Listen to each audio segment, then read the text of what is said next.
Like 1,000 liters, probably done like 1,000 features.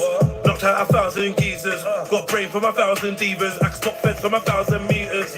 Show me 1,000 leaders. I'll show you 1,000 readers. And guns are making the hood, but we got like 1,000 liters. 1,000 liters, probably done like 1,000 features. Knocked out 1,000 geezers. Got brain from 1,000 divas. I can spot feds from 1,000 meters. Show me 1,000 leaders. I'll show you 1,000 readers. I read like 1,000 books. Hot girl looking 1,000 jokes. After school I was out with the crooks. Mumsy gave me 1,000 watts. Many men died for 1,000 pounds. 2 Mac 10s and 1,000 rounds. Prison filled with 1,000 clowns. No spells, just 1,000 frowns. That's a rap, that's a G, that's a grand. Every man want put peas in his hands. Catch flights overseas with a gang. Hold the juice with your feet in the sand. Don't sell your soul to the beast for a band. You're worth more than 3 zeros. Look, you know if we keep to the plan, we can all be pharaohs. 1,000. 1 0 0 0 1 0 0 0 1 0 0 0 1 0 1 0 1 0 I'm always good for the joke because I know where 1,000 fiends are. No manufacturers, but I know about 1,000 dealers. I bet you 1,000. Them boy ain't about what they mouthing. But we don't ever stress that there because they only ever bad for the clouting. Brother had 1,000 raps and 1,000 traps, but I had 1,000 fuck ups. We don't ever stress no loss, got the heart of 1,000 hunters. Probably done 1,000 eats, got brain of 1,000 divas. Got 1,000 bars, every one of them shots I need 1,000 wheeler. 1,000. 1 0 0 0 1 0 0 0 1 0 0 0 0. Last night we drank like 1,000 liters, probably done like 1,000 features. Knocked out 1,000 geezers, got brave from 1,000 divas. Axe spot fed from 1,000 meters. Show me 1,000 leaders, I'll show you 1,000 readers. And guns are making the hood, but we got like 1,000 liters. 1,000 liters, probably done like 1,000 features. Knocked out 1,000 geezers, got brain from 1,000 divas. I can spot feds from 1,000 meters. Show me 1,000 leaders, I'll show you 1,000 readers. 1,000 divas, 1,000 meters, 1,000 leaders, 1,000 readers. And guns are making the hood, but we got like 1,000 liters.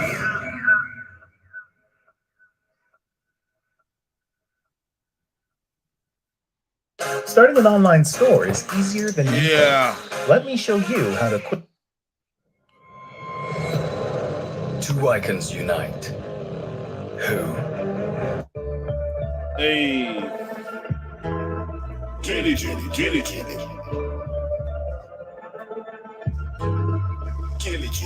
What you gonna do with the young kitty with the big 4-5 and you know him a go shoot at you. You better run and hide, better for the shot of them find you. Tell me what you gonna do when the youth them find the truth. Them find the truth. Tell me what you gonna do. What you gonna do? With the young killy with the big 4-5 and you know him a go shoot at you, shoot at you. You better run and hide, better for the shot of them find you. Tell me what you gonna do when the youth them find the truth. What you gonna do? What's a lion to a dragon? Don't make me open fire with this. All right, family. You go into Zion or Johanna. On your CV, just put liar as a talent.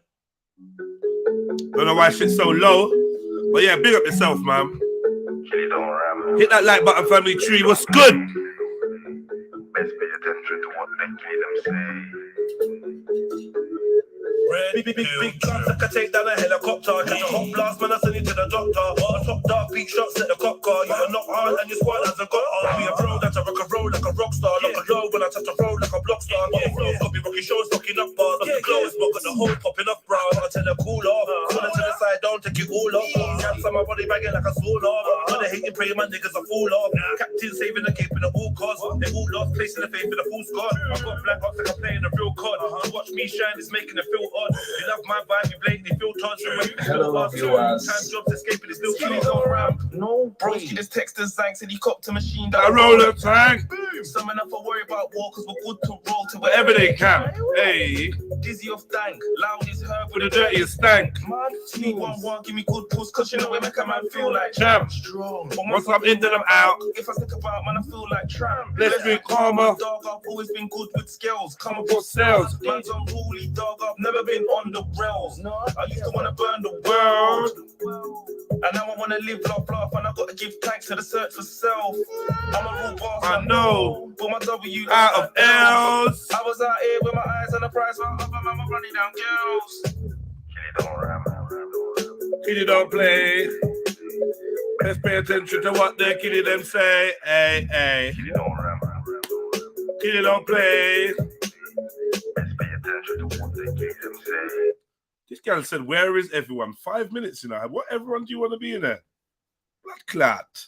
Yeah, I'll big up yourself anyway, man. I'm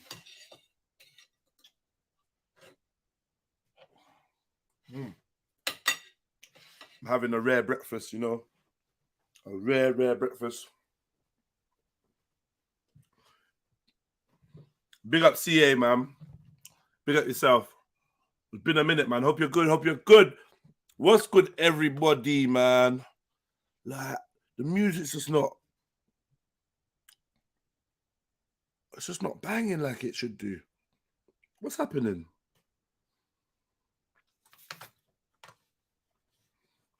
Don't know why. The speakers just like... Sometimes it's loud, sometimes it's not. Boom! Give me a minute. I'm trying to reboot my speaker.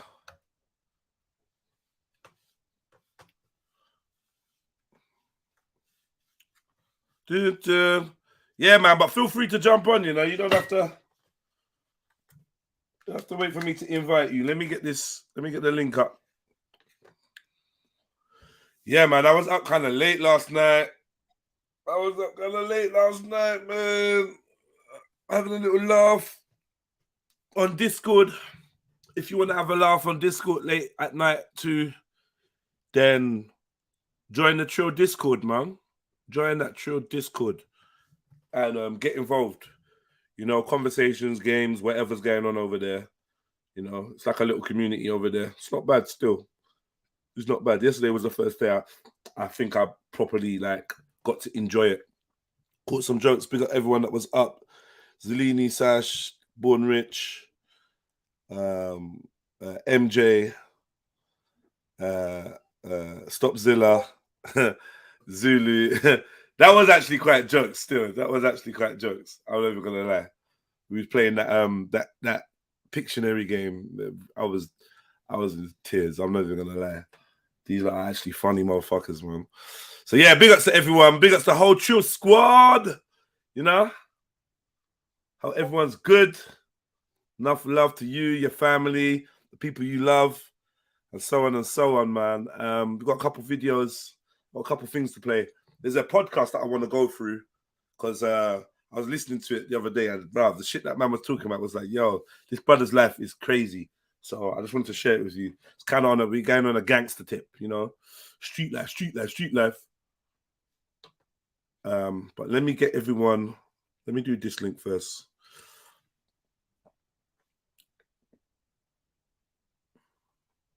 Who's that?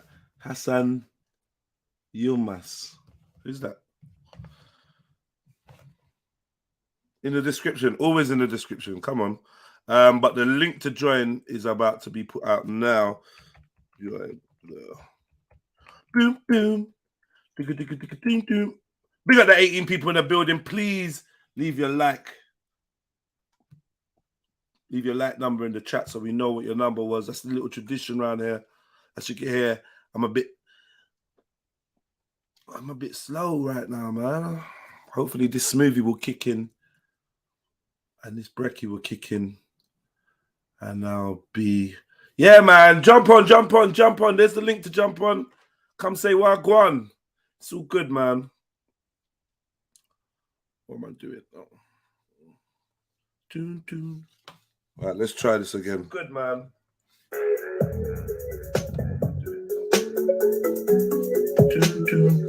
All right, let's try this again. Good, man. Time for some action. Ooh, good choice. Well, no. It's a hack and it's spelling. And do we know who's behind it? Not yet, but we're... All right, that's better. Hey.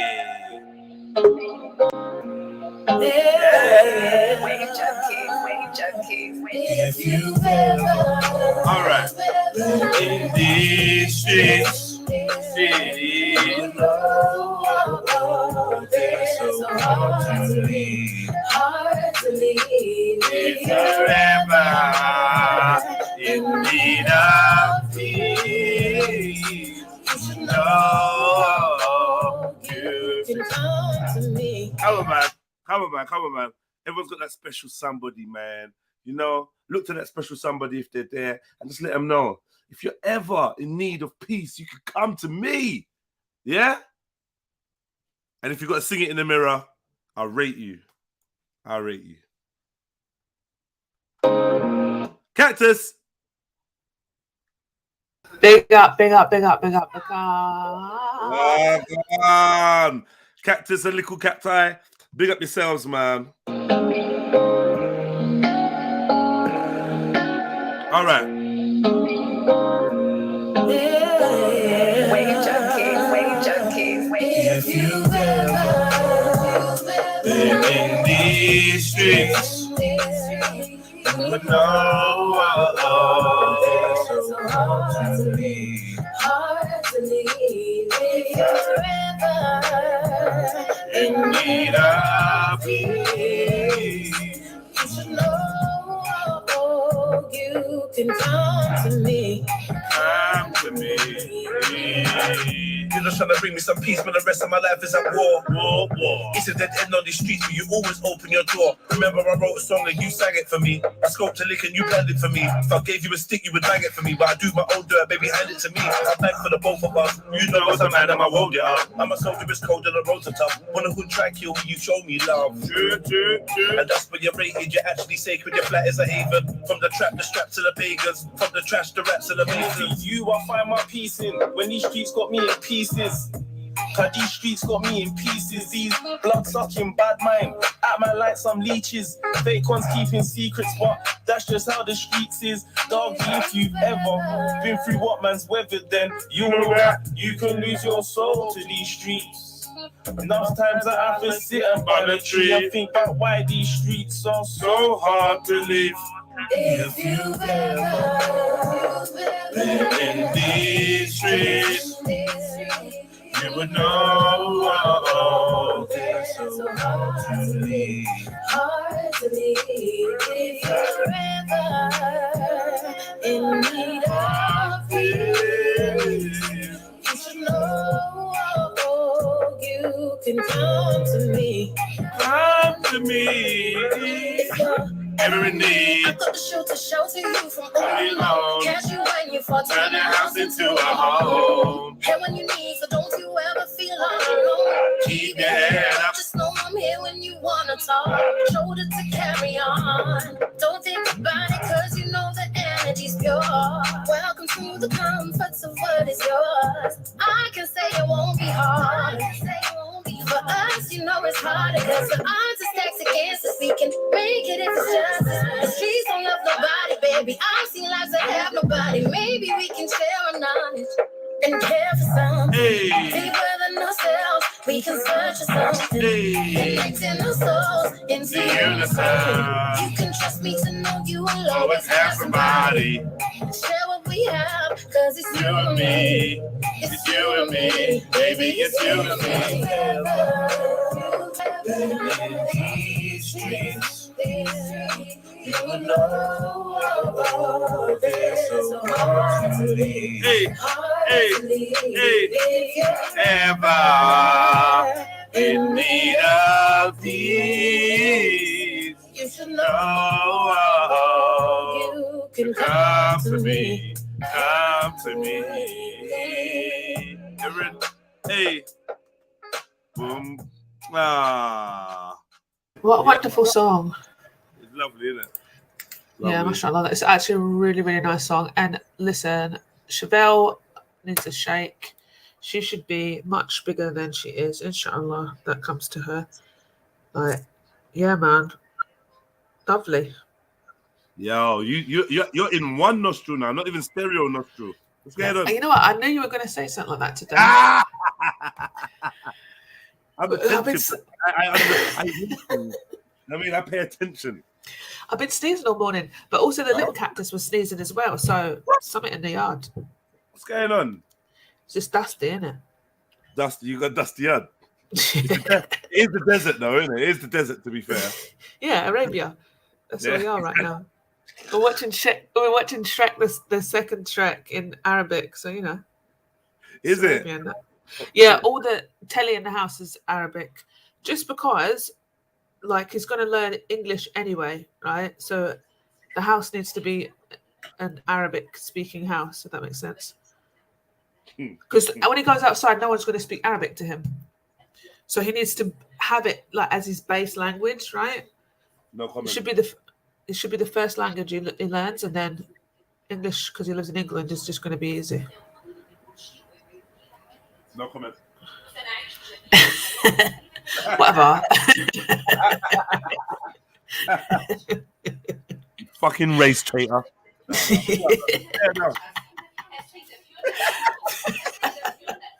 What? No patois? Not teaching him no patois.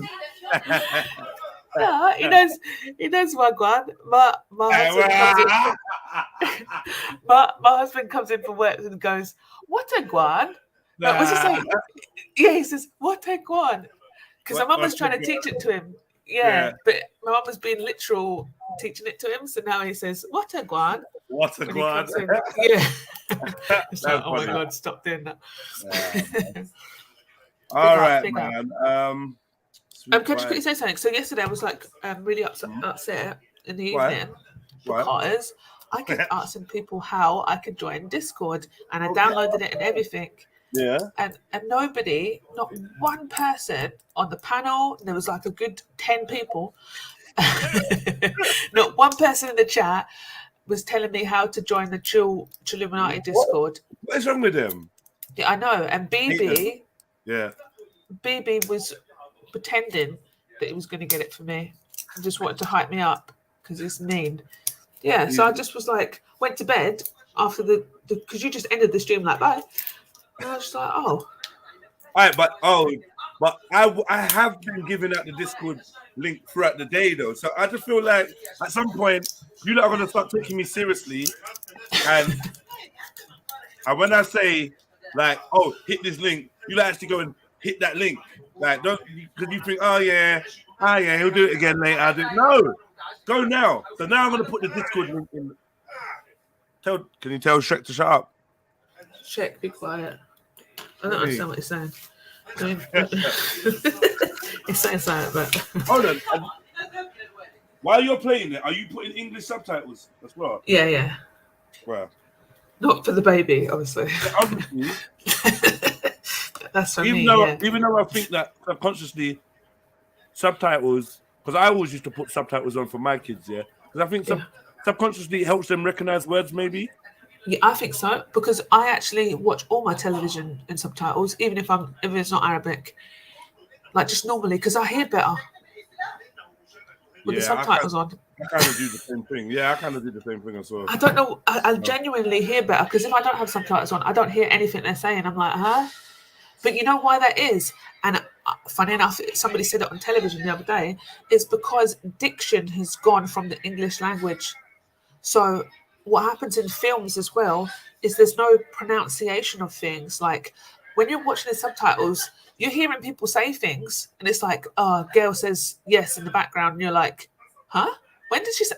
But, oh, yeah, it's true. You hear little things. It's true. You do. Yeah, that you wouldn't have heard. Another thing, sometimes, I'm not going to lie, sometimes subtitles kind of snitch on something that you wouldn't necessarily have grasped. Because, like, like if someone says something and it's got the name of the person, but you're not supposed to know exactly their who name it is. Yet. Yes. Yeah, but it tells you, and you're like, Lily. Yeah. Okay, it's Lily. Yeah, exactly. Yeah, I've watched the film and it's done that before, and I was like, oh, I've ruined it.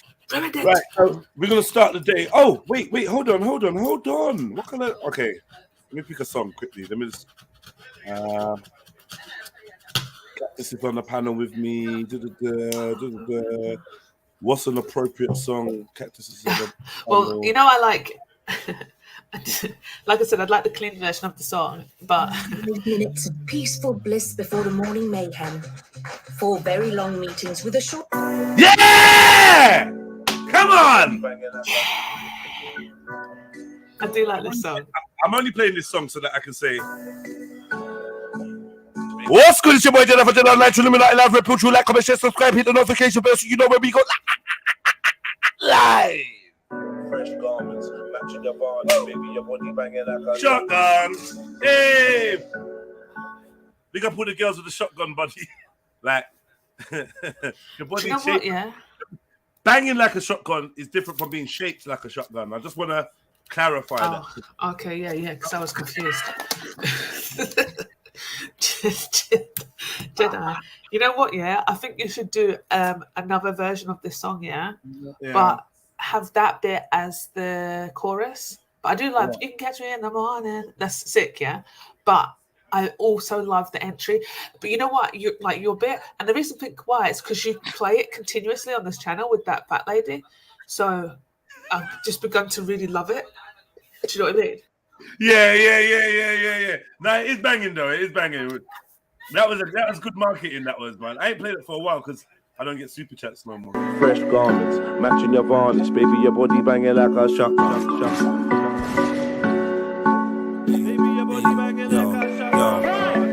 Fresh garments, matching your varnish, baby, your body banging like a shotgun cartridge. Walking a party, looking all starish. I'm trying to introduce you to carnage. Baby, I'm a shark, not a starfish. Your ex-man was too soft, he was garbage. I make your old knee rub off on the carpet. She a ball for the chocolate. The old time me a clotted. Look what you started. Bend up your face like somebody farted. Bad in the bed, I said I'm wicked and I'm heartless. I just wanna boom boom, shoot up the target. Mercy and nugget. Garments, matching the varnish, baby, your body banging like a shotgun. Hey, DJ! Hey! Fresh garments, matching your varnish, Baby, your body banging like a shotgun cartridge. walking a party, Looking all, starish. I'm trying to introduce you to. Carnage. Baby, I'm a shark, not a starfish. Your ex-man was too soft, He was garbage. I make your old knee rub off On the carpet. She a ball for the Chocolate. The old time me a clotted. Look what you started. Bend up your face like somebody farted. Bad in the bed, I said I'm Wicked and I'm heartless. I just wanna boom boom, shoot up the target. Mercy and nugget. You not even ask. All right. The son of one, I finished my task, yeah. Been a done a rum in a me glass, yeah. I'ma put that pussy in a casket. Oh shit. You can catch me In the morning. I ain't never with a song. It's a Call me darling. You can catch me in the morning. Come over my place and show me something. I can't stay here. Crazy. Ain't got no time for no Baby. Might and do what's right, Baby. Baby calling said she want that morning wood. Yes, Bobby sir. said her morning good. And told her get ready to sit up on his hood. She said, yes sir, understood. Hey. She don't want a title, she want twerking. Quickly while I pipe it just to show me how she's twerking.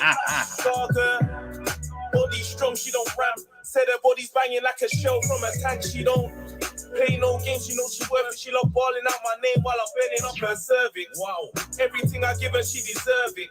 She go wilder than a circus. She want it on the bed, floor, sofa, and the kitchen service. Boy. She want it full service.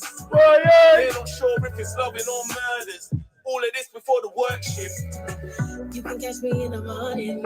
I ain't never with a stall. It's a Call me darling. You can catch me in the Good morning. morning. Come over me place and show me something. I I can't can't stay baby. get so nuts and go crazy. I ain't got no time for no play. Play, get mine and do what's right, baby. You can catch me in the morning. I ain't never with a stall. It's a call me darling. You can catch me in the morning. Come over my place and show me something. I cannot stay, baby. Don't get upset and go crazy. I ain't got no time for no play. Play, get mine and do what's right, baby. Baby. All right, man. Quickly. Bacteria love. So, yeah, man. What? Bacteria what? Sanitize. Um, Hello. so yeah, my YouTube son Zulu, Yeah, I've adopted him as my YouTube son. He always sends me good stuff and stuff like that. Right. Not that anyone doubted it, because obviously you know that Jedi is the Ebo Debo, and you can tell that I'm blessed and highly favored by God. So it's obviously that I'm going to be an Israelite, but I don't brag. You know, we're not bragging. Yeah. Because at the end of the day, I see myself just the same as Shani, even if, you know what I mean? You know what I mean, Shan? Yeah. Have you ever felt like I'm looking down on you? Sometimes, yeah. Because you're taller, first of all, but yeah.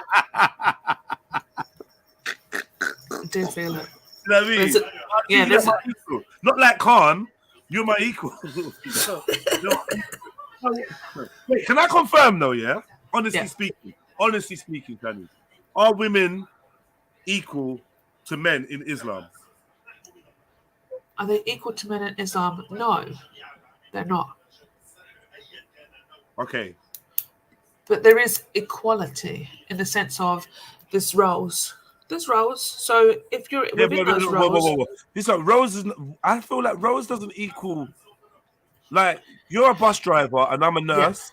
Yeah. It's like comparing apples and oranges. Yeah, but we're still equal, right? We got equal rights, right? You're driving buses and I'm like helping sick people, but we still got equal rights, no? We're still equal. Yeah, well, obviously there's humanity rights, yeah? There's rights as a human that you have, and then there's rights as a woman and a wife, and then there's rights as a man and a husband. So, yeah, but it's like comparing apples and oranges. Apples and oranges are both fruits, but they're not the same fruit. So it means that...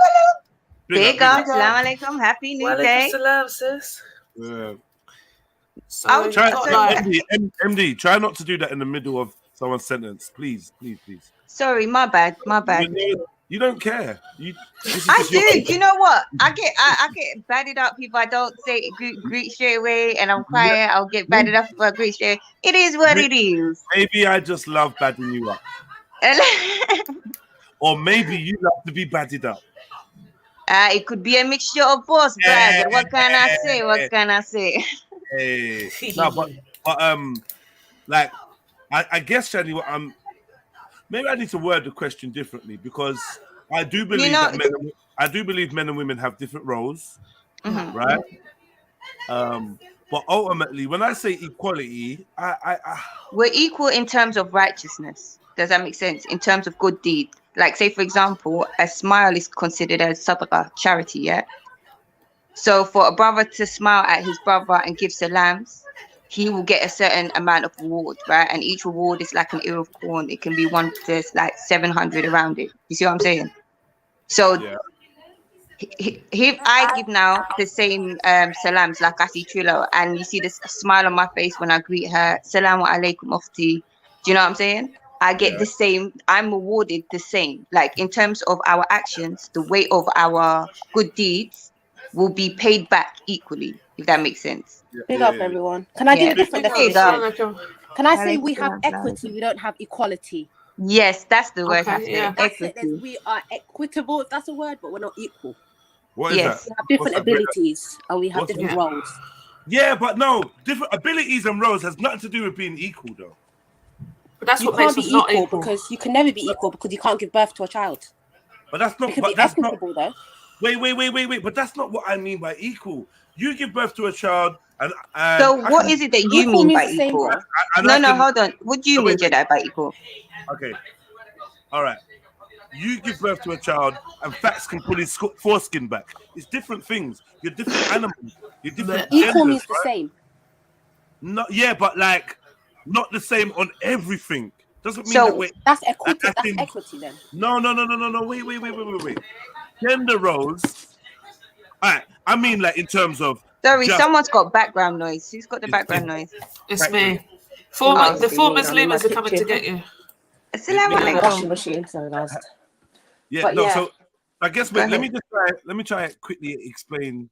I think you know what I mean, but like I want to get around the semantics, right? Basically, I'm saying that you as a woman and me as a man have the same rights, as humans, to fairness, to access to communities, to education, to health, to justice, right? To assistance, whatever. We're equal. When you go to heaven, right? When you stand in front of the Creator, you're not going to get extra points because you're a woman over a man. If you're not righteous or you're not following, then you're gonna. Do you understand what I mean? Yeah, I agree with that. Equal in terms of salvation and our link, our connection with the Creator, all of that, and human rights. And in terms of being human, but like obviously we got different roles, and I'm not. No. Fuck gender roles, man. Because like. You get me? I'm not saying we definitely don't have the same gender roles. So I wouldn't ask that question because I know we don't have the same gender roles. It's obvious we don't. We weren't created to. We were created equally to fulfill our own gender roles, right? No? We were created equally. Yeah, so yeah. Sorry, a man was created to be a man and create and fulfill his manly gender roles, and a woman was created to be. So we are equal. It's not like women are not created to. Women ain't got no role, but men have got roles. Then that would be unequal, right? Yeah. But like, yeah. So to me, that's equality. Right. Yeah, but we wouldn't we wouldn't deny that though. I think all of us as Muslims are not going to deny that there's equality in Islam. But it depends on your understanding of it, and you just broke it down there. Do you know what I mean? Yeah, fair enough. Which is in terms of your understanding of what equal means, then yes, we are equal in that sense. That's all I mean. So, fair enough. Yeah. Because it sounded to me from the other day. Big up, Bex. What go on? Big up. What are you saying? Peace. You know what I mean? Yeah, it sounded to me like it was being described as if women were not equal to men in no, but you have to understand he misunderstood the ayah. He took the ayah about being qawamin or protectors and providers over your women. He has a degree of... He did his own tafsir on exegesis on an ayah he doesn't understand as usual and caused confusion. That's all it was. That's all that what did he say? He was trying to say women and men are not equal in Islam and there's ayahs, but he just explained an ayah or just explained it the wrong way, which is not agreed. Like all the scholars agree we're equal in terms of piety and righteousness, but we have different purposes on this earth. In terms of raising, women would raise and nurture children, men would be providers and protectors. Who agrees with Bonobo's beard? What did he say? Equality means equal opportunity, nothing to do with gender roles. I don't believe that. I don't even know what that is. Yeah. But equal opportunities. In a nutshell, I think he just surmised what I just said, basically. Not really. Women get chivalry, right? You can't be equal and have chivalry. So which one are they dashing out? No, because women have got they've got a counterbalance to chivalry. That's right. Yeah. Because obviously we've got the appreciation. So if a man was to open the door, you would obviously thank the man and show some type of appreciation. Yeah. No, but not just that. There's like nurturing. And all that nonsense. Right, that's like a counterbalance, right? So as a man, I can not expect, but I'm sure my woman would wanna, do nice things to me. Make sure like just having touches that a woman gives is a counterbalance to chivalry. No, can I just say? Can I say equality? I wouldn't describe that part as the opposite. It's a counterbalance to chivalry. Go on. Men are talking downstairs. The woman's gonna just kind of just keep herself out of it, really, innit? Let the men just have their little chat, and she's gonna keep herself out of it. That's her version of chivalry. The men. No, I wouldn't say that is the version of chivalry, because at the end of the day, the same way a woman would expect a man to step away if there's predominantly women to let the women speak freely, the same way a woman would show respect to the man to say, all right, look, all the brothers are here. Let me step away. You guys can talk. With chivalry comes with the woman's version of chivalry is her etiquettes towards the man. Do you see what I'm saying? We're peacemakers. We create peace. I would have said that's what that what I was describing is because chivalry is a bit of a privilege. It's something, a benefit that the woman gets, if that makes sense.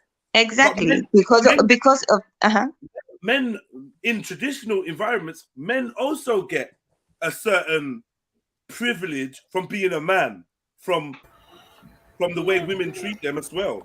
There's a certain As level in, like, of- not bucking up on a man and stuff like that. Yeah, certain levels Oh, and okay. certain respects. But that's what I'm saying. It's certain levels of etiquette and respect. But obviously, it comes basically. from the man himself. You know what I'm saying? If that man is a respectful man, then he's obviously gonna naturally garner the respect from a woman. And how she manifests that respect could be in the way that she greets him or prepares his food, or do you know what I'm Right. saying? Tone Yeah. and delivery when you So speak. So I to see them what and you that. mean On when the you're flip saying about the side- nurturing. On the Yes. flip side, if you're not a respectful woman, can you expect chivalry from me? No. There you go. Same way, if you don't put Can in I work, just you can't say- expect to get paid. Don't make sense. See, this equality just means equal opportunity, right? So if we look at, I just googled equality, yeah, just to get and there's a document, a page called Understanding Equality, and basically what Bonobos said. Equality is about ensuring that every individual has an equal opportunity to make the most of their lives and talents. So, in that sense, there is in Islam, because basically, a woman in Islam has the opportunity to make the most of her life and her talents. And that's based on what Allah says that rights of a woman is. For the hereafter, we're not different. We have the same. And sorry, to opportunities. Bushkey's comment, he said chivalry is dead and women killed it. I would disagree with that, because And that's spelt wrong, by the way. Sorry, it's just irking my spirit. oh sis, come on. Big up there. No, But get out big of up. it, school teacher. Yeah, because And someone's no, we're not sitting here trying to shiver, innit? No, I'm so Shivering. sorry. I'm so sorry. I'm just No, I don't think chivalry is dead though, because like even up It's not until dead. I today, get that every day. Maybe it's dead for you, bro. yeah, I got my chivalry this morning. When Oh, yeah. What? All right, chill out. Yeah, Pause, what? pause. All the Wow, pauses. relax, bro.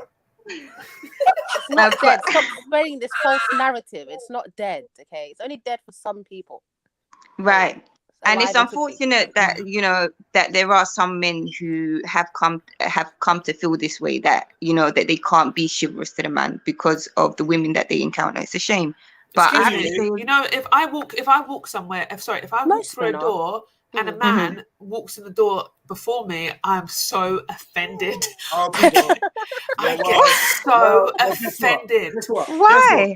Why? You should be walking with your man. You should be walking with your man, and your man should be there to open doors for you. Yeah, he Hell does out. open doors. No, that's but what I'm then- saying. For you. But then in But most most cases, men I open even doors for if everyone. Most men, but like have they 90% even will. in most cases, if a man opens the door and he goes through it first, there's Unless a he's high busy. likelihood he's gonna hold that door open for you to then pass through. Yeah. I don't see what the issue Yeah, is. even my Yeah, no, experience. but that's what I'm saying. But when they don't do that, when he's just What if he walked through wasn't it and the aware, like he doors- was busy? I'm not What if he gonna was lie. thinking about something? Every No, time there's it's a rude. bus And I stop, make him know. I always open the door so she can walk through, so I can watch her bumper. Standard. Oh God. Wow. That's an old trick. No, That's an old what- trick. no, You so see a what woman you coming, do you're like, then- oh, let me open the door. And she's like, oh, My thank dad you. used to And say you're that all this She's women like, oh, twerking thank you, for them thank to you. And I'm look like, at no, your thank behind. you. And then my dad used to say that. He goes, "What's all this Thank women you. twerking? You're such a-" Well, at least you're honest. It's a cheeky way to I'm watch playing. it.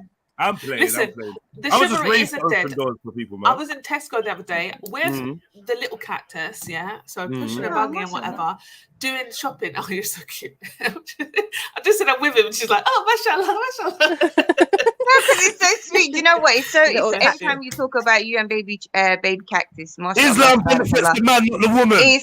it's so Wait, beautiful. Let's talk about it. Come Oh, on, jump bless on. Let's you, talk bless about you. it. But what I was Get my in laptop so I can Tesco work. getting my shopping, and then a guy said hello to me first of all, and I was like, "Oh, hi."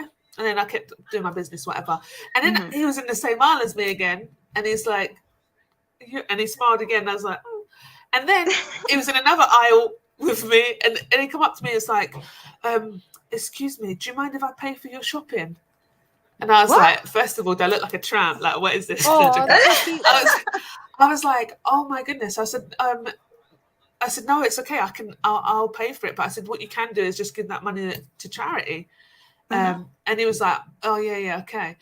Now I haven't told my husband this because my husband will be like, who is he? Who? Like, who the fuck is that? Who is And did you send him to Trilluminati live paper? he? How man, you're slipping out there, Channy man. I thought it was the bizarrest thing, though. I thought. Then you know Can when you your describe husband's the gonna man? go to Can you that same describe- store to Sometimes- look for him. Can you describe the man? Okay, so he was a black man. Okay, why was that funny? Fuck's sake. It's even funnier because of Sarah's giggle. I'm sorry. You know, he was of West Africa. Oh, fuck off. He was of West Africa. Fuck off. I can't away, tell you man. what country. Oh, He was a West whatever. African Was he man. Nigerian? Yeah. I don't Shut know. up. I can't tell. Shut up, man. But he You did know we say. don't be doing shit like that. Oh, wait, hold on, wait. Was he going to pay for it on card? Then he might be like, 419. Fraud. if he got to the counter and pulled out a check, then I'd be like, yeah. That's my uncle. Would he have a secret package so you can watch your deal? The hell? I was really confused by it though because I Was just it? thought. But that's Was he sweet trying though. Wait. It Was was. he trying to run game? But that's what I don't understand. But that's what I'm Oh. saying because I was kind of like, first of all, do you not see? You can click. Does it? Certain man don't test it. Certain man don't. Yeah, I was just thinking like I've got a young baby. Like, did you not think that there's going to be a man around, or you just thought I was out here being a single mum, like with a new baby? Like, not in a disrespect to any single mums. Yeah, Do you know what I mean? I just no. You've disrespected No. already. Just carry on. You have already. Just keep going, man. Do I look like the type to get fucked and ducked? Is that what you're saying? Do I look like the smash and skedaddle type? Yeah. No, she didn't say that. Stop it. That's what she's saying, though. Come on, let's be real. Look at Do I this look like the type? embellishment Do I to look, this degree. what you think I'm a baby mum? Yeah. But you know what? I just think there's an element when I wear my hijab and when I'm out. Like, I feel like You don't expect. Certain men are more I didn't attracted to the hijab and that. yes, but you know what Okay. I found I get more respect with my hijab from all men of different backgrounds, right? But They don't want to get stabbed. Pause. Stop it. Go on. I'm playing, man. Carry on. Go on, carry on, Trillo. Sorry, I carry just feel that there's an element of like, you know, class when I wear my hijab, right? So I don't expect people to come up to me and ask to pay for my shopping, first of all. That's obviously a bit of a snobbery of me, but you know what? I never know what blessings Allah gives me, and this man could have been a blessing. Do you know what I mean? But also, I feel like if I've got a child and I'm wearing a hijab, there obviously is a. I'm just going to say it. I just think that I'm on a higher level than a woman without a hijab and a child, and the reason being. No. You know, no. It's very no. Let me. I get exactly this. what you mean, sister. Or I get you. Wow. So I just feel. No, listen, because it sounds really. It's so, right. Okay, so I'm thinking if I'm wearing hijab, right, that already tells you that I'm a pious woman. Even though it doesn't mean that you're pious, but it gives off that element. Yeah? It's what it's supposed exactly. It's the So if uniform I'm a of pious woman. woman, exactly. So if I'm a pious woman, then I wouldn't have had a child out of wedlock to be free enough for you to approach me. There's lots of assumptions there, though. Now, Yeah, but there's a lot of assumptions. then you know what, right? Personally, I'm gonna have to I take back what agree just with you, said. but I agree with you, but it is a lot of assumptions. This is what you're hoping that you reflect and you whatever. Yes. But you walk a bit dundee though. Like, do you know what I mean? So like maybe I'm joking. No, I'm but I joking. do, But like, 'cause you I've don't got know what so- he's thinking. I've got half. Maybe eyes. he's a Muslim man, but then would it Yes. be? If he was a It's Muslim man, worse. he should know better, right? Yes, I feel it's worse. If he's a Muslim man, I think it's worse because I'm like, you should see me how I try and perceive, how I try and reflect. Right.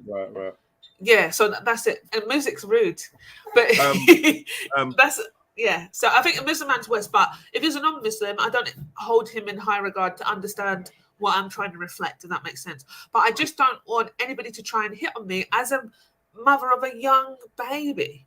Do you know what I mean? I just feel like it's Can inappropriate. you just do me a favor? Can you DM me where that supermarket was? Because I'm gonna send my baby mother there in the hijab. See if she can get some free shopping. Oh my god. Yo, there's Niger man out there buying free shopping in this Sainsbury's. I beg you go there.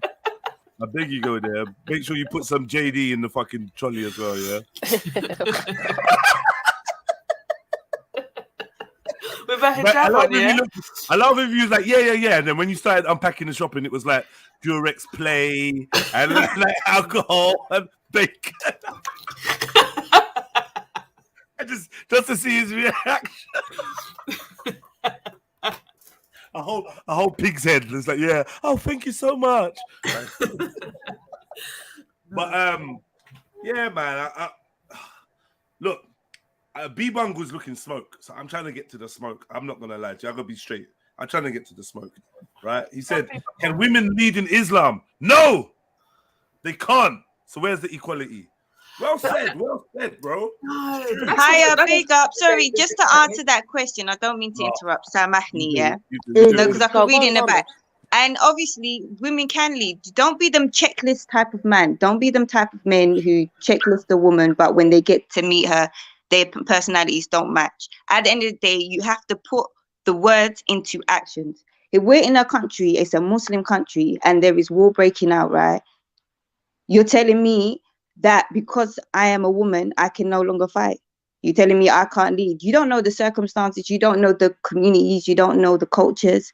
I could be in Sudan and have a history of kandakas, yeah, in my line. Just because I'm a Muslim, it doesn't mean that all of a sudden the pros and cons of your culture is now the pros and cons of my culture. You see what I'm saying? You can't. No, but that's the reality of it. Nah, the reality is, I'm the advocate. But you got to look at people's cultures. No, what I'm saying is, you see Islam, yeah, right. It's a blend, right? It's a way of life, right? It's like just say like just to make it less complex. Just say it's a book of etiquettes, yeah. Now you've got this book of etiquettes. How you now dress those etiquettes is going to be a reflection of the culture that you originally come from. Do you see what I'm saying? So just because, say, for example, in an Arabian culture, how they implement the deen upon its people is going to have a reflection upon their from what their culture is. Same way how Islam is practiced in Nigeria, it's going to have a reflection of their culture with it. So you have to stop looking at Muslims as a uniform. Islam is one, but there are many ranks in the army. Do you understand? So each one is going to manifest slightly differently. So it may be true for the variation or the people that you're looking for, but not for others. Yeah. I beat Bungle. After all that waffle, can you jump on, please? Because she's running from the fact that women are not equal in Islam. We're going to prove it today. Yeah! Yeah! No, but I already said we are equal in terms in the beginning when we talked about equality. I already said that women are equal in terms of righteousness, in terms of the weight of their actions. Yeah. I never said in terms of go on. what's in the world. Okay, so there's 5 sisters. There's 4 sisters here, yeah. So if we're all in a room together and we went to go and pray, what's happening? There's going to be one woman that's going to lead the rest of the women in prayer. Yeah. But when I walk in the room, what happens then? We'll be like, can you get? They're still gonna know. Even if you walk in a woman's room, there's still gonna a woman that's gonna lead the prayer, because obviously, as you're not Muslim, you cannot lead us in prayer. Do you see what I'm saying? Who leads the family? Who leads the family? The father or the mother, if she's there. The men are the lead. Okay, let's father. Who leads the father? Who's it? Where's the female imam? What are you talking about? You can't have a female imam. That's what I was going on. Wait. So you can't have a female imam? No, women can't lead a country. Women can't lead a prayer if it's with men behind. Let's just keep it real, okay? That's the situation. And that's the way of nature. Men lead, okay? A lion's not going to ask a lioness to lead him. That's not natural. The way the guidelines of the Quran align with the natural inclination of man, which is men are leaders and providers, and women are nurturers. A man can consult a woman. Women were scholars, women were judges, women were teachers. Aisha radiallahu anha was one of the strongest scholars. Men used to come to her and seek advice. Come to do what? To tell her off? To her, and for in terms of knowledge, she's knowledge, we know that knowledge. even, I believe, Ibn Hajar, who was the one who explained Bukhari, he had female scholars who taught. Oh, no, let's not go there for this. Okay, but we know, don't play when it comes to this. Even in, if you believe in hadiths, a lot of the scholars of hadith are women. So, but still, you can't be. But no, they can't. Wait, but you can't be an imam, though. So this is what I don't get. You can't be an imam. Hold on, one second. Men can't give birth to babies. One second. You can't be an imam, right? But you can dictate the rulings on what's written in the Quran. You can dictate what the Quran is saying to me, what the Most High is saying, what is being. I mean, as in women standing in front of men and bending down, and that's just.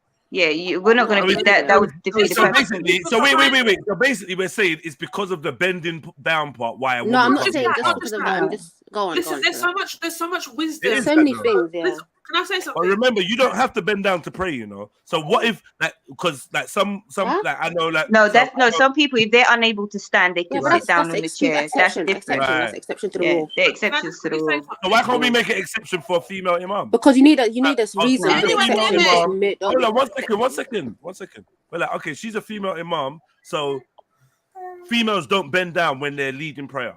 Boom, solved. No, you can't do that though, because that exception is not because of an illness. Because it has to be a proper reason, not just because That's you a want to proper lead. reason. Because but remember, we're equal in terms of our piety, but not in terms of our roles. It's just natural. Within the world. It's a natural thing for them to lead. Yeah, I don't know go if on. you can hear me. Right. We can hear you, but we was talking. Good, but everyone was just ignoring me. Yeah, So we have to. Yeah. talking.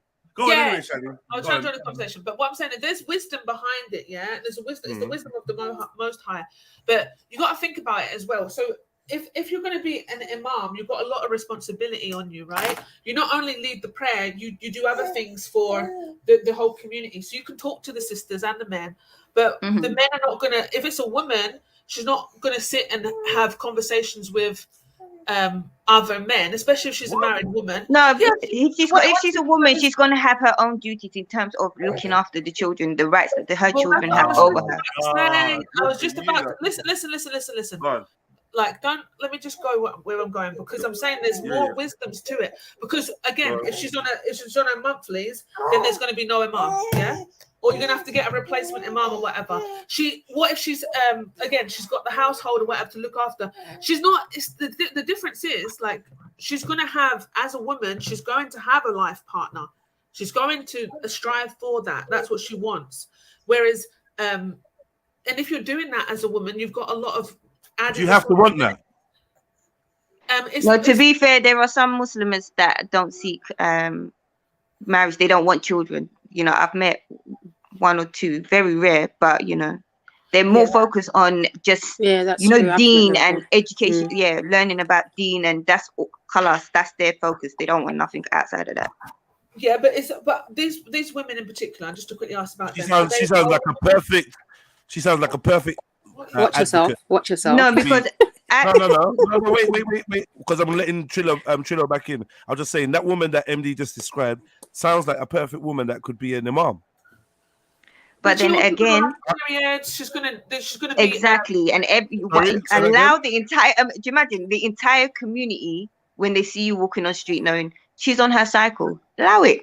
Wait, 1 second. Because you can't pray on your cycle. Yeah. Why not? Oh, you're not allowed to pray while you're on your cycle, and the imam leads the prayer. Yeah. Okay. But you can always do other acts. I don't want to do too much sidetracking from that. But yeah, go on, Trilla. Why is it that you can't pray to the Most High when you are? Because you're in a state of you can't perform salah, but you can still make supplications. Yeah. Remembrance and stuff. Remembrance.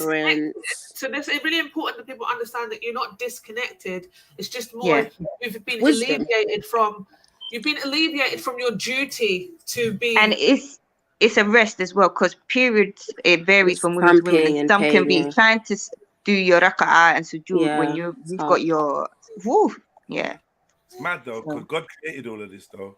Well, exactly. So it's a portion of time for us to rest, but we don't lose the opportunity, like Trillo was saying, to connect with the Most High, because we still do dhikr, you can still recite Quran, you know? So you can still remain connected. Yeah, you can do your du'as, like Sarah said. Being pregnant is like a really good time for a Muslimah, because she doesn't have a time off, right? That's the one time, It's the one time when you don't have time off, and you're literally just constant. Like you understand what it feels like to be a man in Islam slightly, because you know you can't in terms of salah, in terms of salah, because you know sometimes when I have my time off, I'm kind of like, I feel like I've got more time in a day. I don't know why it's weird, because I don't really, but there's just this feeling of I've got a little bit more time in the day. I relax a little bit more, I think. I don't know. It's really hard to describe, because I think not understand that. And I put forward B. Bungle's second point. Yeah. All right. His second point is heavenly rewards are written for men. I've not come across verses for the ladies. Every time I have asked, they just say that they just say whatever they want. Why is it written for man and not woman? What are you talking about? So glad Sister Nines. Oh, I know what you're talking about. Yes! Basically, when he's talking about, when if you jihad, if you're a martyr, then you're going to get 72 versions, that kind of thing. But what about a woman if she does, and what about because there are women shuhada as well, virgins and all that kind of. So then what? That's a general sense, though. A martyr's a martyr, whether she's a woman or a man. I had a great debate with some brothers, and I actually feel like I won, and I proved that it was perfectly plausible for a woman to have 72 virgins when she dies as a martyr. Because when we looked at the scriptures and whatever, it was saying that that martyr can get anything that they want, and there is no haram in heaven. And so it's anything you desire. And then what the argument was, well, a real woman wouldn't desire 72. But I'm like, well, you can't tell a woman what to desire. I'd have to look at the text. Exactly. No, that's truth in what you're saying. So if it is anything you want, it's anything you want, isn't it? Anything you desire. But a woman can be a martyr, so I get and we make a doubt that women would want 72 virgins, but if there was one, then Allah alam as to what happens to that and what not. But it's quite clear. I think it's quite clear, and I think what people do when we talk about these things is try and make the most outrageous thing that you can have. Yeah, you can have it. But then at the end of the day, why does it not hearing the reward directly for a woman, why does it irk you so? Does that make sense? If it's clear that at the end of the day you get whatever that you want when you enter Jannah as a shuhada, then surely whatever she wants she would get, and Allah knows best. Do you see what I'm saying? So just because they didn't say specifically it doesn't just for that one thing. You're gonna nitpick for just a one thing. It don't make no sense. Sorry, Trillo. It's not nitpicking though, is it? It's saying, well, if you can say punishments for women, if you can say, there's punishments for men as well. 1 second, but then they're both stated though. But when it comes to rewards now, it's not. I think that's a valid point. But it's no. But let's be honest. It's a reward for a select group. Do you see what I'm saying? No. But a woman can be a martyr if she dies in childbirth. Yeah, exactly. So women have specific rewards for their own, for things that relate to them more as well. But so those that died by fire, no? They died the death of a But it speaks not of the heavenly rewards for women. Are we not hearing that? Can I tell you why? But you can get everything, so technically you can even get that. So I don't get it. That goes under that branch. But there's a description of the virgins, and the virgins are not men, are they? They're women, are they? Okay.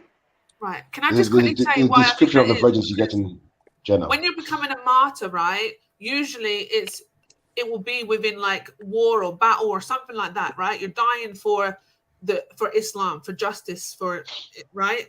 So you're usually up against oppression. So it is an encouragement for men to fight against oppression and to fight for their belief system, right? So with that, it's like, well, men, it is for the men. It's directed at the men. It's like, here's something that you can have in heaven, 72 virgins. And I think it's the wisdom of tapping into the male's desires rather than the woman. The woman, I feel... because as in the men are more on the battlefield.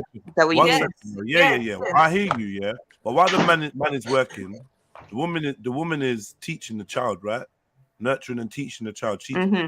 Right. So how is the woman to teach the young child their ethic of fighting against oppression if she can't lead an example or but why wouldn't she be able to lead an example?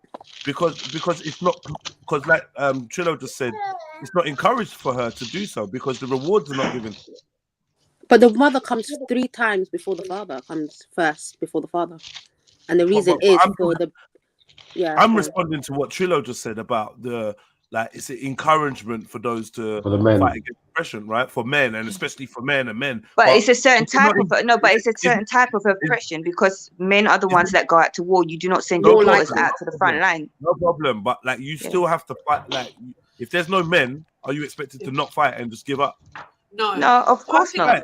But the fight would be on a different type of battlefield. You see what I'm saying? Why? Oppression is oppression. I think then you're thinking of so for instance, your father's gone out to war, blah blah blah, and he's fighting and he's maybe died, he's become a martyr, right? That's an example right there for your children. You see what I'm saying? So the father does set examples for the kids. My husband set examples for my child. And obviously, I spend more time with the child and whatever, and I might learn him how to speak and all that kind of stuff. But there are examples that there's roles, and you know, as a father, that even if you're not with your child 24/7 like the mum is, you do make an impact in that child's life. So you are an example to that child, and I feel like that answers your question, Jedi. Like, but I agree with you, but I'm saying. I agree with you. Sorry, and just on a side note, Sakina, sis, you know, mashallah, I've seen some of the stuff that you put in the side chat. Why don't you say it on the panel? Because they're valid points. You know, you have a voice. Do you know what it is? It's because I'm not very knowledgeable. I'm still learning, sis. Do you know what I'm saying? So I don't want to say anything out of turn. All you gotta do is read, even the smallest knowledge is a reward, sis. You know what I'm saying? And you've got sources there, so ain't nothing. You know, speak. And if Khan can open his fucking mouth. Yeah, but I'm not Khan, am I? I was going to ask a question. What before you do that,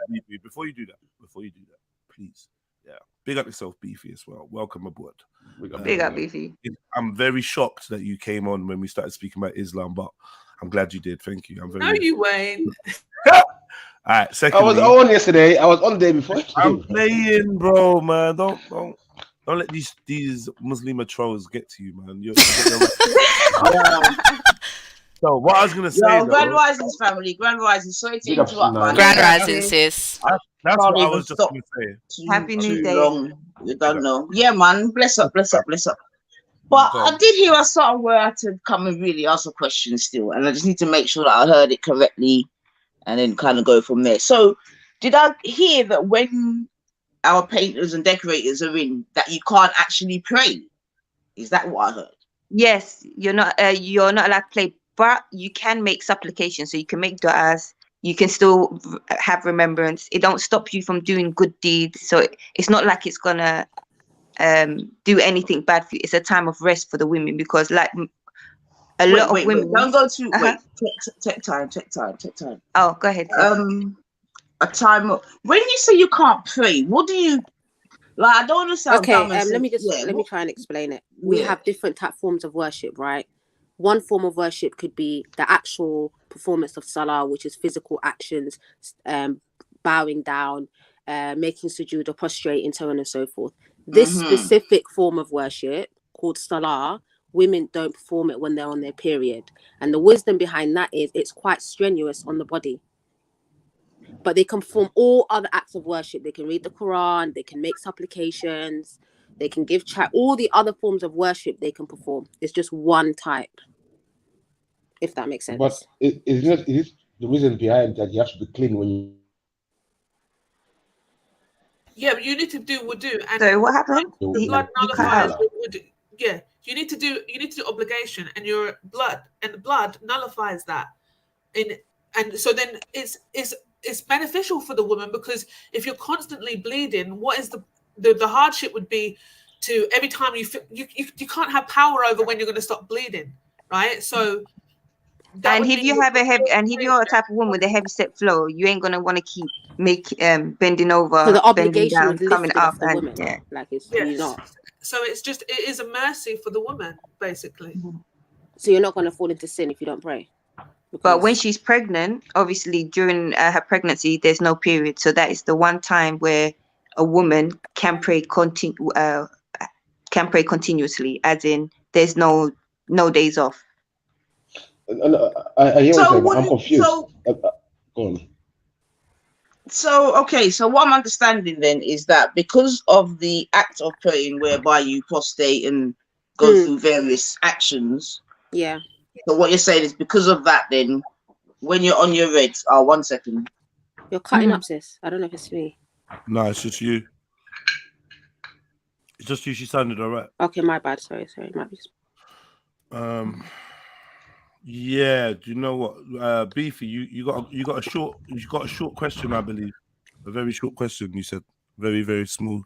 Yeah. I was wondering, is there any hadiths or surahs which talks about the Muslim shaheeds? What happened to them? Any reward for them? Specifically, not that I'm aware of, and Allahu Alam, because obviously I don't have that much knowledge. So maybe shaheed? there is. I don't know. Shaheed means martyr. So, Okay. so Shahida is female, Shaheed is man, and together they're shuhada, like this plural, if I'm not mistaken. Yeah. Yeah, and the thing about not being able to pray while not being able to make salat when you're menstruating is that Quranic or hadith? It's hadith, I believe, if I'm not wrong. Hey, Chineke. All right, strikes again. All right, And it's no That's another whole debate though. It's no different to but it's no different to Orthodox, because when you're on your cycle, the woman, like traditionally, she's not allowed to step even onto the grounds of the church. Do you see what I'm saying? And Jewish traditions as well. No. Yeah, and you can't cook and you can't. Or they do have some sort of. You have to. There's so much things you can't do when you're on your period. It's literally abuse, I believe. It depends on how you're looking at it. For some cultures and some women, whenever their cycle comes, it's more like it's something of a joy, because I can't remember some place like in Kazakhstan or somewhere. I was watching some documentary, and the men kind of crowd around this like kind of hut-like building where the women stay during the time of their cycle. So this is where they would just jam, and the men, they're not allowed to enter this place. And you think that's a good look? You think that's good, yeah? No, I'm saying it was just a different, when you see it from a different cycle. Because earlier you was like, imagine everyone knowing you're on your cycle. Now you're kind of seem like you're complimenting all these women going. No, but listen, it's different. It's different to the period culture. No, it's different to people's culture, because in my culture, something like that wouldn't be seen as appropriate. Do you see what I'm saying? Right. But it's to each their own. And this is what I'm saying. When it comes to Islam, you can't have a blanket look at the Muslims, because each of us have different. What happens when the imam is ill or sick? Let me ask you a question, Nanifa, please. Yeah. How do you feel about a man that says that a nation that is led by a woman is then cursed and doomed? Well, obviously, I'm not going to be feeling that, JEDI. That goes without saying. Do you know what I'm saying to you? Obviously, I'm not going to be feeling that. But before I even got into that, ladies, don't you think? Oh no, I think she wants to finish the question she had earlier. Yeah, we can come back to that, Jen. That sounds like a proper chapter. That does. I just want to get this one out. So, ladies, don't you think it would make more sense just to say, all right, then, boom, whilst the painters are in, you just pray a different way that is not stressful on the body, whatever, as opposed to missing, because that's a lot of prayers to be missing, over your lifetime. So what? You've been exempt, but it's not count as for a woman. It's not count as a missed prayer. You've been exempt. So when you are in your monthlies, right? You will know that it's continuous, right? You might have periods of it. It might like slowing down or whatever, or being lighter or heavier and stuff like that. But it is continuous, and blood is a nullification of your what's it called? Of purity. Of purity, yeah. And so blood is a nullification of purity. Yeah, when you're excessively prayer, your wudu won't count if you're bleeding. It means you're dirty. You're not clean. Your prayers won't count if you're bleeding.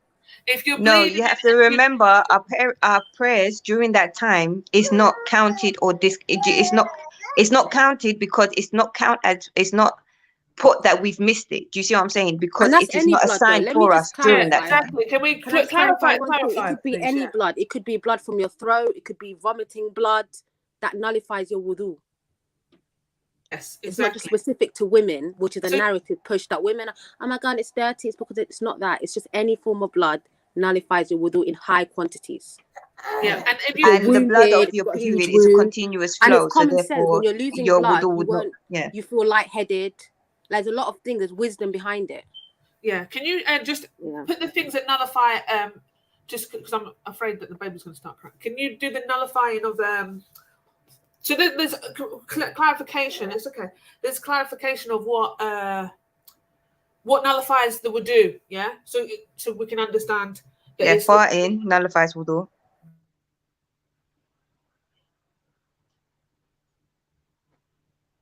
Sorry, I was saying a listing. If anyone could list, then there would be an understanding of like it's not a disrespect to women in any sort of way. Have I gone? Yeah, I've got you. So let me type it in. I'll just type it in the chat or something. And did someone say that this was not Quranic, but thingy bobby? What's it called again? Sorry. A hadith. But the thing is with that, we know what.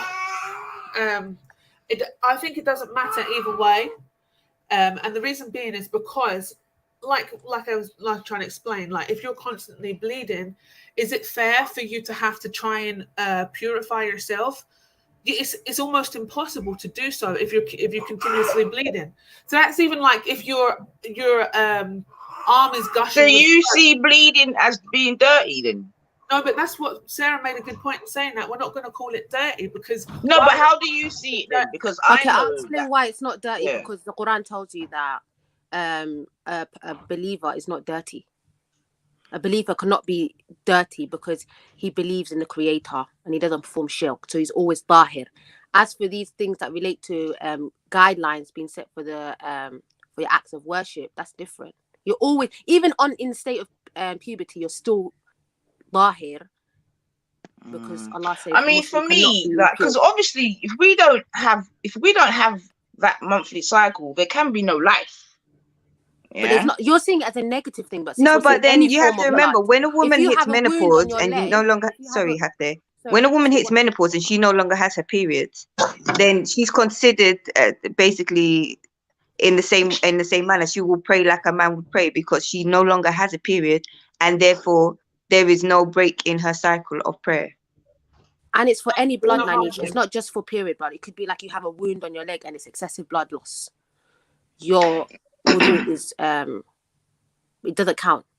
Yeah, I understand what you're saying still, but I still think that that's a bit mad, to be fair, because obviously but it doesn't woman. So Nanifa, sorry. So if you had intercourse, not you, I'm just saying if somebody had intercourse and both people, there's obviously the remnants of that. Do you think that's dirty? Would you go and wash yourself before you did anything else, or would you just continue to walk around like that? Of course you would wash yourself. Exactly. So this is the thing. So it's exactly the same. What? Exactly. So I'm saying, so if I'm going to pray to the Most High, I'm going to wash myself after I've been intimate. Okay. Yeah, because that's because of the state of impurity. I think the key word here is impurity, and that's the issue she has. Are we trying to equate sexual intercourse now with having a period? Yeah, but this is the thing. So what is dirty about a man's semen and a woman's bodily fluids? There's nothing dirty about that. I just asked the question, innit? I didn't say it is. I asked the question. The thing is, I'm trying to explain to you. So I'm using that as an example because excrement is different. That is waste from the body, right? So we can maybe say, oh, that's dirty, but we're not equating a menstrual cycle to be. It doesn't make the person dirty because there's there's two types of purity. Purity, in terms of your belief, not performing shirk, not worshipping idols. You're in a state of purity. And then there's certain conditions that you need to come with to perform certain actions. It's not singling out women, it's just there's certain conditions set. So during menstruation, you're losing an excessive amount of blood, right? Or a lot of blood or whatever.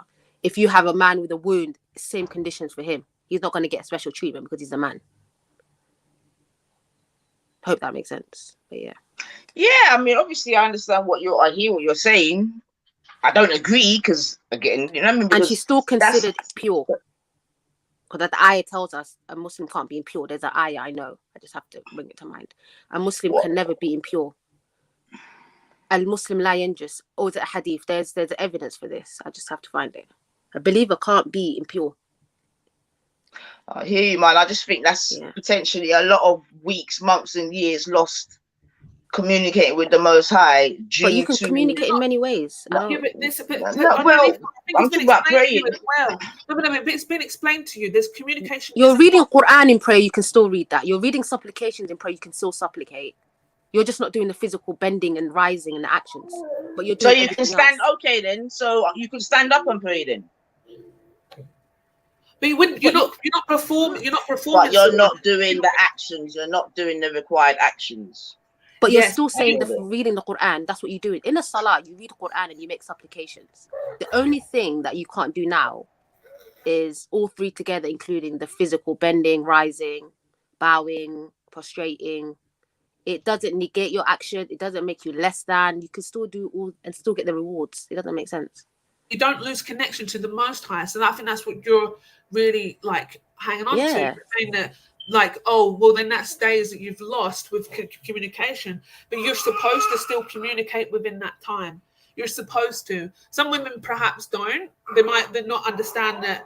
They might not have the understanding and just think it's just days off. Stop everything, stop everything, but you still do that. You still do everything apart from you don't have to go to the you don't have to go to mosque as a woman anyway, but I mean you don't need to go to the mosque and pray. You don't need to pray at the certain prayer times. You can practice your Islam at any point. Like, not saying that I'm just saying that, like, when you're in a working day and you live in the environment that we live in, we kind of give our religion specific times of the day to do things, and that is not there upon you when you're on your monthlies. You kind of have the whole day to worship the Most High if you wish so.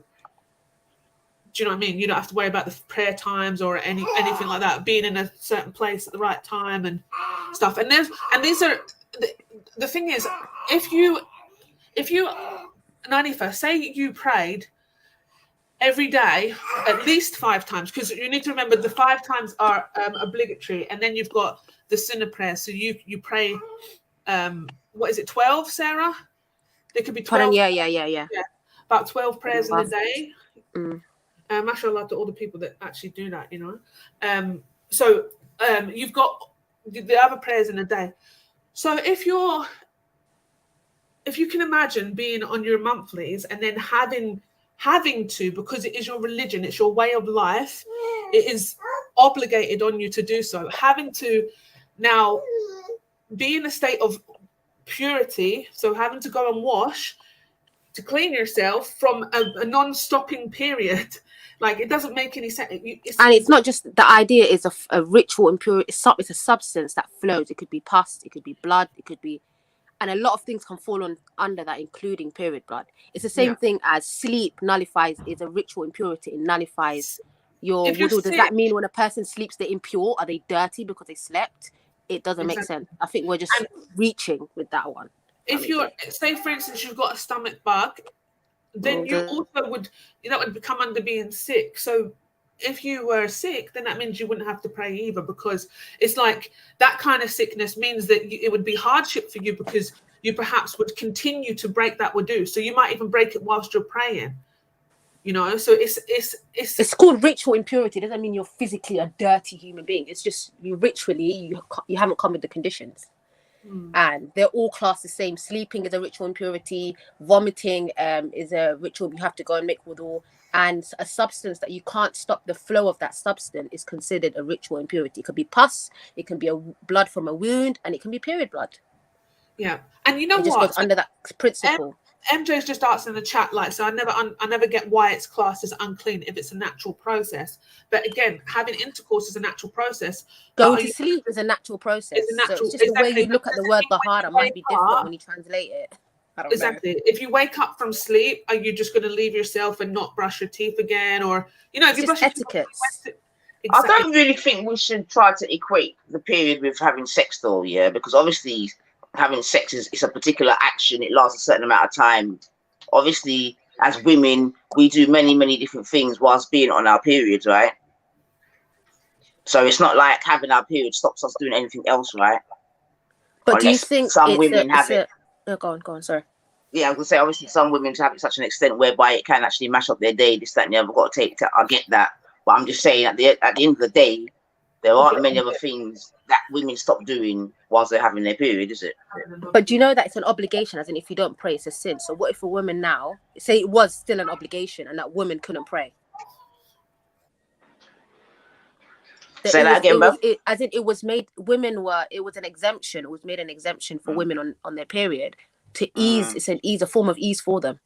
But they can still get the same rewards. That's the thing. If the rewards were different, I'd be like, oh, that's not fair. They're exempt from it. They're not sinning, and they can still get the same rewards. So I don't understand where the problem would come. No, listen, I hear what you're saying here. Just because I don't agree, I can see how it fits in with your thing. You know what I mean? No disrespect, can't think of a better way. You see what I'm saying to you in terms of, I understand that you have to go through certain actions to pray in terms of the prostration, and I get all of that. You get me?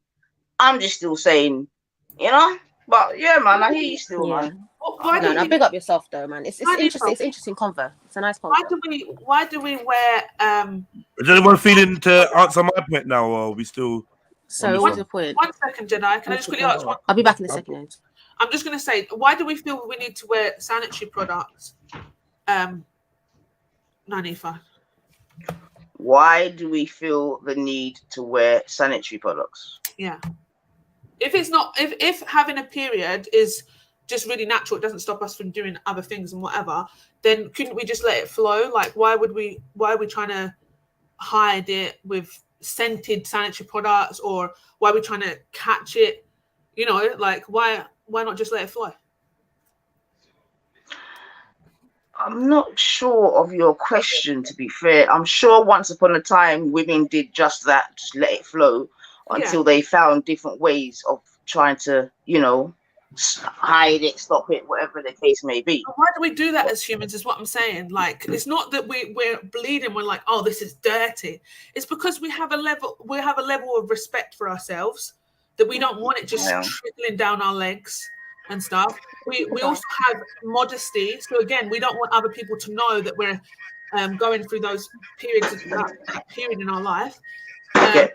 And for also a feeling of cleanliness will be a reason why. You know, some people don't use sanitary towels. They prefer tampons because a tampon makes them feel more clean than a sanitary towel, but it doesn't make them unclean. So it's just see what I'm saying? Like, what I'm trying to say is we have these innate feelings about our monthly cycle. They're feelings that we have, and obviously society makes us feel in certain ways about them as well. With us, it's also those same feelings. There's a wisdom behind the fact that we don't pray and bleed at the same time, because we can't keep ourselves clean, in a sense of we can't keep ourselves from stopping bleeding. There is no physical way to stop us from bleeding whilst we're praying. And that would be the same, like Sarah said, if your arm was gushing with blood, you would be exempt from having to pray. You'd go and get it fixed and get it. And because it's a ritual, like there's certain rules of the ritual. Do you know what I mean? People think it's just movements, but you know, when you're doing these movements and that every day, a couple times a day, it's clearly a ritual. The positions are a ritual, and I think that the blood interferes with that ritual in some way because it's a spiritual undertaking. Yes, and it interferes with the cleanliness of the ritual. So, you know, you want to be in a sense of purification. Listen, if you think about it, we're only washing our hands, our feet, our arms, our like washing over our head and so on and so forth. That's just like one form of the purification, because obviously there's ghusl, which is a shower, which is a bit more in-depth cleanliness that you do after sexual intercourse. But this just one that you can do after waking up or whatever, or after going to the toilet, whatever. This one is quite a simple one. But you wouldn't think by just washing water over your feet or water in between your feet is going to make your body clean. It doesn't. We're not sitting washing our legs, washing behind our knees, washing behind our well, it's on your neck, washing the front of our necks and under our boobs, and we're not doing all that. Just what I'm saying. But it is like Jedi saying, a ritual, and that in itself makes us clean for prayer. It doesn't make us clean as in we're not got sweaty armpits anymore. Do you see what I'm saying? No, like I said, I get it, man. It's part of the ritual, you know, the ritualist or whatever the right word is of the thing. I get that, man. And certain rules and procedures have been put into the thing. Hello? And I'm busy. Can you stop calling me on the walkie-talkie, please? Thank you. Over. I said I'm busy. Hold on.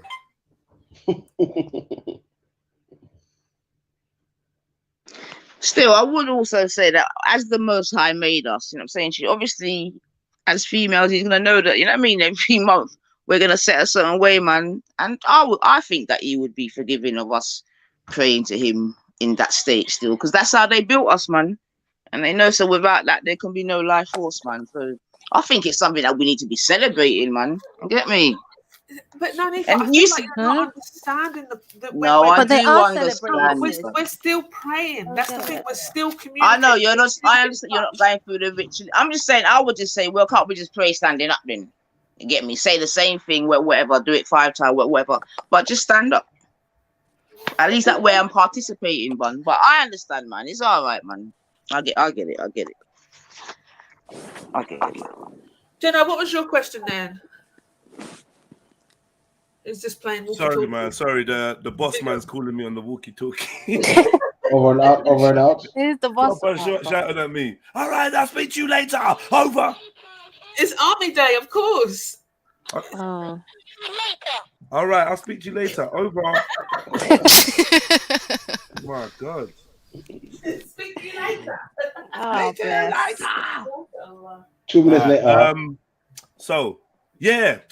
Okay, so I just wanted to break down because obviously people are trying to throw in, you know, they feel like it's ask a Muslim a question day, right? Or throw a statement at a Muslim, right? So what the guy said was, in short, he quoted Prophet Muhammad saying that a nation that is led by a woman is cursed and doomed. And I just wanted to, obviously, I know Sister Nines ain't gonna be feeling that, so I thought it'd be great to like get you lot to discuss that. And So, what's the evidence is provided for that, or is it just like Mount met for talk? So let me talk something. Like, what's the evidence for it? What's the vibe behind it? Well, I think we could even just look at how women are in power in general, right? There's obviously a wisdom behind the hadith. That was hadith, right? Yeah, it's a hadith. Yeah. I'm just trying to see where it is so I can try and get a sharh of it. Hadith, right? And there's wisdom behind Quran, and that's the ultimate wisdom. That's from the Most High. And you know what? The Prophet, peace upon him, wasn't saying things out of his own will anyway. So that was the Most High as well, right? But through a man. So, but he wasn't the Son of God, just to clarify. Just to clarify that. But what I was going to say is we need to look at, if we can use an example of every day and what we know, look at how we see women in governments, in power, in leadership roles. We often see them imitating males. They don't act like women majority of the time. They often imitate males, but they go above and beyond, and then they become worse than a male in those situations. They lose their their maternal instincts, I feel, and their softness and all those things that could come with leadership. But it doesn't work in a leadership role, because if a woman is motherly and maternal and cares for everyone, it doesn't work as a leader, does it? Because she's going to start having empathy and sympathy for everybody, and it will just be a mess. Or am I wrong? Yeah, say the quote again, please. JEDI. It's probably on the walkie-talkie. No, I wonder if it's up here somewhere. I'll have a quick look. So I think he's probably referring to the hadith. And the hadith says, never will succeed a nation as makes a woman their ruler. I think that's what he's referring to. Okay. But so do the ladies on the panel believe that a woman can't lead a country then? I think that there will be issues with a woman leading the country. However, there was good prime ministers. There was the Prime Minister Merkel, who was a leader, obviously, of Germany. How are they good, though? They lead the dunya. What? Huh? Why would you use them as an example? They're not no good. Merkel. But we're talking about women in general, right? It's saying women, right? Yeah. But I'm saying from your standpoint, Yeah. you wouldn't. I wouldn't expect you to say that Angela Merkel was a good leader. No, what? No, wait. Well, I'm just gonna. Well, has she been any worse than her predecessors? Exactly. No, but what I'm saying is, from an Islamic point of view, I wouldn't expect you to be in agreement with any world leaders. So they would all be bad leaders. Well, yeah. So I think on that perspective, then yeah, they are, because they're just not great. But what I'm trying to do is, you know, give an example of women in leadership roles that are around the world, right? It's the New Zealand Prime Minister. She is a very good Prime Minister in the sense of, you know, she's compassionate, she's kind, she's maternal, she cares. Yeah. Right? And she shows this thing. So then Prophet Muhammad was wrong then? No, wait. But this is what I'm saying. So it doesn't necessarily make her a good leader. For me as a woman, I'm like, yeah, she's awesome. But now if New Zealand, which New Zealand, let me finish then, Jedi. You're contradicting yourself. Like, no, but I'm not actually finished yet. So it was going to make sense. You asked a question. I am saying we have to look. I already said, you know, I think women are too emotional to be leaders of countries. And that's what I'm trying to express right now. The New Zealand leader, the Prime Minister, I personally think, as a woman, she's great at what she's done. She's been compassionate, she cares. But again, she's too emotional. New Zealand is a country that doesn't have to face anything really. They're just all the way over there in the world. They don't have any wars and all that kind of stuff. They're chilling, right? But if now, do I think that she would be a good leader if New Zealand come into battle with another country or whatever? No, I don't. Do I think it should be a male that would be in that position that would be better? I think perhaps, yeah. He might still be an asshole and horrible and whatever, but I think the emotion is a bit less with a man in leadership roles. So I do not think the Prophet Muhammad's peace upon him was wrong. So, but okay. Sorry. So, Becca, can you just read the quote one more time, please? Sorry, my bad. So I think the quote he was referring to was never will succeed such a nation as makes a woman their ruler. Okay, so let's obviously in the modern time we can look at, I know my God just gave the example of New Zealand. Is New Zealand in a worse position since she's become leader with her emotional self? No, it isn't. But then again, New Zealand doesn't have to deal with really anything. Okay, then let's find someone else. Then you mentioned Merkel. What do you think of her stewardship of Germany? Merkel imitated a man, the same as Theresa May. And she's got men behind her. It's not like she's moving on her own accord. What does that even mean? Imitating a man. What does that mean? Yeah, so she had to obviously take on masculine energy to do that role. Okay. Right? We can see that it's a leadership.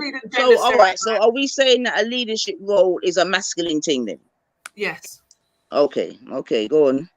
I believe so, and I feel like when you look at Theresa May, Angela Merkel, I'm not sure if these women have any children or had any aspirations to have children. No, we know Theresa May didn't, and she doesn't have any. She didn't have any aspirations to have them. Her career was put at the forefront. I think that's quite a masculine trait to have, as well as I believe in gender. What, a career is a masculine trait? I think when you put that in front of everything else, I think it can. This is going somewhere left. You know, I don't know where it's going. I think if you put your career at the forefront of your life, I feel it is a masculine trait. I don't think that's very feminine for. Yeah, I just don't. I think it's okay. No problem. Yeah, and I feel like with these women in leadership, they actually are surrounded by men. So again, they had to take on that energy to have some sort of respect by men and not being treated as women within that community. But it still didn't really work for it, you know? Like, yeah. So I don't believe there's any rulers that were women in my lifetime that have been good leaders of nations. Right. So Right. So you're so okay. So you don't think that Merkel done a good job in Germany then? You know what? It's not about not doing a good job because. Well, what is it? How do you measure it then? How do you? But what I'm saying is that for her to actually have to. All right, tell me someone that you think's done a good job of leadership then, so at least I've got a benchmark to work and contrast with. But then it's all it's politics, isn't it? So I couldn't really give you an example, to be honest. I couldn't, because I think they're all done something wrong in individual ways and whatever. There's not really a good bench point. I think all the women that go into positions of power end up taking on masculine energy so that they can survive in that environment. So it just kind of shows us that women are not supposed to. And many times end up neglecting their biological natural purpose on this earth, which is to nurture. Right? It's not about your right. It's not about necessarily having different rights. It's more of you have different responsibilities and roles. And a lot of the leaders today are not standing. They're not fulfilling the conditions of real leadership. So as women, then you don't think that we should go with their armies, would lead. Hold on, wait. You know what I mean? Yeah. So you don't think that we should go into leadership roles then? Basically, is that a fair conclusion?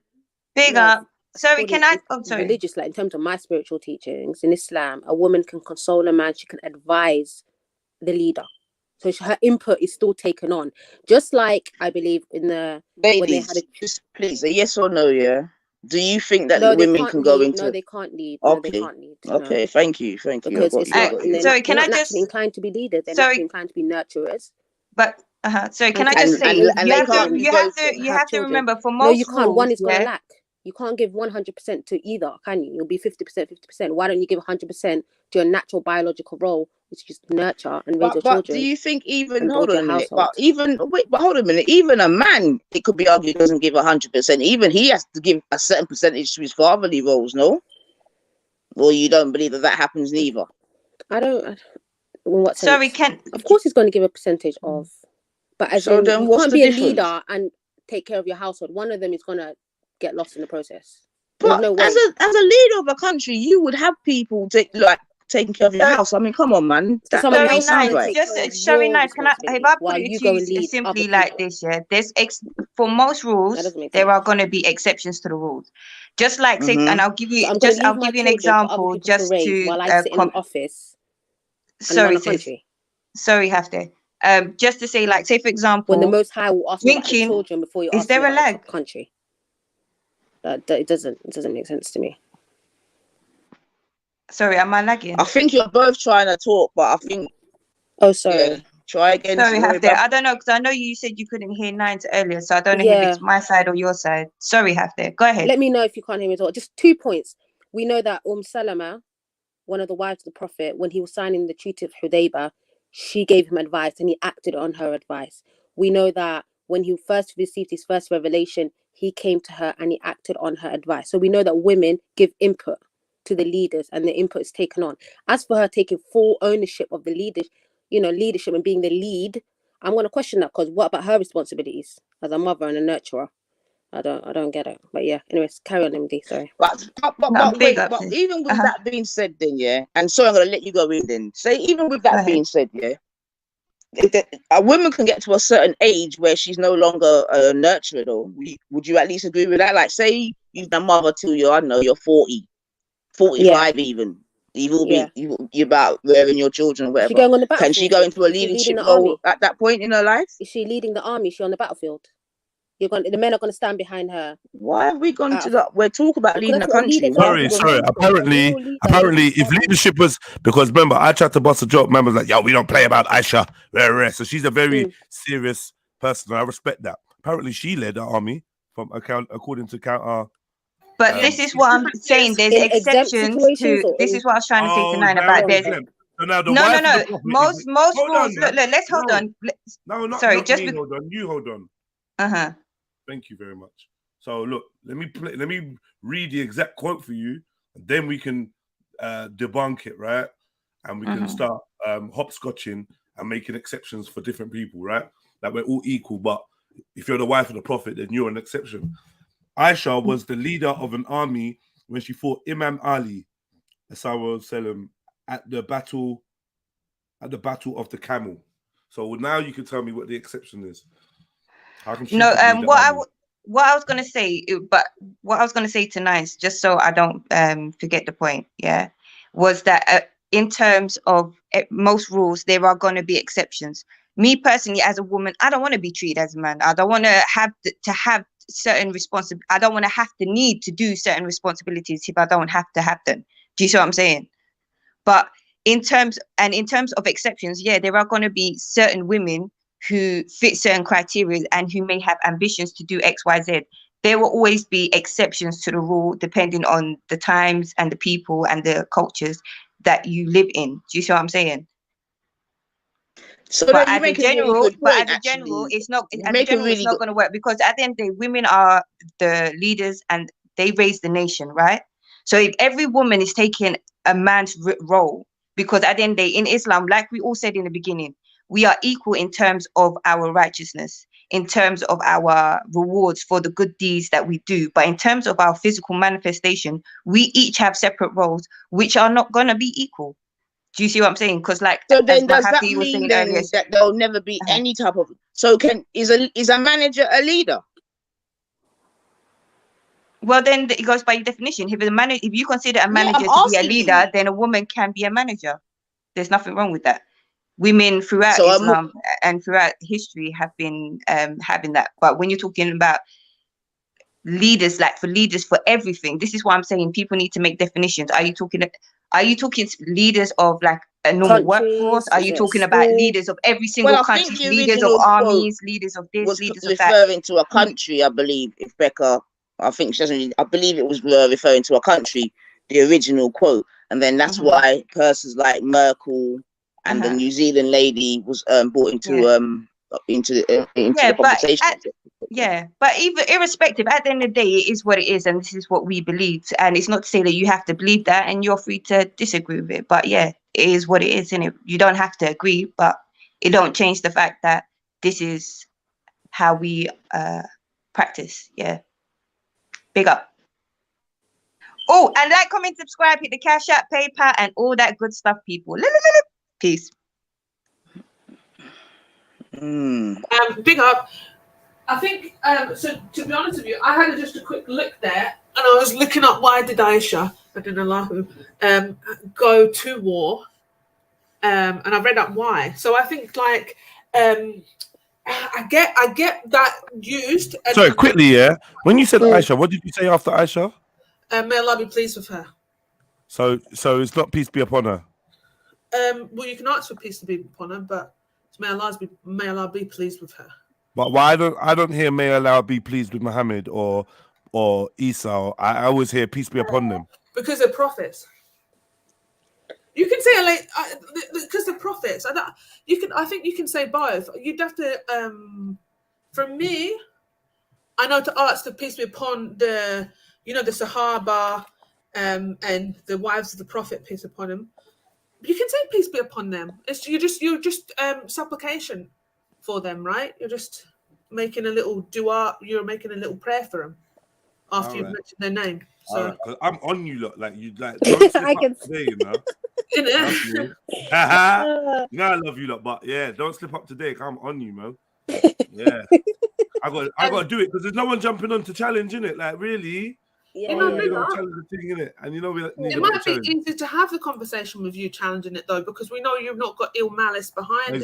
Exactly. But do me a favor, please continue saying, because I did interrupt you straight away. So yeah, so I'm just gonna say, so the question you asked was how could she be a leader when she led the war? But I think I was like, okay, how could she? So I decided to look it up myself, because there's just a lot of things within Islam that we come across. We have to learn about. So I looked it up, and it seems as if there was no intention to have a war. The war sprung upon them.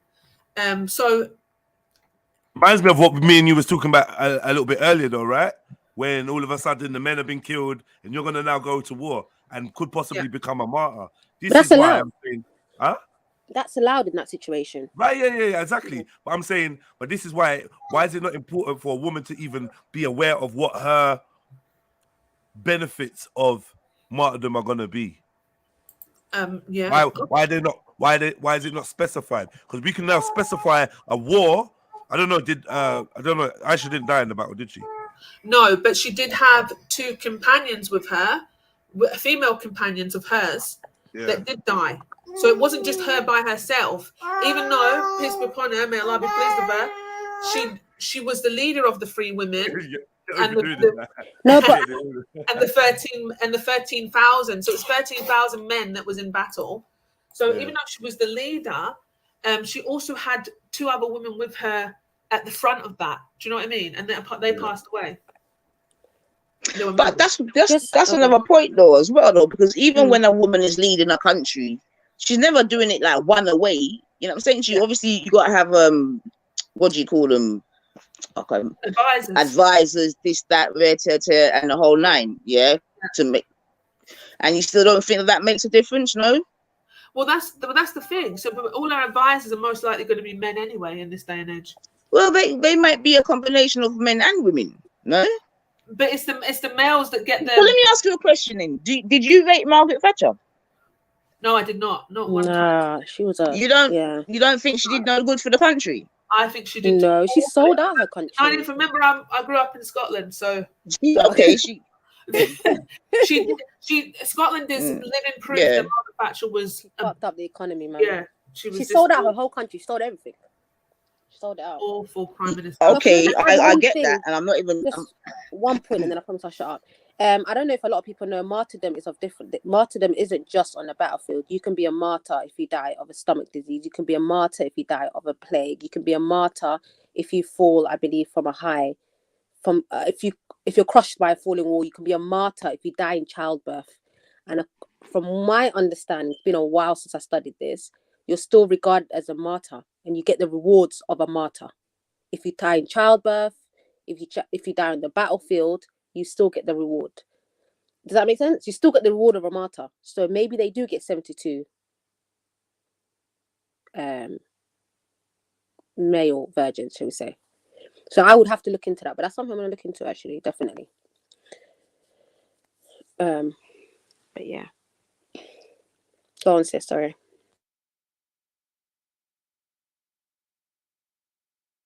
Sorry, I'm here. I'm not trying to mute the thing. I'm just getting eaten. Oh, sorry. I was like, have I cut out? I can't tell my stream. No. Sorry, I'm getting bitten. Oh, cool. But yeah, so martyrdom is quite a big as well term we're dealing with. Yeah, I feel like. Oh, you just went. So then, what? So regarding this leadership thing, yeah. So I mean, I guess it sort of ties in to what you said in the beginning, in that there isn't equality only in piousness or something. Was that correct? Yeah. So I guess, to be fair, regardless if I agree or disagree or not, it does sort of tie in with the whole thing once again, man. So like my girl who left previously said, it don't really matter, does it? Because that's what's written. I saw the thing set and I saw it go. So yeah, there wouldn't be any point in trying to argue it because it don't make no sense, innit? So I get it, man. But big up the ladies still out there that do want to become leaders, man. Don't let anyone or anything stop you from wanting to become a leader, man. This is our time to lead, ladies. This is the most freest we've been, man. Go and lead out there, girls. Go on. Nanny, if I'm in a leadership role, I have my own businesses. I know. That's why I was quite interested to hear what you were saying, because I know this. So yeah, I do think because of the business that I'm in, I think I'm great for that role, right? But it's one that I've created for myself. Now, if I had to work for a company as a manager, I might perhaps need to be somebody else or take on energy of a man to be taken seriously in that role. Not just that, sis, the hours you're going to work, the time you're going to have to put in. Your children are going to be neglected. That's why a lot of women today, I'm not saying all women, a lot of women cannot even handle 9-to-5 jobs, but you want to run a whole country. Yeah, your children are being in school being groomed. You've given them to third parties to raise for you. Now they're getting groomed. Yeah, but I'm not being funny, my girl. That people are giving their children to other people to be whatever, doing far less thingy-bob's jobs than leading the country, man. So I don't know. I think we need to be a bit careful. Like, it's not a small commitment to say you're going to lead. But sis, a 9-to-5 is a big commitment. because you're It's still like the away same from as your leading a youth. whole country, a whole nation, Yeah, I get you, bunch I of get you, I people. get you. But You know I'm what I just mean? saying, working as a female, as a mother, it's a commitment. So why not just reach for the stars, man? You know it's hard. But then what's what's the detriment of that? That's the thing. You have to weigh up the benefit of that and the detriment. Yeah, And I if the detriment understand, outweighs but the benefit, then just allow it. yeah, but remember that the Just working the job that you work, right? And you've got a child. I'm sure there's been times just when you've had to go to work, maybe been called in, or you have to do extra hours or whatever. You feel like you're not giving. You're giving more to work. I get that, man. I understand that, but that's not. I get that, but that doesn't make me not be able to lead, does it? That's the thing, isn't it? Because regardless, any person, but any person with that sort of job, there's going to be an element of sacrifice anyway. Yeah, I'm sure we can all agree with that. Yeah, and obviously it's going to be multiplied because you're a leader of a country. I get it. You know what I mean? But if I ask you about Margaret Thatcher, innit, it'll be. Although I know one of her children got arrested for some fuck shit in South Africa and that. Yeah, I mean, look, I think women should be able to lead, man. You know, if they can get to that position, I don't see why not, man. And have a family. You know what I mean? Why not, man? So that's all I'm saying. Because at the end of the day, we're mothers, we work already, this, that, and the other. So you know. That extra few steps, I don't see the biggie, man. But again, I understand it's part of the thing, so I get it, man. Nah, big up, sis. It's been a good convo, man. It's been a good convo. It's been a good convo. And all this, and Margaret Thatcher, she definitely did not. I'm sure she went out of her way not to be emotional. My girl. Yeah, she went out of her way to be. Yeah, she was stone cold, boy. Yeah, she was stone cold. Oh my god, especially with the minors. Remember with the oh my god. Yeah, he was ruthless. Do you think they're traits of a woman? Do you think that's traits of a woman? No, cold and take people's livelihoods away from them. I couldn't. I knew you had a daughter, yeah, and she became politically minded, this, that, and the other. Somehow she, you know what I mean? She wanted to be the Prime Minister of England. Would you tell us, no, that can't work? She can contribute, but she would have to show me how that would align with her biological purpose of being a mother. Mum, I don't want to have kids. I just want to be a leader. Well, that's a deep one. Why you get no grandkids? Like, that's so deep. I don't even know what. That's gonna be your first thing, isn't it? Where's my grandchildren? But you know what? I think when you have children, you go with that though, isn't it? It's like I mean, what you want your child to be. Yeah, I mean, you kind of have to let them be their own people. Do you know what I mean? That might hurt you in respect of, like, obviously, yeah, like the sisters were saying about in regards of, oh my gosh, I'm not going to get grandchildren, but that's a selfish need for us. Do you get what I mean? If at the end of the day, if that's what's right for your child, if they honestly like, look, I don't think I want to deal with kids, or whatever reason they put behind it, then it's their lives. We can't dictate to them. As long as it's an informed decision, they know, okay, this is what it is. Then what can you do? You can't do anything. What can you do? But yeah, man, that's a tough one. Are they? More and more women are going to become leaders, right? Just naturally, because we can now get into that position. Because remember, that's why even before, when someone said time and culturally this, that, and the other, I could appreciate that 14, 15, 16, whatever 100 years ago. That would be the chattings, isn't it? I can understand that. You see what I'm saying to you? But in 2022, I think to be saying that is somewhat withholding women back a bit, man. To be fair, man. You know what I'm saying to you? And I think there's enough examples of women. Well, it might be the context, because in some tribes, the women would lead and they would be the decision makers, but it doesn't take away from their roles as mothers. That's why I was a little bit surprised again. Whereas in this society, it's not built for you to lead. It's built, if you do lead, you're going to lose out on something. But in Africa and a lot of societies, women do lead, and they do lead their tribes, and but it doesn't take away from their role as mothers. They're still the mothers. They still have that nurturing energy about them.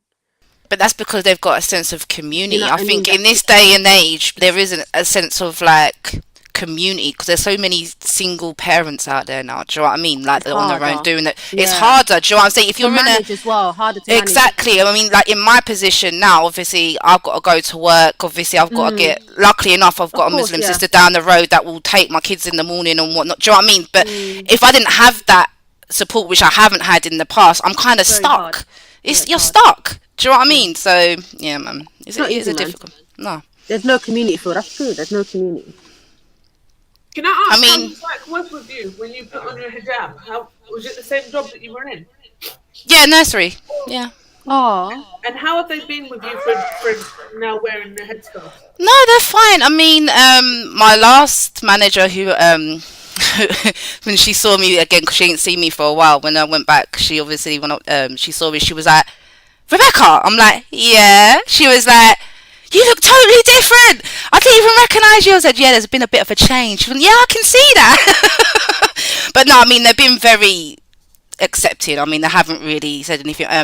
My current manager that I've got at the moment, she's really, really interested in it. It fascinates her, because I don't think she's ever really spoken to a Muslim lady before.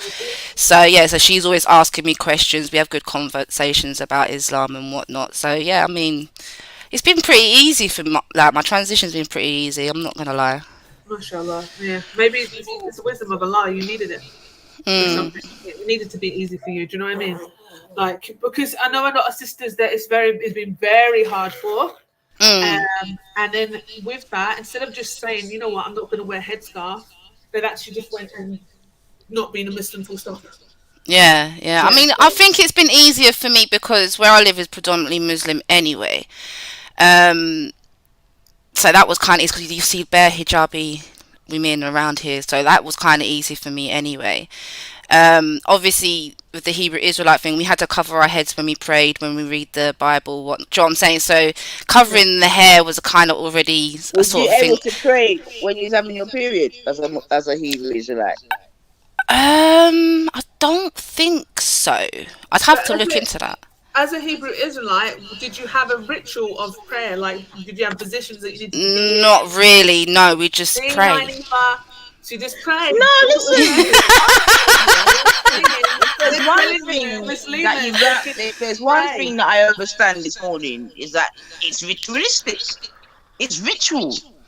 I get that. And it's a hadith, and it doesn't necessarily come from the Most High. I get it. So I get it that a man's put that sort of thing in place, and women are dear. I get that, man. I'm not arguing.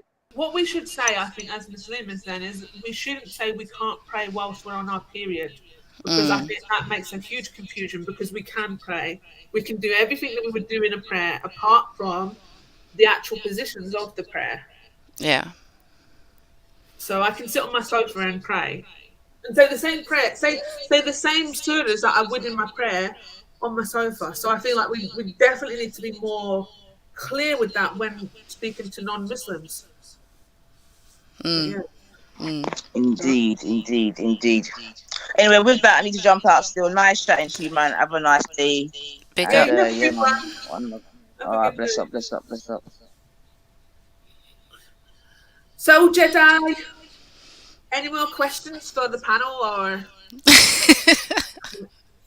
big up? We can maybe move it on from Muslims. If Maybe. Maybe move it on from Muslims. But you know what? MashaAllah, it's so lovely to see that that you're doing okay within the deen. Honestly, it's very tough. No, yeah. I mean, I was talking about it the other day, and I don't think I had the pressures of what other reverts would have had, like family pressure, friends pressure, or whatever. I mean, because I don't really talk to my family anyway. So, and my family already kind of know I'll do what I want, like I don't care. Yeah. So, I mean, I didn't have that pressure, like, what are people gonna really think about? My thing was more, and I was stressed, because I think it's because I've got the anxiety. My thing was more about, and even before I took my shahada, because do you know how long it took me for even taking my shahada? Like, it took me ages, because I was just sitting there battling.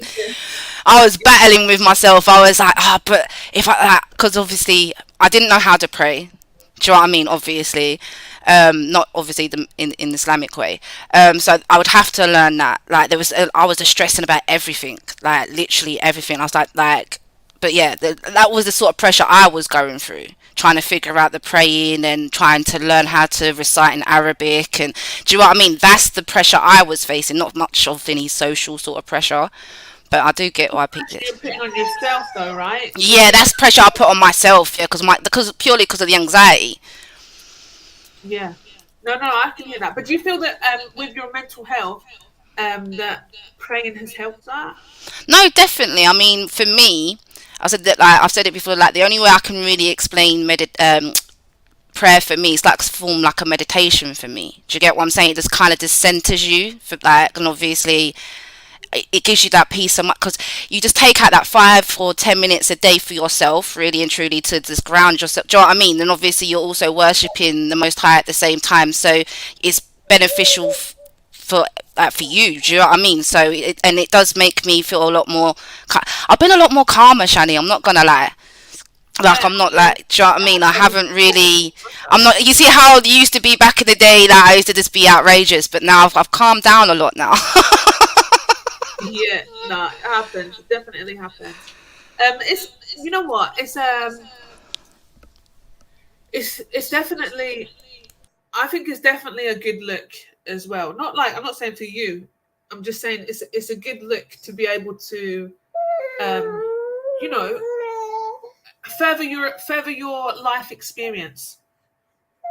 That's what I mean. So I feel like, you know, we change all the time, right? So beforehand, you went from, were you Christian or you weren't Christian at all, raised? So basically, my mum would have been, well, so my nan is Catholic, my mum's C of E, my dad's C of E, but they didn't really bring us up. I did start going to church when I was about 8, but obviously, like, I was in and out. Do you know what I'm saying? Like, I wasn't really on it. But yeah. You've I think when you've come to Islam, now you have experience of all the other faith systems, but understanding that those faith systems, especially if you went on to being a Hebrew Israelite, you obviously had the Judaism quite a lot there with you, right?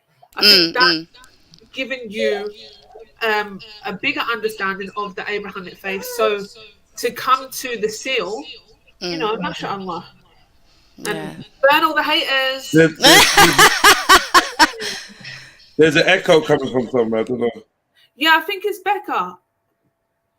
I don't know where it is. 1 second. Let me.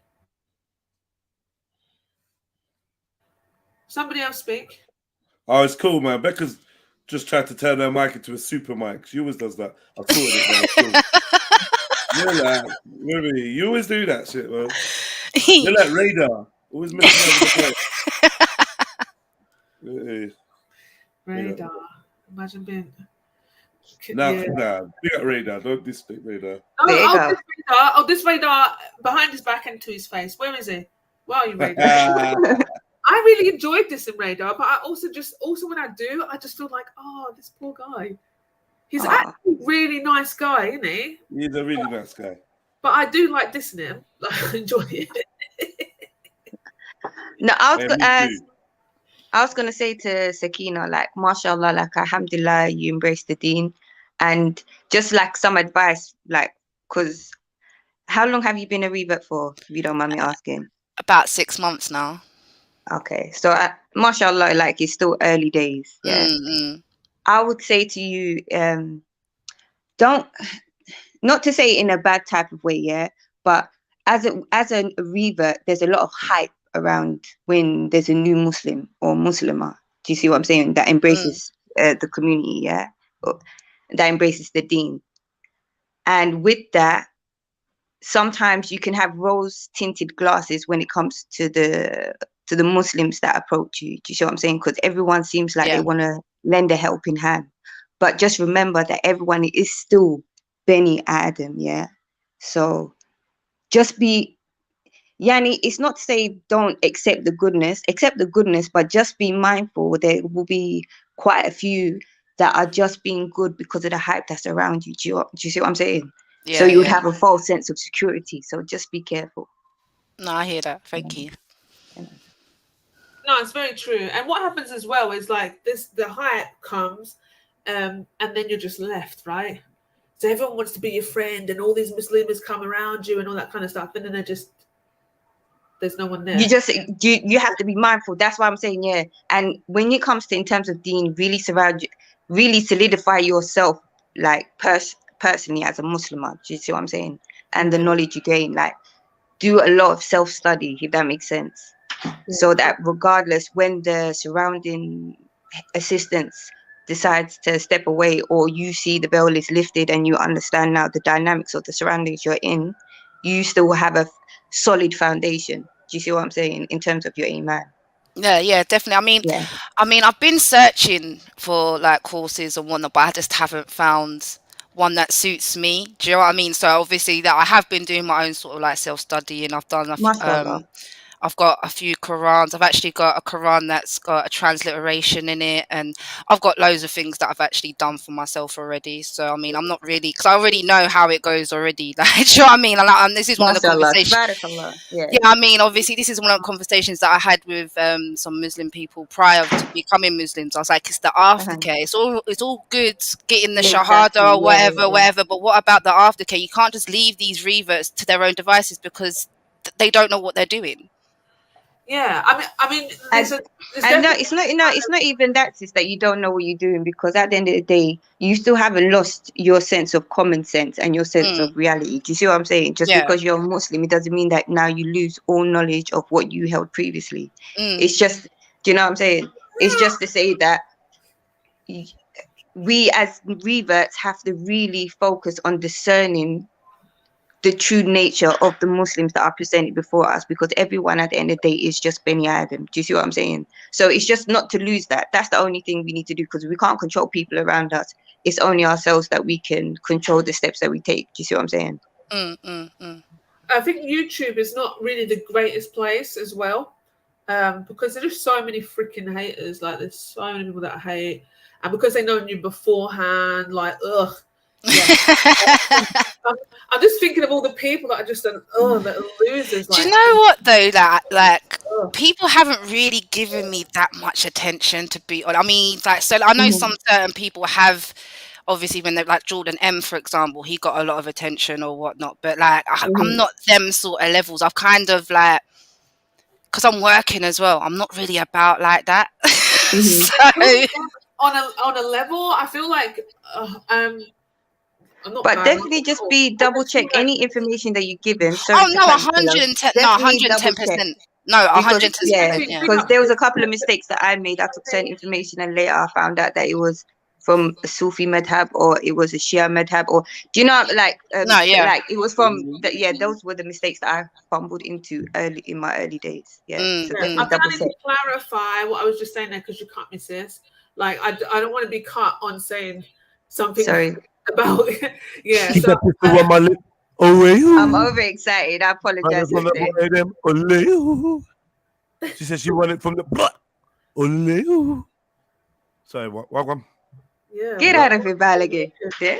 One for you. Yeah. No. So you said Jordan M, those levels, and I'm just saying, like, I don't know about Jordan M. I feel like he used, like he was at Speaker's Corner, right? So he kind of used that to connect with people and whatever, and then created what he created through that, right? So I don't know who this is, by the way. I might be wrong, but like Jordan M's only learned Islam for about 5 years. So he's been in the thing for about 5 years, been in the faith, and like I think it's amazing. Like he's learned quite a lot, in my opinion, in 5 years. But yeah. But how do you know what he's learned? This is the thing. So and they're not bad mouthing Jordan M at because he's running around, because he runs around telling everyone, and then look at me, and everyone's like, oh my god, the white revert, and he's like, it's just like another. It's all great, but for me, it just shows how the caste system works in us psychologically. Like, and we do the same thing with white rappers. They come, they start rapping, they spit the same bars that MC Blackety Black was spitting, but we're like, oh my god, a white guy. Same with dancing. Oh my god, you see that white boy dancing? Whoa! You get me? We got crazy so much fun because, like, it's just, and it's an inbuilt hype gas. Like, it's an inbuilt thing. I don't think that we do it so much. I don't think that Muslims do it so much for white women, but white men definitely, man. No, I think white women do get it as well. Like there are Okay. a lot of white women that are the reverts, yeah, that have like huge followings and all that kind of stuff. And I think, like you're saying, it is because of that. It's kind of like, wow, you've come to join us.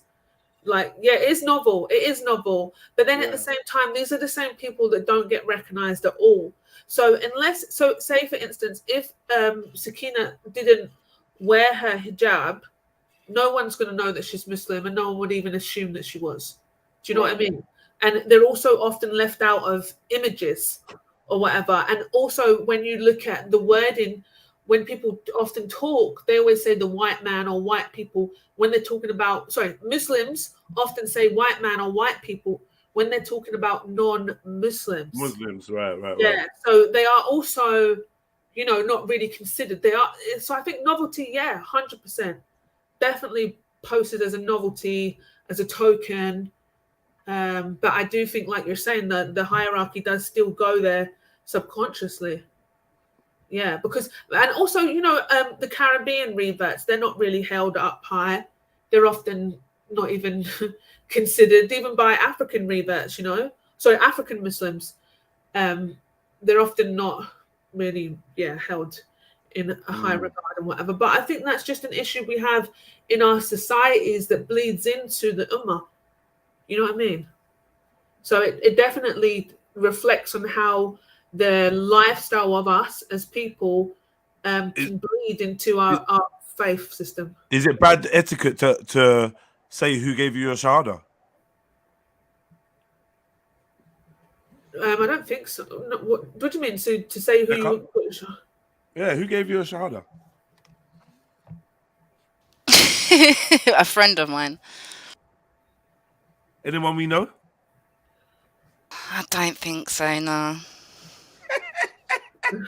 You're funny. He's thinking it begins with Why B. am I funny?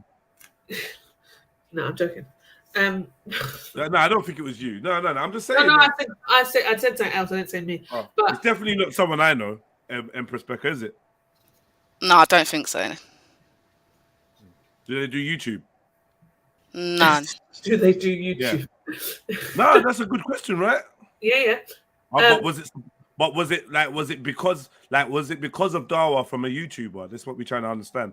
Okay. No, it wasn't at all. Like, because to be fair, like I'm not trying to offend anyone, but the stuff that gets said on YouTube is probably not the best stuff to learn from if you're becoming a Muslim. So I didn't take. Much. So you met it. So someone in your personal life, in real life. Yeah, See, that's amazing. That's all because somebody made a claim that, you should probably get your shahada from someone from the mosque, not the YouTube. So they made an assumption, which I don't do.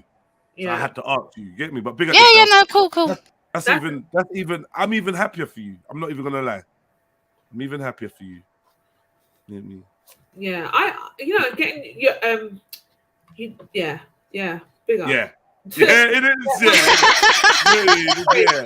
There's a couple of points in it, but I do think you made a really good point in saying that, like, if you're trying to learn about Islam, these are not the places. No, definitely not. Even though we have like really great discussions, it is a lot of stuff that is a bit later on, I feel like, within your journey. Not you, I'm just saying within a journey for somebody that wants to learn about Islam, because there are basics, right? And I feel like Khan does this a bit. So I feel like Khan knows a lot, dives into a lot of stuff that is not really necessary for him to know as a Muslim yet. There are basics that you should be knowing before going into those areas. I mean, me personally, before I took my Shahada, Shani, I actually looked into certain things, researched into like 5 months prior before I even took my Shahada. Okay, mashallah. But that makes sense, right? So if you want to know, okay, so you kind of want to know your limitations, then yeah, of course, go into the deen and find out, actually, does this fit with my lifestyle? How much will I have to change my life, right? And I think that's what you should do before doing anything. You need to research, yeah.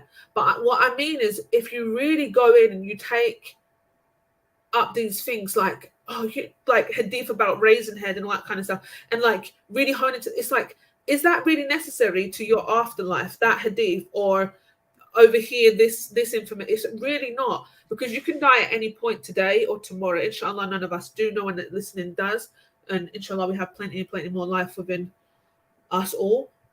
But because we don't know when we're going to pass, are we really going to waste time, you know, on something that is not going to give us a better afterlife? As Muslims, I'm saying. So this is why not knowing Surah Fatiha is a big, massive issue. Yeah, that's one of the main things you need to know. So, do you know it? Are you learning yeah. it? No, I know it. Yeah. This is what I'm saying. I'm done with Khan. I'm done. Don't Yeah, laugh. do you want me to? Do you want me to recite it right now? No, don't. No, but you know what? Yes, please. If you'd like to, yes, please. It'd be nice to hear. I would say don't, just because women shouldn't really be reciting the Quran out loud to men. Okay, fair enough. Right? That's what I say. Yeah. I mean, you can. It's about modesty, right? It's just about modesty, really. What? Yeah, it's the same way that we shouldn't really be singing in front of men and all that kind of stuff. We don't want men to be attracted to us. Why would I be attracted if you're reading a book? No one's talking about you, Jedi. That's the thing. Like, no, but why would that be attractive? Listen, because some people will be attracted to that. Muslim men, whatever. Like it's makes sense. Don't just whatever, blah, blah. Makes sense, please. Right. Okay. So basically, when you recite the Quran, you're supposed to beautify it, right? When you speak and you say it. So even if a man recites it, he's supposed to beautify the words with his voice. Can I recite the Quran to you? Huh? Can I recite the Quran to you? Yeah, you can, John. Is there a danger you could become attracted to me from me as reciting the Quran to you? No, probably not. So probably not. No, there is a danger. But okay, so why is that permissible? Listen. It's about modesty, yeah? Yeah. So I don't have to be modest towards you though. Huh? Do I not have to be modest too? Yeah, of course. So like I said, if it's immodest to recite the Quran in front of the opposite sex for a woman, why is it not the same for a man? Okay, I don't think women think the same way as men. That's why. Listen, we don't feel this. We don't think the same way. Listen, right? Just if she wants to recite the Quran, she can. I just advise. No, I'm not going to make her do it because you've said. No, you're not making her do anything. Whatever she does is her choice, right? But if she wants to, then she can. Imagine I'm an online acquaintance and we have religious conversation. I'm like, oh, could you read this part of the thing for me, please, so we can hear it? And it's like, oh, I can't do that because it's immodest. I'm just like, what? Listen. It's a holy book, right? It's a holy book. Okay, one second. If you beautify a passage, if you read a passage from a holy book, I believe there should be nothing immodest about that. Right, listen. Right, if she wants to read it, then she can read it. It's perfectly up to her. But if she wants to recite it, then that's a bit different. So if she wants to read it, then she can read it. It's fine. And that's if she wants to. No, and I get that, but like honestly, you're saying that I'm not going to sit. Yeah, I'm not going to sit on right. So I read the Quran on here, right? Don't I? Yeah. So I might quote. I might read passages of the Quran on here. Right. I often do.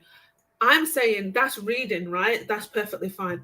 We're talking about reciting the Quran. So I'm not going to sit and recite the Quran the way that I do when I'm in prayer. So that's what I mean, because there's a sense of, but if she wants to read it because she's remembered it, then she's willing to do, it's up to her if she wishes to do so. Yeah. Ultimately,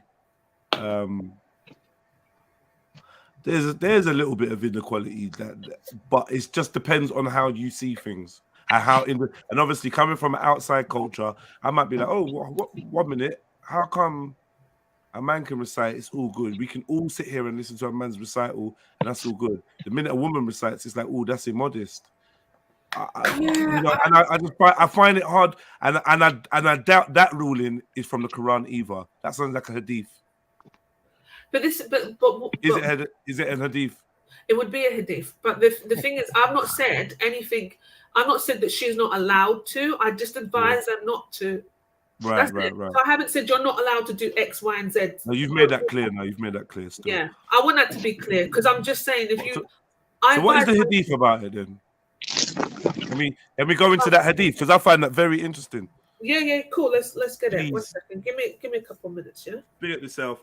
Yeah, man. We've had a little Muslim morning, man, and Muslima morning, and it's been very, very entertaining and interesting. And I would love for you sisters to feel comfortable enough to speak about certain things on here, and maybe I don't know if it's appropriate, I don't know if it's right, I don't know if it's something that you're going to get criticized for, but like, you know, we do try to encourage these like women hours and whatnot.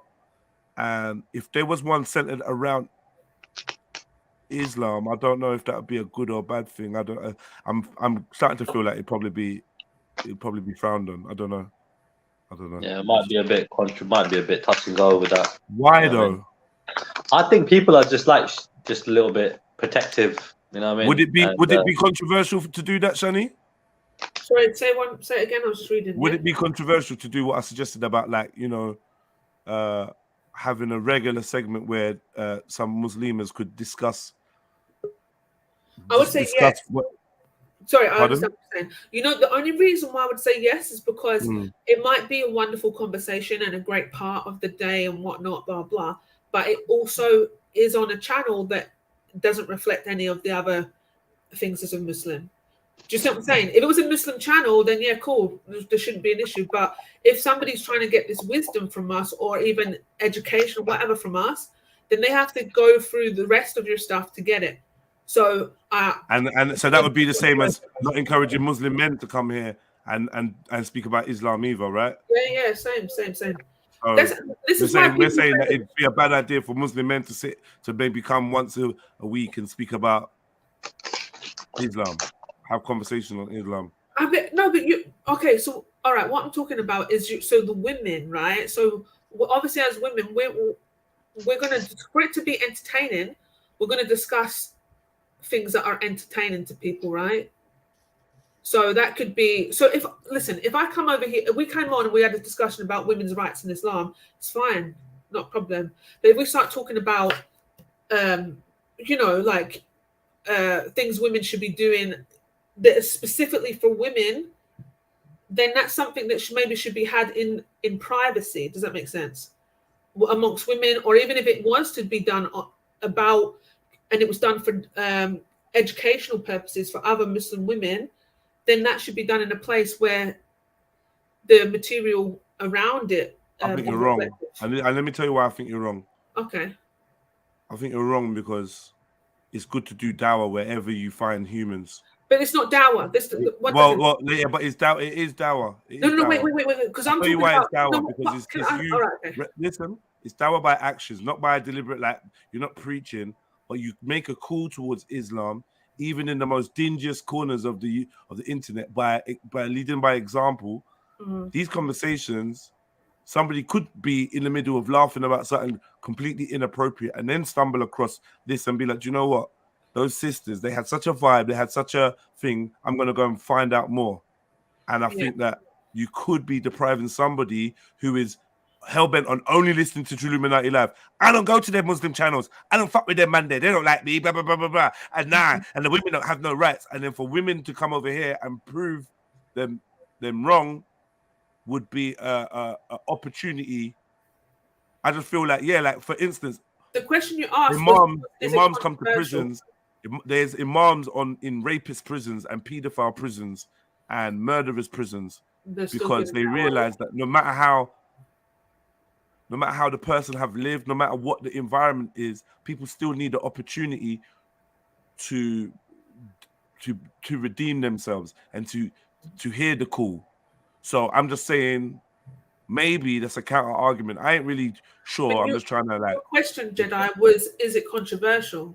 That's the question. So I said yes, it's controversial on this basis. The basis that your channel is not a Muslim channel, right? That's what would make it. No, but it's a truth channel. It's a truth channel. People come and speak their truth. Cool. But then there's a lot of content here that is not appropriate for a practicing Muslim, right? So that's why I'm saying it would be controversial. Am I saying that this shouldn't happen? No. You asked if it's controversial. We're having these conversations here. So I'm saying, so the question I'm asking obviously is like, sorry, the question you're asking is obviously on the basis of like, you know what, are the sisters going to get heat for sitting here talking? I'm saying there's possibility. I've been the only Muslima at one point that have ever been like, that had been talking on this panel and for a long period of time, and I got abuse from other Muslims for doing so and having conversations about other things other than Islam, you know, and that was controversial. Not that I was causing any controversy; they thought I was. So yeah, it's not exactly necessarily a safe place for Muslims to have a conversation about female women stuff. However, it can be done, and the reason why. So I said education, not dawah, right? It's because we give dawah to people to either increase their iman or help them believe in the Most High. You know, have a stronger belief system in the Most High, or where they came from and stuff like that, right? But if I'm going to start talking about, I don't know, like ghusl as a woman, so how I wash as a woman, like the things that I can perform as a woman in a marriage and stuff like that within my bedroom and all that kind of stuff, like these topics of conversations can be had amongst other Muslim women. You can tell a non-Muslim woman this information, but you should have a degree of modesty when it comes to talking to strangers anyway, right? And that's strange women. So then this wouldn't be an appropriate platform to have those conversations when there's men lurking around. My husband had an issue with me doing the talk that we did, yeah? And I'll tell you why. What talk? So when me and Sarah, me and Mary Jen were having a debate, and I tell you why he had an issue. It wasn't because of anything that I had said. It was because of the chat. And then I asked my sister, because my sister, my younger sister was watching. My other sister was obviously in labor, but I was asked my sister, and my mum watched the debate as well, right? And they both said there were disgusting things in the chat, and my husband saw that. So that was the issue. So he told me that these conversations shouldn't be had, you know, in these environments. And obviously I was kind of like, what? And I looked it up myself, and obviously it makes sense, because if people are not respectful about these kind of things, then these are not the people that I should be talking to. Just all right, but check this now. Check this now. Is it appropriate for you to speak about your religion on TikTok? Is it appropriate to talk? No. It's not religion, JEDI. It's certain topics. Right. Is it? Yeah, but the topic was sex before marriage. Yes. Would it be appropriate for you to talk on your own about sex before marriage on TikTok? Perhaps not, to be honest with you, because I know that there's a comment section, right? So I know that there's going to be people. So you wouldn't be able to advocate for marriage before sex on TikTok because there's a comment section. No, but I'm confused. No, this is the thing. So the issue. So the issue is not what I was saying whatsoever. I get it. It's the comment section. I'm getting to that. I get it. But the point was, there's no one on the panel. The point I'm saying is, if you was to have a conversation on TikTok, or you was to say, look, hi, I'm Shani, I'm a Muslim sister, I'm a Muslima, and my belief is that sex before marriage is harmful for society, and according to the Quran and the Prophet, blah, blah, blah, blah, yada, yada, Allah wants this for us, da, da, da, and you went into it, would that be inappropriate? No, it's not. It's not. But then, clearly, that could go viral where people are dissing you for your makeup, or dissing you, look at the face, blah, blah, blah, or hear her voice, or whatever they're going to chat shit. I'm not picking out anything real, but just saying. Yeah.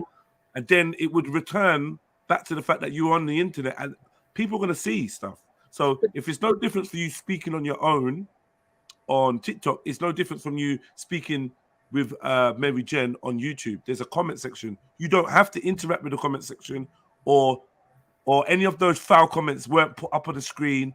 You didn't need to see that. So you could perfectly be sterile from that. It wouldn't affect you. Going on the internet, you're going to get weirdos and they're going to say something about anything. Just Yeah. bear that. I'm just thinking. That's exactly the reason. So that will be the reason why there's some scholars that will even say to you, and like you know, your scholars, imams, whatever, they will advise the women, advise them not to have these conversations in public. Have the conversation, have it amongst only women. Do you see what I'm saying? Is it a private conversation though, really? But When you're advocating for marriage before sex, that's a private conversation. No, and this is what I'm trying to explain. Let me be really clear. So the topic of conversation, there is no issue there with that topic. It's the environment the conversation was had, because the people didn't respect the conversation or the people in the chat. I wasn't in the chat. I don't understand why you don't understand what I'm saying. Because I do, but but you keep saying the environment. I'm saying you're not in the chat. Right. Okay. When you go speakers corner, yeah. When you go speakers corner, wait. So, lady in the veil is wrong. Why? Because I can access her beliefs. I can access things she believes in. I can access her speaking about Islam, and I can also critique her and comment and chat shit. No, that's not the point I'm making. No. Really, the point that I'm making is that the environment that the conversation was had. Now, I didn't know anything about the comments because I didn't. That wasn't the environment. The environment was you and MJ on the panel. Yeah, but for me, it was. You didn't have the conversation in the chat section. You had it on the panel where you was in your own sterile environment. So it wasn't the environment. It was the environment that your It was the environment that your mom, your sister, and your partner were viewing from. But that's not the environment you were speaking from. They're two different environments, right? Because I would never permit, while you're on here, people to come on there and be disrespectful. So you were actually protected. Okay. And free from that. Right. Okay. So what I'm talking about is somebody's perception of what has happened. So my mom, my sisters, and my husband saw the comments. My sister, saw the comment section whilst watching the debate and saw the disgusting things that were being said in the comment section, which then dirties the whole thing for their experience of what has happened. I didn't have that because I wasn't a part of that, right? So this is why I'm saying what we spoke about was very within the guidelines of modesty, of levels of modesty that I practice, right?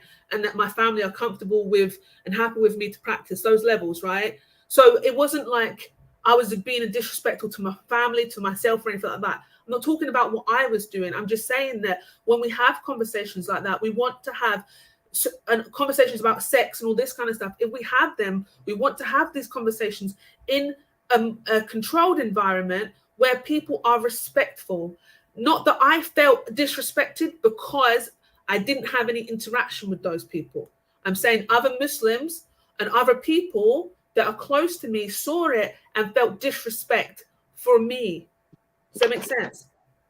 Yeah, but is your opinion more valid than theirs? Like, when it comes to those people that might be disrespected or whatever, like, surely you're doing what you feel is right and going with that, right? Yeah, so this is why I was kind of like with my husband, well, I didn't do anything wrong. And he's like, yeah, I know you didn't. So it wasn't an issue with us with me because I didn't do anything wrong. I was having a debate. He knew what the debate was about. It was just he felt offended by the language that was coupled with the debate, being that there was the comment section. He didn't. So to be fair to him, he's never used YouTube like this before. He don't even use YouTube. So he's never been to these places before. So this is the first time I've invited him over. Come watch this. Come watch what I do. I want to debate, blah, blah, blah, blah, blah. And then he sees that. And that's what he thinks that obviously is the environment that I'm in. He doesn't recognize. And the same with my mum and my sister. They don't use these platforms. So they're seeing it as watching a YouTube video and watching live comments, right? So they're seeing it from a totally different perspective to us who use this every day, know how it works, right? So I would have to explain, and I did explain, that has nothing to do, that's just a side comment, blah, blah, blah, blah. People can be, you know what? Because what happened was I tried to go back and look. After my husband had said it, I went to go look. Those people had been timed out. So there was control in the sense that there was moderation in the chats. The people that were saying disgusting things, those comments were removed. So I wasn't able to see them. But my sister did say, no, Shan, they were disgusting. Some of the things that were said were disgusting, right? And this is a 20-year-old woman at the time. But when you go back to look on the video, you can't find them because they were being, there was a moderation there. Yeah, but surely like good people should go where bad or ignorant people are, right? Because they just don't know, and you know you're helping them to be better, right? By being around them, talking and stuff, and them listening to you. So spreading the word is not a bad thing, in my opinion, to people that, you know, in a bad environment, put it that way. Yeah. But the thing is, spreading the word is different. So if I wanted to give dawah, I'm not going to give, personally, I wouldn't give dawah about sexual related things. I'm going to give dawah about rights of a woman in Islam. I think that is very powerful within itself. And that's something that I could talk to you about and be confident in talking to you about as dawah. I'm not going to talk about why sex before, like I can have that conversation, but it's usually going to be a one-on-one. It worked in a debate setting, but again, like I said, it's better to have these conversations. If we're talking about sexual things, it's better to have them in you know, environments, not with strangers. Really? Yeah, a more closed setting. You're saying? Yeah, I get what you're saying. Yeah, closer set exactly. And but there's And not let me just say strangers for that the can say. record, no, I'm not an ex-Muslim, man. I've never taken that leap. So I'm not an ex-Muslim. I don't know why you're trying to spread some lies poorly. That's a lie, man. And I'd be proud to say I was part of anything that I was part of, but I've never been a Muslim or a Christian or whatever. Do you know what I mean? Do you not need to change your name when you convert to Islam? No, you don't need to change your name when you convert to Islam. People just do it. You don't need to change your name. That's correct, right? You don't need to change your name when you don't need revert. to change it. No, you don't. Unless it's haram. Yeah, haram. Can you have a haram name? Yeah. Like, so a haram name would be Allah, yeah? That would be a haram name. You can't call your child Allah. Who told you that? What do you? Is that another hadith or something? There is a hadith about it's about naming our children beautiful names and stuff like that. Allah is obviously a beautiful name, but you cannot be Allah. There's only Allah. You can be slave of. You know, there's loads of people that have Allah in their name. You can be slave of Allah and so on and so forth, and have Allah in your name, but you can't be Allah. Yeah. This is why I think it's quite weird when people are called. I used to always think it was weird when Christian people would call their sons Jesus or something. I thought that was strange because if you believe that's God, then why would you give your child? Well, God's name in Hebrew culture, most of the Hebrew names have Yah in them, so it's part of our culture to be called after our Creator. So yeah, we don't have that. And because their God is the Father. Because their God is the Father, and children often take their father's name, so I think it's perfectly normal. Yep.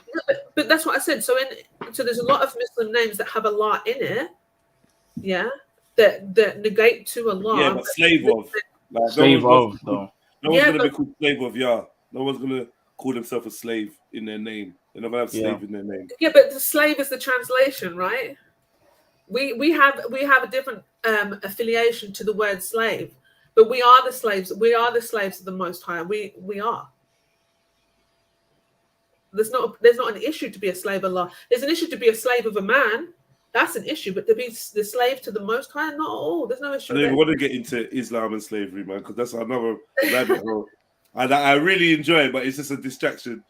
It's taking us away. All right, Zulu, you're here now, man. Yes, let's give Chani and Empress Sakina a round of applause. A break, yeah. Yeah, because you know what? Big them up, man. It's great to have you sisters on there, and I'm glad that you feel cool enough to be up on there, man. And whatever's big up for the platform. I do have opinions, but I think I'm gonna keep them for now because I think we've done enough, and then we'll come back to this at some point because there's enough things I want to say, but I ain't feeling it. No, I ain't feeling it, baby. But I'm gonna but I do feel the sisters. So I don't have to feel everything. It's not for me to feel everything. Yeah. You know Can what I I mean? say something? I really Yeah, want it to be said that, you know, this conversation literally could only run because you are respectful and because you have a level of respect for our religion and our way of life. Now, the conversation literally, and it couldn't have been as peaceful and informational with a lot of other people that come around here. It wouldn't have been the same thing. Do you know what I mean? So I think that in itself, when we talk about Islam, you've got all the people that are Muslims that hate you or have an issue with sit still, because we're about to talk about Israelites, and there's going to be a whole load of calling people dickheads and idiots. Yeah! Come on! Yeah. You fucking dickhead. What do you know? Yeah, Hamite. Yeah, Hamite. Fucking Hamite. You Edomite. Edomite. Blah, blah, blah. Elamites. Oh, man. Hittites. It's true, though. All the ites. All the ites are going to get called. All the mud's going to get slanged now. Beefy, did you want to say? I feel like you want to say. It better not be a question. You better have a statement to make. I'm sick of you and Nanif's questions. That's all you do. It's the same question. It's asked different Muslims. Have you got a question, dude? No, that's what you got, isn't it? No, I don't. I can join the panel. I can talk with Zulu in that. Huh? Okay, cool. No question. No. Cool. He's like, damn it. He's like, damn it. I know people get triggered in that question, so no point triggering people. Number 68 on his book, like, yeah, you don't know. Answer it next time. Highlight it, man. Answer next time. I think everyone, listen, family. I've noticed that there was a bit of sluggishness. Don't worry. When we begin to discuss African spirituality, the Christians, Hebrews, what? And Israelites, Christians, Hebrews, and Israelites will be fully backing the Muslims again. All right, yo, if you want to jump on, bro. We'll take it in another direction, and then I've got another direction to go after that, right? Yeah, so this is my YouTube son Zulu, man. He's like a really good guy. He always sends me good information. He doesn't want me to perish in hellfire, man. He wants to. I know, man. I know. He wants to be next to me, side by side, singing Hosanna. Yeah, and you know what? It's a beautiful image. So yeah. He sends me stuff all the time, right? And this one was tailor-made just for me. So I'm gonna get this up on the screen. I was actually it was a good thing to send me, Zulu. Thank you, man. No problem. Right, here we go. Yo, can I ask the ladies a question? No, jokes. Go on. So like you know, in India, right, there's currently like in one of the states in the south, right, there's like they're trying to ban hijabs, right, in schools. In India? Yeah. So this is elections are coming up in India at the moment, right, and there's this bit of a nationalist kind of movement out there. Well, maybe it's the current party, right, in power, the BJP, they're like this nationalistic kind of thing, right, on the right, and this and that. And they're saying under the pretense of being in uniform, they want to ban the hijab, yeah. But really, they just want to take away the Muslims' rights, which they've been trying to do. You know what I mean? People have been thinking for a while now. So, like, one of the things is that they're trying to say that no woman wants to wear a hijab; they are forced to wear it. Now, obviously, I come from a Sikhi background, and you know, about Sikhs, they wear turbans, right? So it's part of our religious identity to wear a turban in that regard. So very similar to the Muslims, the women wearing the hijab. Yeah. So like, how do you sort of see, is it enforced? Do you think for people from a young age? Is it a choice? Like, most people might think. And yeah, I mean, what do you think about this whole thing? Especially, yeah. Just quickly, because obviously Zedda wants to go into this, yeah. But there's no compulsion in religion, yeah. There's no compulsion in Islam whatsoever. You're told. Either you practice or you don't practice. Either you do something or you don't do something. And you're told and outlined what the sin is for not doing it and what the reward is for doing it, yeah? Regarding the headscarf, we have to recognize there are a lot of women in this world who are forced, brutal force sometimes, to wear the headscarf. This is not Islamic, right? There is nothing in the deen that tells their fathers or their brothers or any men or any woman to force their headscarf on a believing woman, yeah? So we have to really, really recognize that that's not in Islam. It does happen. Many women wear their headscarf because they choose to do it for the sake of Allah, for the love of Allah, and for the understanding. Some women don't understand, some young girls don't understand, and it's really important that men and women of young Muslim children help the child to understand, first of all, why they should wear it, and give them the choice to wear it. Simple as that.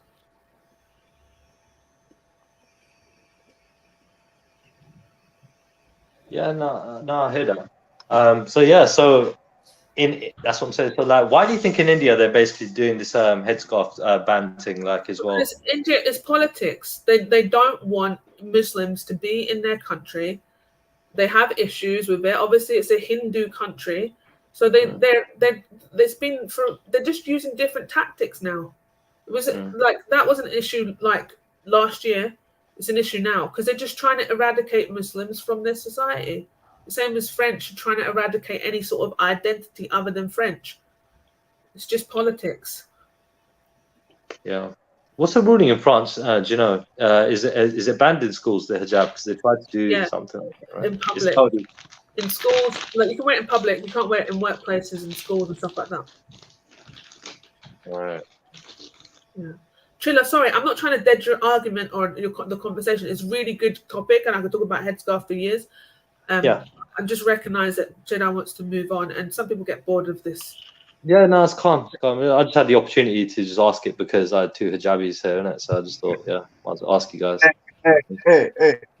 Oh, you moving on? All right, Sakina, stop smiling when you said two hijabis. I could hear her smile. Like, You're stupid.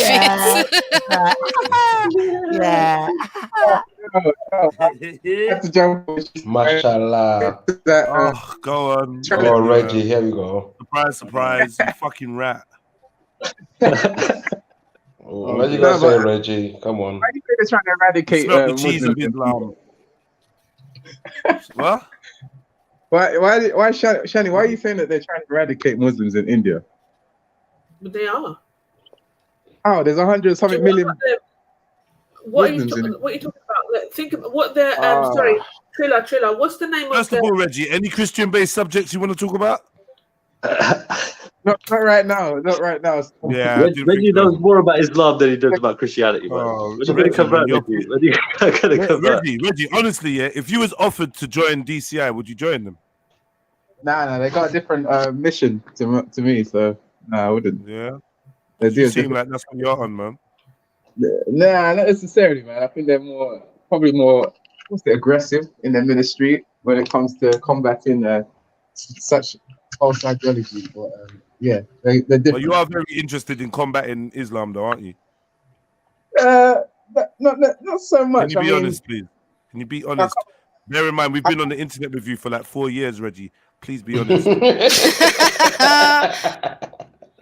I come online and I find some of the. Nah, if you guys are honest as well, I know a lot of people here haven't got the cojones to come out of what they're feeling, but most of what they're saying today is controversial and is in conflict with everyday normal people. You get what I'm saying? So you know what I'm saying. So of course, I think I've quite rightly said to Sister Shani when I felt there's been contradictions. I don't think I've pulled any punches, so I don't know what the cojones talk is about. We just do it respectfully.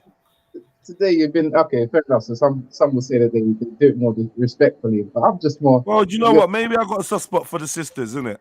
Like the specific set of sisters that were speaking are the most supportive females that I have in my little internet family. They're the most supportive sisters. All of them, all four of them. They literally have supported me the most in everything I've done. So I'm obviously gonna be respectful, man. And you lot know I've made Shani cry before, so it's not like I can't go in. Yeah. That's making Reggie, have you ever debated the Zionist Jew before? I don't meet many Zionist Jews I don't go onto platforms where there's many of them. I mean, have you guys got Jews and Jews like here? I don't know. Yeah. Anyway, let me go on mute for a little. Let's carry on. Come on, man. I'm not gonna. Nah, let's play it now because Reggie just. It's boring, though, Reggie. It's like. It's like, Mum, what are we having for breakfast? Porridge. Yeah, again. You know what I mean? Like porridge for breakfast for 4 years, bro. We turn up when there's a topic that obviously that we think we can contribute to, that we can bring an opposing view. That's what I do. Anyway. Go for it. So you said that there's 100 zillion Muslims in India, basically. What you're saying. I can't say that they're trying to eradicate them based on those statistics. Also, you know, like if they decide they want to ban a particular way of looking or whatever, it's just in line with what a lot of Muslim societies do themselves. Like you can't go and dress anyhow in Pakistan, or you can't go and dress anyhow in Saudi Arabia. What are you talking about? What am I talking about? You can't go and dress in a minister or. But these are actual Indians. Well, that's because it's not modest. It's not modest attire, is it? That's not even true, though. That's So- not even so- true. And they're getting killed. Hold on. The scarf thing is the least of their worries. Those people are being killed for keeping cows. Sorry? They're actually being murdered for keeping cows as a livestock.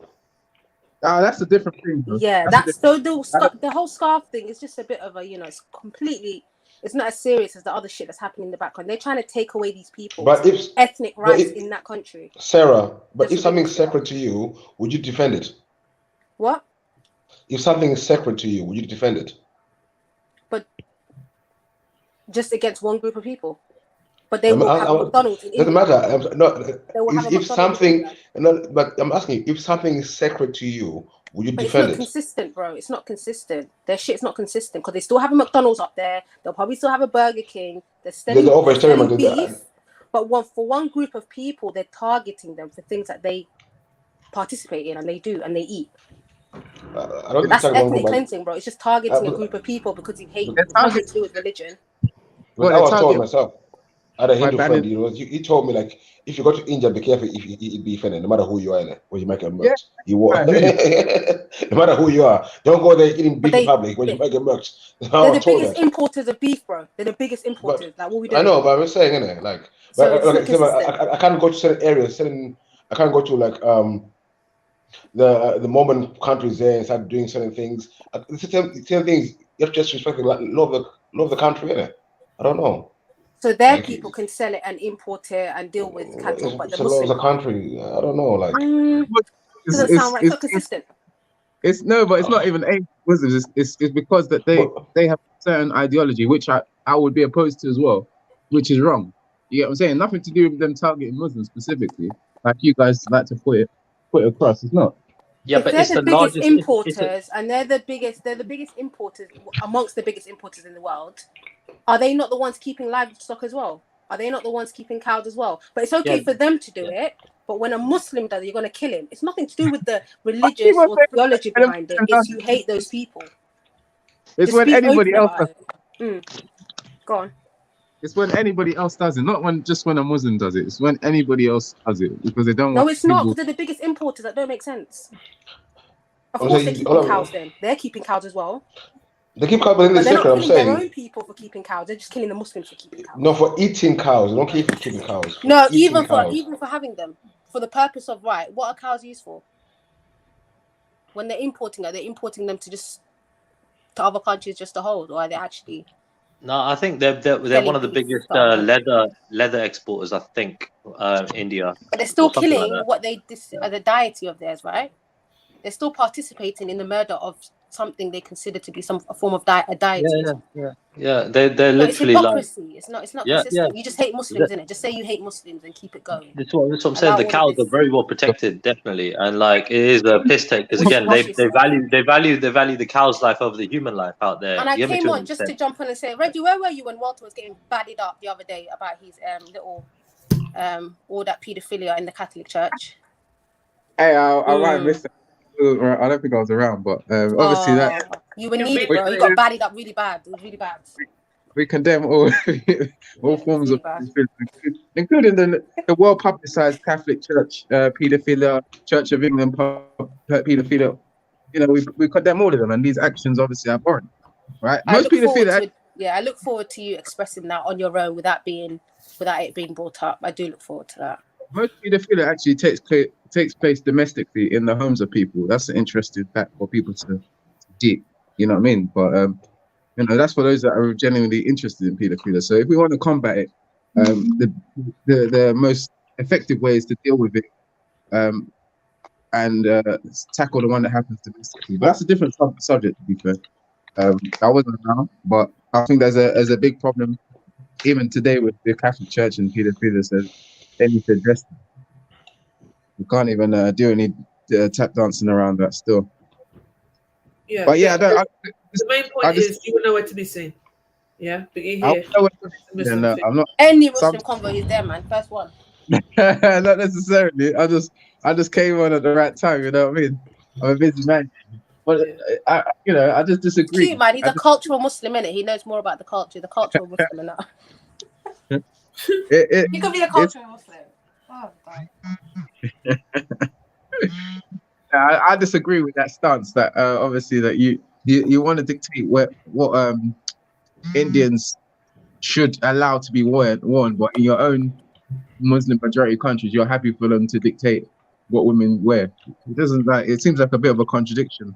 Well, it's not. Who dictates what women wear? What are you talking about? So if he's talking about Saudi Arabia, he's saying, "Oh, in Saudi Arabia, you can't wear a miniskirt. If you want to wear, they have areas where they wear it wherever you want, Reggie. Yeah." Say that again. Sorry. I'm saying if you want to wear a miniskirt, Reggie, you wear it wherever you want to wear it. Okay. Don't let no one tell you can't wear a miniskirt. You do that. Yeah, Reggie. When it comes to the dress thing, right? The problem is that in India, for example, like the hijab, right, is basically being attacked, and the turban really and truly isn't, right? So this is a thing. I really and truly don't see a difference in why people wear it. They wear it for the same reason: religion, modesty, things like that, right? And at the same time, women are also being attacked from these. You know what I mean? So basically, it's the women in India that are being attacked. Young women that just want to study, right? So surely, like again, so this is a thing: attack on Islam, attack on religion, freedom, and at the same time, women. So I think you know what I mean. This is just messed up. In Afghanistan. Oh my God! Why are you bringing up these failed? Wait, hold on. Because you just said Afghanistan. Let me just also mention that India is the largest democracy in the world. Right? India is supposed to be the largest democracy in the world. Yeah, it caters for 150 different faiths. Yeah, with 500 different dialects of language. Right. So we know what we're talking about. Yeah. Okay. Yeah. In the Islamic Republic of Afghanistan, women cannot go to school without the hijab. So they are discriminating against largely the kuffars. They discriminate against even some Muslims who reject the hijab. Yeah. And you know what I mean? Like, are they trying to eradicate kuffars from the society as well? Well, that's a form of oppression, right? Because they're forcing people to wear hijab that don't want to wear it. Now what? Yeah, and the same. And what? The same. Pretty much the same, and pretty much the same. So Reggie, are you advocating for women? What are you advocating for? Hijab for women that want to wear it, and no hijab for women that don't. Is that what you're advocating for? I'm advocating that that every country should be able to determine a standard to which their society is able to allow people to, right? So then, why are you moaning about Afghanistan then? Because they're doing that on that basis, right? They put a standard there, and Saudi Arabia, they put a standard there. This is what our country's standards are. Either you abide to them or you don't. Simple. Exactly. What are you fighting for? Are you fighting for the right to wear hijab and not to wear it, or are you fighting the right for the hijab to go? Like, the right of India to be able to ban the hijab, their existing constitution, and ban hijab. You see, it's no longer fit for purpose in the society. But Muslims are part of that constitution, though. What are you talking about? Muslims are Indians, Hindus too. Like that is their country. Yeah, these people correct. are cousins. These people are brothers. Like, what are you doing? Correct, but they're not even a within group of people that just landed on the country.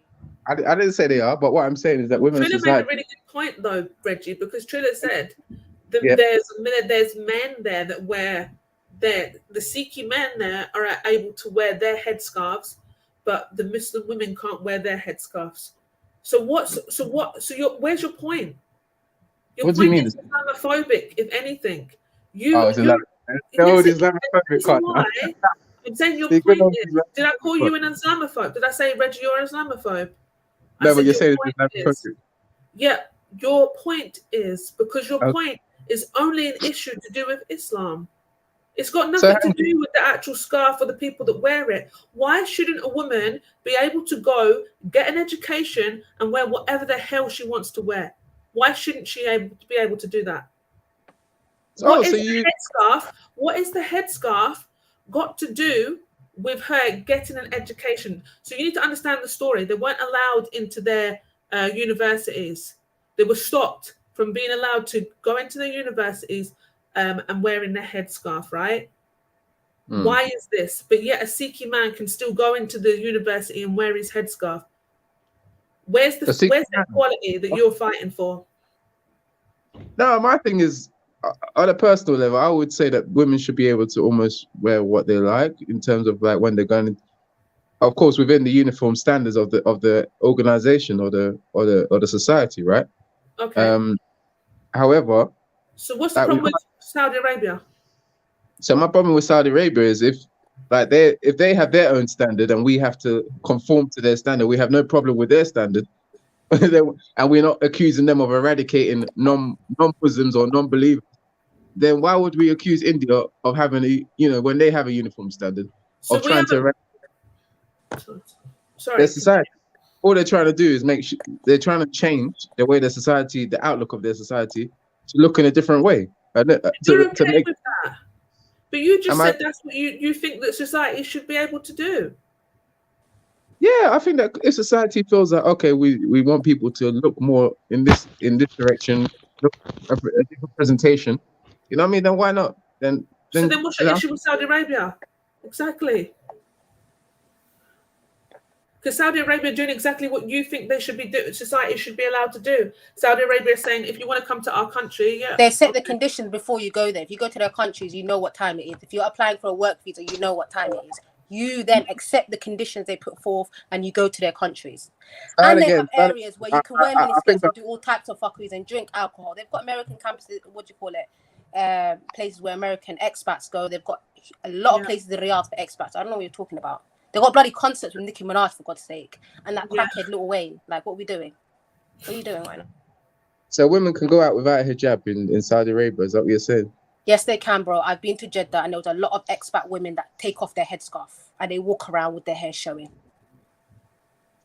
Okay, but in certain I've been to Jeddah, bro, for business trips, and they do. They wear their whatever, like. They show that. But when they go into certain environments, they are shunned because they're not wearing the hijab. Nah, bro, they were treated with royalty because most people thought they were expats, so they were like taken care of. Trust me, because that's not their culture. It's not even about religion. It's just their culture. They cover their hair, just like some cultures cover their mouth. India's trying to modify its culture and do away with the hijab. So one group of Indians can dictate to another group of Indians how to act. It's democracy. They're all the same people. And also, this is just slap bang in the middle of when they decided to do it. It's like half of your house bullying the other half of your house. That's what we're dealing with right now. And you've been living in harmony for a while now. But you just decided, you know what, actually, I don't want you to come into this room. You're not allowed in the kitchen now. And it's stopping everyone not coming into the kitchen. So the women are no longer able to go to the universities and get an education as of earlier last week. Because they're wearing a headscarf. Because they're wearing a piece of cloth on their head. And it's not about the headscarf, is it? Because it's a piece of cloth on their head, but a Sikh man can wear a piece of cloth on his head and go into the university. It's about their religion. It's about what they represent, those individuals. So then it's a discrimination, right? Because it's not discriminating against the headscarf, it's discriminating against the people's religion. It's a bigotness of that sect of people that decide do Hindu women wear headscarves as well? Yes, Sikh women do. I know Sikh women that have to cover their hair. Like really practicing Sikh sisters I know. One second. So are they being allowed to wear their headscarves in schools? Yes. Where's the proof of that? That's why I don't understand. This is all just chit chat. It's Muslim headscarf. It's quite specific, like language. No, can they have proof though? Are we going to school uniforms for any children wearing headscarves? Or it's some wearing headscarves and it's only Muslim ones are not wearing headscarves? So Trilla, you might know a little bit more about and kept up with this. I only just literally learned about the story from work the other day. But if you have more information about this. Yeah, I learned it from here. Yeah. Have they proposed it or have they actually done it? Is it a proposal? Trilla, my question for you, Trilla, my question for you: are any girls allowed to wear headscarves in schools in India? Yeah. As far as I know, yeah. It's only that one state at the moment. You know what I mean? No, I'm saying like. Oh, okay. But no, but are they stopping? Are they stopping all the girls from wearing headscarf or just Muslim? So it started off in one school, so they're just going for basically Muslim women in terms of wearing the headscarf. I don't know if it's all women wearing the headscarf, but yeah, predominantly it's Muslim women they're going for. So it went from one school and it's spread out to other schools as well now. And so the Hindu girls can go to school in the headscarves, but the Muslim girls can't. I think so, but I'm not sure. If it's the case that it's uniform, then I'm pretty sure then it would be across the board. Then nobody's Do allowed Hindu to girls wear one. headscarves? Do Hindu girls I wear don't know. I mean, like Sikhi girls, they wear they cover their heads as well sometimes. Yeah, so like, not a turban, but as in their head wrap. Yeah. And some of them wear something very similar to a hijab, don't it? They don't like wear Yeah, turbans. when they're walking around, they have the little shawl on their heads. So I think you have to be very precise here. Are they banning it for everyone, or are they being specific only to the Muslim girls? Yeah, I think it's across the board. I think it's across the board. When it comes down to Sikhs, they're exempted in this equation. I think. You know, I mean the Sikh women. So if it's across the board, why are you saying it's for Muslim girls only? I've got an article now. It's for maximum effect. Here we go. Islamic propaganda article. Let's go then. Let's see. Okay, so it's the Times of India. Actually, it's the Indian Times. So how is that? Just shut your mouth, Reggie, man. Annoying. They believe that the hijab is not essential to Islam like turbans for Sikhs, says Kerala governor, and he urges Muslim students to return to. Sorry. Kerala, he said. Kerala. Yeah, so there's a hijab controversy. It's a hijab controversy, not a headscarf controversy, hijab controversy. So it is just for Muslim women, Muslim girls. I've been looking up other sources. They're saying headscarf. So it's kind of like you're getting different reports. Oh, some are saying. Okay, but is it headscarves of the Sikh girls? Yeah, that's what we're asking. That's why we're asking: are all girls banned from wearing headscarves, or just Muslim girls? This is what I'm saying. Yeah, because it's a hijab controversy. If it was a headscarf controversy, it'd be like any forms of headscarves are not allowed. Right? That would be the report. But they're using the term hijab, which is obviously a Muslim. But it could be a Muslim person who's affected, who's saying, I'm affected by this headscarf ban. I just don't think it's as difficult as you guys are trying to make it out. Like, but yeah, cool. Let me read more of the article. What is it about you? Like, you like to sound like victims all the time, man. Let's bring up the evidence, or bring up the source that is clear and precise. Dude. In this case, I'm pretty sure that the Muslims are being targeted in India. All right, just saying. There is 100-something Muslims in India, right? And they're growing population. So I don't know about this eradication process. It's obviously failing if the population is growing.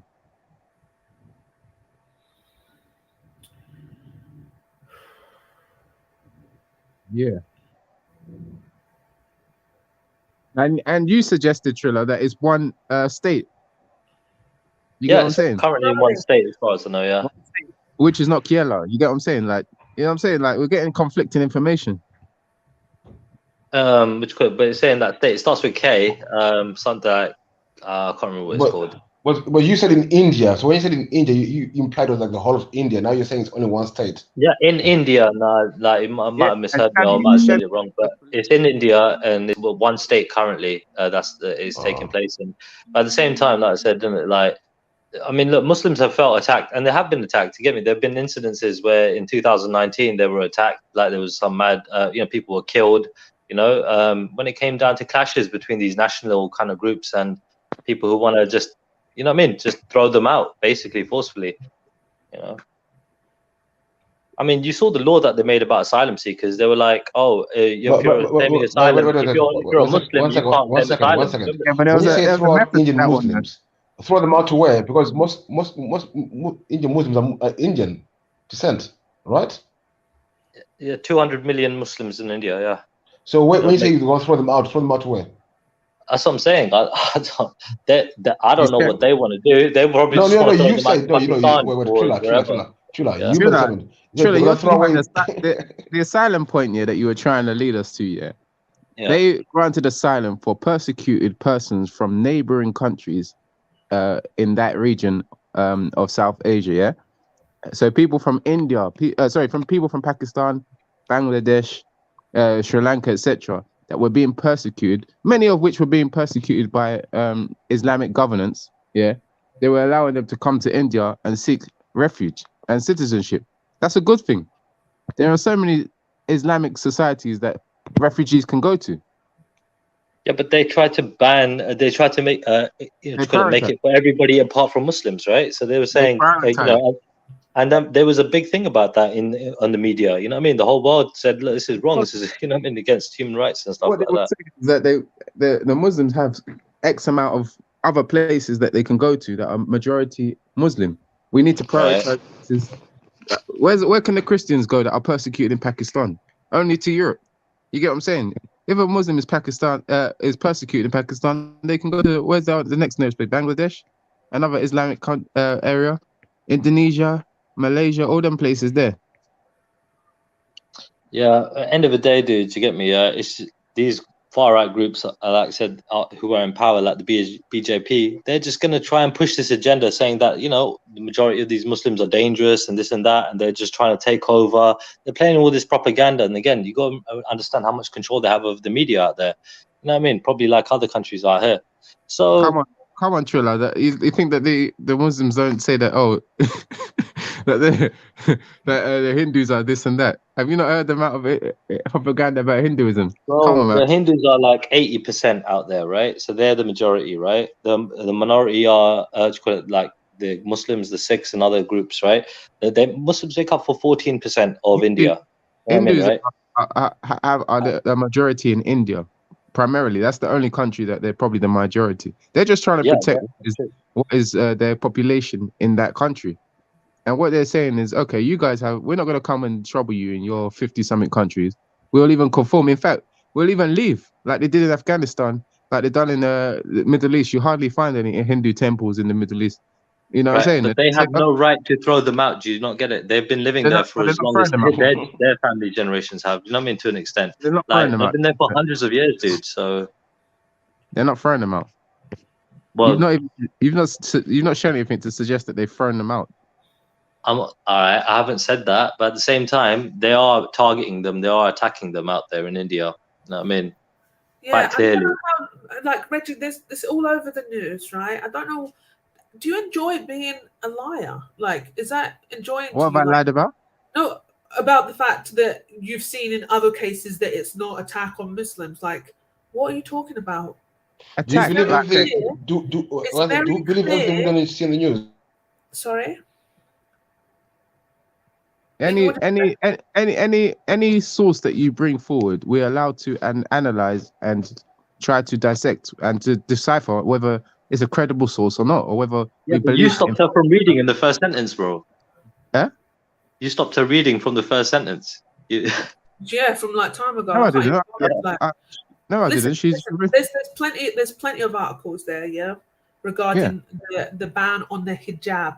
You said, "Oh, I've seen it in other places where it said headscarf," but it's just semantics, right? Because it's actually talking about the targeting of Muslim women. Because people, don't cut me.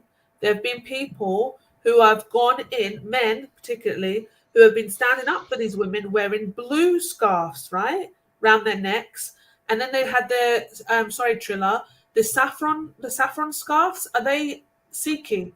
Or is that Hindu? Sorry. Yeah, that's going to be that's mostly a Hindu thing. Yeah. Okay, I'm reading a comment here. The saffron scarf people have been protesting against the Muslims to come into the schools and colleges. They've been shouting, oppressive. Not oppressive. They've been shouting some.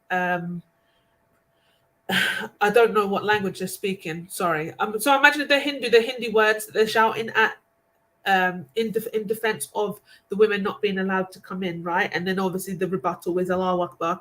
So it is clearly religious and clearly targeting Muslims. So that's why I asked you, do you enjoy lying? Like, is it again? I think you are doing that. You're doing propaganda and tequila. But at the how end is of the day, this propaganda? no one is suggesting. Claims. Where's the propaganda? No one is suggesting. Where's the tequila? Where's the propaganda? Can I respond? Don't just use words, Reggie, that you don't even Can I understand. respond? Stop shouting. Let's talk properly, please. The fact of the matter is, there's no shouting here.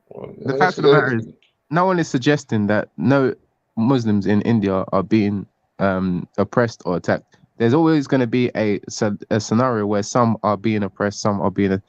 You can flip it on the other side as well. I don't want to compare and contrast, but if you wanted to go and find videos of Hindus being oppressed in Pakistan or even the Middle East, you can find it as well. You know what I'm saying? No matter what you want, if you wanted to find these things, you will find it. You know what I'm saying? But at the end of the day, the suggestion was made that, the whole of India is banning thing, which we debunked.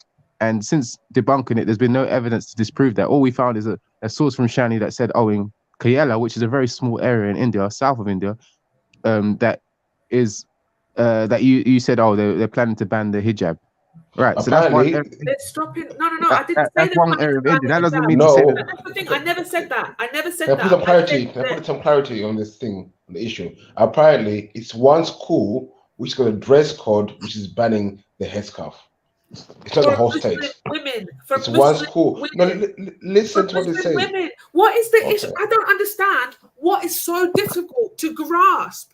What's so difficult? If, for instance, if everyone can go into the school, but the only people that are not allowed into the school are... They've got a dress code at the school, Shani. The dress code at the school. Listen, stop cutting me. I'm talking. So if everyone's allowed into the school, but the only people that are not allowed into school are people that are wearing headscarves, why are Sikhi people allowed to go in the school? Why are the saffron scarf wearing Hindus allowed to go in the school? But then the Muslim women are not allowed to go in the school. Tell me what that is. What is that then? And why now, BP, as well? Why do you think they're going for it now? Do we have a picture of? Is there any pictures of the kids in school? Listen. One second, Shani, please. I asked Triller earlier on. I asked him. I said, Triller, is this school banning all scarves or some being allowed? Triller said he doesn't know. An election of that. So I'm asking, is there any proof from courts to say that it's only the Muslim girls being banned? I've got any pictures we can see or anything? Because no one knows if it's banning all headscarves or just Muslims. We just talking out of hearsay right now. No, we're not. Because I covered this story. I covered this story at work. Okay, so it's not hearsay right now. Covered the story based on an article regarding what was happening in India. So it's not hearsay. I'm talking where the whole conversation is regarding the fact that these Muslims are being stopped from getting an education. That's what we're having a conversation about. So where's I can't. You guys are just so disingenuous. Come on, you know. You said that one particular state, Kerala, is banning the hijab or banning the headscarf. No, I didn't. Before that, you suggested that it was someone suggested anyway. I wouldn't say you that it was the whole of India that is oppressing Muslims. Eradicating Muslims is the word that you used, based on one state called Kerala on your article. I did. Trying to eradicate. So one state in extremist group. It's an extremist group, that are trying to eradicate the Muslims from India. Because there are a lot of Muslims that are Indian, and there are a lot of Muslims that are non-Indian. Sorry, a lot of non-Indian Muslims are supporting Muslims. Yeah, so it's not India. It's an extremist group. Yeah, that have these beliefs against Muslims. Very simple. Newsflash: there are Muslim groups all over the planet trying to eradicate kuffars, even in the UK. So what? I don't really. Is that the conversation, Reggie? Is that the conversation? I'm just saying that you bringing up one Reggie, a small group within India. Listen, how old are you? You're a big grown man. Is that the conversation, Reggie? My God. No, I'm just telling you that you bring up the fact that. Is it the conversation we're having? Simple question. I'll let you go. No, it's a simple question. Can you answer my question? Is that the conversation we are having? It is to do with the conversation we're having. So the whataboutism is to do about the conversation that we're having. No, We're I'm talking just telling about you that women. your point. We're talking about is the whataboutism. So is the whataboutisms, is that relevant to the conversation of Muslim women not being allowed to get an education in India, in parts of India, and this radical group that are trying to take over and stop Muslim women from getting an education? Is that got anything to do with Islam having radical groups in other places? Sorry, that Muslims being radical in other places. Let me correct what I just said. The group that you've identified in some of these states is not representative of the Indian government, nor is it representative of the Indian people as a mass. It is an isolated group, just like we give the So Islamic. did I not say that though? Did I not benefit say that though? Yeah, I don't know why you saying that. reiterate what I said. I told you it's an extremist group. I said that this is an extremist group against Muslims. Now you are saying, how is it against Muslims? Is it not other headscarves and other people? You're backtracking though. Backtracking because you started the conversation off. You started the conversation off on a different tone, and you've been caught out, and now you're trying to call out. Tell me how. At the end of the day, you started the conversation out. You started the conversation out talking about how India is trying to eradicate Muslims. You made it sound like it's the whole of India trying to eradicate Muslims away from their society. But we managed to, after digging and digging, we managed to redefine what you were saying to a localized group within Kerala. And now we've gone to, there are extremist groups in different parts of India. I think that's where we're heading now. Because you didn't have the same understanding of the topic of conversation as I did. You perceived what I was saying meant the whole of India. That's cool. It was you who had the issue, not me, because what I said wasn't incorrect. It was what your understanding of the issue is where you failed. So cool, you're up to scratch now. Now tell me it's not about Muslims wearing headscarves. In that particular area, in that particular scenario that you brought up in Kerala, it sounds like it's about Muslims, yeah. But that's as where a whole. But that's where it's happening. But no one said the whole of India. That's the point. It was not being allowed to get. There were women being stopped because of their headscarves. That was the point. Because they are Muslims and wearing headscarves, they're being stopped to get education. That was the complete point within India. Yeah. So then what was the issue with that? Why are you now saying why did you turn around and say, it's not just it's not just Muslims, it's all different people wearing headscarves? Why did you say that? No, because the narrative that you and Triller were putting across was, as if it was a national movement of people trying to legislate that, the hijab should be banned in schools. But I'm glad that we've come. I asked because I found out it was a school, not a government thing. It was one school which had put on, but they've got a dress code at the school. That's why they done it. So I want to carry it over. Was it one school because of their dress code? So I was trying to carry it over. Neither was Triller. They were making it sound as if it was a whole. It's spreading to other schools as well. So. No, but right now, is it one? How many schools? Here's some articles. Al Jazeera: hijab ban in Indian state violates religious freedom. Okay. Al Jazeera: what's behind the escalating row over hijabs in India? HRW organization: hijab ban in India sparks outrage, protests, human rights. The Guardian: violent clashes over hijab ban in southern India forces schools to not allow women to come in, or whatever the rest of that is. Schools shut in Indian state as protests grow over headscarf ban. Indians' hijab dispute reaches its most popular state. Can I read this from MJ? Yeah, MJ wrote, the state government led by the BJP has backed the discriminatory ban, passing a directive last week saying clothes which disturb equality, integrity, and public law and order should not be worn. So yeah, that basically the government is backing this, the main government. All religious wars that's talking up all over the world, I suppose. Interesting. Every religion wants to be on top. There's only one religion on top anyway, so it's all good. Jedi, can we get back to the video now? I'm really interested. And Zulu came on and he left and blah, blah, blah. Like, we're, you know, I think this conversation's done. Because yeah, man. Shit. You don't care about the people being banned from education. So what's the point in the conversation? You just want to say it's not Muslims. Cool. You've been proved wrong now, so let's go. No, we agree that in that area, yeah. But in terms of the whole of India, I'm not too sure. I mean, but nobody said that, and that's what you got to really understand. No one said the whole of India. Even Trilla didn't say the whole of India. It's a highly populated area of India that is happening in.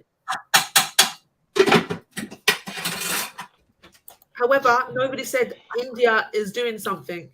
And you know what? Even if we did say India is doing something, then that's just a mistake in the way that we were speaking about it. Yeah, I mean, it was very clear from even the next sentence. All right. So are you not angry? Are you not angry with India? That small area of India, stopping people going in with hijab to school, than you are with Afghanistan stopping people without hijab going to schools? Why are you making assumptions? Have you asked me a question? Do you think that I think it's right for women to be oppressed over their headscarves? I do not think it's right, Reggie. I'm a woman that wears a headscarf. Nobody will tell me to take it off or put it on. Simple. And I don't think any woman should be told to take it off or put it on. Simple. What else have you got to say now? All right, thank you for making it clear.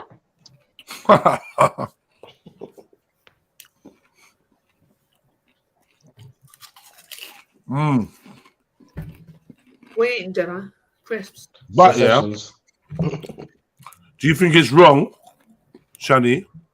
Yeah. That in Saudi Arabia, women are forced to wear head covering? You think it's wrong? So I think it's wrong to force people to do anything that they don't want to do. I think it's wrong.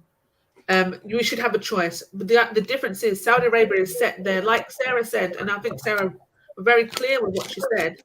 They've set their governance, right? This is how we do in our country. This is the dress code. So if you want to come here, you've got to abide by these rules. If you don't want to come here, see you later. And that's just the case. Yeah, but how long has it been like that though? For about 30 years. Maybe about 30 years. Because I think back in the 50s, no, sorry, I know that's not 30 years. I think back in the 80s, women were actually wearing like skirts, no headscarves, all that kind of stuff. I think it was just like from the 90s. I'd have to double check that, but I'm sure there was a period of time where women in Saudi Arabia were not, they didn't required. Have a strict dress code. Yeah. Okay, so then I think it was. So you agree that it was wrong to transition from not having a strict dress code to, well, if you want to remain in the country, then you must wear this. Surely that must have put someone out of place. It would have done. But you know what? On that basis, I'd have to see what was for the good of the people.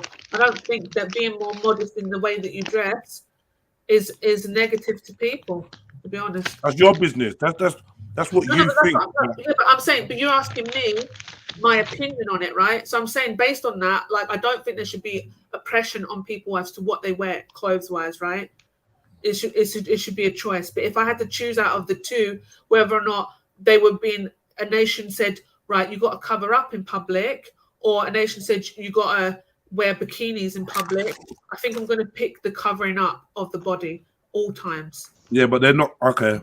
That's an unfair comparison because that's not what they're being asked. It's like some people being asked to cover their head, some people being asked to take their head covering off. Either way, I think personally, you're interfering with what someone, you're interfering with other people's rights. I think you are encroaching on someone else's rights. Yeah, 100%. Yeah. I agree with that though. I like I said, I don't see people should be able to wear what they want to wear. If you're going to follow a way of life, which Islam is, if you're going to follow that, then there are rules within that you're going to follow, right? And one of the rules is for a woman to wear a covering that covers her head and her bosom. And we call that a hijab, right? It's called lots of different things, but that's a headscarf that goes over your head and covers your bosom, and that is stipulated by the Most High for a woman to wear. If you decide not to wear that, it's on you, and you will be judged for that individually as a Muslim woman. So but I'm confused, Shani. No man should say, no man should force. Like if I have a child, if I have a young girl, my husband will not have any authority over a headscarf. That's not what's going to happen. I would tell him if she doesn't want to wear it, she doesn't wear it. But we would always encourage that it is best for her to wear and make her understand as to why she should wear it and so on and so forth. But ultimately, we do not force it upon her.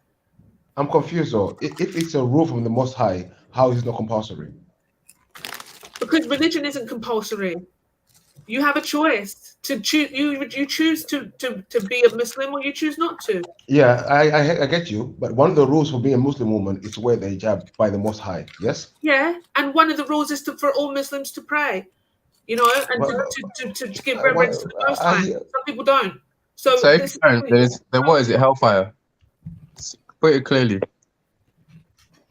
Sorry, right, Beefy. Sorry, I'm cutting you, Beefy. Sorry, I apologize. You make it clear of your point that you're trying to ask. No, I think he's asking it basically. Not you, Beefy. But I'm saying, if the Most High set out a rule for Muslims, so is it incumbent for Muslims to follow the rule or do their own thing?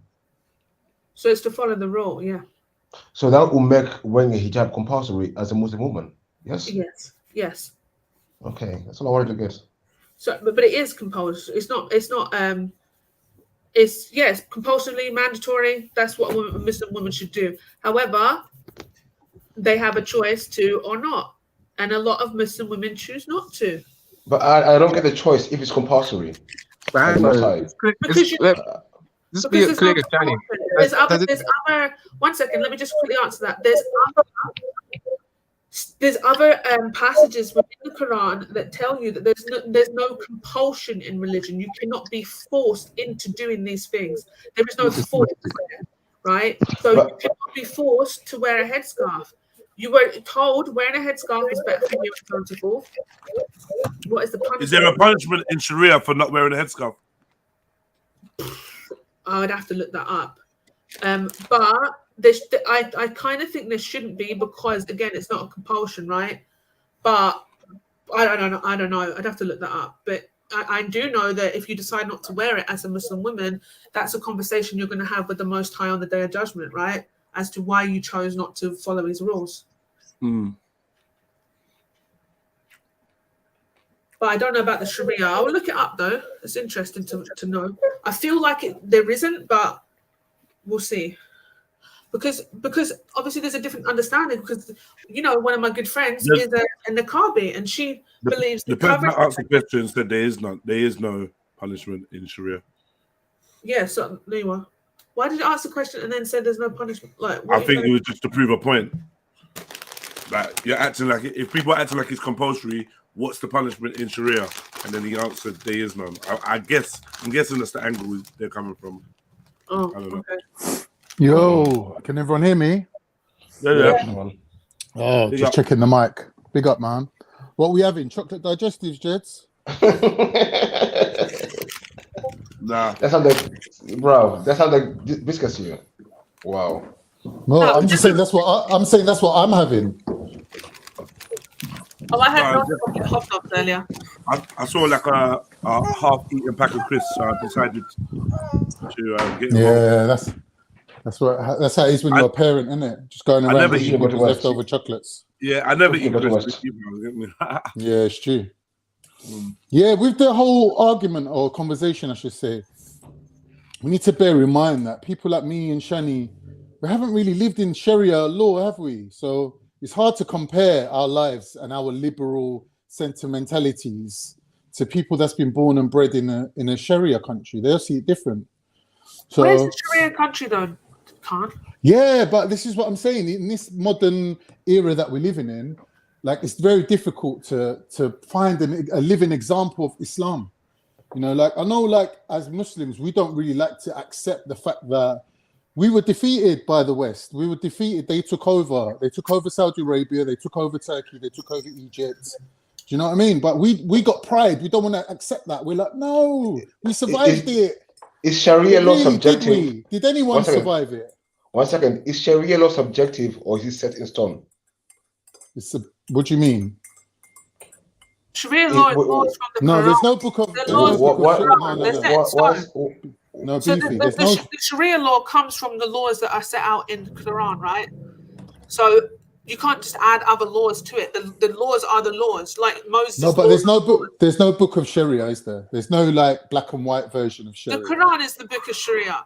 So that's a one second, Khan. Is there in the Quran? Can you find a punishment for every injustice in Islam in the Quran? You're asking the wrong people, man. You're always asking scholarly level questions of laymen. I'm scholarly. We're laymen, bro. I don't know. I don't understand. Is Islam for scholars or is it for people? I can't answer that question. It's for people, but we're given scholars. So what are we doing here? More learned people. What do you mean? What are we doing here? Is it interrogation? What is it? What do you mean? What are we doing here? What are we doing here? You think there were scholars? I think there were scholars. I'm saying it's Islam for the people. No, but you seem to get upset when people can't answer your questions, fam. Like, I'm we're upset. trying our best, innit? I'm not upset. I was wondering when people keep on saying scholars, when scholars is another person like you in just their opinion, just like you. So I don't know why you can have your own opinion. I don't get it. Beefy, what's your question? Where's my biscuits gone? Someone's racked my biscuits, boy. I lost my train of thought. Don't worry. It's hard work sometimes. It's hard. Cool. No, you didn't have. Did you have a question or? Yeah, Islam is for the people. Of course it is. But we've been blessed with. Oh, someone's knocking on my door. Someone's knocking on my door. Yeah, we're back to scholars for dollars, man. It's sometimes the conversation can get a bit sicklier. So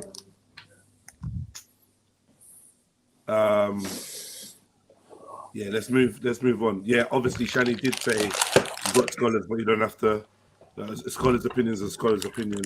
I kind of agreed with that point that she made yesterday, but I don't know if she feels differently today. But yeah, man, big up everyone. I'm gonna play this video. Can't hear me up though. It's a bit too loud. I don't know why. Yo, where's my brother Zulu, man? He was ready and that. Zulu, if you're listening, you know, jump on broski. If not, we'll just watch this. I'll say what I have to say, then we can move to something else. It's not going to be religious. Yeah, we're going to take it to the roads. I'm going to bounce. Yeah. Wow, why? Stop, Islam's over, isn't it? Nah, I'll be listening though, man. But I got some stuff to do. You know, busy day, man. You sound weird, bro. Just be real, man. No. I would, but I got. Now we're talking about Nigerians. You don't want to hear about it. No, I'll listen. It maybe if it's about your own country or about your own religion, you're not involved. But if it's about Asia and Islam, you're all over it. Like, listen. I'll see what it's saying, but I need, kind of have to do some stuff. Go do your thing, man, because I know not everyone can spend time on it or whatever. Go do your thing, bro. All right, so yeah.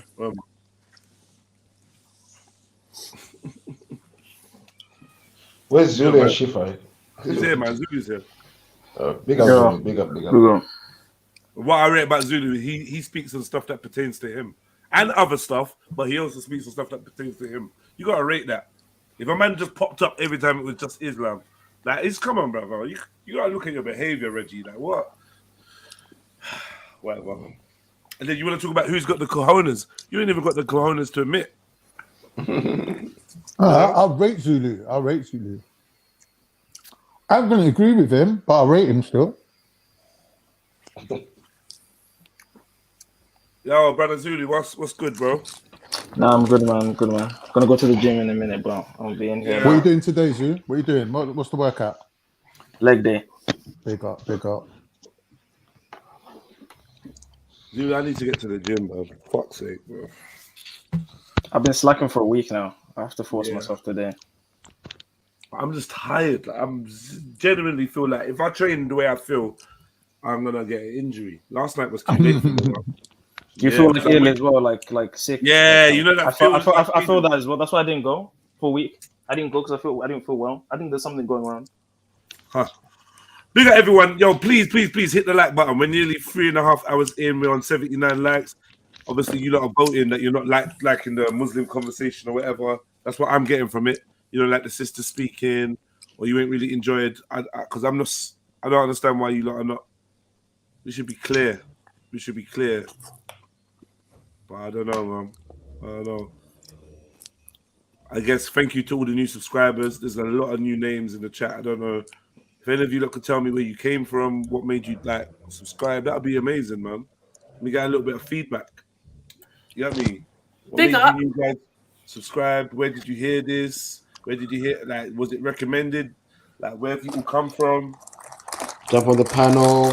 Yeah. Can I just quickly say apologies to I want to apologize to Reggie. I don't know if he's gone, but I just want to apologize to Reggie because I feel like sometimes I went away, you know, obviously just there, and I thought about it. Sometimes I think I'm a bit arrogant and I don't suffer fools. So I'm not saying he's a fool. I'm just saying that my do you know what I mean? I feel like my arrogance sometimes can actually make me believe people are worse than they are. If that makes sense. Like man. Reggie's a scumbag. Yeah, fuck Reggie, man. Not fuck Reggie, but I mean, when I say scumbag, I mean Reggie's the type of guy that will go to some white women's channel and talk about how JEDI and Maku are the worst type of Nigerians, and then come on here and never, ever anything like that. Do you know what I mean? He's that kind of guy. And then I just laugh and humor him. He's the kind of guy that will write about Prophet Muhammad and Aisha 9 years old and all that in the chats, and then jump on and then just not be talking like that. So he is one of them characters. He definitely has a fixation, and I think you're within your right to be intolerant or impatient with him, or just be like, oh, fuck a Reggie. Like I said, he's been around for years. It's not like he's a new customer, so we kind of do know what he's about. I know. I think you dealt with him fair. Like, you ain't got time. You got to bun him up. Yeah. I just didn't want to, like, yeah. I didn't. No. If that was someone else, I might be like, oh. If it was someone else, I would have been like, I would have interjected time ago and be like, oh, Shani, like, I'll give him a chance or whatever. But it's Reggie. Literally, it's Reggie. Like, come on. Reggie is, and then as soon as we give him an opportunity to speak about something else or whatever, oh, I've got to go. And he lies about, oh, I've got stuff to do. And come on, man. It's so transparent. Yeah. So yeah, cut yourself some slack, man. Okay. You know, I want it to be conducive to the panel, innit? Like, and good conversation. But if it just was me just like cutting off and deading stuff dead, like I just feel like I wasn't trying to do that. Lots of people in the chat agree with Reggie. I say a couple people in the chat agree with Reggie. So he's got his supporters and people that, you know, so it's what it is. It's good. Let's get to this video, man. Yeah, I feel like it's overhyped now. Like, it's not even for me. But I'm gonna mute up. I'm gonna mute you, Khan. Yeah. Yo, what was munching? Who's munching? Everyone's munching. Yeah. I was looking back through. That's why I was on mute and shit. But yeah, what's this? Ebo stuff? Yeah. Come on, man. Let's do this. There's been an announcement, Maki. You'd love it, man. All right, let's go. Let's listen. Okay. I would like to share with you the latest in the research on the origin of Ndibo. What I'm about to read was copied from the wall of somebody who had been involved in many of these studies on the real identity of Ndibo. It goes. The report says Jewish rabbinate rules Igbos are Israelites. On the 14th day of January 2022, 12 Shabbat, 5782, I think based on Jewish calendar, the Jewish rabbinate of their alliance, Diane Jacob de Oliveira, Diane Eliza Tabor, and Diane Yehonatan Eleza, the Mota, Rabbi Hananiah Cohen, and Rabbi Hem Ovadia ruled that the Igbo of Nigeria are descendants of ancient Israelites. And according to Rabbinate, the presence of Israelites along the Niger River had been known by Jewish authorities in the United Kingdom, the Netherlands, Lithuania, and Suriname. Rabbinic letters addressed to Igbos by Chief Rabbi Dr. Solomon Heschel Lewin, David Mandola, and Gian of Vilna, Elijah Zalman, support the idea that there were contact between European Jewish communities and the Igbo Israelites. All of the correspondence from the aforementioned rabbinic authorities addressed the Igbos as brethren of the children of Israel.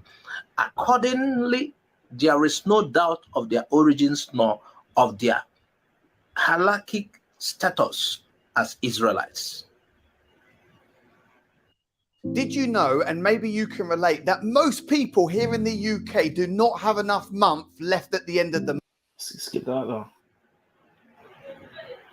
According to the rabbinate, while there is yet an exhaustive academic genetic study of the Igbos, the data of the majority of those who have reported their autosomal and Y chromosome DNA supports that their ancestors migrated from the Levant Basin, sharing genetic links with the Sephardic and Ashkenazi Jews alike.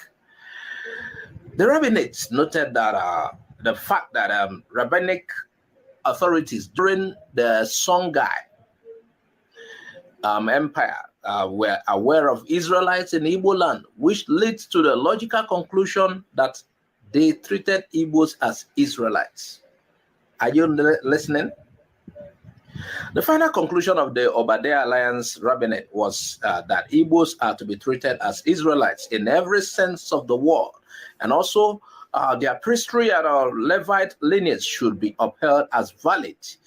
The rabbinate advised that upon the return of the Igbos to Omenana, what you do in the land, they should be circumcised. If they hadn't performed it already, say the Shehayanu afterward. I doubt you find the uncircumcised Igbo Exactly. in Nigeria. I don't know what the fuck. And guess what? Not only are they circumcised, but they're circumcised on the 8th day. You know, everybody's circumcised. You know, no, but specifically on the 8th culturally. day. Yeah, and I was doing some research. Yeah, if you look at the Omanana, yeah, it's supposed to be like their version of like halakha, which is law. It incredibly corresponds with the Tanakh, with the Torah. So, Zulu, can I ask a question? What? But we knew this already. Not really disputing anything what was said in the video, but if you could give some sort of background to how this sort of fits in with like a wider timeline of like, did these people move back into Africa? Did they leave? The Israelites were black, and these Ashkenazi guys trying to give the real Israelites the green light is a fucking mockery. That's how we fit into. That's all we need to know. Yeah, it's a fucking mockery. You got Polish man turn around saying, yeah, cuz. Guess what? Oh yeah, we can confirm you man are Jewish still. Yeah. Come true. Meanwhile, the same can't be said for those that are making the fucking claim. This is the cheek of it. Like I had a conversation earlier, and I said this is like RD or what's his name? H. Yeah. Confirming that Giggs is a real gangster rapper. You know what I mean? You know, like this, like what? All right. Cool. Did you see the agenda in it? Why now though? It seems like they're trying to build. Like my theory is they need to build the temple in it. It's that's what it is. And I think they need real. That's why they're calling out Lemba all of a sudden. All these other African tribes. I think they're trying to draw out the actual Israelites to come and build the temple. Or is it like what you was arguing yesterday that in the last days knowledge will be increased? That too. And it's just the fact that the Igbos and all these people know who they are. They know their shit, and you just can't hide it no more. So, like, the question is going to be asked. Hold on. why are you not addressing this? So they just have to address it. But then why are they calling them to come to Israel to become part of the state of Israel? Do you see what I'm saying? There's an agenda behind that. that's too. the agenda. That's what I'm trying to say. Yeah. Just like with the Ethiopian Jews, they let them come in. Yeah. Man, they're trying to build something. They're trying to do greater Israel. They're trying to expand the borders and get rid of the Palestinians. New Jerusalem. Exactly. Build a temple. So they can't do it spiritually without having the real Israelites. Because I feel like it'd be dope if the Igbos could challenge. Anyway, there are no European Israelite tribes. None. Zero. Diddly squat. All tribes originate from Africa. That's it. Bottom line. And do you know there's another weird implication to this, yeah? We do know that with the transatlantic slave trade, a large majority of them were Igbo. So what does that say? And Yoruba. So what does that say about the African Americans and the Caribbeans? What does that say about them now? When it talks about them being sent and shit, I'm telling you, bro, the whole thing makes sense. Listen, the tribes in Africa are the northern tribes, yeah, which is the other 10 tribes. The tribes that went into slavery is the tribe of Judah. This is the tribe that was scattered throughout the whole four corners of the earth, as it says throughout the Old Testament. This is the one that's going to be scattered through slavery. So it makes sense. And who do you propose is the tribe of Judah? Well, I think it's hard to say because they're scattered. I would say it's the people that were sent in the slave ships, so in the Caribbeans and the South Americas, different Africans. So the Africans in the Caribbean, Africans in the America. Yeah, and it would make sense why they're Judah, because they're being sent to the just like in back in the day, the Israelites being taken into the Egypt, being taken to Babylon. They, as the royal tribe, as the messianic tribe, the main tribe, they're being sent into the headquarters of Babylon. They're being sent into America. Oh, but we know, like, the headquarters. Water, you're just a white guy, isn't it? Like, you're just a white Zulu. guy. It makes sense. Like, We know, like, don't hate, man. Appreciate, man. And then when you look at the music industry, when you look at the film industry, there's a weird connection between the Polish ones and the African. There's a weird and they've even written books on the Negroes and the Jews, kind of showing the connection between the two. And even when you look at remember the Boule, the Polish in the Haitian war that switched sides. Do you remember the Boule thing? Yeah. Yeah. Was it not a Polish guy that started it?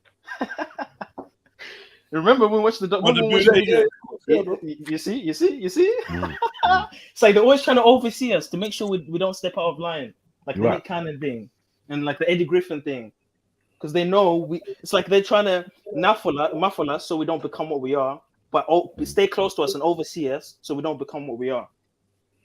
That's what they're trying to do. But when we as Africans started translating the Torah in the Americas, that kind of went undercover. Ooh, but it's the basis of why we have the Israelite groups that we have today in America. And there's another thing I need to show you. Oh my gosh. You know, a lot of the slaves, when they were able to write, they started to... Jedi believes the Hebrews sold the culture of the Africans. What? You can't even speak. You don't even know what you believe. That's what Who said that? Who's reading that?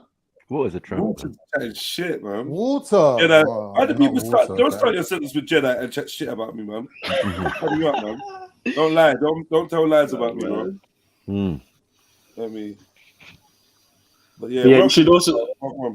You should. Is he here? Yeah. Oh, cool. Yo. Okay. Yeah. So what? I'm gonna play some more. Yeah. Yeah. Play some. And partake in the kola nut ceremony with their brethren, as is customary to Igbo. And Yoruba. Mad.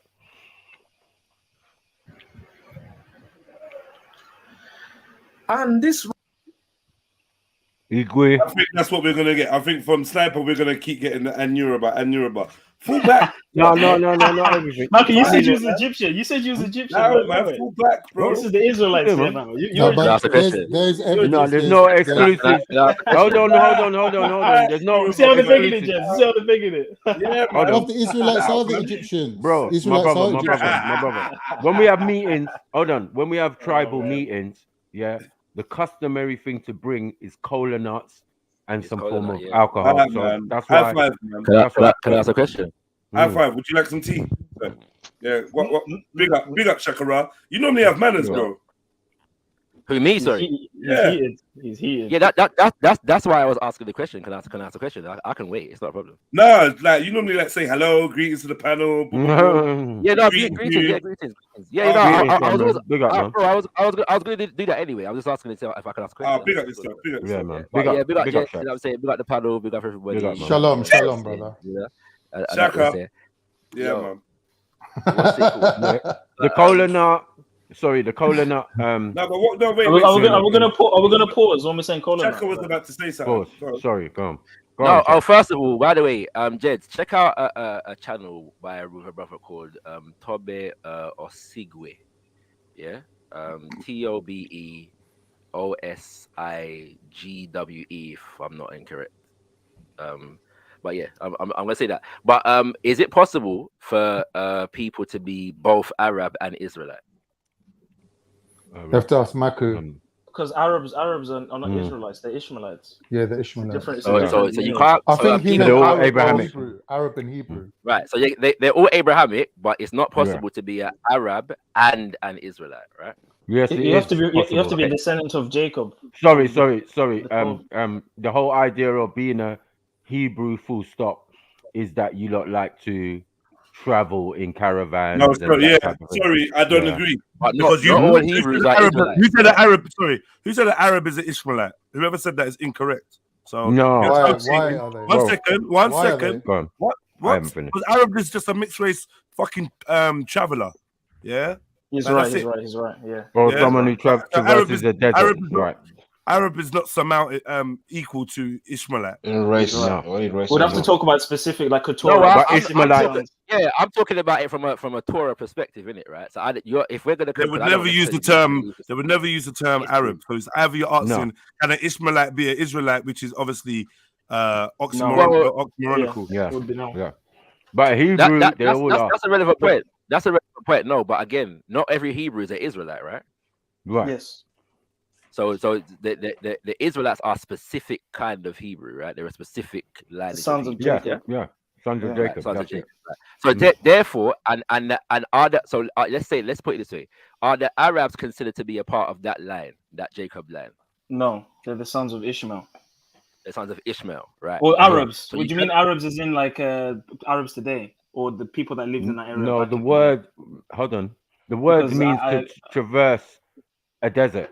Anyone who lives and moves in the desert is what they're calling an Arab now. Where we would have said anyone can be an Arab. Nomadic. I don't agree with that term Arab. Anyone can be an Arab. No, it would be incorrect to say any nomad is an Arab.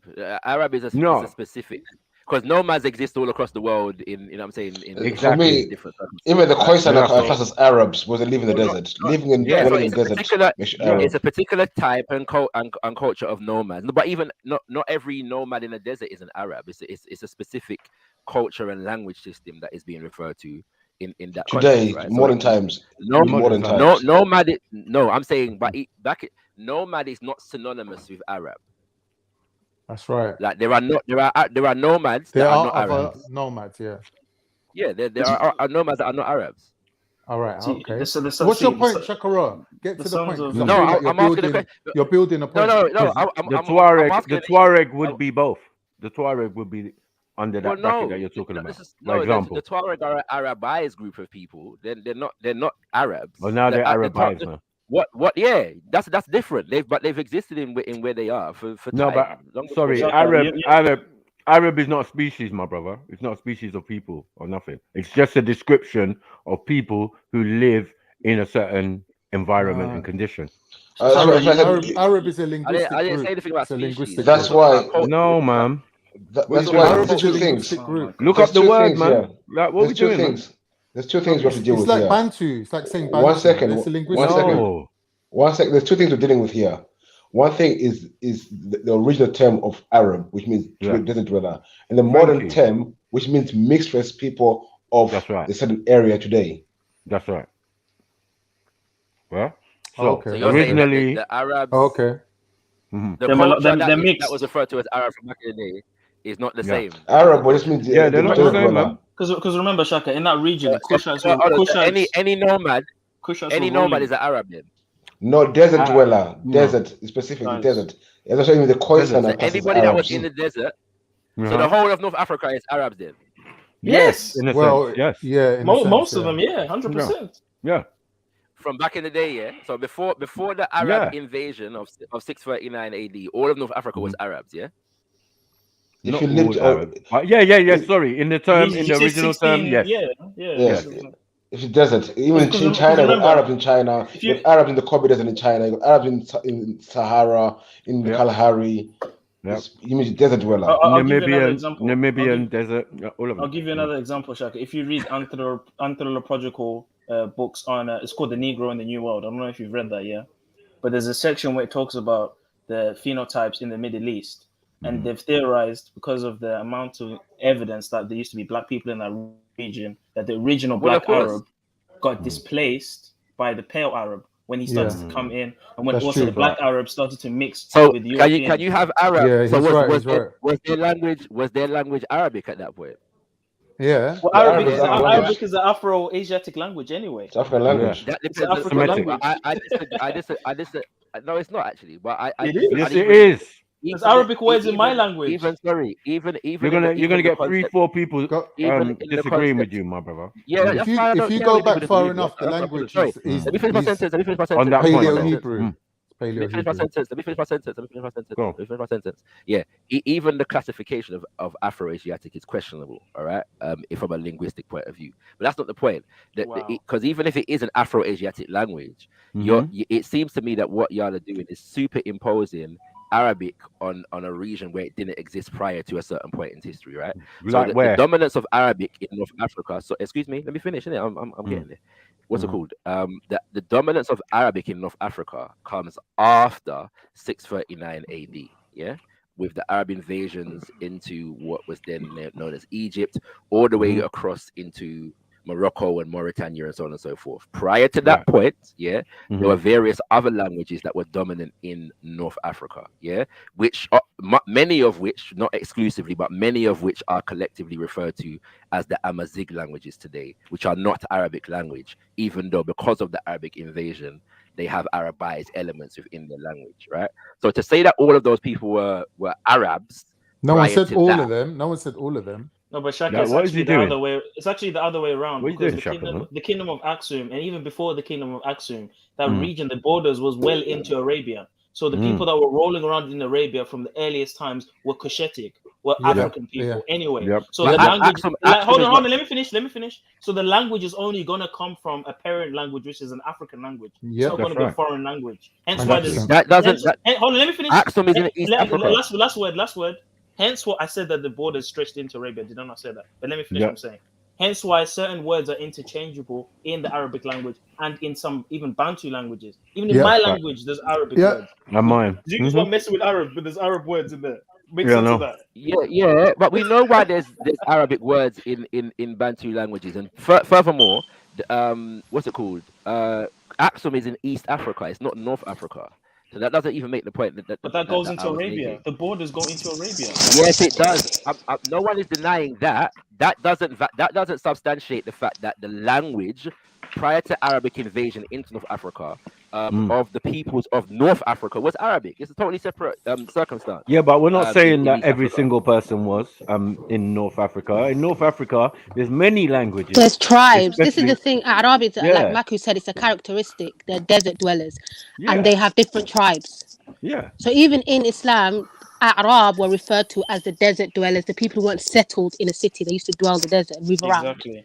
But they have tribes, of course, languages and so on and so forth. Like Abraham, like so many people, like Kedar. So it's like a characteristic. It's like saying you've got, I don't know, blonde hair or something. It's a characteristic. The tents of That's Kedar. why they're talking about tents of Kedar, because these men traverse the desert. They're definitely, most of the stories are doomed with people taking journeys from one spot to another spot.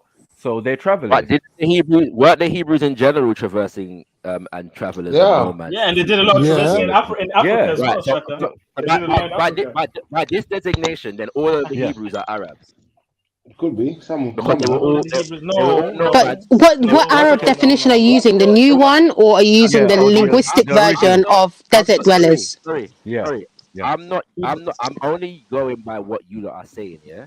So you lot are saying it's not a cultural designation. All it means is Desert people that dweller. traverse the desert. So I'm saying by that designation, then all of the Hebrews are Arabs. No, they're nomads. Because people In its travel linguistic original form, yeah. So again, you could say that, but they're nomadic. No. Are Arabs.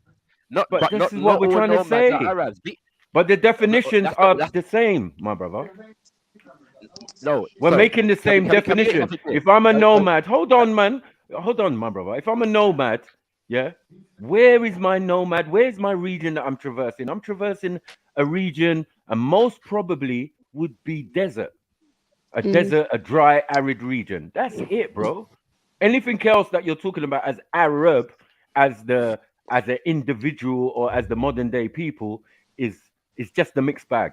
There's a modern day definition and there's a linguistic definition. Yeah, and this is why the term pale Arab comes into play around about the time that you're saying Zulu within even the region. Look at this here. I just typed in the Mecca. etymology. I just typed in the etymology of Arab. Let me read it. Yeah, it says here. It says inhabitant of the desert. Jeez. Relates to the Hebrew Araba. The literal inhabitant meaning of the desert. Let him finish. The man. literal. Okay. So, yeah. Go on. But again, the literal meaning of an ethnonym cannot be superimposed on everybody, right? So we're talking about an ethnonym, which is a name that refers to a specific ethnicity or group of people, ethnic group. Now, yes, I get you. One second. So its literal meaning, relates to what the conditions of those specific people at that time. That doesn't mean that the literal meaning means that you can superimpose that ethnonym on other groups of people who may have shared a similar circumstance. Yeah. So all desert dwellers are not Arabs culturally speaking, are not Arabs ethnically speaking, right? So conflating the two is no, but that's a modern day. The way you're and there's no such thing. Even then, even the modern day, there's no such thing as. Then it would be true. Then it would be true. Then that all Hebrews are Arabs. No, it's the other way around, bro. What do you mean? Like, how can all Arabs are Hebrews? No. An Arab who is an Ishmaelite. Not every Arab is Ishmaelite because we don't know. Because remember, the term just means desert dweller, so it could be anybody, right? Anyone that lives in the desert. People in Sudan are called Arabs. No, it couldn't be anybody, bro. So it could be anybody. The literal definition of the term is no, because then they still had tribes, bro. They still had tribes. So that's what I'm saying. So if we're talking about the specific tribes like Kedar, which is a son of Ishmael, now we're talking about Hebrews because Ishmael is a Hebrew. But if we're just talking Arab, that's just a generic term. Of course, not all Arabs are Hebrews. It's not just a generic term. I think that's what you are trying to say. Are we mixing up? But no. Most modern day Arabs are Turks and Romans. Arabs is a term that is used to refer to specific peoples who dwell in the desert, not all peoples who dwell in the desert, right? So it comes about and is as a language, group as well as an ethnicity, right? At different points in time, So we're not talking about, we're not referring to a generic terminology that was used to refer to all desert dwellers. It's a specific group of desert dwellers. How come the people in Sudan are called Arabs as well? How come the black? But hold on. When were they called Arabs? They were not always called Arabs, bro. They were called Arab, which were they're called Arab. There's a whole name for them. These people are Arab, and they're from that tribe. That's how they were referred to. But they were not always called Arabs, bro. They were not always called Arabs. That's false. They were not always called Arabs. The people of Sudan are the people. When Tarseti was a thing, they were not called Arabs. These were not Arabs. Yeah. When so-called Nubia was a thing, they were not called Arabs. It was the Arabs who invaded Nubia. They didn't invade a group of people that they considered to be Arabs. They were called Arab. They're desert dwellers. They're people that dwell in the desert. That's how they were described. Literature. Hold on, wait. It just means desert dweller, bro. What do you understand? Because you still have to define what tribe they are. I just read the etymology. I read you the etymology. The etymology of the word does not cannot be superimposed on all peoples. That's what I'm We're trying not to say. trying to do that, my brother. It's a logical fallacy that you because it means desert dweller. That doesn't mean that all people who dwell in the desert are Arabs, right? It's a We didn't word say that that, is bro.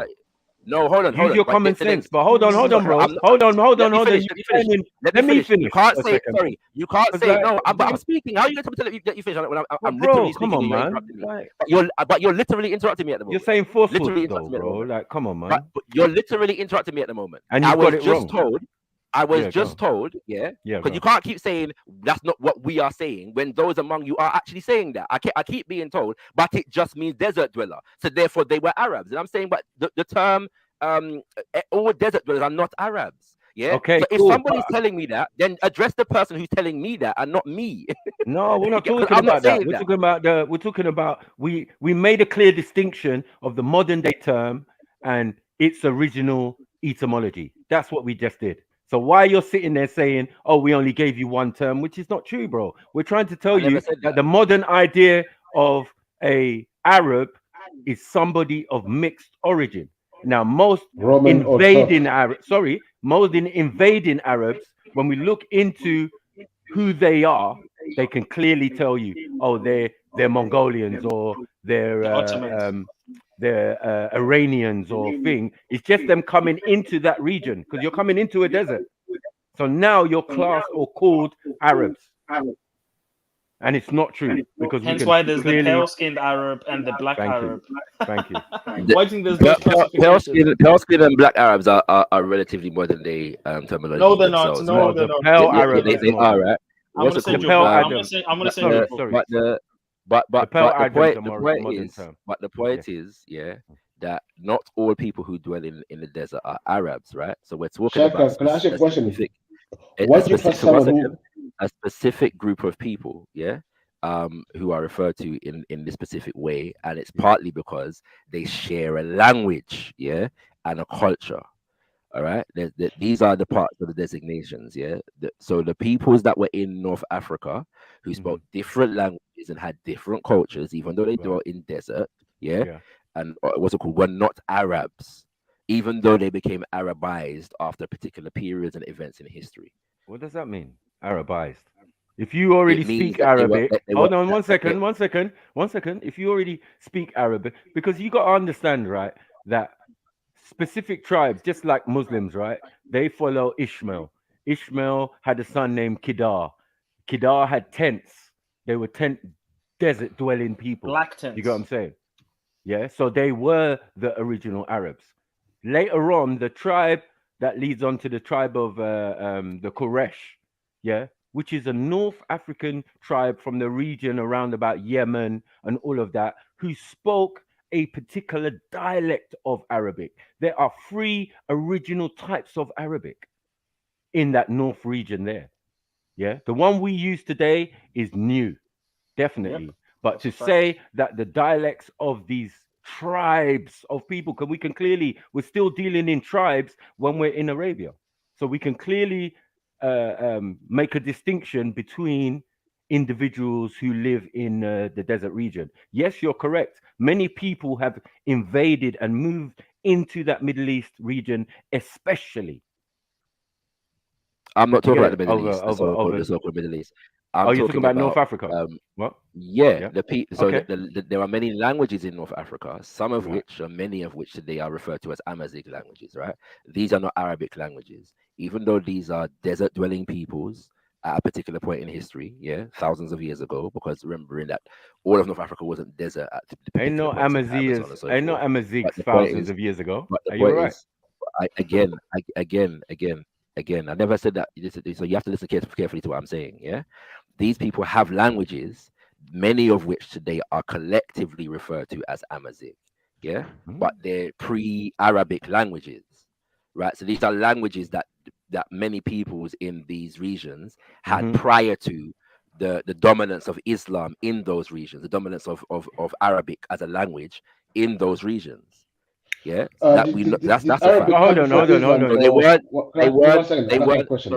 They weren't Arabs. Is the point that is being made.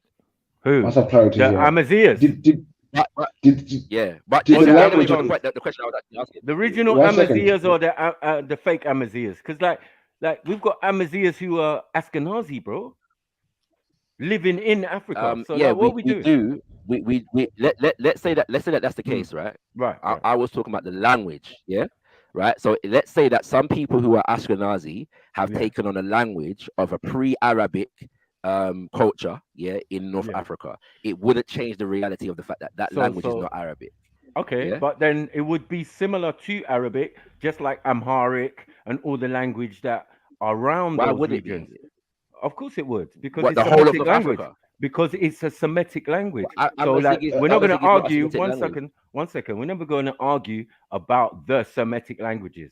Yeah, and Arabic is definitely a Semitic language, right? Amazigh is not, though. The Amazigh languages are not Semitic. Ge'ez, Farsi, all of these languages that surround those regions are Ge'ez is Semitic in Ethiopia, language. and Farsi is in like It's a Iran. Semitic language. It's a Semitic language, though. Ge'ez is not a North African language, bro. And hold on, my brother. Why are you restricting language to a reason? Moment in time, because I'm with you. Again, the Amazigh languages are not Semitic languages. So even if we're saying that Ge'ez is and Farsi, again, which is like in Iran region, that's a different thing from what I'm talking about. Yeah. So I'm not even going to debate what that's what I'm referring to. But can I tell you about the Amazigh? They must be foreigners then. The Amazigh actually come from Europe. They are the Berbers tribes. They're Europeans. So that's why their language is not Semitic or African. They come from Europe and all of that. But they will have Arabic, but their Arabic will have other languages in it, like a watered down version. Arabic is actually a trade language. That depends on that depends on how on the perspective that you're looking on. So if you deal with linguistics only, if you make Arabic, then give me a linguistic analysis, which you're not doing at the moment. But if you make Arabic, it's like when they say broken English, right? It's a consciousness, it's a terminology that comes from the idea that English is the standard. Yeah. And so once you make English the standard, anything else that it interacts with is a degradation from the English. Yeah. And that's where that mentality comes from, the idea that it's a watered down version of the Arabic, not that the Arabic was imposed on people in language and so on and so forth, because Arabic is the standard, so everything else is a degradation from the Arabic. However, this is all getting away from the original question that I asked, which was simply, is it possible to be an Arab and an Israelite? Yeah. And there seems to be a mixed opinion on. There's no mixed opinion. It's very clear. Israelites are the sons of Jacob. Like, what are we doing? Yeah. So and Arabs are not the sons of Jacob. No, they're the sons of Ishmael. They come way before Jacob. Okay. Cool. Arabs are one tribe, one people. That's all I wanted to ask. What's it called for now? Groups of continue. Okay, you can continue with the video when you're ready. I know you hate every video of this. I know. The truth is coming out. The truth is coming out. Big up. You can't. I know it hurts. I know it hurts, man. I know it hurts. No, there's nothing to be hurt about, bro. You lot are playing a video. Hear the joke here. Hear the joke. You lot are playing a video, of a man who is validating his Jewishness via Ashkenazis and Sephardics, and you think I'm hurt by that? Okay. No, not even. That's not even the case. Do you even know the story about the? Excuse me. Rewind the video. Rewind the video, and where he quotes from all of the rabbis. Yeah. And one and the head rabbi was a black. The head rabbi is black. Yeah. So what, bro? But hold on. There are black Catholic bishops and black members of the. Do you know what the Archbishops of the Church of England? It doesn't matter that he's black. The point I'm making is that you lot are playing. I'm trying to. But they were being honest. Why you think I would be hurt by this? The man is. Do you know what the Obadiah Alliance is? From various places. 1 second. Do you know what the has said that geneticists have done studies and said that the Y chromosome they share Y. Where did the bad Abrahamic hurt you, man? Come on, man. Shaka, do you know what the Obadiah Alliance? Before you say, it's white Jews. Where did the bad Abrahamic hurt you? Obadiah Alliance is. Do you know what the Obadiah Alliance is? Please answer the question. Yeah, it's like do you know that it's a by Sorry, Abrahamic. Again, I don't listen. Again. The video that you are playing is of a man who is saying that the Y chromosomes of the Igbos come from the Ashkenazis and the Sephardics. It's the other way around. The idea, certain, but that's what he said. That's not what I said. No, he said that's not what I said. He All said. Right, rewind the video. Rewind the video. There's a resemblance, but that same resemblance. I don't have to quote. But let's remember who has the most of that gene. Is it not the Lemba and the Igbo anyway? So what we do it. So even if they have trace, but that's that is a what? So what you're telling me that the Lemba do the same thing? They trace their ancestry to Ashkenazis and Sephardics. That's what you're telling me. No. Let's play the video, innit? Let's play the video. You don't know about things like this. Let me tell you what happened. The Lemba are first temple Jews. So this is before even Ashkenazi even existed. This is before Bula. This is before Khazar. These are people that left during the Syrian conquest. So we're talking about old Judaism, old Hebrews, yeah. So it's not going to be them validating us. It's the other way around. All right. Okay. Since you don't want to play the video. Since you don't want to play the video. I'm the one that sent in the video. I know what the video is about. That's fine.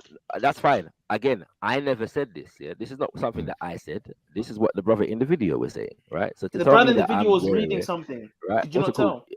Whatever the case is, this is what he's putting forward as the evidence. Yeah, this is what he's putting forward as the evidence, not me. This is what the Obadiah Alliance and the Sephardic Jews, the rabbinic courts have announced that the Igbo are Israelites. They announced this. And who are the rabbinic?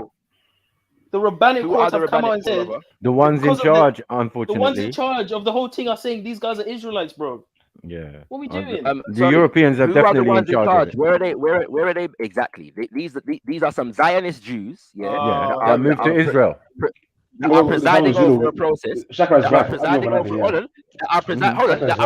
over a process. Yeah. That's correct. Of deciding who is and who is not Jewish. Right. So and so in order.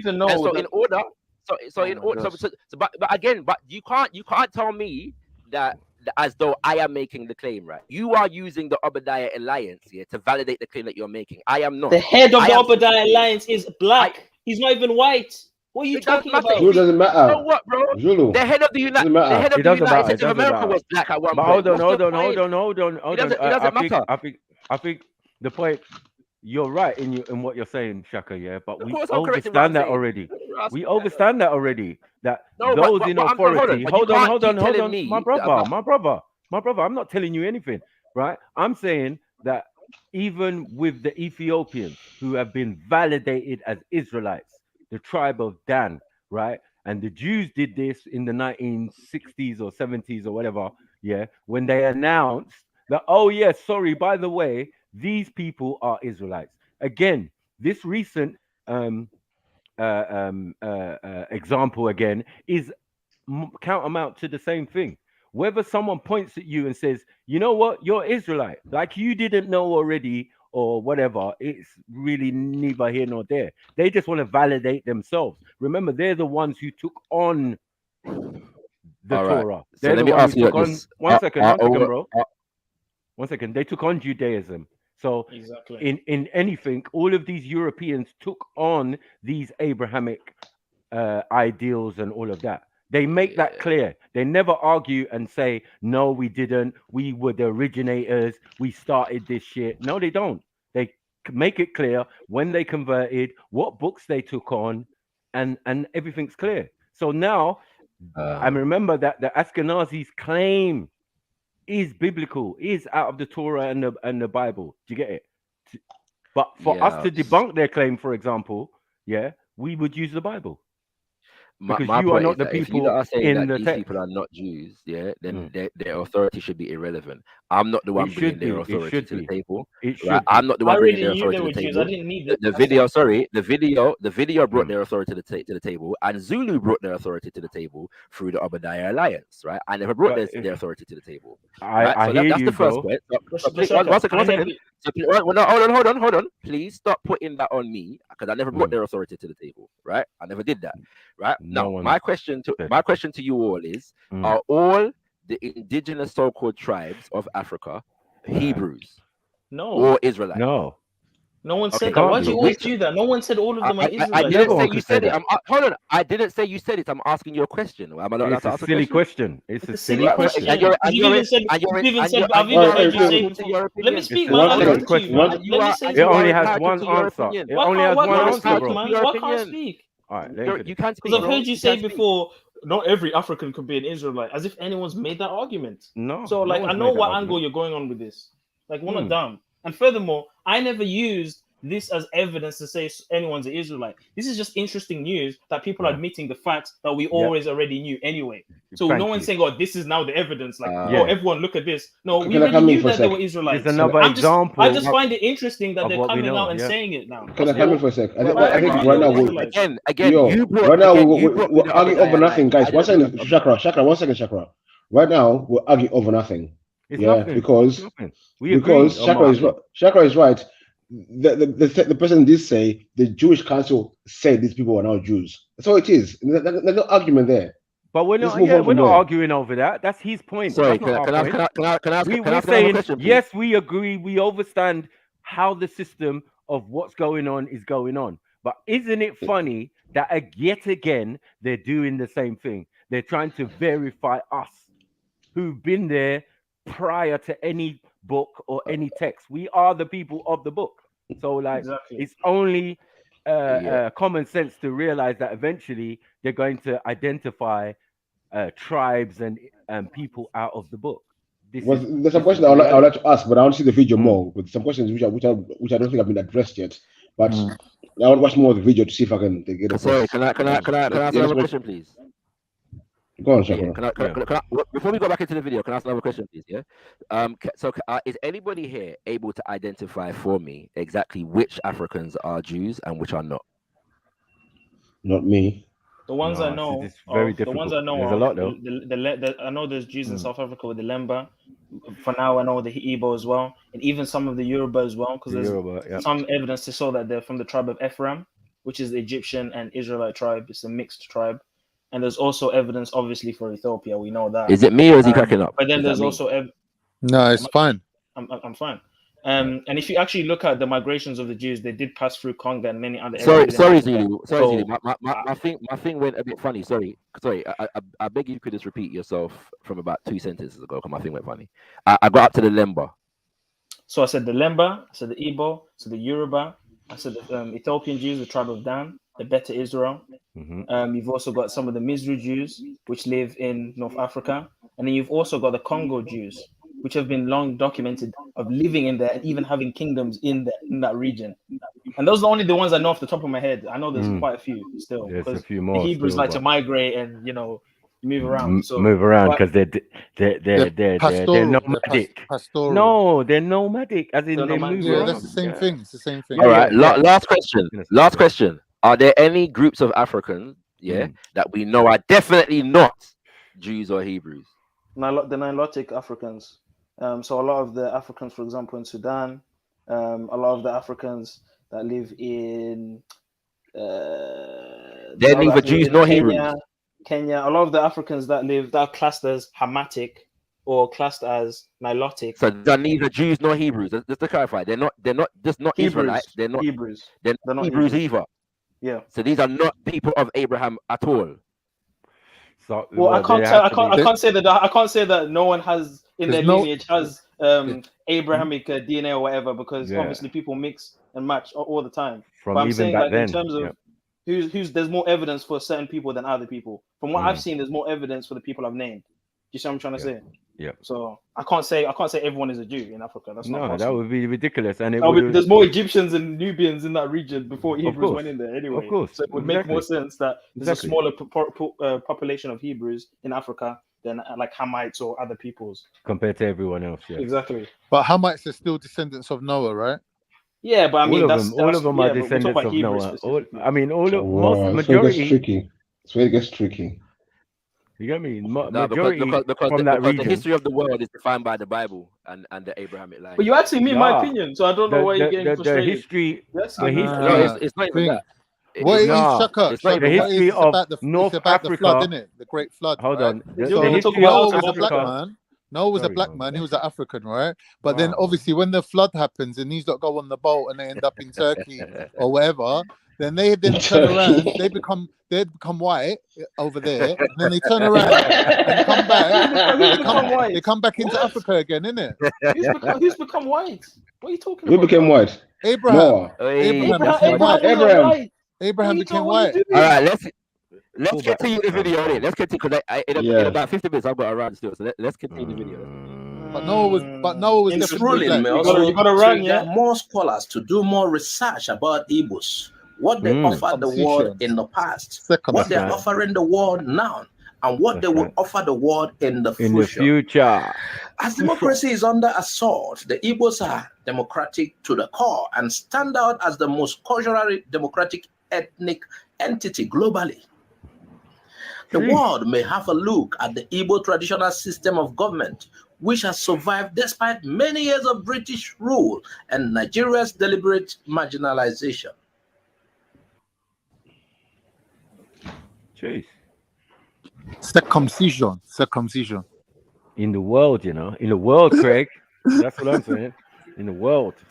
It is interesting that the Obadiah rabbinate addressed Igbos as Israelites, not as Jews. They also affirm Omenana, that is what you do in the land, as the authentic original religion of the children of Israel. Dr. James Houghton, Africanus Bill, had in his 1868 book, Western African Countries and Peoples, British and Native, and Vindication of the African Race, described Igbo religion as Judaism mixed with pagan practices. In another book, The Story of the Niger, a record of travel and adventure from the days of Mungo Park to the present time, published 1888, author Robert Richardson observed, the religion of the natives is almost pure idolatry, but some slight trace of Judaism may be discovered in it. A circumstance which seems to indicate that some stray wanderers of the Hebrew race must long ago have found their way to these regions and in the gradual course of time become assimilated to the natives, both in appearance and customs, living in the races around them, however, with a few of their own ideas. With this validation of Omenana as Israelite religion, Jewish and Igbo scholars should come together to fill in the gaps created by the years of exile between Omenana in Africa and Judaism in Europe. With Omenana poised to go mainstream, this learning process between Jews and Igbos would be invaluable for both groups as they compare notes, as there could be be traces of Christianity in both modern Judaism and modern Omenana. Jeez. The Igbo Osu practice, Netinim, which is rooted in Omenana, has been both obdurate and pertinacious to modern Igbo society. These were temple servitors known from the books of Ezra, Nehemiah, and Chronicles. Scholars are divided as to whether they are actually slaves or property of the temple. While Ezra 8:20 says that they had been set apart by David to attend the Levites, 1 Chronicle 9:1-2 describes them simply as servitors like the Levites. To the Igbo, Netinim or Osu are castes that should not intermarry with free-born Igbo. Unfortunately, despite 200 years of Christianity in Igbo land with a creed, there is neither Jew nor Greek, slave nor free, male nor female, for you are all one in Christ Jesus. Galatians 3:28. The Osu still suffer discrimination. The Igbos may learn how to solve the Osu problem from the Jews. Since Christianity did not solve this problem, maybe Judaism will. For someone who has worked on this subject for decades, digesting this ruling and its ground-shattering significance would be like peeling the multiple layers of an onion with tears in your eyes. The most significant, in my opinion, is that the genocide against the Igbos between 1969 and 1970 would now be addressed as genocide against Israelites, heightening the shared destiny of both Jews and Igbos as descendants of one father, Jacob, whom God renamed Israel. The Igbos have suffered more genocide, perennial massacres, ethnic cleansing, discrimination, and marginalization in Nigeria. Igbos are perceived as a market-dominant minority, a resented outsider, ethnic group. In a White House memo dated Tuesday, January 28, 1969, to President Nixon, former Secretary of State Henry Kissinger described the Igbos as the wandering Jews of West Africa, gifted, aggressive, westernized, at best envied and resented, but mostly despised by their neighbors in the Federation. Just as the world was called upon to answer the Jewish question, the world has neglected to even entertain the Igbo question. My hope is that this ruling may draw global attention thereto. The ruling was signed by Dr. Diane Yehonatan Eleazar Demota, who has a master's degree in anthropology and religious studies from Florida International University and a PhD in international law from the University of Amsterdam. No pseudo, yeah? Credentials. Paper. You may find the original copy of the ruling here, Obadiah. Igbos are Israelites. Oh dear. Well, viewers, I would like to know your reactions to this. You already know some of what was said or what you just heard. Thank you. Put 1 and 2 together, put this together, and tell us what you make of it. Finally, they have confirmed that Igbos are Israelites. But we may not be Jews, but we are brothers to the Jews. Based on this report I just read out to you, I would like to know what you think. This is an important discussion, and it's very important to us. Add your comment on the comment section respectfully. Picture mic drop. Look at that picture. Mud. Notice how we said Israelites, not Jews. It's a wordplay, man. No, big up. I want a few questions, though. Beautiful. It's wordplay. It's beautiful. I have a question after you, Beef. I have a question after you, Beef. Go ahead. I'd like to know, we'll talk about the Igbo Jewish thing. Where does the Igbo history start? Is it before Hebrews, or is it after Hebrews? Well, I don't know the history. I don't know the oral history. Sorry. What I would say, is that for the Igbos, they claim to leave out of the Nile Valley 2,000 years ago. So I don't know. You tell me. That syncs up with another migration. I'm talking about the Igbo language, the Igbo culture, and the Hebrew. The two distinct things. That's not half the story. But the Igbo language and the Hebrew language. But you don't. My brother. Nigeria is a place where certain tribes have always been there, and other tribes claim to have come there, and now they're the dominating factor, for example.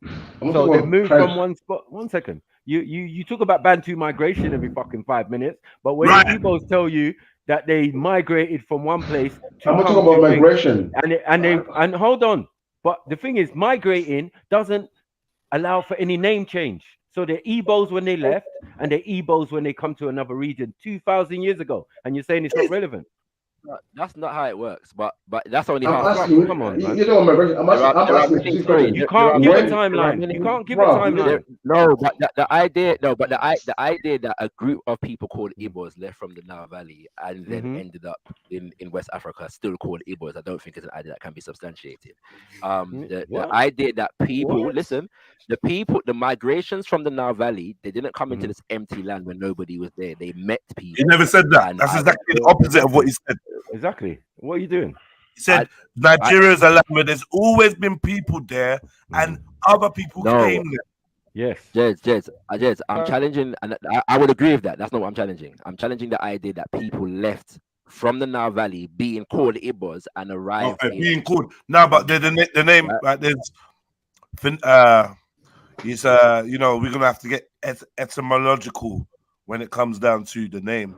But yeah, it might not be in its again. What I said is that I don't think it's an idea that can be substantiated. Yeah, I don't think anybody can substantiate the idea that the people came from the Nile Valley being called Ibos and then kept the name Ibo. There are almost no groups, that have maintained the same name. Almost none. Which ones are the ones that did them? Almost none. I don't know of any. So how do you know off the top of my head? Yeah, I'm drawing a again. I said I don't think it's an idea that can be substantiated. Wait, do you know the names of the groups? If you can, know the no, names again, of the groups. sorry, hold on. You know the names of the groups that left the Nile? Hold on. No, because again, if we're studying migration patterns, generally speaking, we're not talking about whole groups of people that left one place and went and traveled whole to another place, right? We're talking about groups of people from different groups that travel factions. Right, yeah, right. Just what I'm saying, and so they don't all end up in the same place. So you don't want to say group, right? But you're happy with faction. No, I'm talking about no. So if we're talking about an entire, let's say, ethnicity, yeah, right? The entire ethnicity is not moving from one place and ending up in another place in the same condition that it left the first place. Right. That's what we're talking about. Because obviously you're traveling through different lands. Some men are like, yo, I'm stopping here. Jam here, exactly. Right. But no one said that 100 people and 100 people landed. Come on, bro. No, that's common sense. That's migration. Okay, maybe I misunderstood. What I heard was that the people that did leave the Nile Valley as Igbo and ended up in West Africa with the same name Igbo. And I'm saying that I don't think that's an idea that can be substantiated. That's what I'm saying. Yeah, that's what I'm saying. I don't know other people, for example, in Sudan today that are called Igbo, right? Just what I'm saying, and have that kind of a direct thing with people in West Africa that are called Igbo. That's all I'm saying. I don't know that can be substantiated. What about however, what about what? What about Nguni? Because Nguni, when they left the Nile, which are from my people, they're still called Nguni now. Who was the ancestor of the Zulus? But the Nguni are, again, but you and I both know you done this before, and the idea that the Nguni exclusively come from the Nile, I don't think again it can be substantiated. No, they say they either come from the West Africa or they come from the Nile. So, but you just put one thing forward as though it's the only as though. No, but it's the most it makes more sense that all of us came from the Nile and we spread out into our regions. It makes more sense because it suits your biblical. Because it suits your biblical understanding. Nile is not biblical. However, it's biblical. It makes more sense. That would, but then you'd have to look at why is it that there are people in the Congo that have a shared culture and a shared language and so on and so forth with the Nguni people and people in East Africa and so on and so forth. No, but it's actually deeper than that. It's actually deeper than that. The cultures that ended up in the Nile Valley are not all exclusively from the Nile Valley. People were traveling from inner Africa to the Nile Valley. Yeah, one of the regions being what is today called Congo. All right, so a lot of the cultures in other parts of the continent are older than the Nile Valley, and the Nile Valley received the benefits of a lot of these different cultures. And but people were already in Africa before the Nile Valley expansion, because there were many migrations into Africa before the Nile Valley expansion anyway. But the Nile Valley expansion was the most significant one, because right after that you had the Bantu expansion. You had the influx of people living deep. Wait, talk about Nile Valley expansion. Where did Nile Valley expansion start from? The Nile Valley expansion. Yeah. It starts from the people that lived along the Nile. So near from where? Which part of the Nile? Which top part of the Nile or bottom part of the Nile? It doesn't matter which part of the Nile. It could be from the top or from the bottom. Because people moved in the in history that it does matter, because the civilization worked its way up the Nile. That means from the Great Lake regions. But you're talking about out of Africa. Bruv, let me stop. Don't interrupt me, please. So when you talk about the migration we will talk about, first went up there. The people first came from Africa after the Nile Valley region into Mesopotamia. Then they came back again. That's the migration. That's your belief, because you're talking about out of Africa theory. You're saying people came. I'm talking about Africa theory. No, hold on. Let me finish.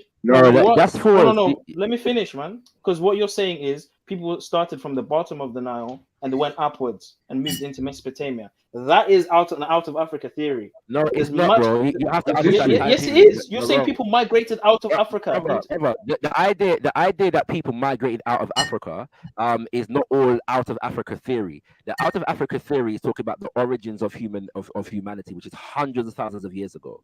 What is being spoken about here is more recent history. That's not out of Africa. That's how you get Nubia, Kemet. That's how civilization moved its way up now. What are you talking about? But you're blatantly conflating two different things. Yeah, so there's out of Africa theory relates to hundreds of thousands of years ago. If you're talking about anything within the last 20,000 years, that's not out of Africa theory. That's something completely different. Yeah, and when we're talking about thousands of years ago, we're dealing with Homo Michael, sapiens. can you please tell Zulu what came first, Nubia or Kemet? 1 second, Michael, can you please tell Zulu what came first, Nubia or Kemet? I'll wait. Nubia. Okay. But actually, you know what came before Kemet? You know what came before Kemet? You know what came before Nakada? Do you know the Nakada civilization? Yeah. Or Tarseti, more properly speaking. You know about the Nakada civilization? Napata. And did you know that the Nakada civilization built ziggurats? The Nakada. And did you know that the Nakada built? Are you not? Why are you not answering? I'm listening. I want to finish. Questions. And did you know that the Nakada built ziggurat? Where the Nakada from? And you know where the ziggurat? You don't know. Just lie, innit? I don't know. I'm asking where the Nakada from. You know where the ziggurats originate from? Sorry. What's your argument, Beefy? Sorry. You ain't got one. So I'm asking, did civilization come from? 1 second. Simple question I'm asking: did civilization move up the Nile or down the Nile? That's all I'm asking you guys. Wherever it did, yeah. In what millennia are we talking about? Because we might have these recent migrations, like what brother Shakara is saying. Yeah, there's recent ones. Yeah, of course, Bantu thing. But there's nothing to say that these things have not happened before. For you to have roots to go to somewhere, somebody set that thousands of years before. Just because you hear of a story along that route, yeah, it doesn't mean that's when the route started or who laid the road or the foundations of it. It just makes no sense. Remember that Europeans can't tell us of the origins of our tribes. Yeah, they run into times that they cannot even account for. Jedi. Yo, are you there? I'm gonna post a video in the back here. Nice. So you can play it when you're ready. I'm giving it to you to play because I'm not gonna be able to stay for the whole well. I got to leave my house in like half an hour. So yeah. All right. Cool. Yeah, I definitely want to get the video on. What's it called? But and by the way, I've watched part 1 of this. I haven't watched part 2. But I've watched those videos too. I've watched both of them for a reason. Yeah. I was watching that yesterday. So we'll see what I've got. By the way, Zulu, or anybody who's biblically aware, yeah. Do people use kola nut in the Bible? Can you give me chapter and verse, please, for ritual kola nut or whatever?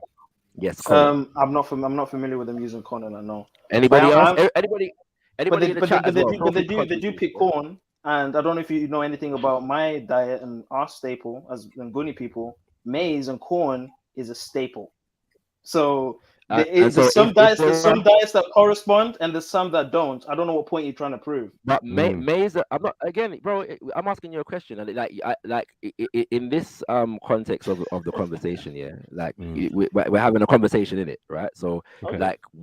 I'm asking you a question. By the way, there are many people that use maize and corn in their diet, especially in East Africa. And you've already said that those people that are not Hebrews, right? A lot of them in East Africa in terms of what you call Nilotic, and so on and so forth. Even though many of them do claim to have ancestry going back to the Sahaba, which is Arabs, which would make them at least Hebrews, but not Israelite. What's it called? So we don't have biblical. It would make them more biblical or Abrahamic, wouldn't it? A lot more people in Africa I'm not a person who believes that the history of the world can be defined by the Bible, so I wouldn't make that. No, but there's things in the Bible. That calling a question. What were you trying to prove with that? Like, because they didn't eat corn to Israel. No, I'm asking you a question, bro. I'm asking you a question. Another thing is, Another question: thing is, masquerade. Do the Hebrews have masquerade traditions in the Bible, like masquerade that represent certain things? You mean totems? For ritual purposes? No, masquerade. Like wearing a mask.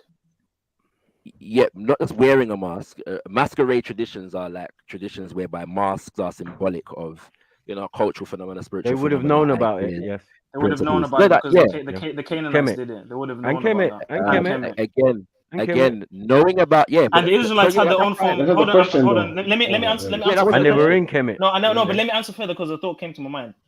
There's also evidence to suggest that the Israelites were aware of. I know you hate the word paganism, but they had their own form of paganism that God was continuously trying to get them away from. Hence why they reverted back to the worship of the bull and even the Canaanite gods Baal. So they had their forms of quote unquote paganism. So you would have seen even necromancy. When we look at the Witch of Endor, when King Saul goes to the Witch of Endor and asks her to revive or bring back prophet Samuel. So there's some necromancy there as well. So all of those things are still there in the Hebrew. I mean, a lot of rituals and things are in the Bible, full stop. Exactly. That could be matched up to African traditions and cultures and customs. But I would say with the Kolina, it's just dependent on those people and the region they move to. Exactly. Because if you can accept that people left out of the Nile Valley, maybe with one name and came to another place and decided to call themselves another name, which I've never seen substantiated through history. I've never seen that. Wow. To be honest, do you get what I'm saying? Like it wouldn't be different from. Are you familiar with the term Ramesh or Ramesh? Yeah. So who are the Ramesh? You mean who are the Ramesh? Who are the Ramesh? I thought it was a word. Yeah. No, you should have said yes, Mackie. You should have said yes. It's a people. It's a people group. Okay. It's an ethnonym. From where? So Ramesh are what the indigenous peoples of Kemet used to refer to themselves.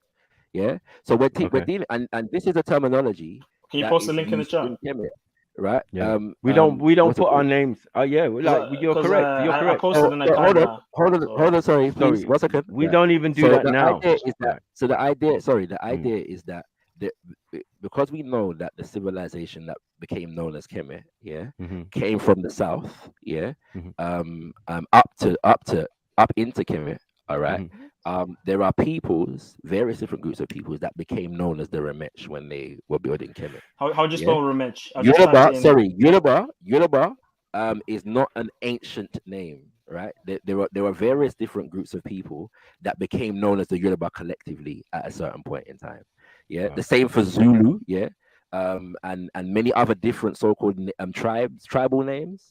All of them are not old, even though the peoples themselves predate the names, but the names refer to a specific set of people. Stage.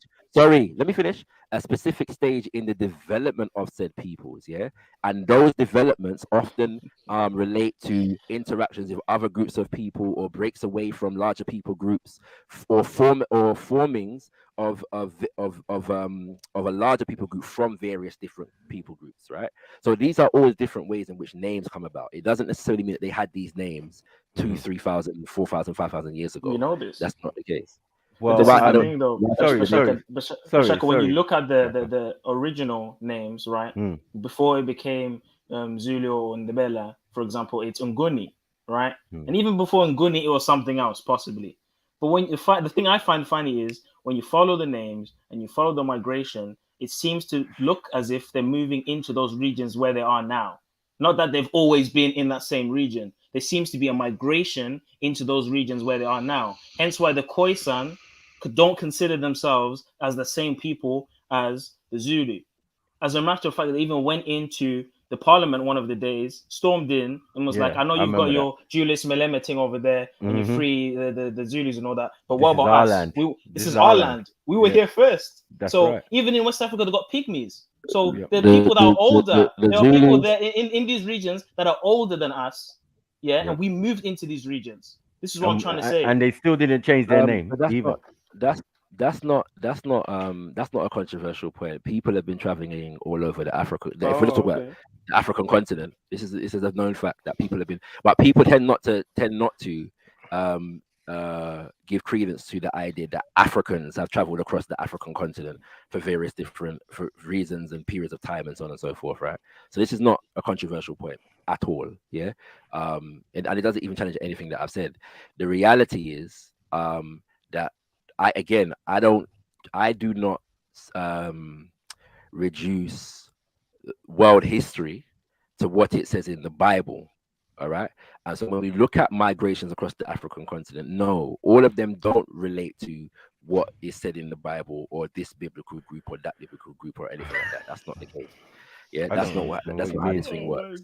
Right? Okay. But it's not the case. All right. It's just not the case, and nobody can substantiate that if you actually study African history, right? Do you know what I'm saying? And there's no correspondence between the oral traditions. Again, I didn't say there's no correspondence. There may be. But that's what you're saying. You say you can't rely on the Bible. I said no. As if there's no correspondence. I don't. So listen, please. Again, listen, please. I do not reduce world history to what it says in the Bible. Correspondence is notwithstanding. It's not reduction. The idea that of course it is, because everybody is trying to fit themselves into this particular group or whatever. So all of these, we're not trying to. All of these. Shaka, you look at all the evidence. You don't limit it to the Bible. You look at the whole evidence. Exactly. And I'm saying that when we're looking at African history, because I know more about African history than I do about other histories. Yeah, let's say African and Caribbean history, understanding that the peoples of the Caribbean. I don't know what African means. Exactly. Are mostly well, yeah. We can try and throw what's it called? What's the word? Because it's a broad term, my brother. If you I know, but then don't tell me that Israel's an Africa then, if it's a broad term and you don't know what it means, right? What's it called? But Israel is in Africa though. But you don't know what Africa means, right? So what does that mean? What does that matter? What's it called? What are you doing? What are you doing? So the point is. But you said you don't know what it means, not me. I didn't say I don't know what it means. I know exactly what it means. What is this relevance to the subject? Like, I don't know what you're doing, bro. Again, the relevance. Igbos are Israelites. Again, the relevance. Yeah, fine. And you're entitled. Okay, cool. And you are entitled. All right, you are entitled to your opinion on that front, right? Right. However, the questions that I'm asking, because when these claims are made, this isn't related to just the Igbos. Yeah, this is in general.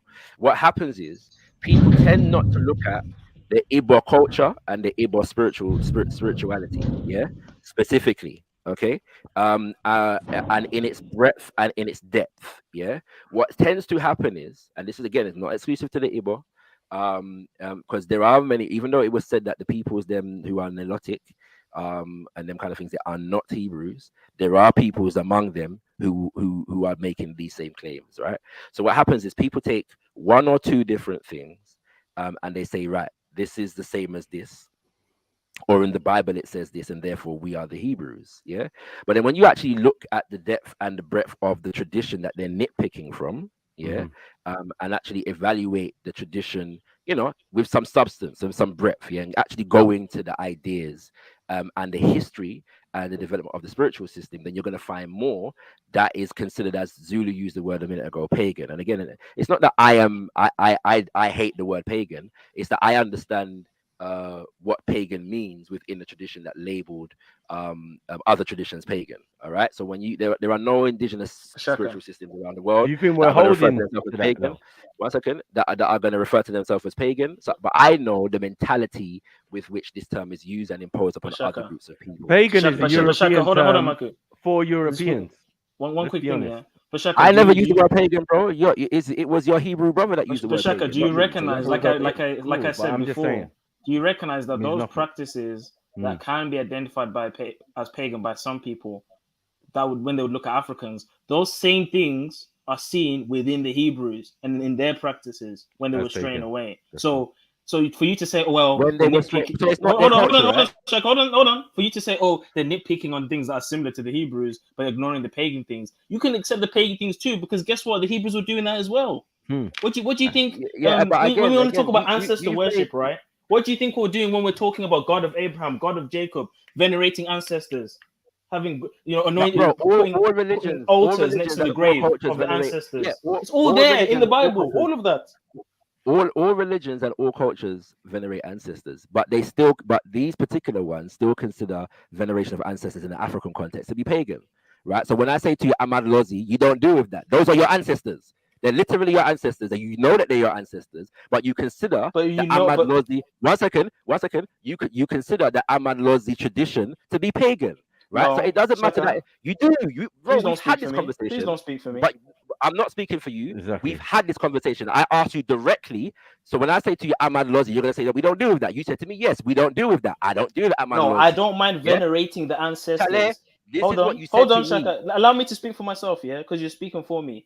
Venerating the ancestors is not the issue. The issue is when people are making sacrifices to the ancestors, when people are worshiping the ancestors. And obviously not everyone does this. Some people simply venerate the ancestors. Let me tell you why there's an issue with the latter. Because if you're familiar with the spiritual realm, and this may, lose you because you're not into demons or whatever, that's cool. But we know that these immaterial beings masquerade themselves as our loved ones, right? They will appear to you as a lost relative. They'll try and manipulate you to get them to do what they want you to do, right? To get your worship. So when we're dealing with, I saw my relative, or I saw my ancestor, I saw this, we have to be very careful. We're not dealing with demons. That's your opinion, bro. So I'm not really interested. That's why I said it's going to lose you anyway. But that's for me anyway. But I don't have a problem venerating the ancestors. I'm not lost, I don't have a problem with that. I'm not lost. That's just simply not my spiritual trajectory. If you believe that your ancestors are demons, or that demons pose as your ancestors, did I say that? I didn't even say that, bro. That's up to you. You just said it, right? I mean? That people pose as your ancestors. The demons pose as your ancestors. No, I said the action of worship and the action of doing sacrifices for them. That's a different story to veneration. Do you understand what I'm trying to say? Great question. No, because you're making a differentiation that is not made in the tradition. When people make sacrifices and so on and so forth, and those sacrifices involve ancestors, it is a form of veneration. Yeah, one of the things that, and because people keep saying sacrifices, there's another tradition. There are many traditions whereby, because it sounds like you're going to kill an animal. There are many traditions whereby not necessarily, an animal going to be killed. You might just leave some food out, some planting or something, all right, and them kind of things there, and that is an offering, to the ancestors, right? These are things that are done as well, okay, and that is a form of veneration. So to make a differentiation between veneration of ancestors as it relates to Ahmad Lozi and sacrifices or offerings is a false equivalency, all right. At the same time, one second, you yourself has said to me, when I bring up Ahmad Lozi, you do not deal with that. Yeah, that is not your thing. I don't pray to dead people, bro. Hold on. However you want to characterize it, the tradition within the culture, is and the group or the pantheon of the ancestors is referred to as Ahmad Lozi, and this is something that you reject. It's not pantheon, man. Ahmad Lozi just means ancestors. It's not pantheon. Why are you making everything one big? Let's say the community. Let's say the community. Like, what are you doing? When we're talking about Umoyo, that's when we're talking about spirits. Bro, we can throw away Ahmad Lozi. We can throw away the word pantheon, my brother. It's not that big. It's not a big a deal. We can throw away the word pantheon. You're probably correct. It is probably the incorrect word to use. All right. Let's say the community of the ancestors. Yeah, we're speaking English, right? So we have to figure out the correct terminologies to use. I get that. It's not a problem, right? So let's say that the community of the ancestors, referred to as Ahmad Lozi in the Zulu tradition, is something that you do not deal with, right? That tradition. That culture, that aspect of the culture and the spiritual system is something that you reject as pagan and so on and so forth, right? Pagan, so again, speaking for me again, right? So we're not. So we understand. I've said it before that all spiritual systems and all religions venerate ancestors. That's not in question here. The question seems to be which ancestors you are venerating and how, right? That seems to be the question, right? And so when we look at various different aspects of cultures, because the fact that you can find a thing in the Bible doesn't mean that the thing is biblical. Sorry, but you can't interrupt me and then say that I'm being long-winded, right? You go on for a tangent on an irrelevant point and then tell me that I'm being long-winded. It's not. You have been talking for a while, though. The point that I was trying to make is that we're all intelligent erudite brothers here and sisters, so I'm sure everybody will be able to follow what I'm saying, with intelligence and eruditeness. The point that I was trying to make is that just because you find something in the Bible doesn't make it biblical allowed as a part of the Hebrew culture, as a part of the Israelite culture. So the Israelites interacted with many different peoples, and the whole point is that they're supposed to remain distinct from these peoples. So because these people do a thing, it doesn't make it Israelite culture. Yeah, it doesn't mean that the Israelites were doing what these people are doing. Yeah, and that's the point that's being made. So just because Okay. Can we agree to, even if we're using the biblical, that these people for 400 years at least lived in Kemet? Yeah. Then we go to the movement of people and time periods when people are doing migrations to the Great Lakes regions, to West Africa, to South Africa, and all over different places. We have to put the timelines and everything in place. Yeah. What you're trying to say is that, like, things that are pagan, no, they class Kemet as pagan. Yeah. They classed the Sumerian thing as pagan. Yeah. So hold on one second. But that's later. That's later. That's much later. Cause the word pagan doesn't actually apply to none of these people. Do you get what I'm saying? Because we know that as a fact. Right. We know that. Like, having a statue of a king, yeah, is only respect, due, and wealth, showing that that man could do that. He was a great king. He was Ramses. All due respects, all of that. Look at his power. Look at his splendor. He built many great temples and all of that, and statues of himself. Wait, are you arguing that the Ramesh, the Kemetu, did not venerate their ancestors? Where's the Ramesh? No. I typed in Ramesh. Nothing came up, bro. Renovate. Where's Ramesh? I didn't say renovate the ancestors, and get it right. Venerate, yeah, their royalty, because these people were kings. Each one was a king. With Pharaoh was a king. Nasut was a king. Hold on one second, bro. Even from the earliest, even when they're talking about Osiris and they're talking about kingship. When they're talking about Tar and all of these, they're talking about kings. So think about it in that respect. One second, bro. One second. And think about that in respect. Yes, they are our ancestors. Yeah. Yes, we renovate them. But look at the reasoning. If a man was a great king of a tribe, of a particular tribe of people who, you know, were on the planet the earliest, so the earliest story of these, what you're calling Netta and Neteru, yeah, these attributes of nature adapted to each person who was anointed, in the sense of becoming the first kings and queens, or gods and goddesses in some people's idea. Do you get what I'm saying? So, like, we already, remember, we're the original civilizers. We civilized the whole fucking world. We was never uncivilized. So when you talk about development of, we already done that thousands of years ago, to an extent, to have a university which we're calling Kemet. Do you get what I'm saying? Because everybody, even the Greeks and everybody, seems to come there to learn something.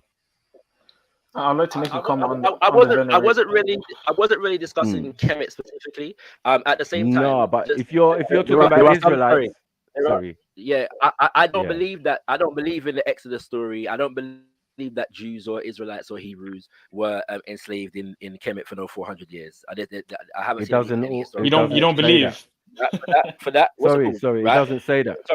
Sorry, I haven't seen any historical substantiation for that. Even though I've sent you so many sources on Hangouts, but you never look at them. In the history of Kemet, I'm just saying from the biblical account. It never said they were in prison for 400 years. Yeah, hold on. I'm not sure what Zulu sent me. I'm saying, but I sent you, bro. I have seen people. You're deflecting at the moment, but either way, I have seen various people try to substantiate it, and I've never been convinced by any of it, and no serious historians are. At the same time, yeah, beyond that point, it would be false to say that the people of Kemet, I don't know if, well, basically ancestorhood and the veneration of ancestors is very deeply embedded in the culture of Kemet, and it's not reserved for just kings. Yeah, one of the major texts that we get, which is referred to as the Book of the Dead, which is more properly referred to as the Pert Emheru, which is not just one book, but it's various. It's anyway, forget that. One of the major versions that we have of that is what is referred to as the Papyrus of Ani. Ani is not a king. Yeah, He's not royal in that respect. All right. Also, one of the well, they're said to be like 9 or 12 aspects of the self, within the Kemetu cosmology, or ontology, should I say, because it's referring to people and what people are. And one of those aspects of the self is the ark, and the ark is what allows you to become Aku, which is ancestor. All right. So all of your individual family, every human being has the potential to become an ancestor and will become an ancestor based or receive eternal life as an ancestor based upon their actions and their behavior in the present. So all human beings can become ancestors, and therefore all human beings are worthy of veneration as ancestors, given the fact that they become ancestors based upon their good works on earth. So no, it's not just limited to kings. That's what Aku is. No, I'm not saying. Hold on. We're not saying the story of a king, of a thing cannot be used as I said. They use them to even describe aspects of nature, right? They use them. They use it. Hold on. But these are physical people, with graves and coffins and sarcophaguses and all of that. Even Osiris, like look up the tomb of Osiris to see that. You won't find a tomb for Osiris, bro. You'll find a tomb, but you won't find a body. No, I agree. You won't find a body, but you'll find a tomb. Yes.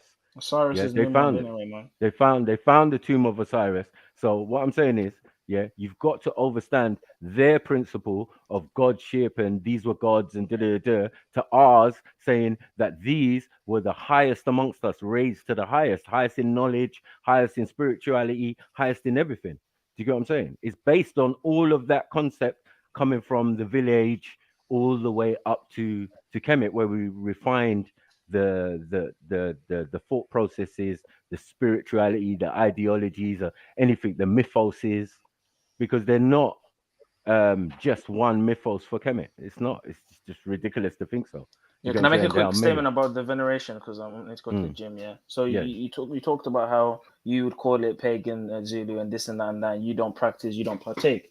But the funny thing is, when you actually look at the practices, although I would agree some of them I may not partake, there's actually quite a few of them that there are no issue. I mean, for example, rendering the ancestors in song, in dance, in storytelling.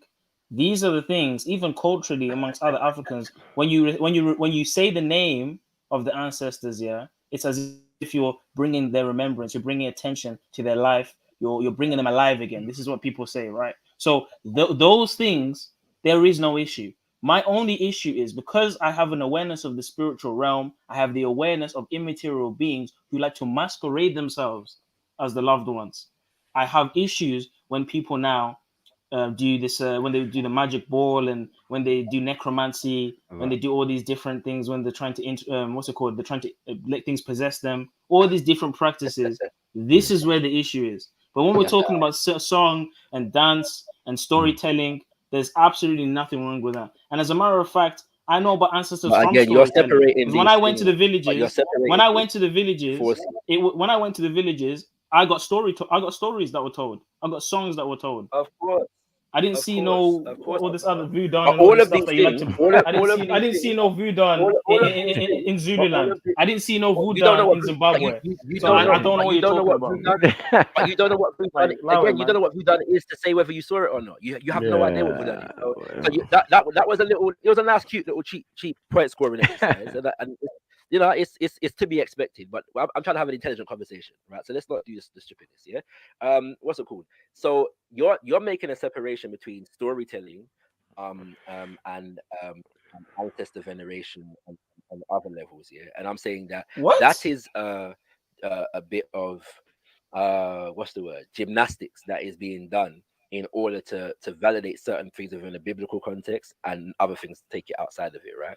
Because in the traditions that do these things, all of these things are part of a whole process.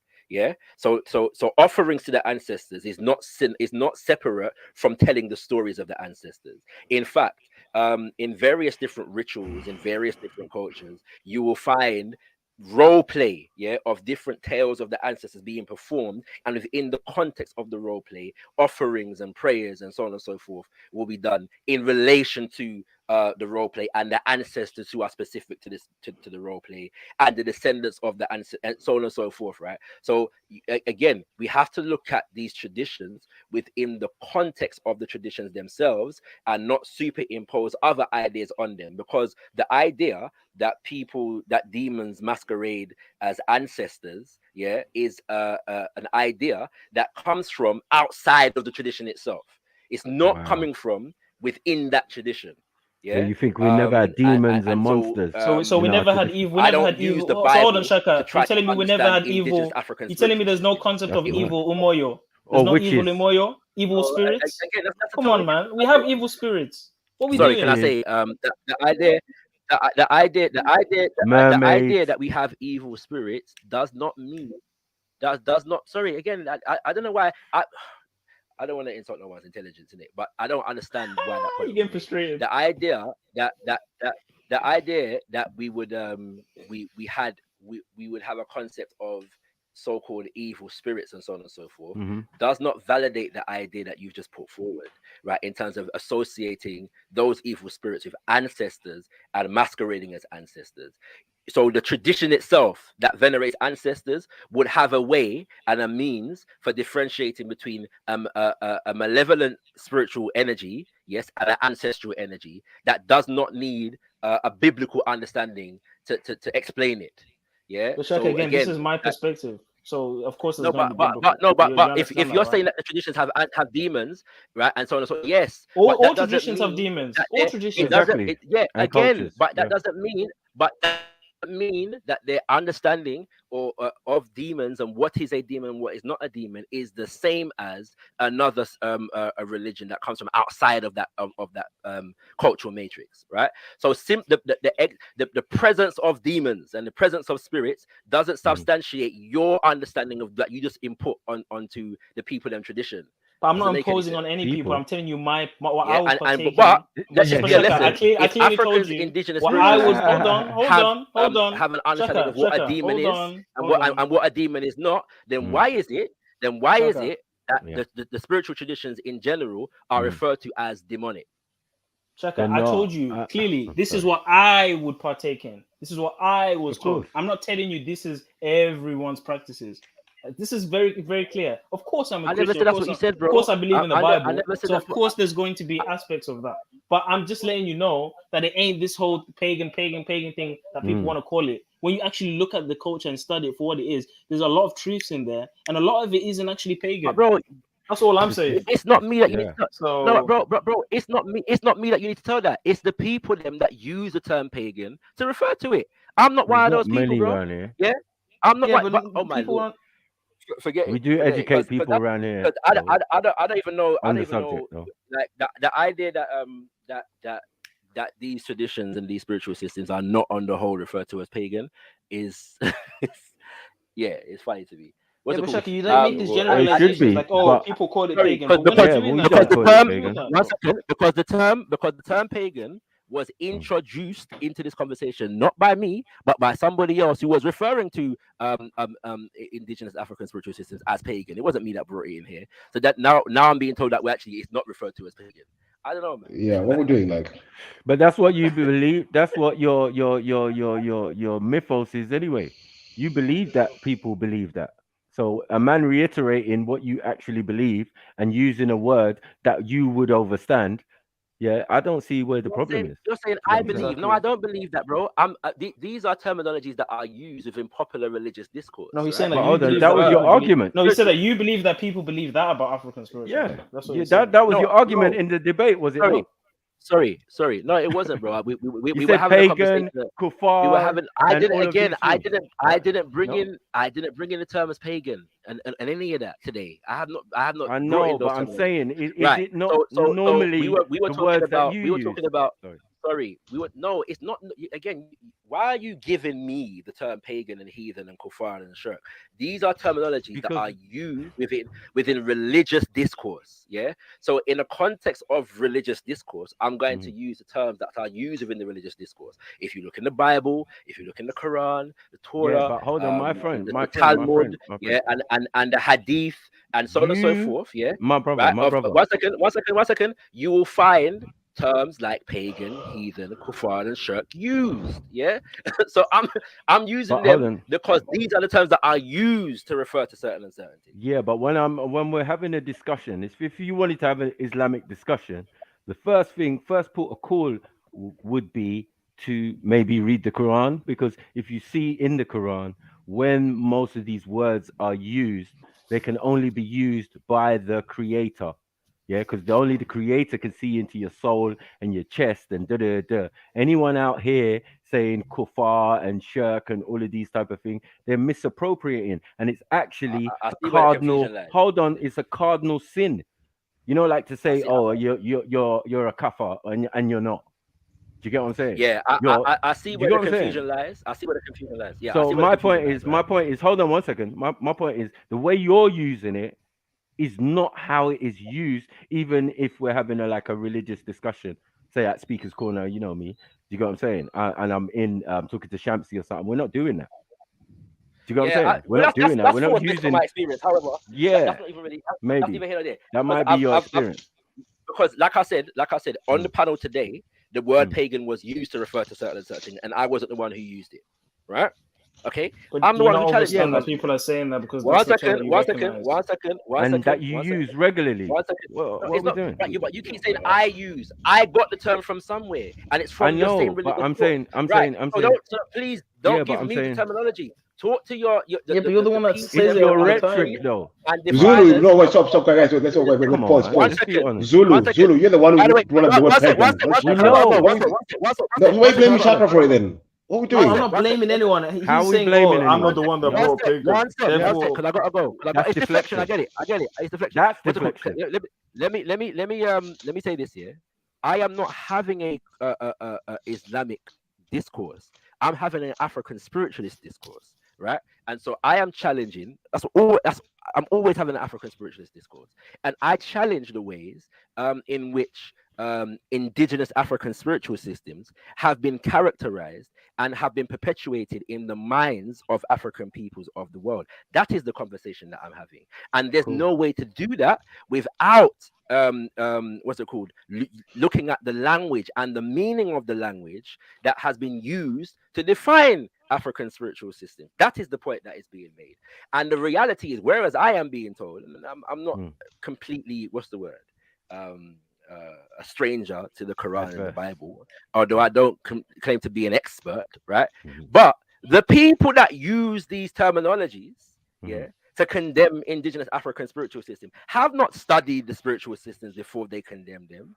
Yeah. So in as much as I am being told, well, if I'm going to talk about Islam, read the Quran, I would suggest that the people that use these terminologies are guilty of not having studied or properly considered the spiritual systems that they are condemning and marginalizing and demonizing and rejecting, before they do so. No, but none of these people have gone into Igbo spirituality, since that was part of the conversation today, right?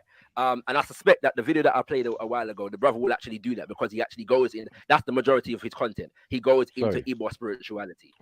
Nobody studied Ifa or Isheshe or Bakongo spirituality. We've definitely. Sorry, my brother. We've definitely covered the Yoruba ones. We definitely covered that. Like we make sure we do our due diligence when we're teaching people about our tribe and thing, to bring all relevant information. So me, myself, and I personally, have even done one on Yoruba and Yoruba systems. Do you get what I'm saying? On the Orishas and all of those type of things, with animated,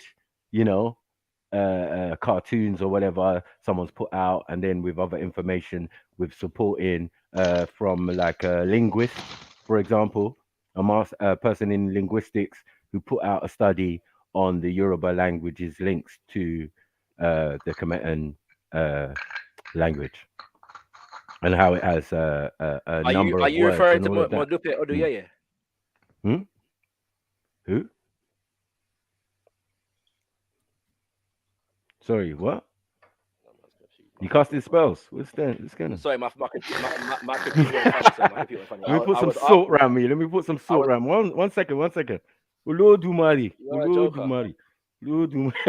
Yeah, you have to say Orunmila after that. You have to say Orunmila after that. It's You know all what I'm right, saying? man. You're good. Like, You're good. You're good. Don't worry about me. Yeah, that's my bloodline. So like, we good. We good over here. Orumila's your bloodline, yeah. Go on, bro. Go on. It's all my bloodline, So bro. the idea is that what's it? The I wasn't referring to you as an individual. Yeah, this conversation goes beyond Speaker's Corner. It goes beyond our last bands as individuals. There's a tradition that has developed over many centuries. That is what I'm referring to. Yeah, I get you. The terms of that pagan and heathen and kafar and shirk, they're alien to me, right? And my spiritual focus and understanding and philosophy. These are not terminologies that I use. Yeah, I have to contend with them because of the fact that in dealing with the spiritual focuses that I do deal with, I have to contend with these terminologies in the environment that I'm in, right? And again, I did not bring up the word pagan today. Yeah, the person who brought up the word pagan knows very well why you brought up. Your thing is Kumoyo, yeah? That's your thing, yeah? No, so again, you have to answer what Kim. Are you not entertained? Are you not entertained? Is this not why you are here?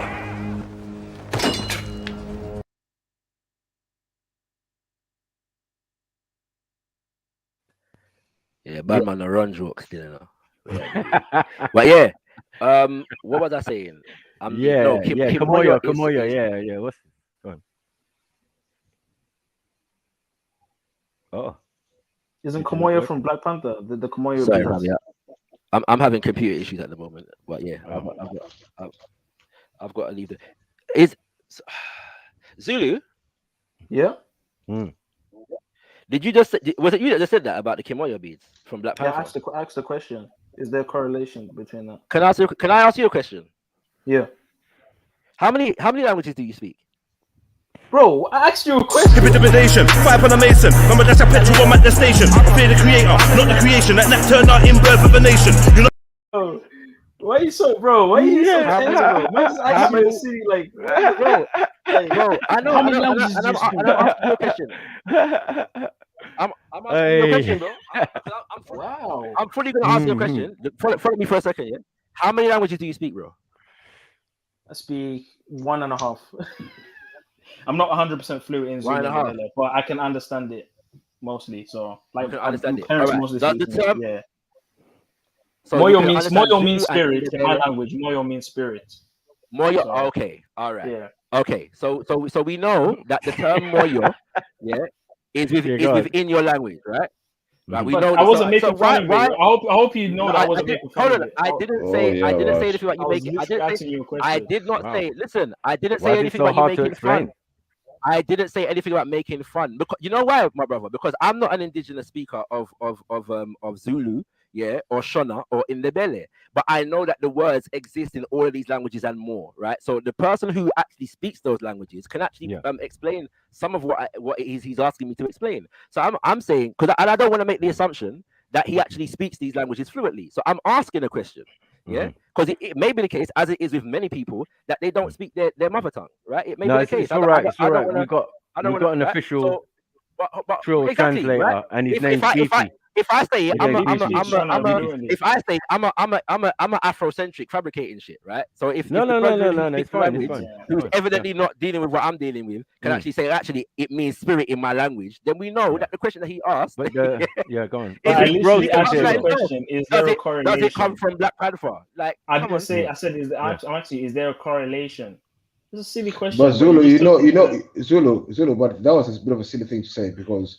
Black Panther, they took it from a lot of different African cultures they put in the movie. So I don't know why you made that comment. There was South Africans in the movie anyway. That's the language that they were speaking. They were speaking Xhosa in that film the whole time. They were. So, like, I'm just asking you a question because I recognize this. Yeah. So are you gonna say Black Panther is cause that came from Black Panther? And I bet I'm willing to bet you the language they were speaking was No, I'm asking you. Did there's cause that come from Black Panther? No. So why did you say Kumoyo came from Black Panther then? No, I asked the question. I didn't make a statement. No, I'm asking why. If you can't say that cause that came from Black Panther, why are you gonna say Kumoyo came from Black Panther? No, I asked the question because in Black Panther, the Komoyo beads are a technological accessory the question. that allows them to communicate with each other. Man. You're not even listening to my answer, though. You're just getting emotional. Like, what's wrong with you? Why are you asking a question of a question, man? Ask man a question, and now you're questioning his question. Allow him, man. Like, come on, man. You're not even listening to what I'm saying. Can I ask a question? Since the debate that me and Brother Maku had, has Zulu been running around and saying that Kimoya comes from Black Panther since that debate? No. Is this the first time he said this? I'm asking you now. Right. He's asking you a question out of his head. What are we doing out here, man? I even admit it's a silly question, but it's just a light-hearted question. But you just took it to some. I don't even know why you're so pissed. I don't know where you lot are at, man. Like, what are you doing? Why you're so pissed? Yeah. Is it? I was the one who asked the initial question. What is your thing? Is it Komoyo? Yeah. So if you say it is, then we know what region and what part of Africa your ideal's in. Even though you say you come from Kimoyo. Let me explain then. I've explained this more than once by now, innit? But Kimoyo is a term, right?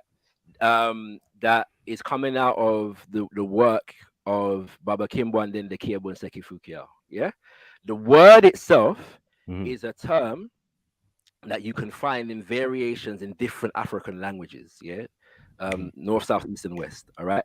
As Zulu said, Moyo means life, spirit, it can also mean heart in my language, right? Right, just what I'm saying, it can also mean spirit, and it's basically the essence of life, innit? So Kimoyo, the prefix means pertaining to, that which pertains to, perpetuates, or the art of, life, spirit, vitality, and them kind of things there. So you'll find in some West African languages, you'll find terms like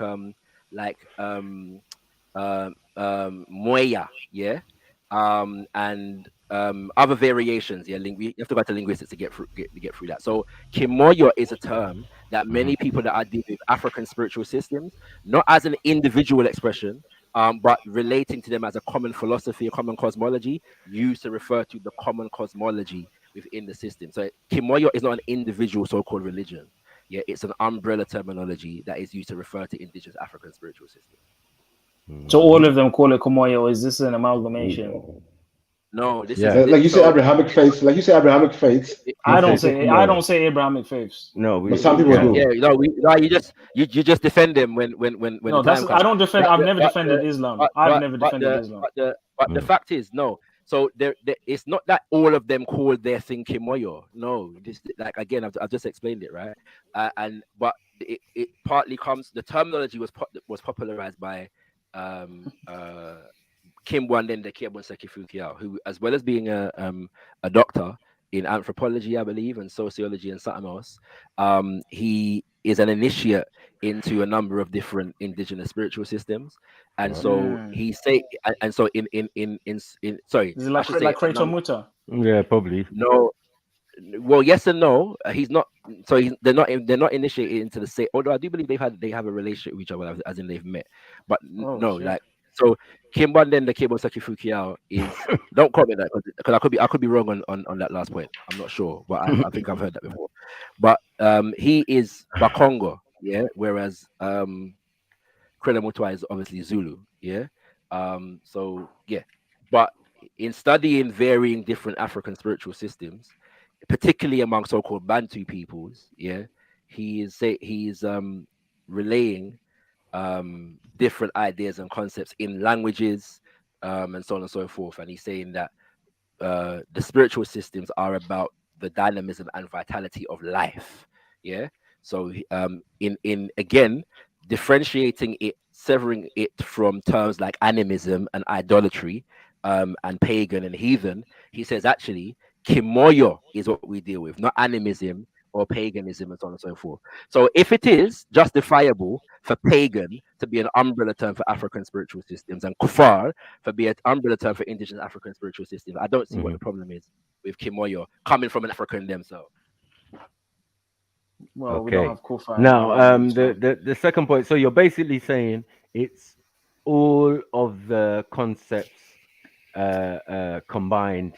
That is the title, basically, and that's what you're on with certain ones of those spiritual systems that your teachers or masters or whatever have laid down in that sense. So you're following a particular set of rituals, patterns, and all of that. But my question is, did you say you're Ashanti though? I am in part an Ashanti descendant. I'm not exclusively an Ashanti descendant. Okay, what's the other half? It's not a half thing. I'm an African from the Caribbean, so there are various different groups of Africans who make up my lineage. Okay. It just so happens that through my grandmother's line, the most dominant story through my grandmother's line on my father's side is Ashanti. But it's impossible for me to just be only Ashanti. That's not. How did they work that out, though? Of course. What's the story? What's the... It's just it's not about working it out. This is so in my family, different lineage, different people in different generations are like said to be custodians of the family history, right? Okay. My great grandfather was born in Africa. Yeah. Wait, either the 5th grade or I can't remember anyway. Why in a minute, right? And so he passed it down the line that he's an Ashanti. That's just the dominant story that has come down. But all of the ancestors from him to now. So your great grandfather 5 times. Yeah. Has something like that. Yeah, something like that. Is aware. Yeah. Was born in Ghana and is aware. No, he was born in Africa. There was no Ghana at them time. There is Ashanti. Yeah, but that's in the region, right?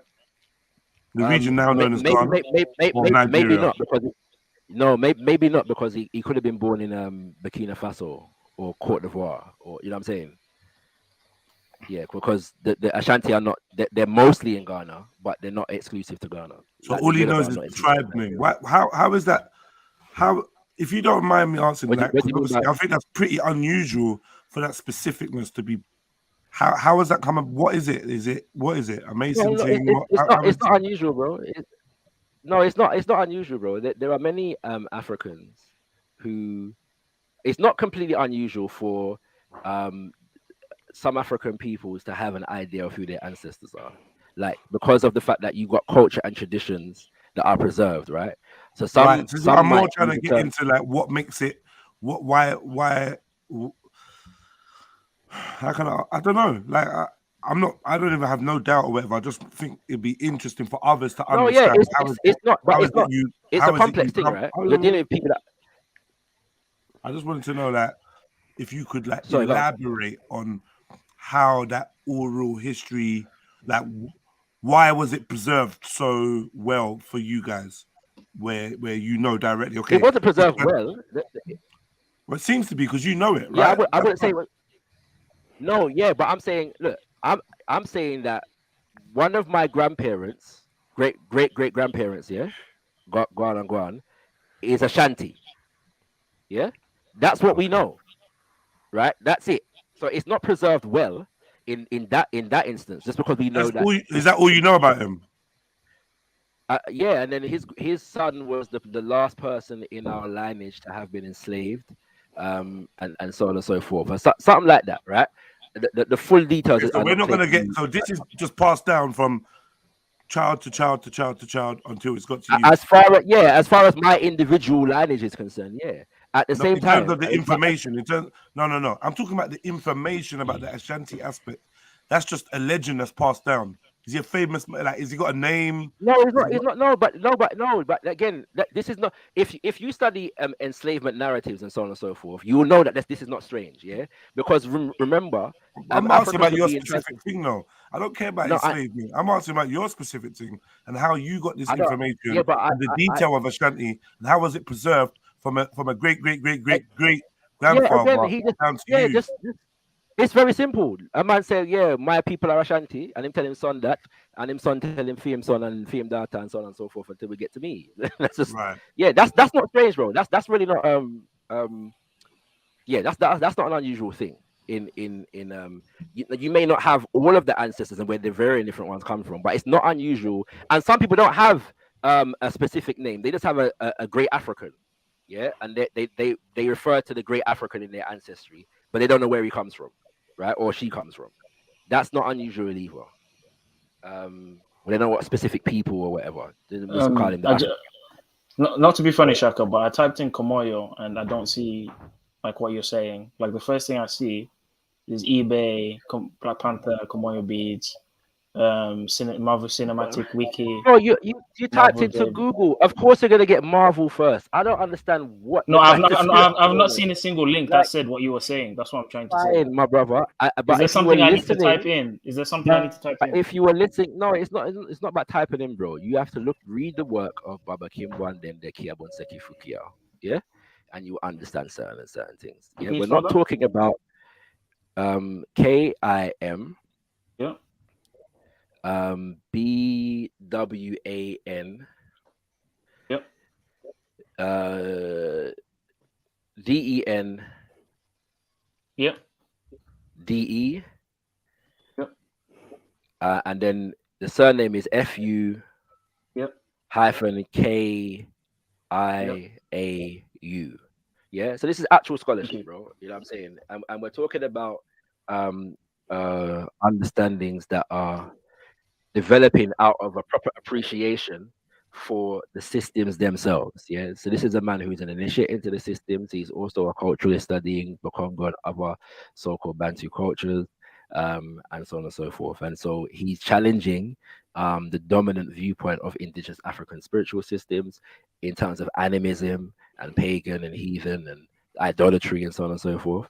And he says, when you actually look into the essence of these spiritual systems, what they're dealing with is dynamism and vitality. And so the term Kimoyo means exactly that, dynamism and vitality. So we find terminologies within languages, within indigenous African languages, to refer to indigenous African languages and what they are saying, what they are teaching, and what they are focusing on. That's all that's happening. I want to look into this guy and we'll talk about him. Wagwan Shakara. Yes, family, Wagwan. Listen, yeah, I did say I have to go. Sorry, 1 second, bro. I did say at 3 o'clock I had to go in half an hour, and it's 20 minutes over that now. So when I get situated, maybe I'll come back, man. Yeah, man. Yeah, we'll study on this guy because I want to know about. Hey, Shakara, I just wanted to say I see your point now, bro. I see your point now. I hear you. I started to understand you now, bro. 100%. I would. I appreciate. Understanding is good. I appreciate that. At the same time, I know what you're gonna do, Zuli, and try look for the dirt as no, hard as I'm trying to learn. I'm trying to learn. I don't know. No, I get it, bro. Give us some credit, man. Give us some credit, man.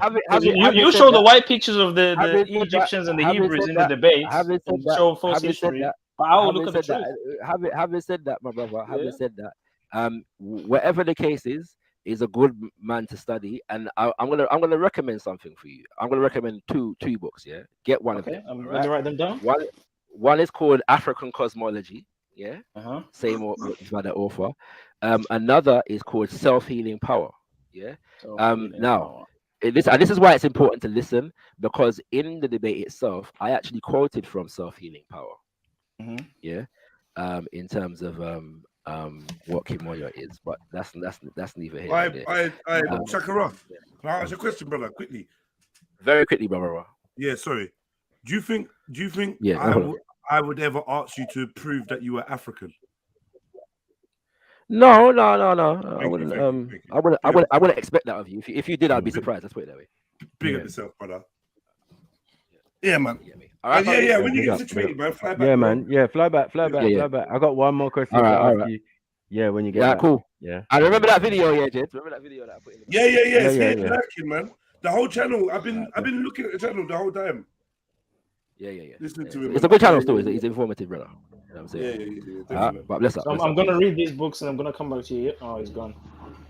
Yeah, man. Yeah, you overstayed his time as it was, man. Respect Shakara, bro. Obviously, I got a lot of respect for Shakara because obviously he's fighting a losing battle, isn't it?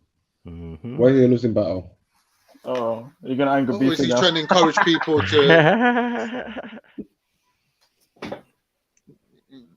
go on. Encourage people to do what? To do go what? On, to be. He's encouraging people to kind of like not be Abrahamiel-centric in their thinking. Like he's trying to say like there's other. I made that word up, bro.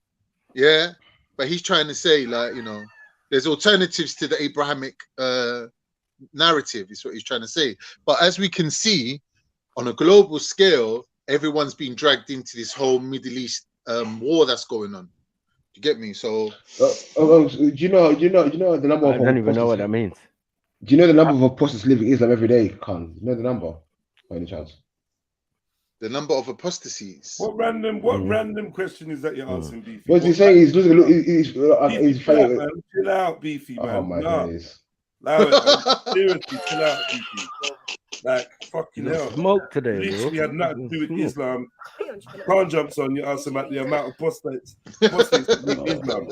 What are we doing? No, he meant. What he's saying. Listen, I'll just make a point. I can't make a point. I can't make a point. I was trying to make a point. I can't make the point. Yeah, because, like, Beefy, honestly, bruv. So what point am I trying to make then? You just got to switch it up, Beefy. That's just what it is. No, you don't just got to switch it up. Your interest, what piques your interest, you got to switch that shit up, man. I don't want to hear you and Khan talk about apostates leaving Islam straight after this brilliant conversation about Africa. I'm not interested in that right now. If your point goes back to what we've been discussing, then go for it, bro.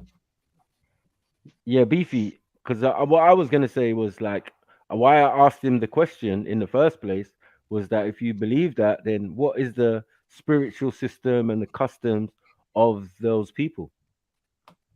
Do you get what I'm saying? And that should be what a man should be focused on.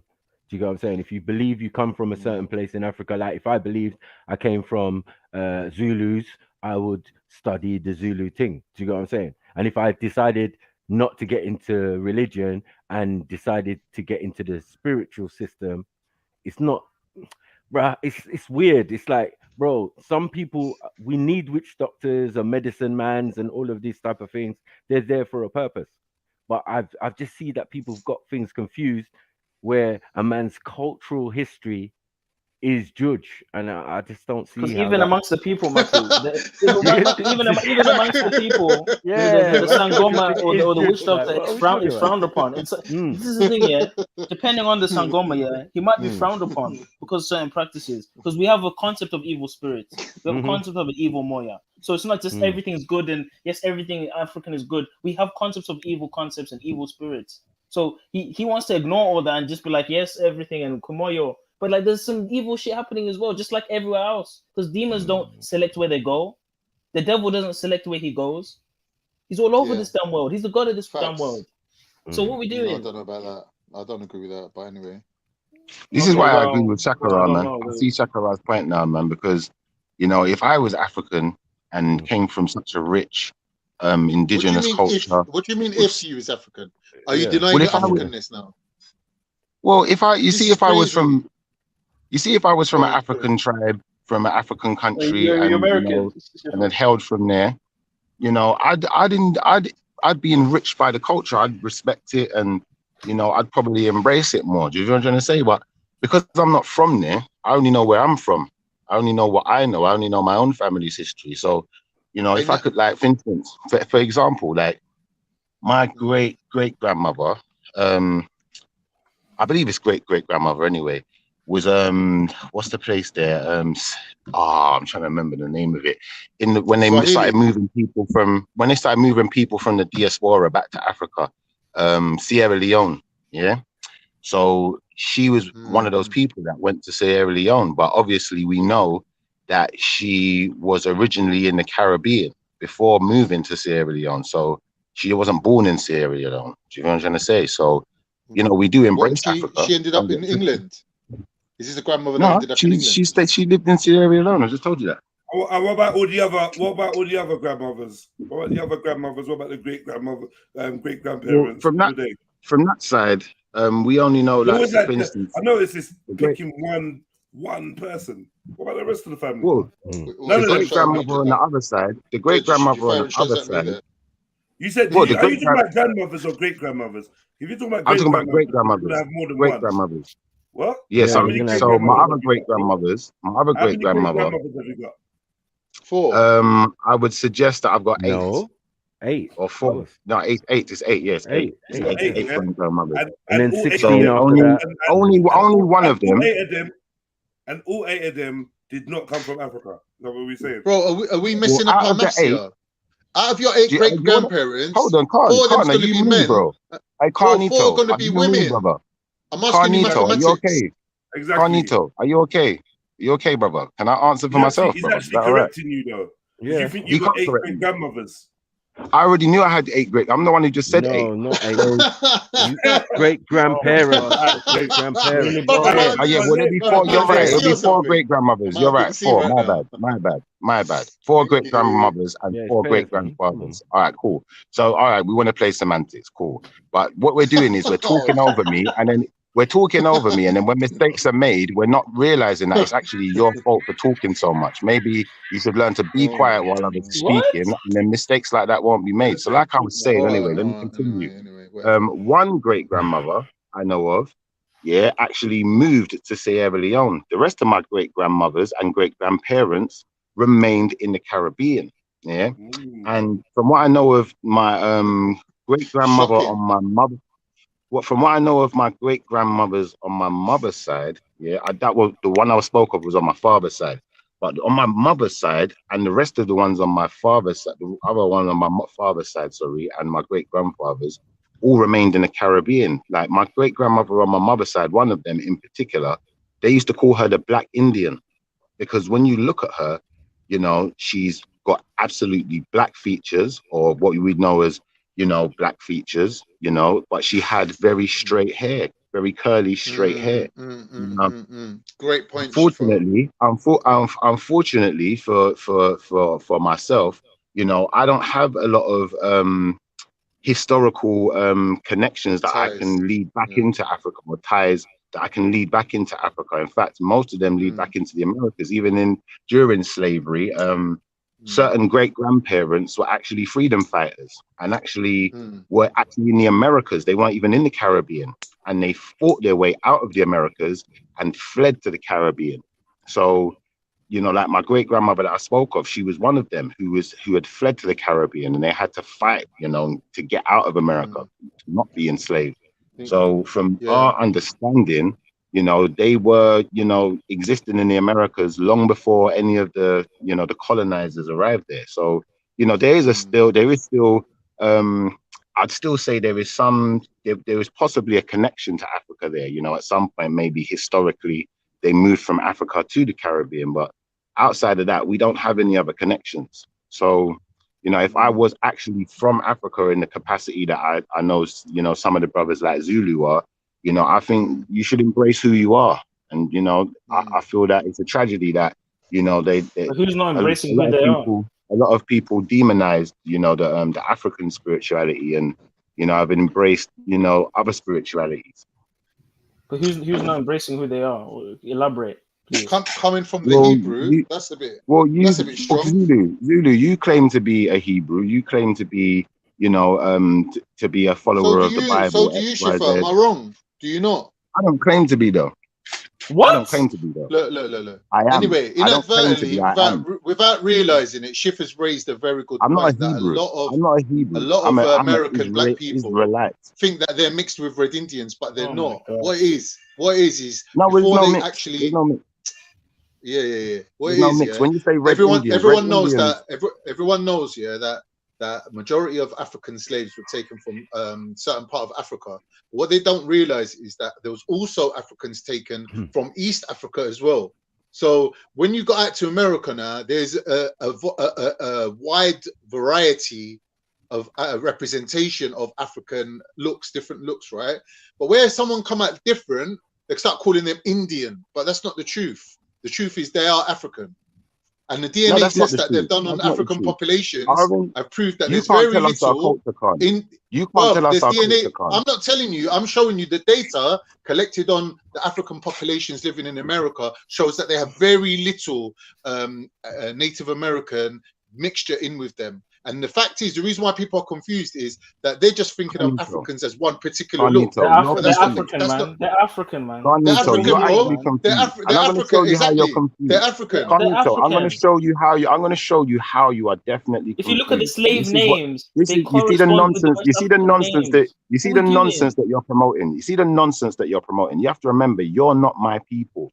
So promote your people and tell us about your people, and allow other people to tell you about theirs. Yeah. So now So we if can't I talk tell you about. about, Now we can't talk hold about on other cultures. one second, brother. We can't One talk second, about brother. other Let's not cultures. get too excited. You're Let's the not get too gatekeeper now. excited and too What we talk over each about? other. Because I'll be honest with you, if we're gonna do that, I'll just come back another time and you're more calm and you're able to have a discussion. Yeah. But I'm not here to argue with anyone or to shout over people. So I'm just gonna say, Stop being argumentative. From what I know of our indigenous culture, my family's indigenous culture, we are the original indigenous American, Mesoamerican. Yeah. And when you're talking about one second, brother, when you're talking about red Indians and such people, what you have to understand is none of those cultures, yeah, are the people who built ancient Mesoamerica.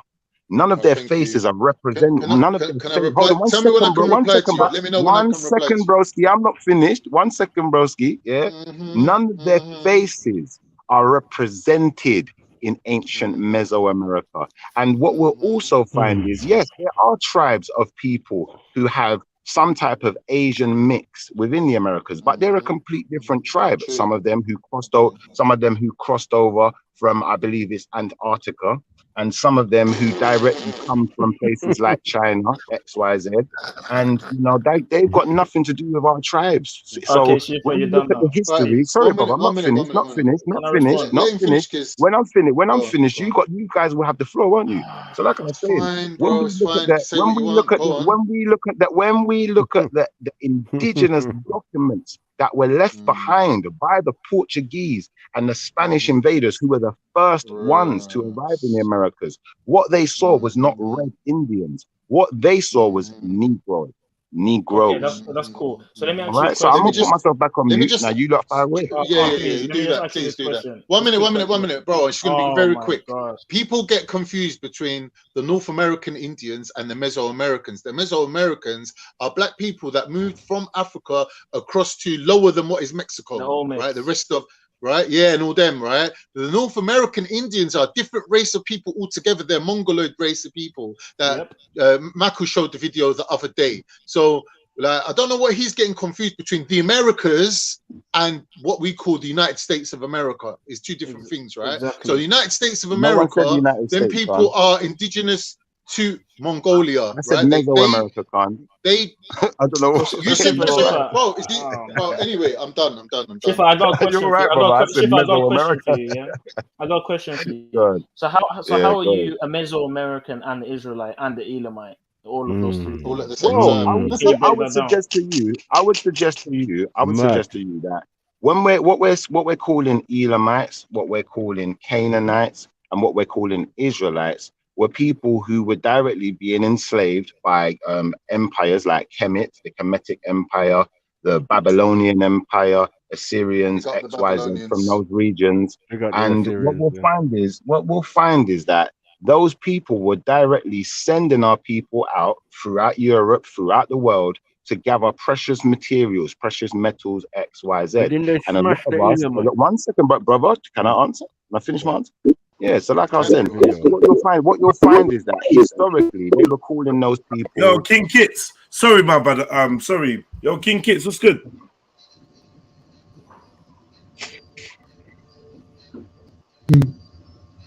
Hello.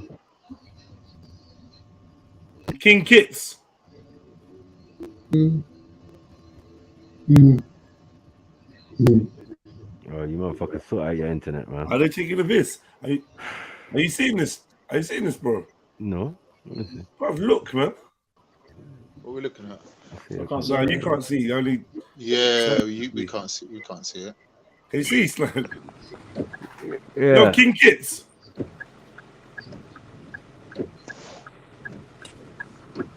Bruh. I don't even know what to say. That's a relapse. That was going to turn into something else.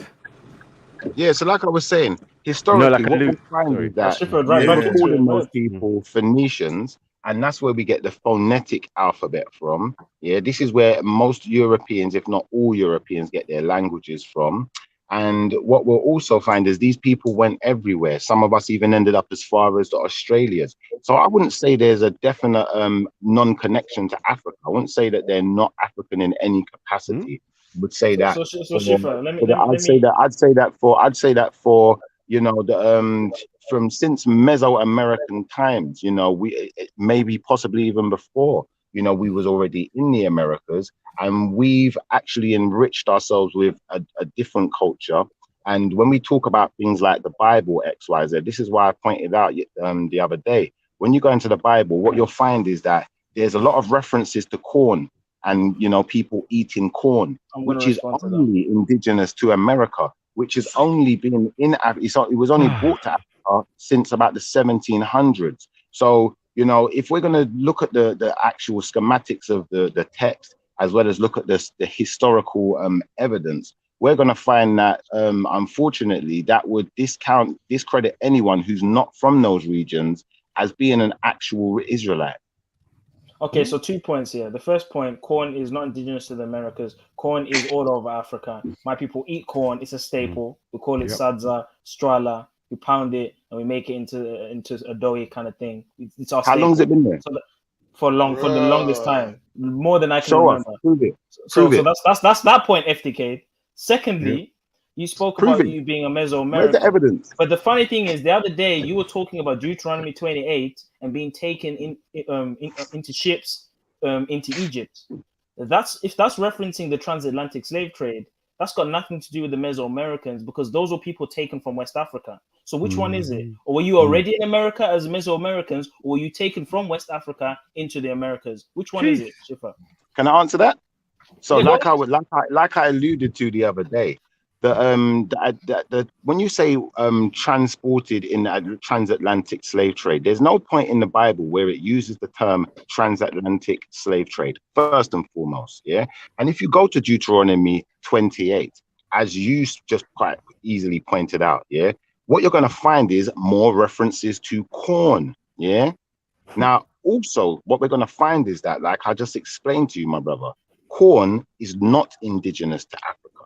Yeah. And it's only been in Africa since about maybe as early as the 1700s. Many would suggest, not even as early as that, many would suggest only since the 1900s. So that's what you said last time. What the onus would be on you to prove. The onus would be on you to prove is that it was there before. Show me it. Show me the Egyptian corn, and show me your historical factual evidence, not your pseudo evidence. Show me some real evidence that this ever existed in Africa, because what you're going to do is you're going to show me something. You're going to show me a picture of something that you're going to tell me is corn, but you can't prove it. Shifa, I would suggest that you don't. Nigerians eat corn like it's going out of fashion, bro. Popcorn. I would suggest that you don't make longer than 300 years. Has it not? There is no something originate from other places if you have not seen the evidence. Because now you're saying I have seen the evidence. I have seen the evidence, my brother. You shouldn't have. No, I'm saying to you to show me your evidence. I just told you, brother. I've just given you. Hold on 1 second. I've just given you the time and date. 1 second. I've just given you a time and date as to when this crop arrived in Africa. Listen, you have to show me that it's indigenous to Africa. If you believe corn, was only introduced. How can I put it? Introduced after the discovery of the Americas, then you're somebody that believes in Columbus discovering your homeland. No, I don't believe in Columbus discovering my homeland. That theory comes with, though. That theory comes with the fact that but listen, that theory comes with the fact that the Americas was discovered 500 years ago. Exactly. No, it doesn't actually come with that. No, when you say that, that's a categorical error, and I'm going to show you why that's a categorical. Can I explain? There's no point in just screaming at each other. Now, like I was saying, it was not Columbus who even if the Europeans claim that Columbus discovered America, then they're making an error because they know for themselves that it was the Portuguese who was the first to find them or to go to the Americas and try to to invade it.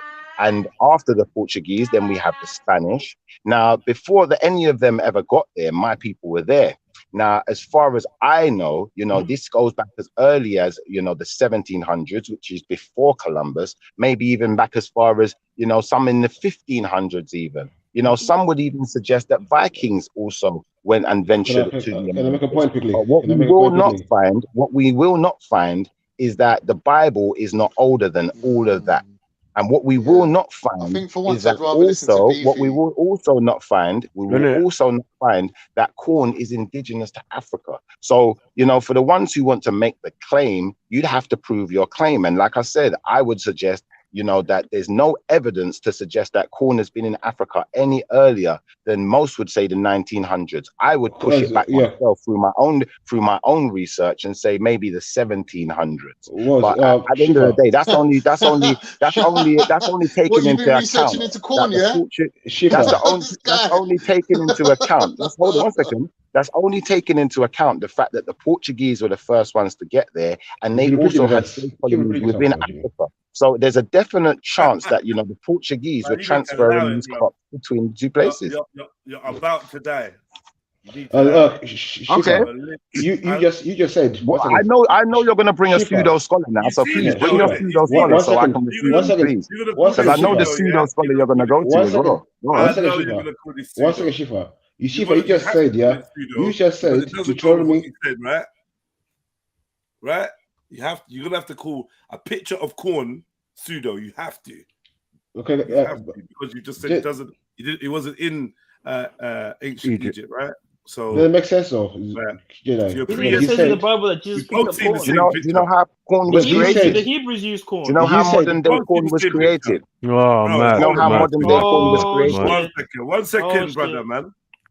So here's the picture of corn. Yeah, this is debated, right? So I was like, this ain't corn, right? This ain't corn. This is what corn looks like. Yeah, this is the picture. This is the Egyptian illustration of corn. Here we go. Another Egyptian illustration of corn. That's not corn, brother. Okay, it's not corn. But then when we put it side by side with corn, you tell me what it is. Brother, which picture are you talking about? Explain. Here, look. Corn with the skin peeled up. Corn with the skin peeled up. You tell me what it is. Maybe this is where circumcision. Unfortunately, like I said, you're going to pictures on Twitter and you're going to pseudo scholars. People are making up pictures. People are making up pictures. Exactly. It's been uploaded to Twitter, bruv. What's wrong with you? This is not on Twitter. Look, this is it even says on the thing maize in ancient. Even says maize in ancient Egypt. It don't matter what it says. Anyway, listen. Someone could put a picture on. Someone could put a picture on the internet. Someone puts a picture on the internet and puts a quote next to it and says, "This is Einstein's words," but it might not be Einstein's words because it's pseudo, bro. Someone just made up and fabricated it. See, this is the thing. Now, if you was dealing with honesty and ego, stop. You're dealing with honesty and ego. I don't know what you're trying to do. As if I need to. I know about the murals, though. Bruv, wait, but you know about Queen Hatshepsut's temple, right? Yeah. Yep, that's right. Right. So and that's not corn, brother. So what is it then, bro? My brother, what I'm gonna say to you is, what is it? This is fabricated. This is fabricated evidence. What is it? This is fabricated evidence. Show us the primary. Show us the primary. Show us the primary. You're saying this mural is not in the temple. Is that what I'm saying? Show us the primary. I'm saying show us the primary. Okay, cool. But Shifa, earlier on you said, that's Shifa said, I'll be quick. Shifa did say that Deuteronomy 28 alluded to corn. So if Deuteronomy 28 alluded to corn, that means Muslims in Egypt, that means there was corn about in Egypt. It's not in Deuteronomy, Biffy. It's in the New Testament. Jesus just type Egyptian. It is in Deuteronomy. Just type 1 minute, man. So you're saying it's Deuteronomy is in, furthermore. 1 second. Just type in Egyptian hieroglyphs. I know you're not saying that. Wait. One at a time, please. One at a time, man. I gave you. I'm going what Shiva saying. Well, Deuteronomy was written by Moses, and Moses was ancient times, And he was in where? In Egypt, right? Right. Where's Egypt? Africa, right? Right. So Not it was called necessarily. in Africa. Not necessarily. You're gonna say it's in America. They want you to believe that Egypt they speak of is in Africa, but not necessarily. Oh my gosh! Oh my Not gosh! necessarily. This is what I mean. Not necessarily, bro. This is just too And dumb, bro. you know why I would say That's this, my calm. brother? You know why I'd say this, Khan? Because at the end of the day, you know, as the people like Maku have alluded to already, what they're calling Egypt is not called Egypt. It's called Kemet. So if it's called Kemet, then no. Is Kemet a place name? Is Kemet the name of a place? It's not necessarily. Sorry, doing? bro. No. Sorry. Not the one in the Bible, anyway. Brother. You know what are you doing, bro? You know that there's been stages of names, right? Mm-hmm. Yeah, I do know that. Like I just alluded to. You didn't know. So you know the news. So you know Egypt is a Greek word, right? That's correct. Which That's would correct. symbolize the Greek era of that Autonomy. land. Yep. Yeah. And it would also symbolize an empire. Kemet and Tamaray were more ancient names for it. And the That's name correct. goes back even more to what? That's Mizraim. correct. Yeah. So what is talking about? Mis- If you're talking yeah, about Mizraim, Egypt, Mizraim. if you're talking about Kemet, you're not talking about Egypt. You're being dumb. Yeah. And no, I'm not dumb. You guys have shown that you're a bit dumb because Egypt would. Oh, sorry.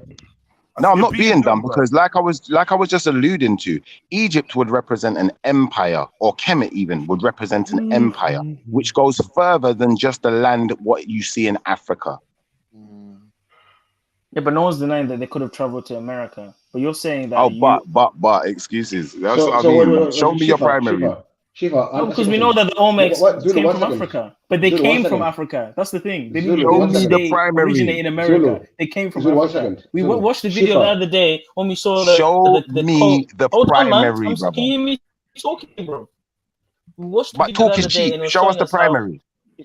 Bro, you've got no primaries for what you're saying, bro. You got no primaries. It was showing us how. I'm looking for it. I'm scanning for it. We get into it. Your information comes from an American. Your information that you're basing the fact your facts on comes from an American. Who's a pseudo scholar? Don't worry. Don't panic. Don't panic about who. Is that what you are over there? Yeah. Pseudo scholars.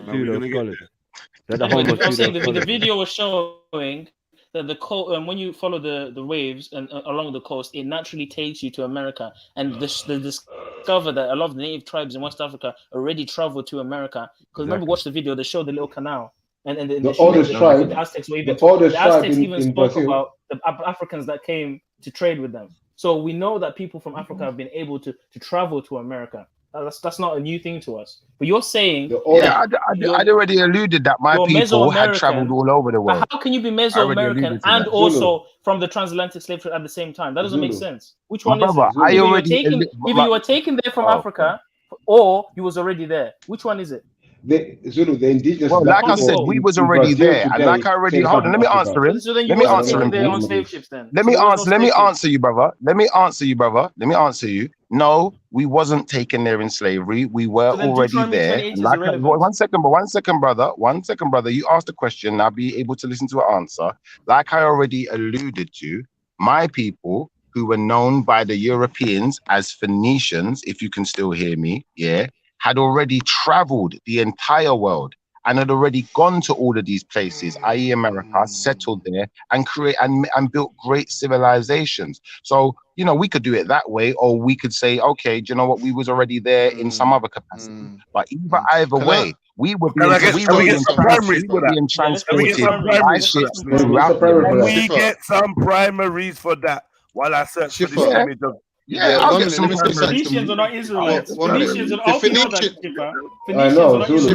I'll get them. Before I get the primary, can I give you the primary from the Bible? Can I give you the primary from the Bible? How are you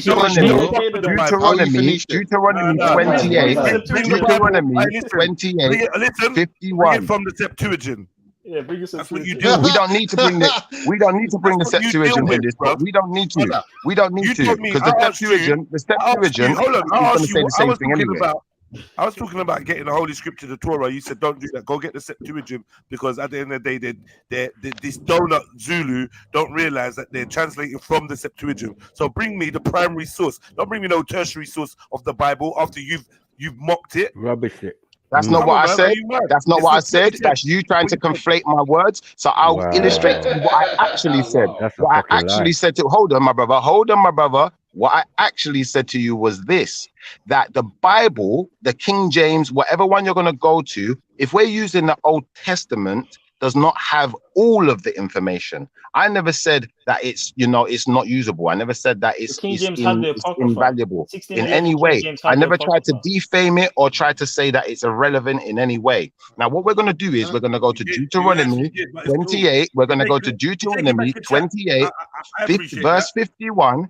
And he shall eat the fruit of thy cattle and the fruit of thy land until thou be destroyed, which also shall not leave thee either corn, wine, or oil, or the increase of thy king. You're reading and no one's listening, so you might as well wait, bruv. That's just ignorant. I'm saying, so you're a Bible man, not a Torah man or a Septuagint man. No, I subscribe to all of them. I subscribe to all. I subscribe to all because I cannot. I can hold on 1 second, brother. 1 second, brother. 1 second, brother. 1 second, brother. Is Deuteronomy in the Septuagint? And the Deuteronomy, yes, it is in the Septuagint, and it is exactly the same. I can read you from the Septuagint or from the King James. It makes no difference. They're both the same. They both say the same thing. Doesn't matter. Hold on. Yeah, it does, because you're contradicting yourself, brother, on this very panel. What's going on? No, I didn't. No, I didn't. I told you that there are parts missing. There are parts missing in certain sections. Hold on. Why did we go from the King James Bible on your request? All right, let's read from the Septuagint. Let's read from the Septuagint. Wait. No difference. Wait.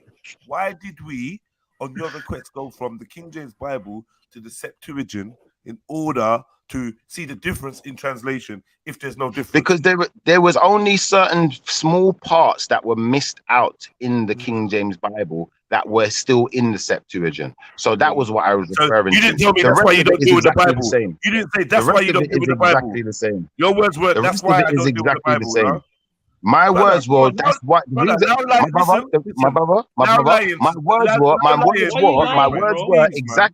words were exactly this. The reason it's difficult to deal with the Bible is because there are still parts missing, i.e. in Dawah also. It's difficult to deal with it because there are still parts missing.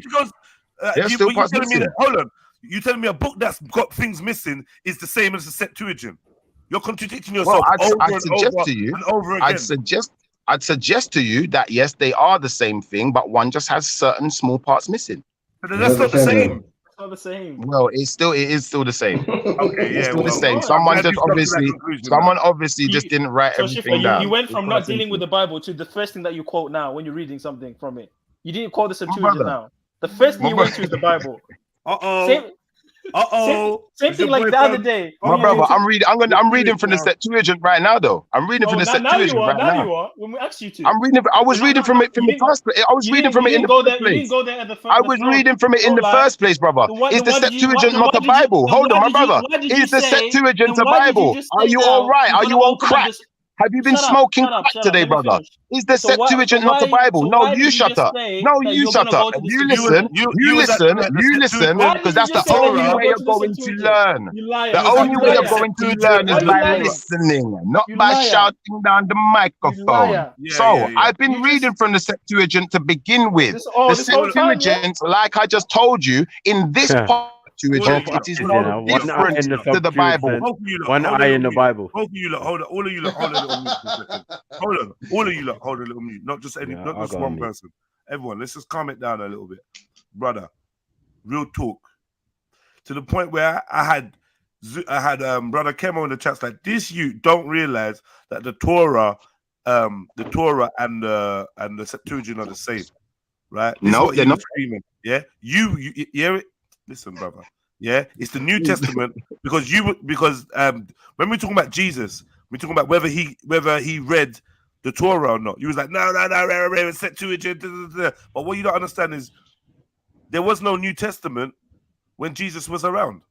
Exactly. So my brother, let me explain something to you. It was all Torah. Let me explain something to you, Jedi. Let me explain something to you. Is what?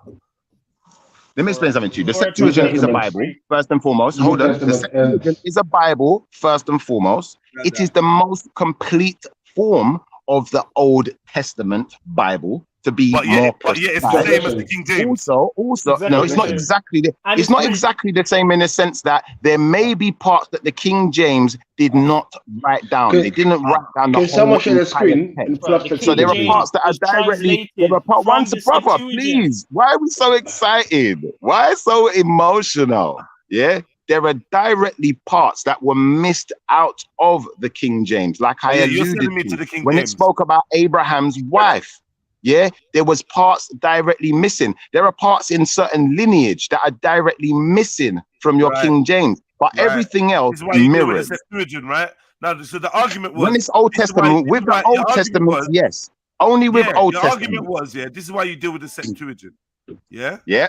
Because Yeah. the King James has got things missing, blah blah blah blah blah. That's But now right. you're arguing that it doesn't matter which one you read from because they're both the same. No, I'm not arguing it doesn't matter which one you read from. I'm telling you that in this particular, no, listen properly, calm down, children. Yeah. In this particular part of the text, it is exactly the same. And there are many parts where the Septuagint and the Bible, or not the Bible, the King James Bible are exactly the same because both are Bibles.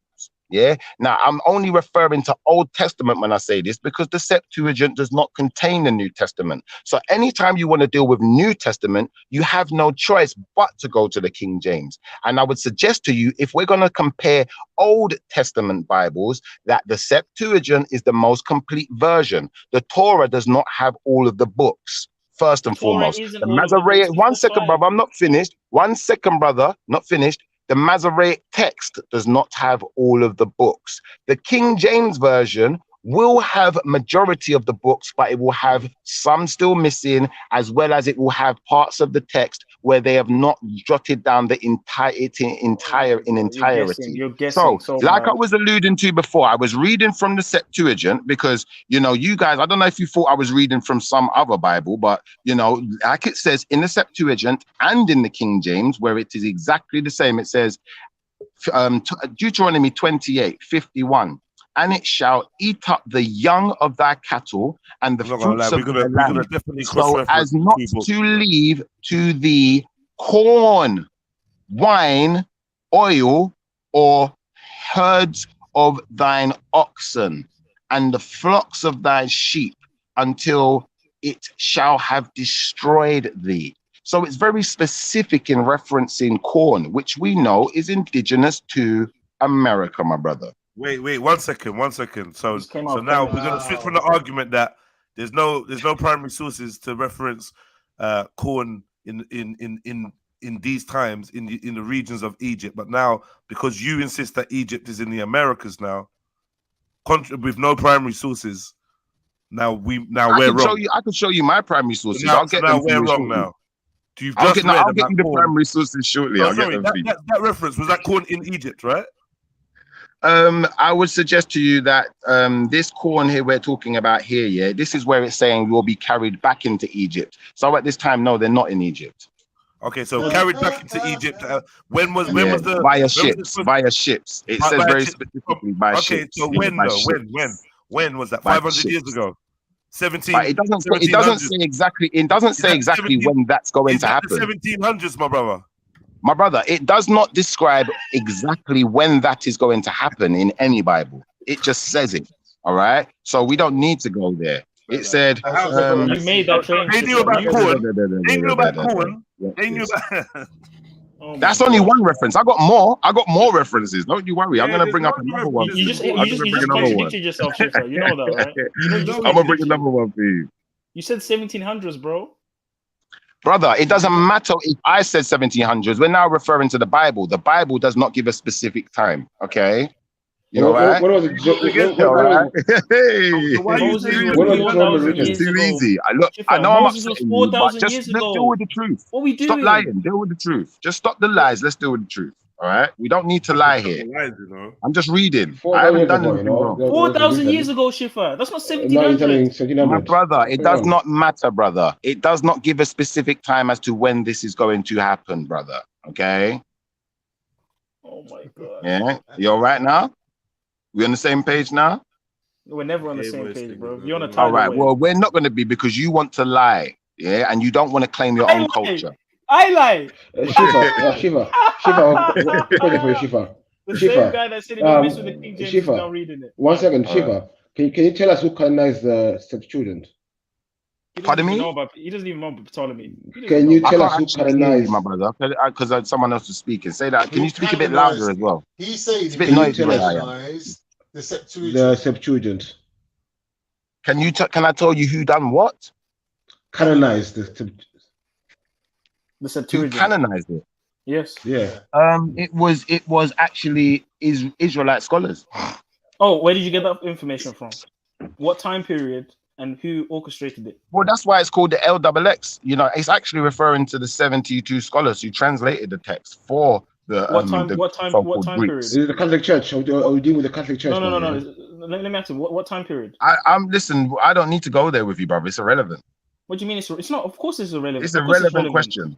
It's an irrelevant question, brother. Because you're saying it's the most oldest. You said it's the oldest, most complete Bible. So of course it's relevant. I am not going to answer any irrelevant questions. So I'm going to discard that. Just say you don't know. I'll tell you because I know. I do know, but I'm going to discard irrelevant. Brother, we don't need to go through irrelevant information to try and, divert the conversation. You realize you've been caught out. I'll tell you guys what happened with the Septuagint, yeah? Because I actually looked up. Claim your culture. The Septuagint was orchestrated by Ptolemy, right, who was the ruler under Alexander the Great of Egypt, right? He was a terrible ruler. He wanted the Hebrew Torah, which was already in existence before the Septuagint, to be translated into Greek.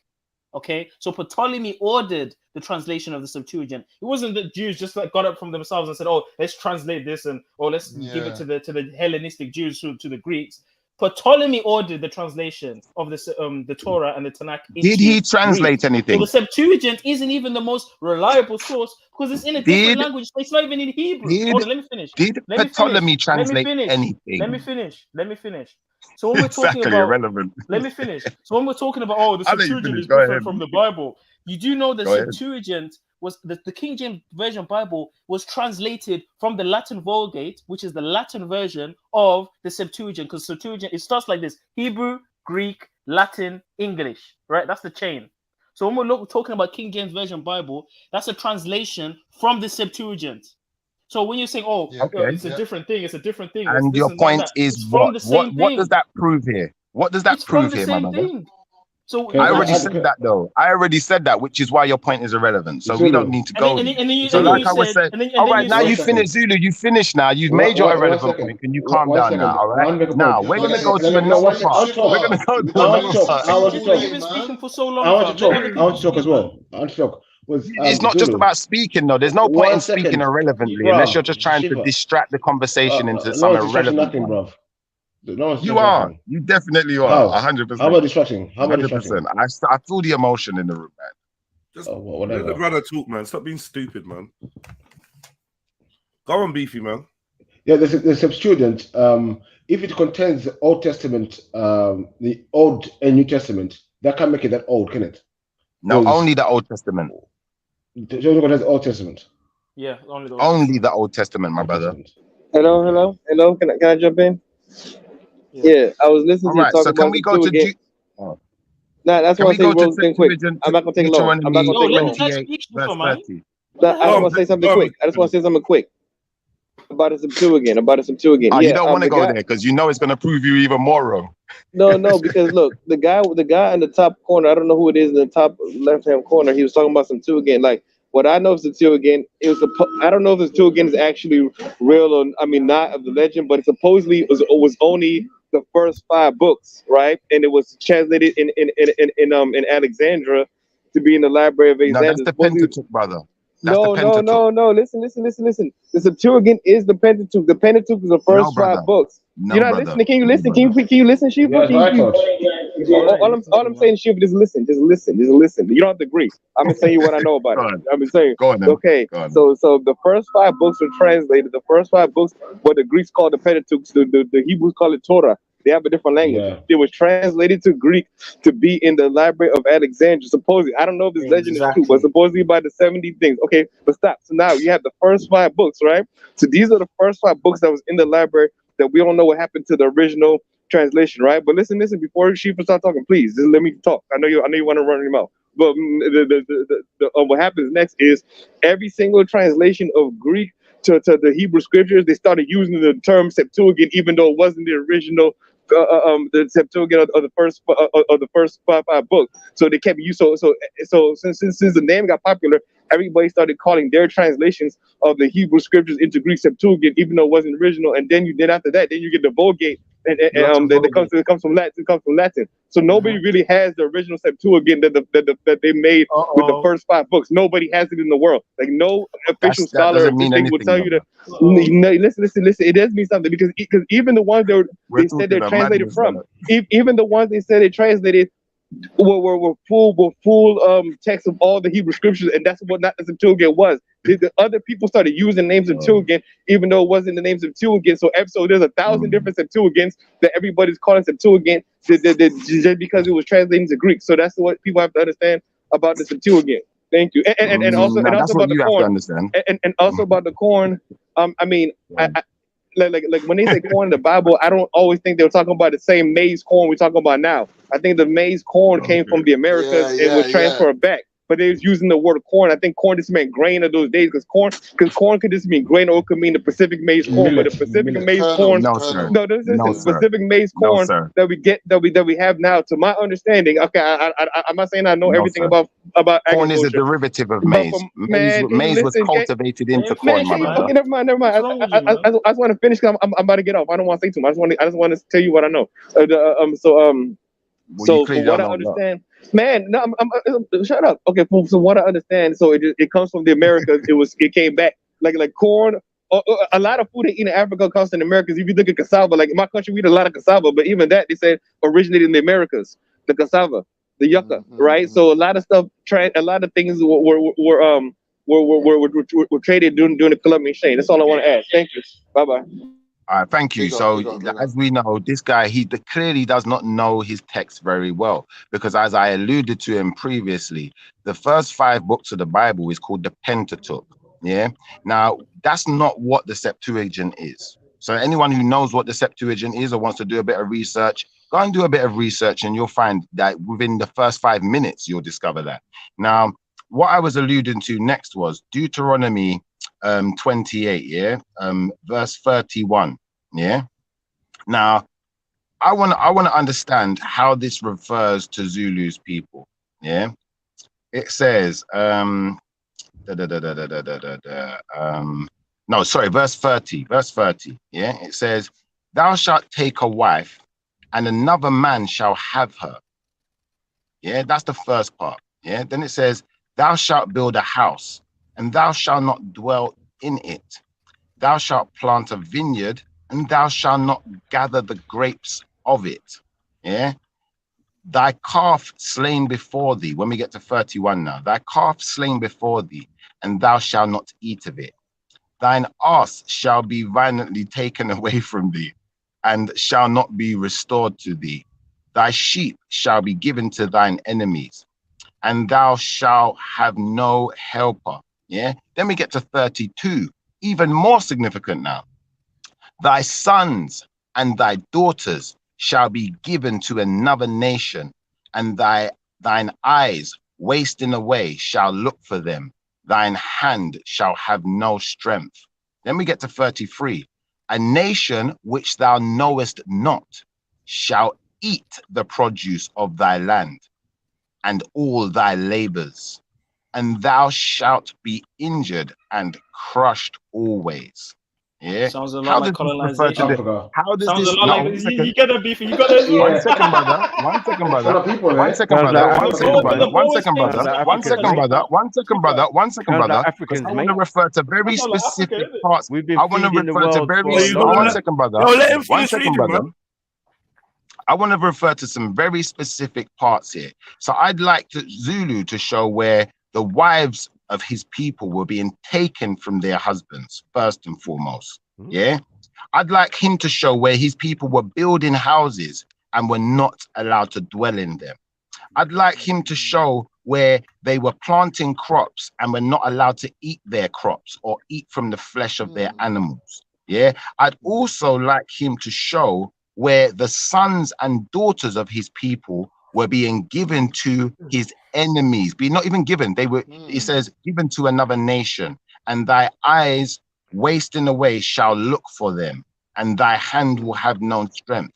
Yeah, Meaning, man, that's the tribe. you know, That's the tribe of Judah right there. Exactly. Thank well, you. when we look at slavery, That's you, Shifa.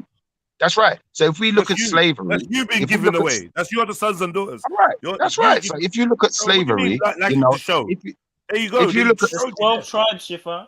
That's one of if you them. look at slavery, hold on one second. 12. If you look at one second, brother, one second, because this is referring to all of Israel. This isn't referring to a specific tribe. Oh Yeah. my gosh. Now, if we look at slavery, what we're going to find is that, you know, it's only in the Americas where if we had a child, that child will be taken away. We wasn't allowed to even have a wife.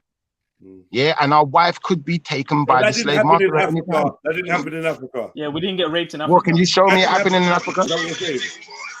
I'm asking you to show me it happening in Africa. When the Boers came to South Africa. So children weren't taken. What are you talking about? So children weren't taken into slavery from I never Africa. said. I never So when said the some Africans- children. I hold said on, wait, all one the second, children. It one says second. all. Slow down, man. So when the Africans were taken from Africa to other parts of the world, there was no children among them. I would suggest to you that I'm talking about in our own. This is talking within Was your there own children land. This among is them or not, bro? my brother, that makes no difference because like I just tried to explain to you, my brother, when they talk about transatlantic slavery, that is not referenced in the Bible. It is referenced that we will be taken by a ship. Listen, bruv, man, what's wrong with you? What's wrong with you? Like, who said it has to What's be wrong on with me ships? is I'm not being allowed to finish right now, but Who said it has to be on ships? you go. You don't think there were slaves on the continent? Well, you show me them. And show me that their sons and daughters, show me that all of that, one second, you show me them and show me that all of their sons and daughters were being taken away from them. Show me that they were not allowed to dwell within their houses and show me that they were not allowed to eat from their crops or their flesh and animals. Brother, I suggest you book God a ticket almighty. and you go and travel to Africa, bro. Stop chatting shit. Yeah. Well, show it to me. You don't got all the info. Show it. The slave ports, yeah, and the buildings that the slaves had to inhabit, the places the slaves inhabit, still exist. Exist today. I don't know what you're waffling on about, bro. Who do you think built the cities that Okay. you see in What I'm waffling on, one second, let me answer Jedi, please. What I'm waffling on about, Jedi, is the fact that this is going to happen after the point. So once you're now enslaved, these are the things that that's going to be happening to you. No, that's so your not true. sons and daughters, hold on 1 second. Yes, it is true. Listen to the end of what it says. It says, and thou shalt be injured and crushed always. So this is a continuous thing. It's not a thing that stops at some point. All right. So All you right. feel injured All and crushed right. right now. So they're not injured All and right. crushed. So they're not injured and crushed in Africa. Uh-oh. My brother, what I'm saying to you is you specifically said that some children, not all, not 1 second, brother. Some children, not all, would have been taken from the shores of Africa. Yeah. Yeah. But this was not a continuous thing. At some point, this was something that was only happening in the Americas. Well, that's a Shifa, lie. people That's a leaving lie. Africa right now. Hold on. Are they still leaving Africa? Hold on. Till today, we have child trafficking from Africa into England. Alone. One case study is that legal? Yeah, that's factual. One case study will be the torso that they found in the Thames. A victim of trafficking. So is that happening to all of your children? Is that all of your children? Yeah? But hear what it's saying. It doesn't say it's happening to all your children. It doesn't say all. Yes, it does. Yes, it does. Read again. It says, thy sons and thy daughters shall be given to another nation. Does it And say all? thine Say all of them. What the hell? Thine eyes, wasting away, shall look for them. Thy hand will have no strength. Brother, does it say refers to all. It Sons does and refer daughters. Let me tell you something. Yeah, you being a son doesn't make you a child or a baby. I never said that baby though. I never said baby. Cool. But you was trying to allude to them all being children, right? No, I said all of thy sons and thy daughters. You said, show me where your children are, blah, blah, blah, blah, blah.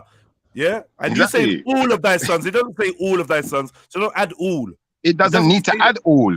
It says thy sons and thy daughters. It's very specific. You just added it just now as if it says that. It doesn't say that. First and foremost, it's referring to all. I said it's referring to all. First and foremost, it's referring to all. First and foremost, the slaves that left Africa are the sons and daughters of Africa and the people that inhabit the tribes that inhabit there, the ancestors. Right, so you're talking to an ancestor saying, "Yo, your sons and daughters." That means your future generations, people in your future generation, will be taken into slavery. Doesn't mean every single one. Can I ask you a question? Does it say some of thy sons and daughters? Does it say all?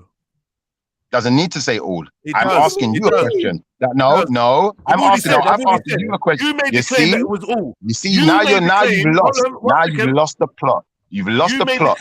I asked you a specific question. I said, does it say some? No, it does not. Does it say all? Doesn't need to. It doesn't need to say some either.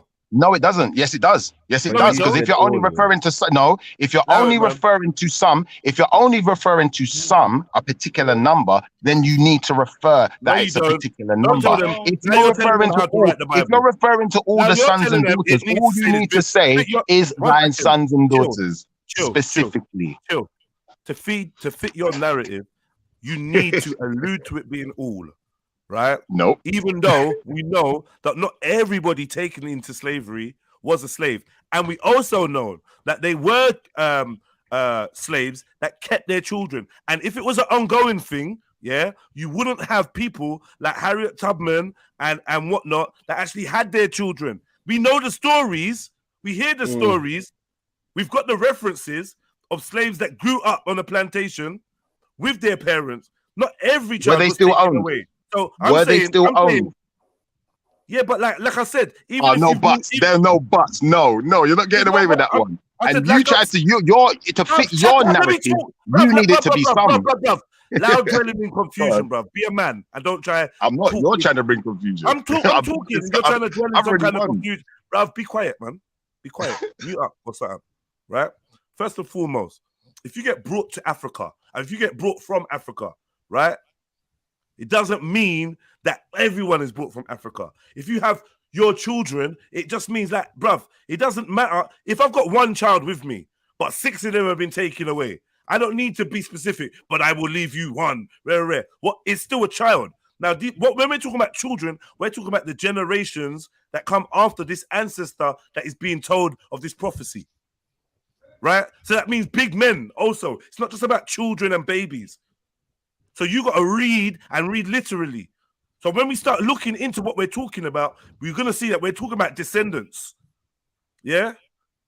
So we can say that's an ongoing thing because some descendants are still in a form of captivity. Yep.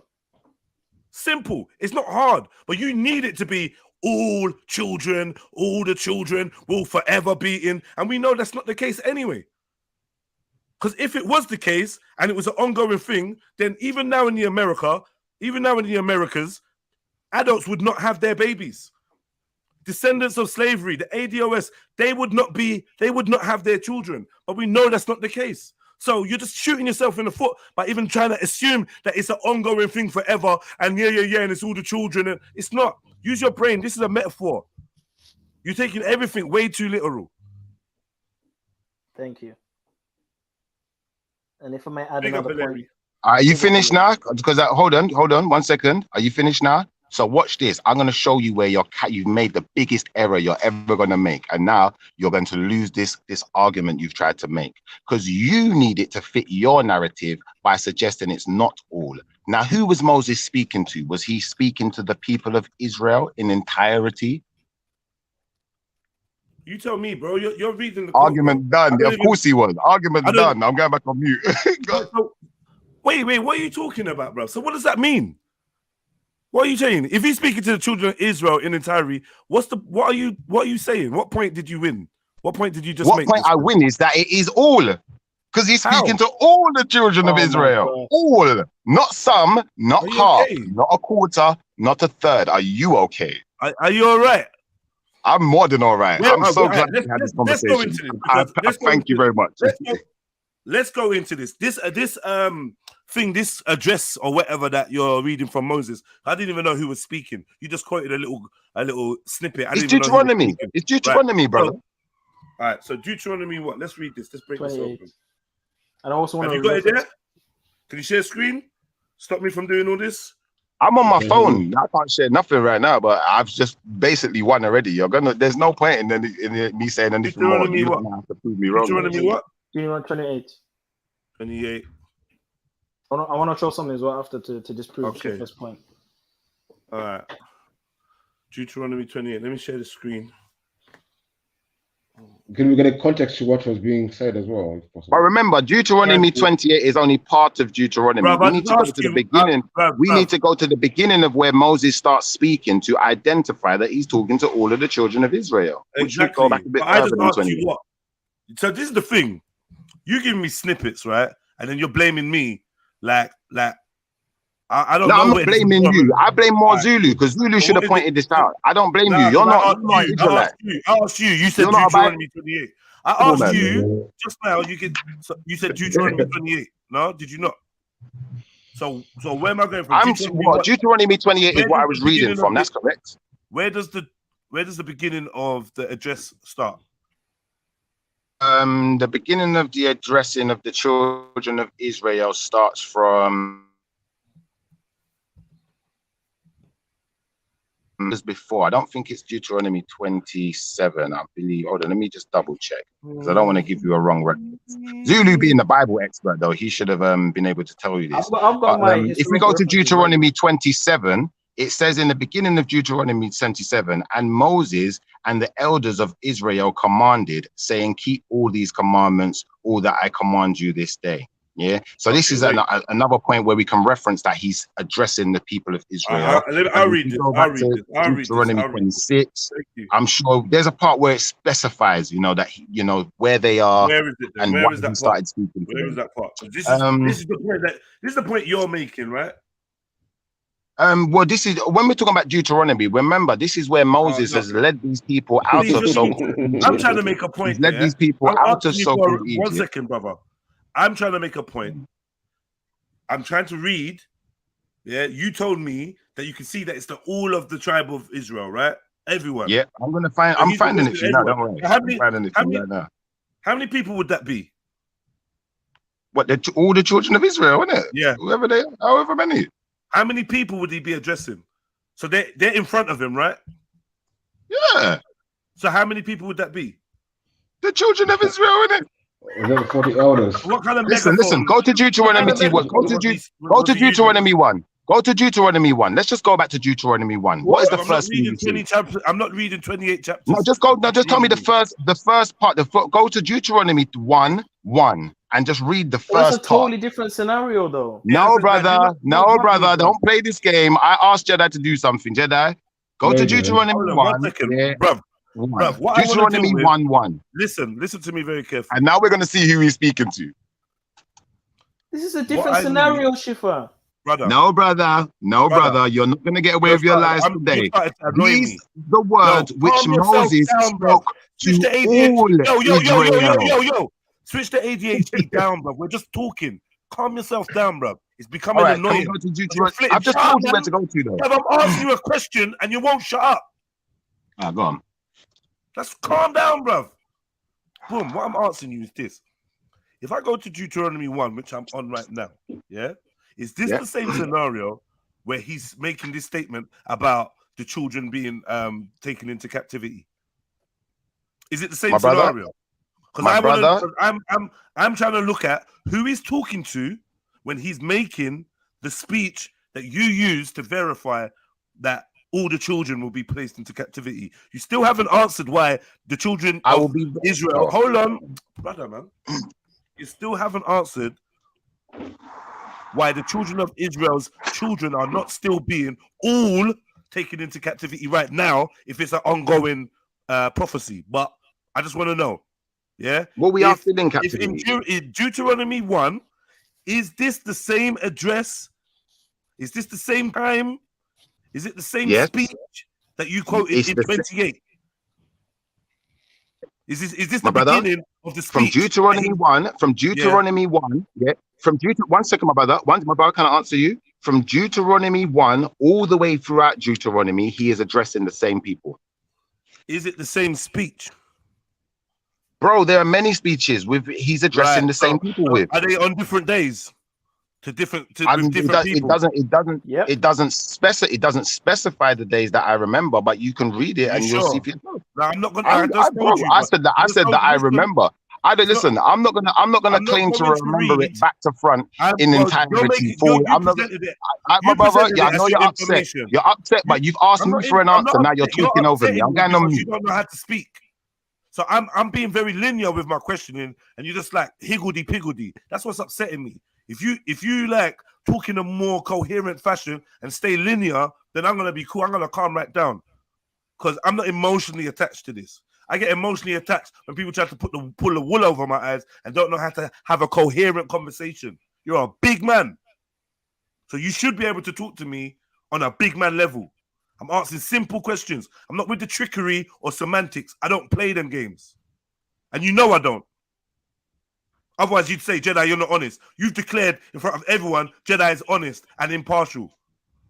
So now I'm questioning what you're saying. All of a sudden, it's some semantics and some wiggling around, and I'm not into that, bruv. That's what's jarring me.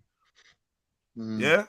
Right, boom. So, like I said, I think it will make a difference, and I'm not trying to read 28 chapters of Deuteronomy, like I said 10 minutes ago. So, you've presented this as your information, as your source of your belief, right? So I need to know.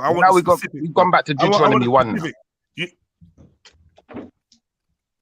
Say that again.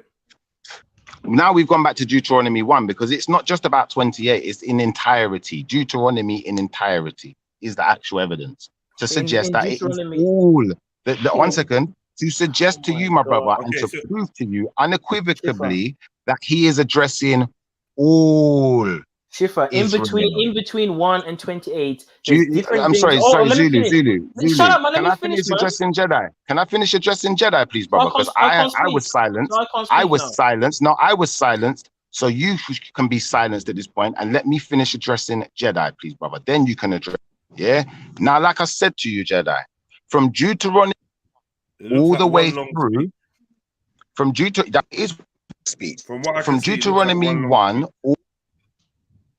Brother, all the way through Deuteronomy, he is addressing all the children of Israel. At no point is he separated them and said, I'm only going to address some small few. Deuteronomy 18, Deuteronomy 18, the priests, the Levites, and all the tribe of Levi shall have no part, no inheritance with Israel. They shall eat the offerings of the Lord made by fire and his inheritance. So verse 18 is starting by addressing the Levites. So it's not all addressing all the Israelites from 1 to 28. That doesn't, hold on. Let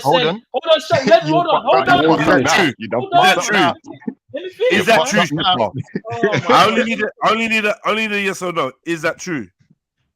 Jedi, at this point, he is still addressing all of Israel in its entirety, but he is specifying that specific groups have specific roles, but he's still addressing all. So this is why. He may be specific. 1 second, brother. Let me finish, please, brother. Now, let me finish, please, brother. Let me finish, please, brother. Because if you cut my conversation at this point, I know that you guys are playing games. So dumb. I'm dumb. All right, I'm out. You don't have a nice chat. It's so dumb. If Zulu is showing us that in chapter 18, yeah, he's specifying a group, then that means you sending me back to chapter 1 and say he's talking to everyone is a bit dishonest, because now you're admitting that he does specify different groups. So I'm saying by the time we get to 28, no, that's not what I'm admitting. And you didn't let me finish. This is the thing. If you don't let a person finish their sentence, you're not really you're not correlating. Listen, man. Fucking, bruv, you talk too much, you know, and you don't listen enough. You don't talk too much, though. Complicated. I am asking questions to determine the truth. Go on. So you just listen, answer. Let me, I'm trying to determine something. You make it so long, bruv. Go on. We're not going to have a whole hour based on Deuteronomy 1, 28, 18. It's long. I'm not reading 28 chapters, and neither are you. So this is what I'm saying to you. If in chapter 18, he is specifying a specific group, is that the only time he does that from chapter 1 to chapter 28? Is that the only time he specifies a specific group? Because if it's not, then it'd be foolhardy for me to just read what it says in the beginning. This is all.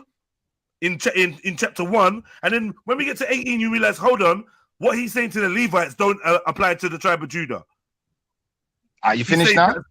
He's saying something specific to one particular tribe. If that is the case, then I cannot take chapter 1 as evidence that what you're saying what it's saying in chapter 28 is applying to everyone. Because now you're showing me. Yes, you can, and I can show you why, but you're not allowing me to. I asked you a question, you didn't answer it.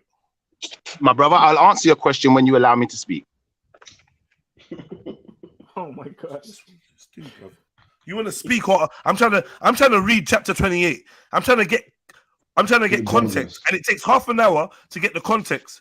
You sent me to chapter 1, and I'm saying I can't read from chapter 1 and assume that what it says in chapter 1 applies all the way through all the verses, each chapter, all the verses, till we get to chapter 28. Now, Zulu, the only way you're going to know that, I'm right is by reading it in entirety. Now, Zulu has highlighted something, and I'm trying to get because Zulu's a charlatan. Now Zulu is highlighted something, and I'm trying to get confirmation. I'm not taking his word for it. I'm asking you. Hold on. Can I confirm it now? Can I confirm it now? Because we're just taking way too long. No, you are way too long, bro. Because what I'm going to let you talk for half an hour before I confirm it. I'm asking you questions. If I was on a monologue, then I'd see why you'd be pissed. I'm asking you questions. But rather shut up and hear the questions. I'm not pissed. I find this hilarious. I'm asking you a question, bro. And you're not even staying still enough to even listen to the question. And you're wondering why this is so long. Yeah, because this is long, brother. This is long. It's long to answer the question. Even established. All right, finish your question and then I'll answer it. Now, say that. You're not giving me permission to finish. Since you don't want to listen to me, cool. Zulu, in chapter, tell me about chapter 18, please. I can screenshot. Before I read 28, tell me what your point was about chapter 18. Not only is the point in chapter 18 where it says the priests and the Levites and all the tribe of Levi shall have no part of the inheritance of Israel. They shall eat the offerings of the Lord made by fire in his inheritance. So specifically in this chapter, he's talking to the priests. And then also when you read before that, he's recording events.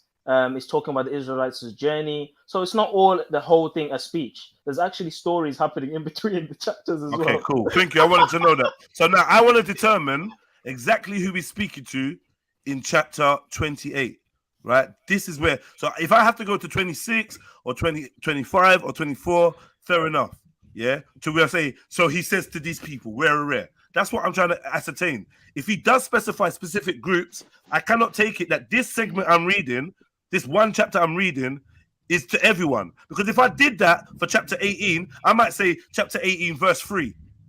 And then I would be reading what they're saying, thinking this applies to all Israelites, but it doesn't. It's for the Levites, the Levite priests. But for some reason, Shifa's not getting that. That don't compute to him. Do you know what you're not getting, Jedi? What you're not getting, and what Zulu is not alluding to, yeah, because Zulu doesn't like to tell the truth. He likes to spread his agenda. Watch this.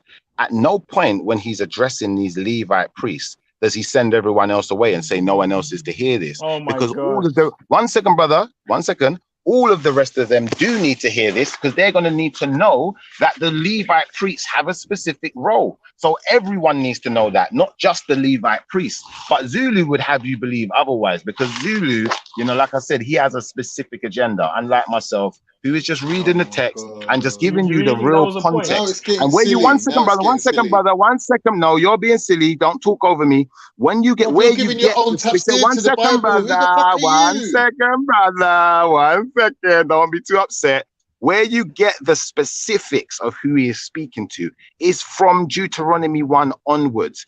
These are the laws and the words he spoke to all the children of Israel. At no point was everything in Deuteronomy not being disclosed to in Israel in its entirety. And Zulu would struggle to prove otherwise. So I'm gonna let him try. Because he's got an agenda. Fire away, brother. So you're claiming from 1 to 28 is all one long speech, even though there's stories happening in between it, and he's talking to specific people in between it. So, like, what are we doing? Do you know what to read? Hold on, 1 second. No one claimed it was one long speech. You just went on mute. So this is what I don't understand. Yeah, after I don't know if I don't even know what's going on with the. It's over. That's what's going on. It's over. I beg you go on mute, bruv. Because you dwell in confusion. I'm not into that. No, you guys are just confused. Go on mute, bro. Agendas. I'm waiting for you to mute up. I don't want to talk over another man. I don't want your voice on top of mine. Louder. Oh shit. Yeah. Put your voice on another woman's voice. Don't put it on a man's voice. Allow it, man. So what I'm saying is this: if the tribe of Israel is a whole, yeah, and he starts addressing the whole tribe of Israel, yeah, which is I can agree in the beginning. Does that mean that when he is addressing the tribe of Levi, what he's saying to the tribe of Levi applies to everybody? The tribe of Gad, the tribe of it doesn't. Yes, because they would hold it. Yes, it does. Because the 1 second I'm answering your question. Go on mute. Can I answer you? Why are you answering the question then? I just asked you to mute up. I asked you to get your voice off mine. I'm not into that. That's what I asked you, bro. Give me space as a man. Back up, bro. That's what I'm saying to you. Like, back up off me, man. Let me breathe. Let my brain work, innit? Car. I don't know what you're on, but you're on some confusion thing. The vibration, the frequency you're emitting, yeah, is one of confusion. It's not one that anyone can learn from, bro. Just let you know that. So just fall the fuck back, bro. You're annoying me on a different level. I'm trying to have a live stream here. Yeah, I'm trying to communicate, and you're trying to do some I don't know, bipolar fucking. I don't know what's wrong with you, bro. But don't bring it to me. I don't want to catch it. I was talking calm before you started your nonsense, bro. Anyway, like I'm saying, if I say, yo, Trilluminati live, yo, I'm chatting to everyone right now, yeah. What's good? Like, comment, share, subscribe, yeah. Oh yeah, Sniper, I beg you email me, please. Yeah. Now, do I expect the whole of Trilluminati live to email me? No. Why? Because it was specific. Yeah, it was specific. Right. Yeah. So even though I allowed everyone to hear, yeah. Even though I was addressing everybody, I specified something for someone specific. It's very simple. It's not hard to grasp. So when you're trying to convince man that you're an intelligent, fucking forthright, honest being, but you struggle with such a simple point, it makes me question. What are you really on? Because it's not hard to see. If man says, yo, Levites, yo, Wagwan, priests, yo, Wagwan, see you, man. You man ain't getting none of this. That doesn't mean that the whole of the tribe of Israel is not getting that. It just means that's specific. Therefore, when we get to, when we're at verse 28 and I just jump in and he's talking about some people, I need to be sure that this applies to everyone and it's not another case of being specific. That's all I've been asking for. What chapter do I go back to determine, okay, look, even though he's specified certain people, he's back now talking to everyone. That's all I'm asking. And it takes like half an hour to get to that point. A man thinks that they're actually I don't even get it. What is he doing?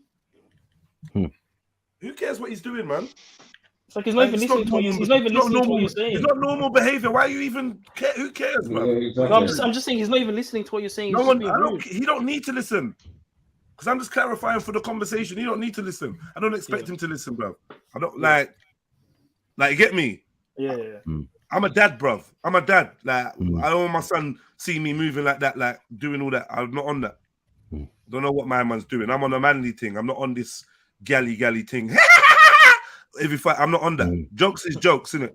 Yeah. When you try to move like a dark-skinned dundas, I don't even know what this is, bruv. I ain't feeling it. You get me? Just like, you get me? Furthermore, since he wants to rap and let him rap, and then when he's ready to have a conversation, you could jump back on. He wants to rap and do stupidness. I'm not in the circus, you know.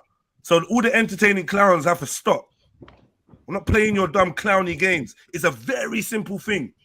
I've been exasperated this week talking to people that can't grasp simple concepts, and they keep resetting their brains. What's wrong with you, lot? Is this how much ego means to you? That fuck making sense? Come on, man. I know what I'm explaining is not complicated. I just gave you an example, right? Address the whole of Trilluminati live. Yeah. And then specific to someone. Then after that, we jump in at verse 28. I need to know, okay, what is this the tribe of is this the Levites he's talking to now? Since in 18, which is closer than chapter 1, he specifies some shit to the Levites. When does he stop specifying it to the Levites and go back to the entire group? That's not hard to fathom what I'm asking. But yeah, man, I don't know, bruv. Yeah, I wanted to show something else as well. Your screen up, man. Go on. Yeah, I wanted to break down because you said something about the slaves and the transatlantic slave trade. Yeah, but funny enough, yeah, a lot of the slaves that were taken from Africa were actually Africans, West Africans, Igbo, Yoruba, and if you actually look at the famous one, I think his name is Oludewa Ecuador. He actually wrote. He actually brought his freedom. Let me get up. He went to the UK, and he wrote a book, and he spoke about his life as a slave. He was actually from the Igbo tribe, and he spoke about how the religious practices that he saw the Jews practicing were very similar to what he was familiar with when he was in Africa. So Schiffer likes to say, "Oh, we're Mesoamerican," but a majority of the slaves taken from Africa are still there. Like the tribes are still identifiable today in Africa, in West Africa today. Yep. So Oludewa Ekwano is Igbo. He's not Mesoamerican, and he was taken into the Americas. So I don't know, you know what I mean? Yeah. But yeah. Mic drop. And the quote is, let me just get the quote. Oh, sorry, let me get the website. And the quote is here. It's in chapter 1. It's in chapter 1 of his book. And I'll read it. It says here, we practice circumcision like the Jews and make offerings and feasts on that occasion in the same manner as they did. Like them also, our children were named from that same event. Some circumcised or fancied for bonding at the time of their birth. I was named Oludewa, which in our language signifies vicissitude or fortune. Also, one favored and having a loud voice and well spoken. I remember we polluted the name of the object of adoration. On the contrary, it was also always mentioned with the greatest reverence, and we were totally unacquainted with swearing and all those terms of abuse and reproach which find there. So as you read on as well, it talks about the magicians, the priests. It talks about the telling of the times. It talks about basically does a parallel between the Jews and the Igbo and his tribe. Where I think it's Yoruba still. No, Oludewa is Igbo. I think he might be Yoruba. No, I think Yoruba, when I looked at it, was Igbo. I can type it in now. Oludumare or which one? Or Oduduwa? Oludewa, he's Igbo. Oludewa. See, look here. See, he's Igbo. You see here? Oh, the guy is Igbo. Yeah, he's Igbo, and he was talking about how his people were similar to the Jews. So, and this isn't. If you go to the slavery museum, it even talks about it even deeper, because some of these books you can't even find them because they like to hide them. But he talks about how when he went to the synagogue and stuff like that, he could recognize a lot of stuff, and you could recognize a lot of stuff in the Torah, etc., etc. But they hide all of that stuff. It's mad fun. Yeah. But yeah. So Schiffer needs to answer that because yeah, he's saying he's not African. He's saying he's Mesoamerican, but the slaves were African. The slaves not only were they African, but they were Yoruba and Igbo and Ashanti, and you know what I mean. They were Africans. So he needs to answer that. Weren't the Mesoamericans like much further south, like near? But when we're talking about Olmecs, that's way before the transatlantic slave trade, bro. That's like the Olmecs are prehistoric, according to their model. They'll say they built all these ancient things from time ago. These are people from time ago, bro. I think Schiff is just like on a wind up, bro. He's just all over. He's just messed up, He just wants to be right about something, like to give some meaning to his life. Just sad. Greetings to everybody on the panel. Big up. I just wanted to address two things. I don't want to take up too much of your time. In regards to the whole slavery thing, it's important that people realize that in parts of Africa, slavery existed. And the people weren't taken out of Africa, they were kept in Africa. So if you go down to South Africa's history, slavery existed there in the colonies, where black people were being brought from Mozambique, Madagascar, even within South Africa, certain people, and they were used by the settlers as slaves. Yes. And so it's interesting that never really gets discussed when slavery, people keep on thinking that everyone was taken out to the Americas, but there were people who were kept and used as slaves in the continent of Africa. If you wanted to, you could even go all the way up to the northern part, to the Barbary states. Oh yes, the Barbary Wars. Where they were first enslaving and trading in Europeans. Exactly, they were trading Africans with Europe. Yes, exactly. Africans were trading with other Europeans, with European slaves. Like, and furthermore, I think it's important to mention that this whole narrative of people being taken out, it's important to just let people know that there were Africans there.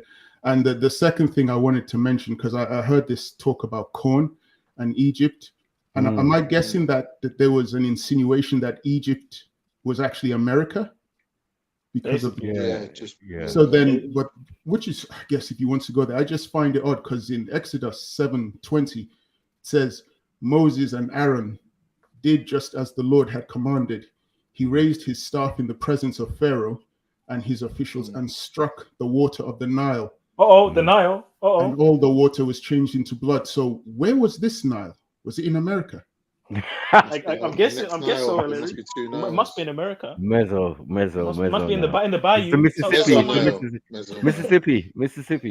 In Tennessee. And you know what's mad? You know what's mad? I thought this brother was driving. He's literally sitting in his car with his high vis, doing all this. Brother, come on, man. Come on, King. No, I want better well, from you, man. I'm not even trying to diss you, shit, for you're still a brother, but broski, like at some point you have to realize something ain't going completely right, bro. It's a big man, like it's a big man. Something ain't going completely right, bro. Come on, man. Because you can communicate with man on a much better level than this. You're bouncing up and down on your chair to show us what. We're in the middle of the debate, like we're in the middle of conversation. You're doing this. What's this, bro? This guy's a twat. Come on, brother. Shiva could show you what happens in that film Get Out when you don't get out. Stay in. That's the new film. He stayed in. Man stayed in. What happens when you move at the ends? There's no one to keep you in check. You're just on a mad thing. Driving down the roads. All of Africa was colonized and enslaved, man. We all went through slaves, man. We all went through some been colonized. I don't know why people want to act like nothing happened. What's apartheid? Exactly. That shit only ended in the 90s. I know. Like, what we doing, man? No, man. Soil, big up Soil, man, in the fucking chat. Big up Soil, jump man. on. For time, man. But yeah, this is it's just ridiculous.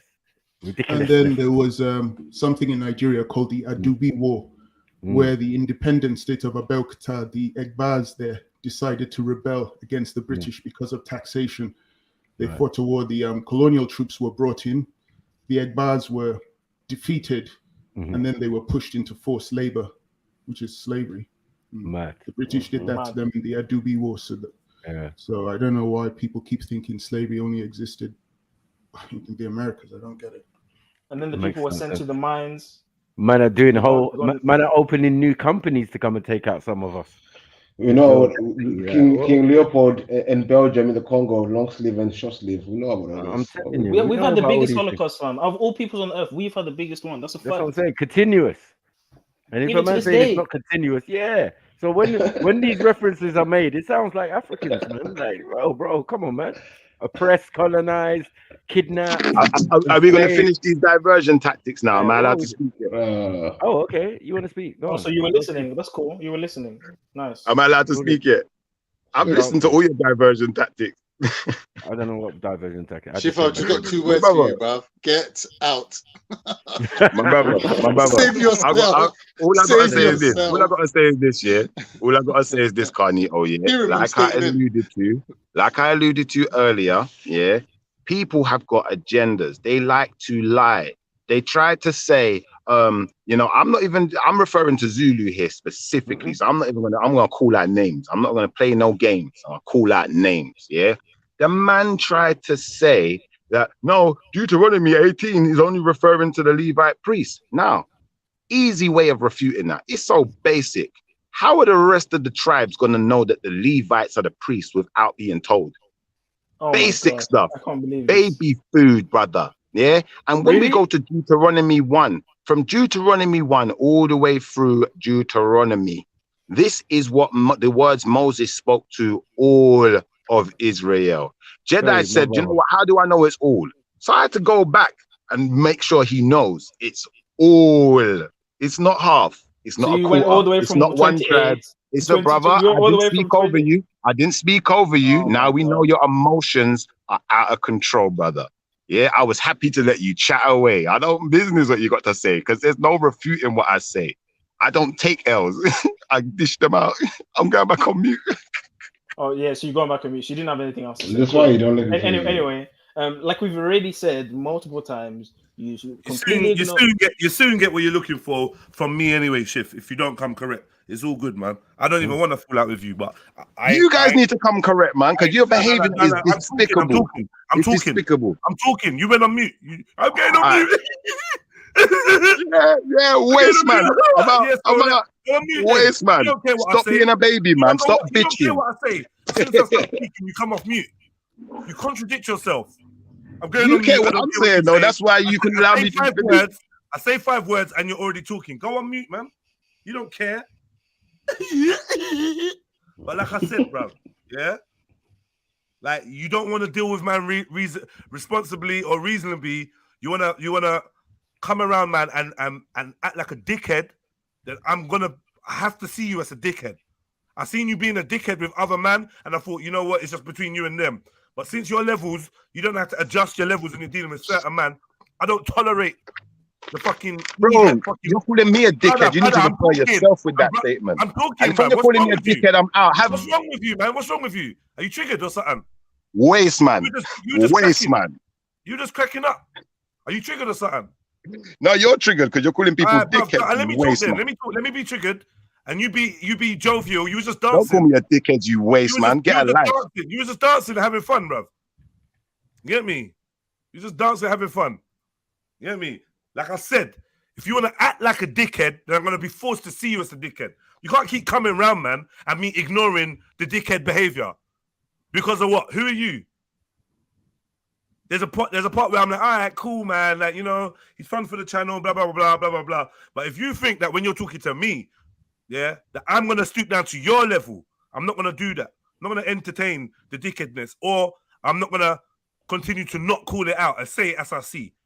Because I owe it to myself to be real with myself. I don't owe you that. I owe you respect just as another man. Do you know what I mean? And as a panel user and whatnot. But there's a part where I can't step on my own toes to save your feelings or to spare you from the truth. I'm not going to do that.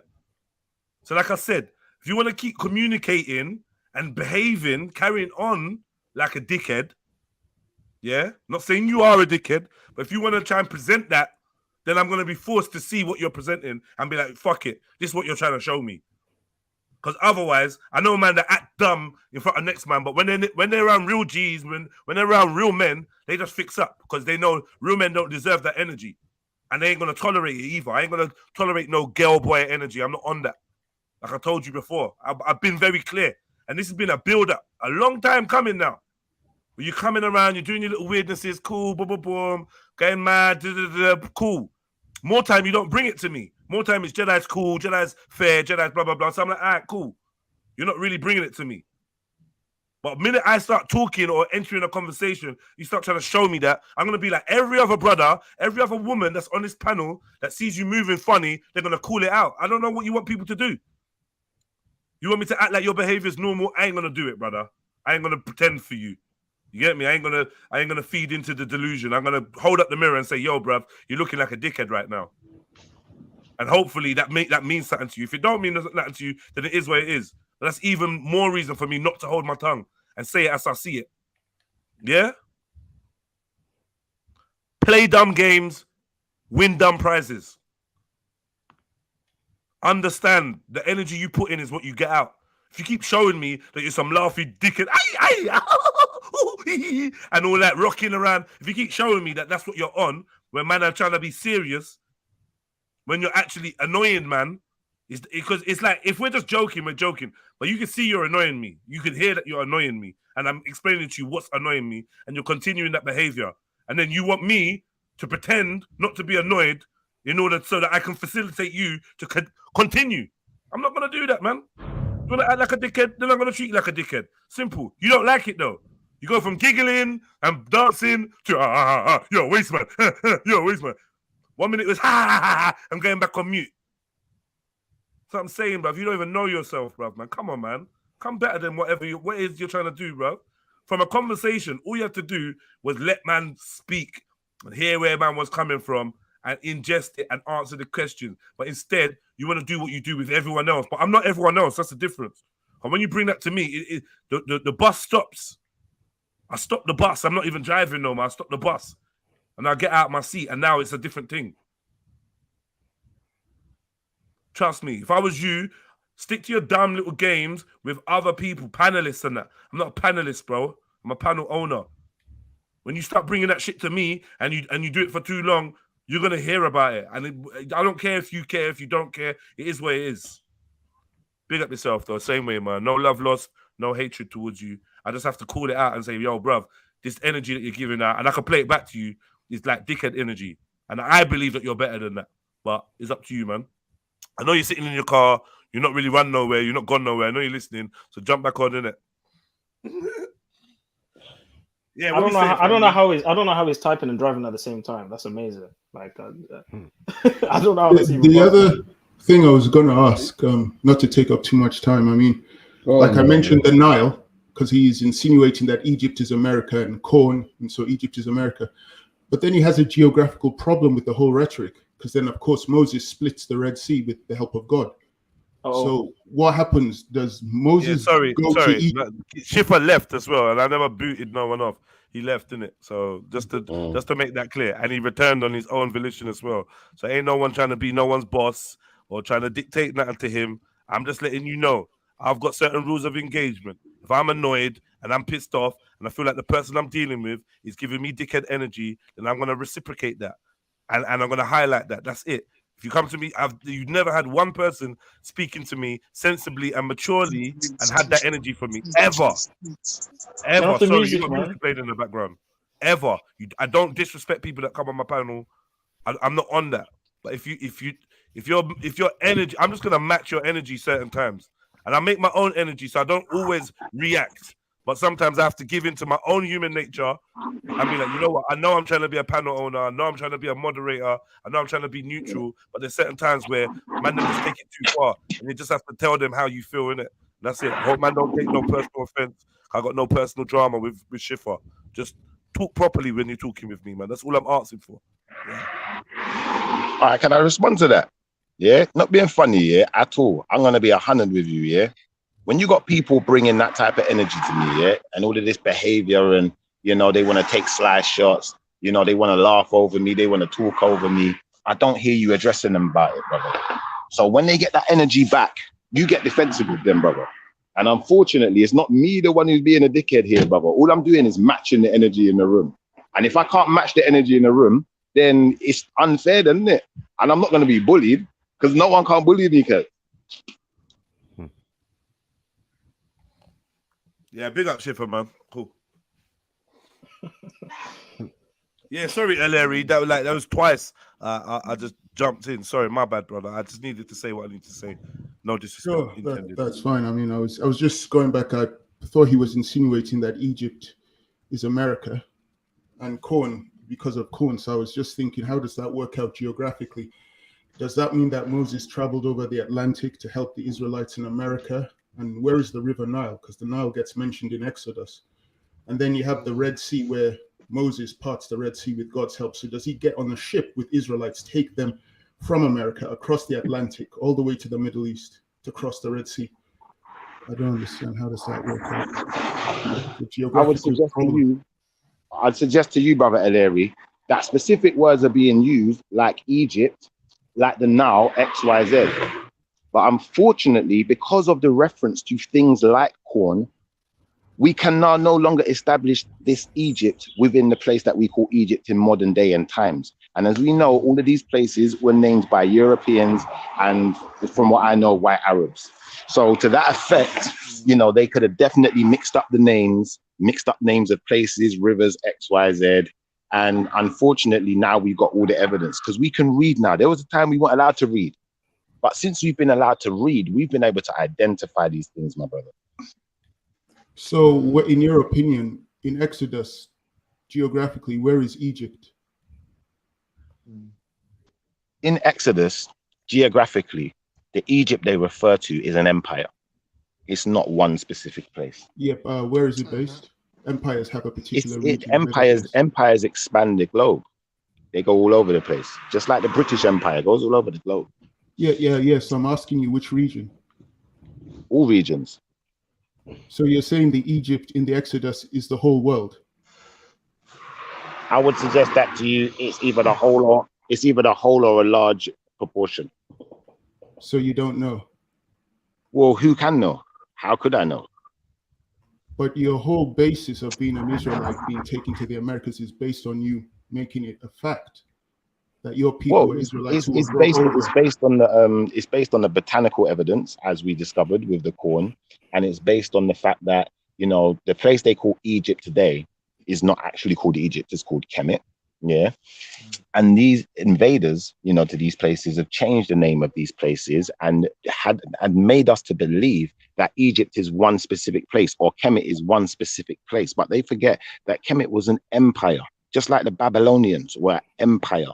They were empire builders. So you could have gone to many different places on the planet and seen Babylonians. You could have gone to many different places on the planet and seen Kemetic people right across the globe. Fact.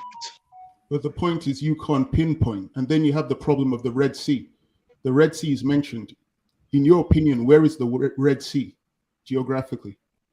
I'm going to show you why that's irrelevant now. Because, you know, if we're referring to when they was led out of Kemet, yeah, after they left Kemet, yeah, it says they go into the wilderness. It doesn't specify where that wilderness is.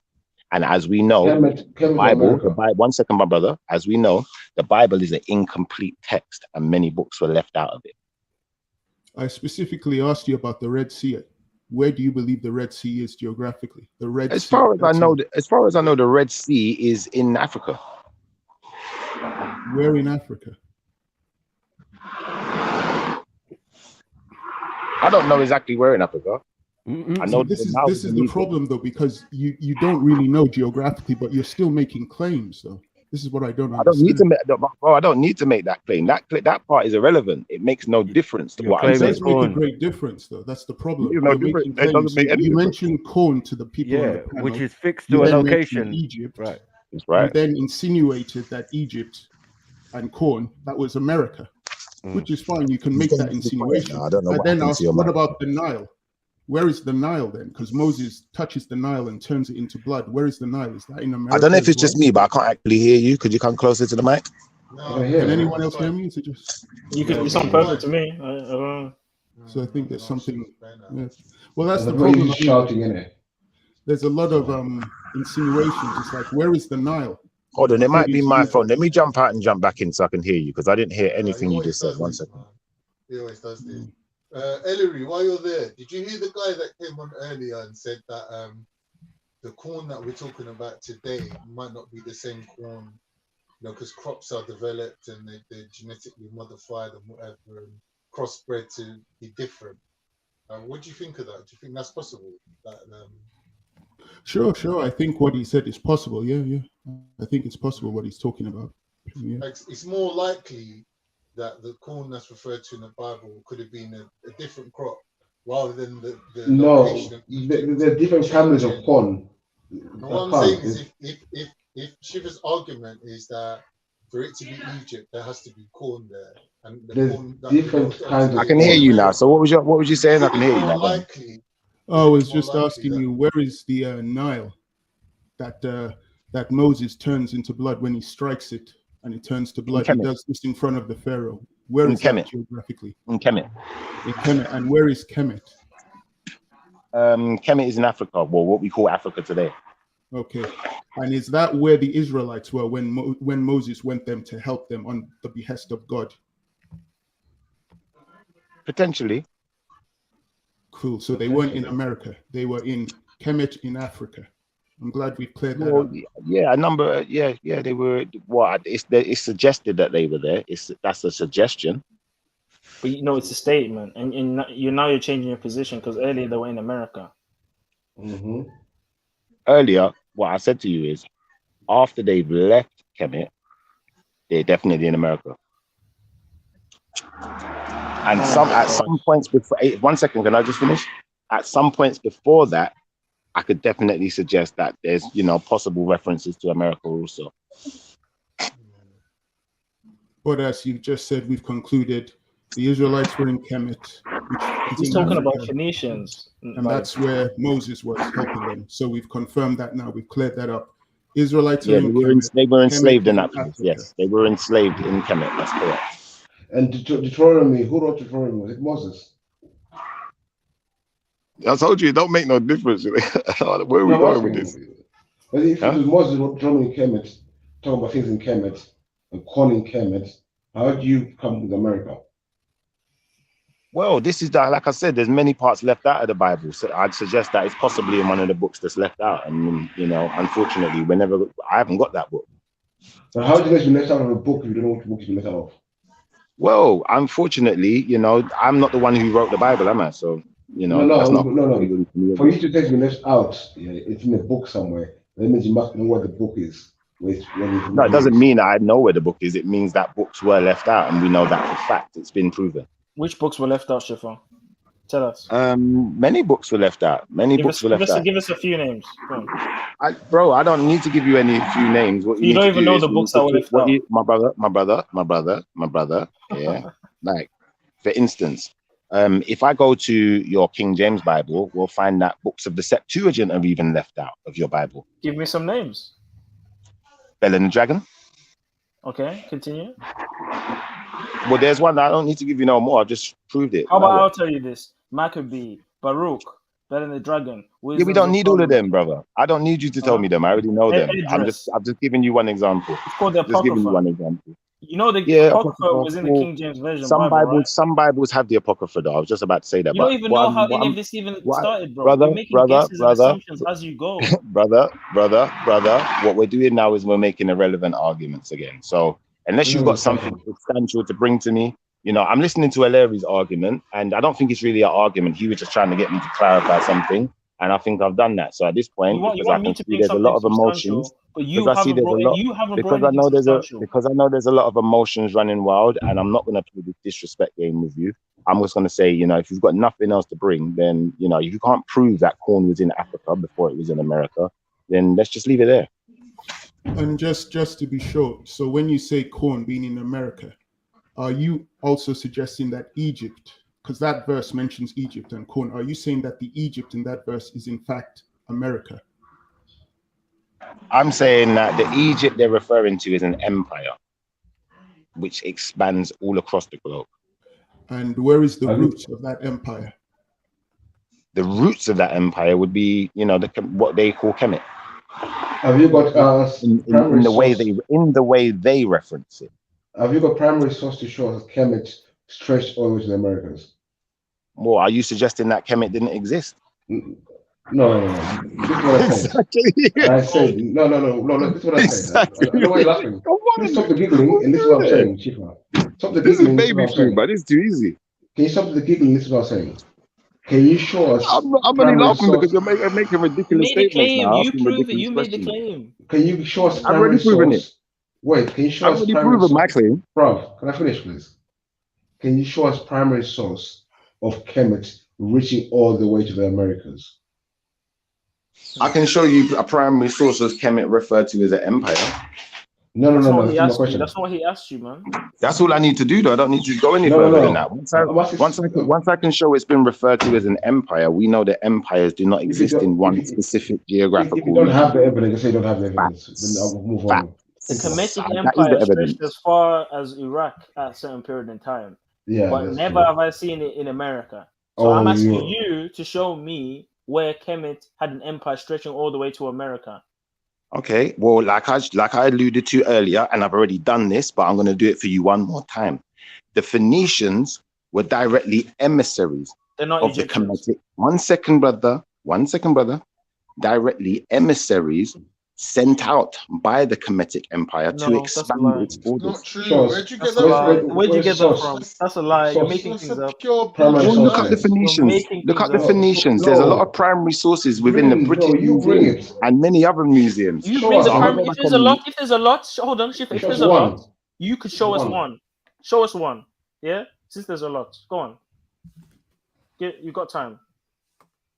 Because you're the only one not showing anything, not screen sharing anything. All you do is just talk. Brother, I'm on my phone. How am I going to screen share on my phone? How screen sharing? We're showing that we're in the end times, and we're showing that we're in a time where people are going to argue. People just want to fight each other. People are going crazy at this time. And you're unable to accept my information because it refutes you and it puts you back where you belong. With your people. Embrace your people. Embrace your people. Embrace your beautiful, rich African culture. Embrace it. I'm proud. Don't throw it away. Don't throw it in the garbage. You're the only one that doesn't want to be African. I'm proud to be African. Embrace your beautiful, rich African culture. Don't throw it in the garbage. Zulu. You can screen share, yeah. Maybe can you screen share a Kemetic kingdom, please? Maybe. No problem, bro. Maybe we can see. Maybe Shiva say the truth. Never know.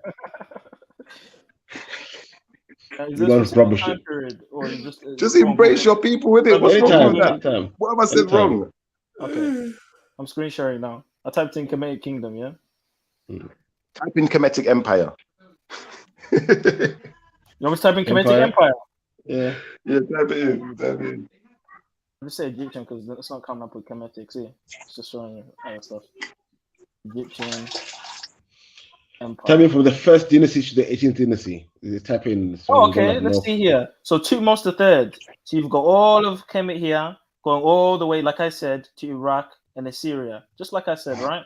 Don't see America. This is all over the world, but someone made a claim that it was all over the world. Here's another one. Okay, so this one goes a bit more into North Africa. This is 1050 AD. I don't see America. Here's another one. Oh, same thing. Going all the way to Iraq. I don't see America. Here's another one. Going all the way to Syria. I don't see America. Keep going. See, if this is a very big. Oh, this is not Egyptian. Okay, type in Phoenician now. We've done that one. Phoenician Empire. What's happening? Phoenician Empire. We know where Phoenicia is, bro. We know where that is. Don't be silly. And where did the Phoenicians go? How far did they expand? Phoenician Empire. Phoenician Empire. Let's go. They were seafaring people. That's silly to even ask that question. It wasn't a land of empire. Thank you. They went everywhere. Like I said. And they were emissaries of who? They were sent out by who? No one. Are you sure? So this is your Phoenician Empire, bro. Are you looking at the screen? Are you sure? Are you looking at the screen, Shifa? This is your Phoenician Empire, yeah? So how far? This is your Phoenician Empire, yeah? This is your Phoenician Empire. Can I ask Shifa a question? Shifa, are you ready? The Phoenicians and the Israelites, historical contemporaries, right? They were around at the same time. How can you claim to be like both of them at the same time? It don't make sense. Because unfortunately, the Phoenicians, right? Khan, let me answer, Khan. Unfortunately, what you're going to find is that because you don't study and do any type of research, you don't know that. One second, brother. The more you study, the less you know. 1 second, brother. You're not going to get an answer by shouting down the microphone, yeah? You're not going to discover without doing your research that no Phoenician ever referred to themselves as a Phoenician because they were many separate groups placed into one because they were conquered not only by the Babylonians but also by the Kemetic Empire. But we just saw the Phoenician Empire. What? Conquered by the Kemetic Empire? 1 second, brother. 1 second, brother. 1 second, little man. Stop being hurt. Put your emotions in a box. Yeah. They were sent out across the globe. We've already done this on Velivision. I've already proven this. I could prove it to you again. I could get you some primary sources. I can get you the videos. I can get it all for you, brother. Don't you worry, man. I get it all for you. What I want to do first, what I would like to do first is establish to the audience what the word empire means. An extensive group of states or countries, multiple, ruled over by a single monarch, an oligarchy, or a sovereign state, i.e., for example, the Roman Empire, which extended its borders. Where does the Roman Empire stop? Tell us. You tell me. I'm asking you. I'll ask you the question. Tell us. All right. You don't know. There we go. These people in the audience who's watching at home, I can answer the question know for so you much. They don't even know the logistics of an empire. They don't even understand that. Well, but okay. they think that they have an argument. Your question, I'm gonna go back on mute so that you guys can talk uninhibited. I think it's quite convenient. I mean, if you wanted an answer to the Roman Empire, you'd have to ask what century are you talking about? because its borders went all the way to parts of Germany, and it went all the way to parts of Romania, India. which was called the Dacian Kingdom. But you have to. And be at some point, did very, they conquer Britain? At some point, did they conquer Britain? Finish? I'm talking to you. As I was saying, this is why I said to you, you have to be specific. What century are you talking about? Because there were certain centuries where they hadn't conquered. I don't have to be specific. Yes, you have to be. But the point I is, don't have to be specific at all. No, I don't. You're trying to force me to be. You're trying to force me to be, but you will not force my hand. Saying, in regards to your claim about stop telling me what I have to do, and we'll have a decent conversation. Why are you freaking out now? I mean, nobody's shouting at I'm laughing at you. I find you hilarious. Let me talk, Shifa, please. Stop talking at me. Why are you behaving like? Well, then please don't tell me what I have to do. Are we back to this? Everything's hilarious, giggling, not gonna let a man speak without you editing and just. Well, if a man's going to disrespect me and tell me what I have to do, then he's going to turn disrespectful. No, but hold on though, Shifa. As a man, Larry has not disrespected you at all. He's speaking. He just did. And you're, because you were speaking while he was. And he already asked you to stop and you continued. Why don't you just stop? He disrespected me before I spoke. All right, cool. Why don't you just stop and let him speak and then you speak? Try that style.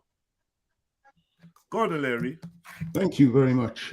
As I was saying, as Zulu and Beefy actually pointed out, he was talking a lot about empires, and I asked him for the root of this Kemetic empire, and he said it was in Africa. So they then asked him for evidence that America was part of, the Kemetic empire. They then asked him for evidence that America was part of the Phoenician empire. I'm just pointing out that so far, no form of evidence has been proven to back up this claim. So so that's something which can't be ignored. Well, unfortunately, Larry, if I'm on my phone, I can only give you verbal evidence. And if you want me to do screen shares and presentation, we can plan for that. We can do that another day when I've got time, energy, and resources to do it. Now, at this point, my brother, I never actually suggested that. Well, to be honest here, because we're rushing the conversation, I never actually got to establish the actual root of the so-called Kemetic Empire. And I would suggest that the actual root, its beginnings begin in Mesopotamia. The people, to be specific. That's fine, but we would so if you look up the people, sorry, 1 second, brother. If you look up the people, spelt U-R, you will find that their practices and their ways and their what is it? Even like things like the way they bury their dead, their language, all of it is consistent with what you're calling the Kemetic.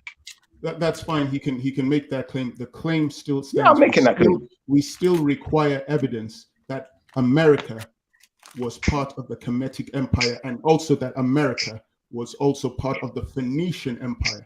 These are the claims that you've made. They're very big claims. So and I can substantiate them. All you have to do is look at them. One second, my brother. All you'll have to do is do a little bit of research. And I know you're a man who likes to research, so I shouldn't have to do your research for you, as you've been able to research so many other things, on your own. So go and look up the Phoenicians, look up the suggestions as to where they went and how far across the globe they traveled and the regions they inhabited. And you'll find that not only Europe, but also, like I said, the Australias, as far as going into the Americas, all the way across the globe, these people were inhabiting, my brother. Yeah. So it's only for you to do a little bit of research. You can respond by a pointless response. Inhabiting does not mean that they are part of an empire, my brother. So actually, it's a pointless response if you're not going to do the research. So I'm going to respond back to what you said. I've actually done the research on one particular thing, which is Kemet, the dynasties and the empire. And in the research that I've seen, there are over 31 dynasties. I have not seen anything that has ever suggested that the continent of America was part of the Kemetic Empire on any one of those dynasties. So I would really like to see the evidence that you have that America was part of Egypt's empire or Kemet's empire. I really want to see that evidence because I've not seen the research. The thing is, Larry, you wouldn't have to establish America as part of the Kemetic Empire. All you'd have to do is establish that the Phoenicians were part of the Kemetic Empire. And now we can see the evidence is unfaultable. Inhabiting an area does not mean you are a part of an empire. You're conflating two different things. Raheem, my brother, I think what you're doing here now, is what a lot of people are doing. You're expressing your emotions, and I'm happy to see all those emotions. There was no emotions. There was no emotions in what I said. We can all play games. There was no emotions in what I said. It's just a fact. The fact is just because someone lives in an area of the world does not mean that empire dominated that area of the world. So you may be right in saying that the Phoenicians inhabited parts of America, but that does not equal them being a part of an established empire in that region. Very true. Okay, all we'd have to do is look at the history of how and when these people called Phoenicians came about and who they were originally. And once we can establish, once we can establish that this is a conglomerate of different people groups, i.e. the Israelites, the Canaanites, the Elamites, XYZ, all combined into one and being sent across the globe by specific empires, and we can see that they revolted against these empires numerous times. Now we're going to have to establish that, you guys just need to do a little bit more research and we will have less argument. No, you're not making sense. You tell me when the and at this point, I'm going to be honest. I'm not going to answer any more questions because I think we're wasting time now. Go and do some research. You don't have the answer. Come back. Go and do some research. You don't have the answers. I've given you a single answer. I've given you the answers. All you've done is spoken in a circular motion. I'm not upset about anything. I'm disappointed that you won't actually answer a question in a straight manner because you're afraid to admit you don't know what it is. Fear is controlling. Right, you're making yourself look crazy now, my brother. No, you look emotional. You look emotionally unstable. I'm sorry. My brother, it's okay. My brother, you made your statement. Let me make mine. You made your statement. Don't be so emotional. Let's not practice female behavior. Let's practice man behavior. You made your statement. You made your statement. Allow me to make mine, brother. You've made your statement. Allow me to make mine, brother. You don't want to be embarrassed. You've made your statement. You've made your statement. Allow me to make mine, brother. Go away. Do some research and bring something back that can prove me wrong unequivocally. Take your advice and prove yourself right. In a debate, the person who claims the owner of the burden of proof is on the person who makes the claim. So the burden of proof is on you to substantiate your claims, and you can't because you know your claims aren't right. You're arguing with yourself in a circular motion. My brother, and the reason how I can prove this, Chipper, is because you said that the Phoenicians were a group of ethnic people who were all sent out into the various parts of the world, a part of an empire, and revolted against that same empire. So they cannot be a part of that empire. You've gone around yourself. You're arguing with yourself, contradicting yourself, and then you're making it out as if you're conquered by an empire, and sent out by them. Then yes, you are actually a part of that empire. You are an extension. Then you said that they revolted against that empire. Please talk one at a time, brother. Please, one at a time, brother Raheem. Now, once we can establish that you are an extension of that empire, your argument goes out the window. I have also one second, brother. I have also one second, brother.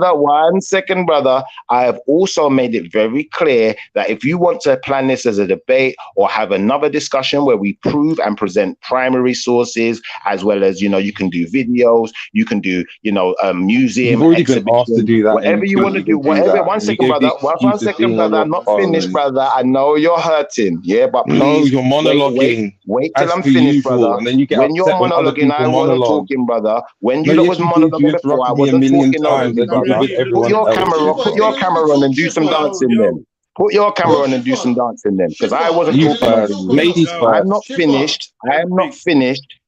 finished. Can I please finish? I am not finished. I will be finished in a second.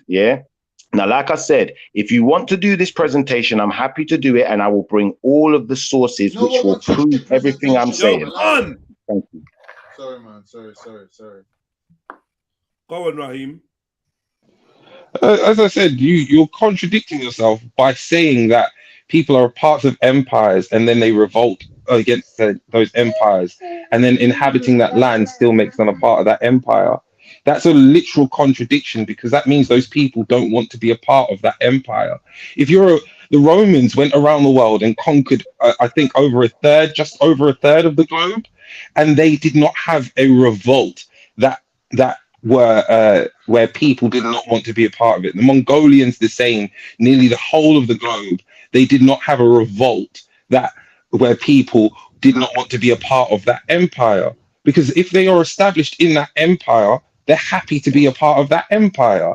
So where you're saying the Canaanites, for example, I don't know if this is true, but the Canaanites could have gone to America and then they've turned around and been like, right, we're out here on our own. Fuck the Kush Empire. They're no longer a part of the Kush Empire, because they are not, or Kemetic Empire, sorry, because they have removed themselves from that.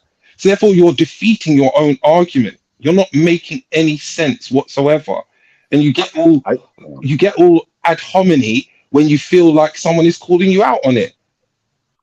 Are you finished? Now, what you just did right there is prove me right. Just because they didn't want to be part of it. 1 second, brother. 1 second, brother.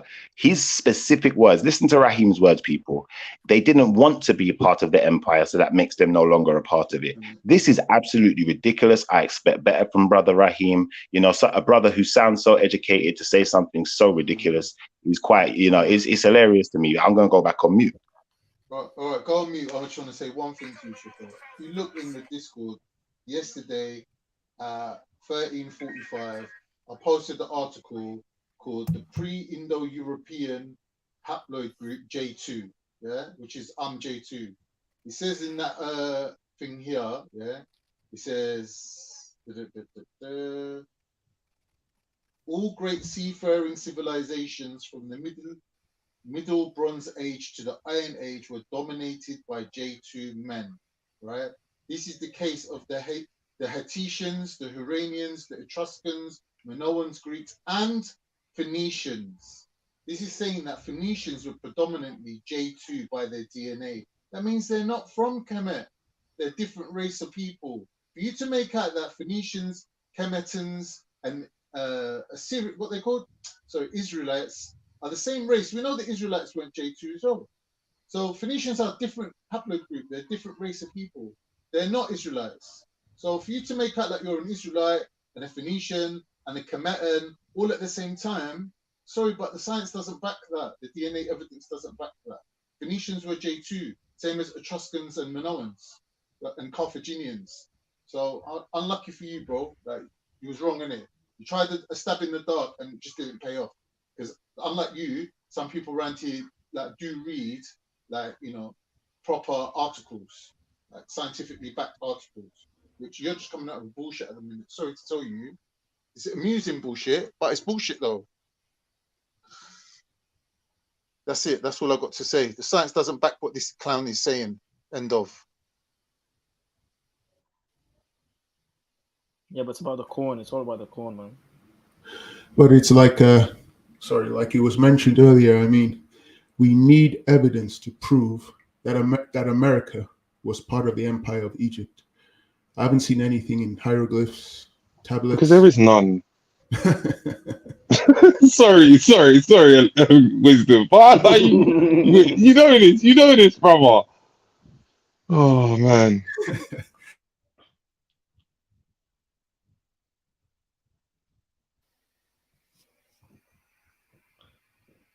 Oh boy, primary sources. Source up. The only person not showing anything is asking for other people to show things. Mad. Can we move on to another topic now, or are we going to be going back to the? I think that would be wise moving on to another topic, because you would love that, wouldn't you? I'm about to jump off anyway. Well gone, cuz. But yeah, you guys enjoy the rest of the conversation. But I think my point is proven. And if you do want to have the debate, I'm open to it. You can't provide evidence for your claims. I mean, I'll make my conclusion now since you've made yours. You've not provided any evidence to confirm your claims that America was part of the Kemetan or Egyptian Empire. You have not provided any evidence to prove that America was also part of the Phoenician Empire.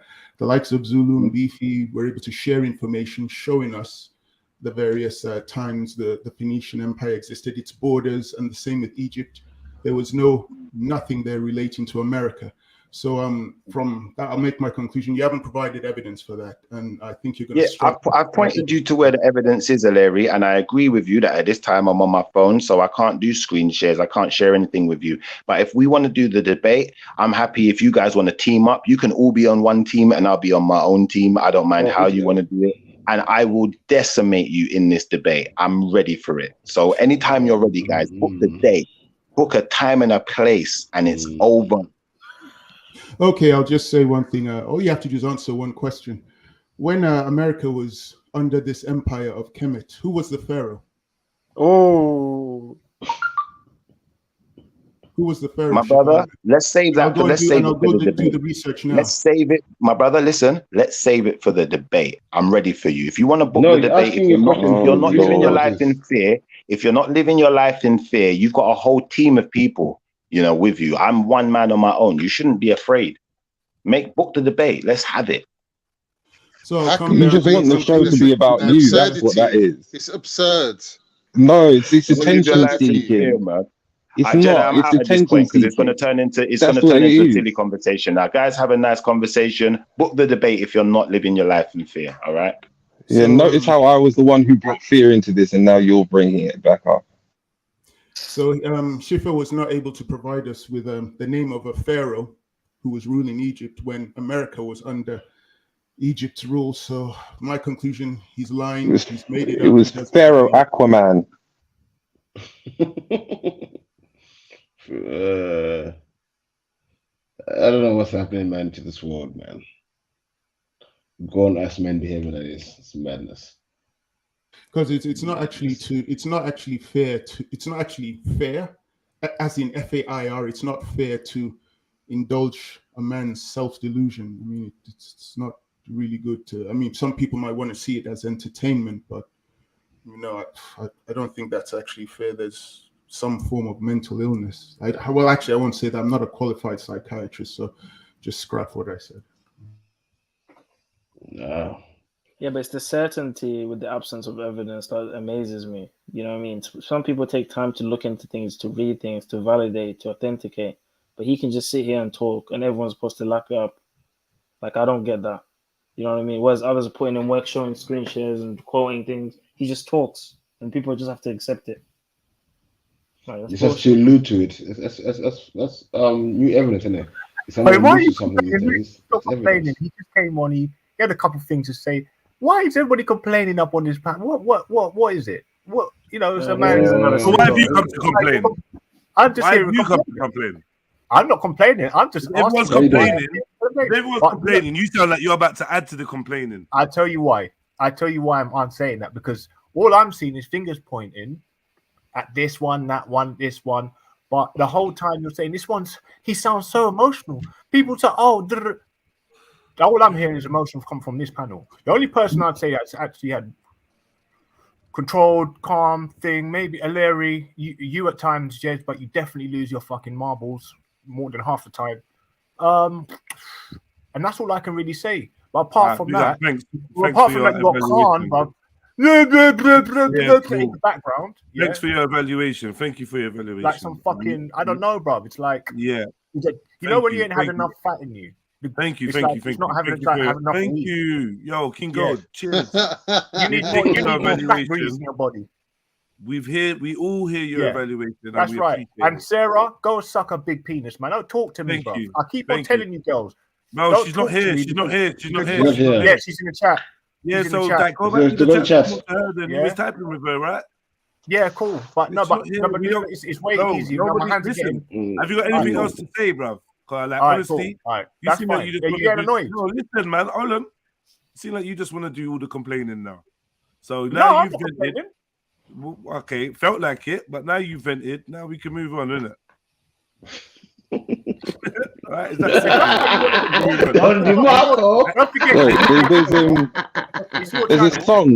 there's a song that reminds me of this, and it has it got. It's just emotions. taking me over. Yeah, but listen, you know I what's thought black taking people over could your head? sing. Don't worry, King God. Don't worry, King God. You are bald loved. head.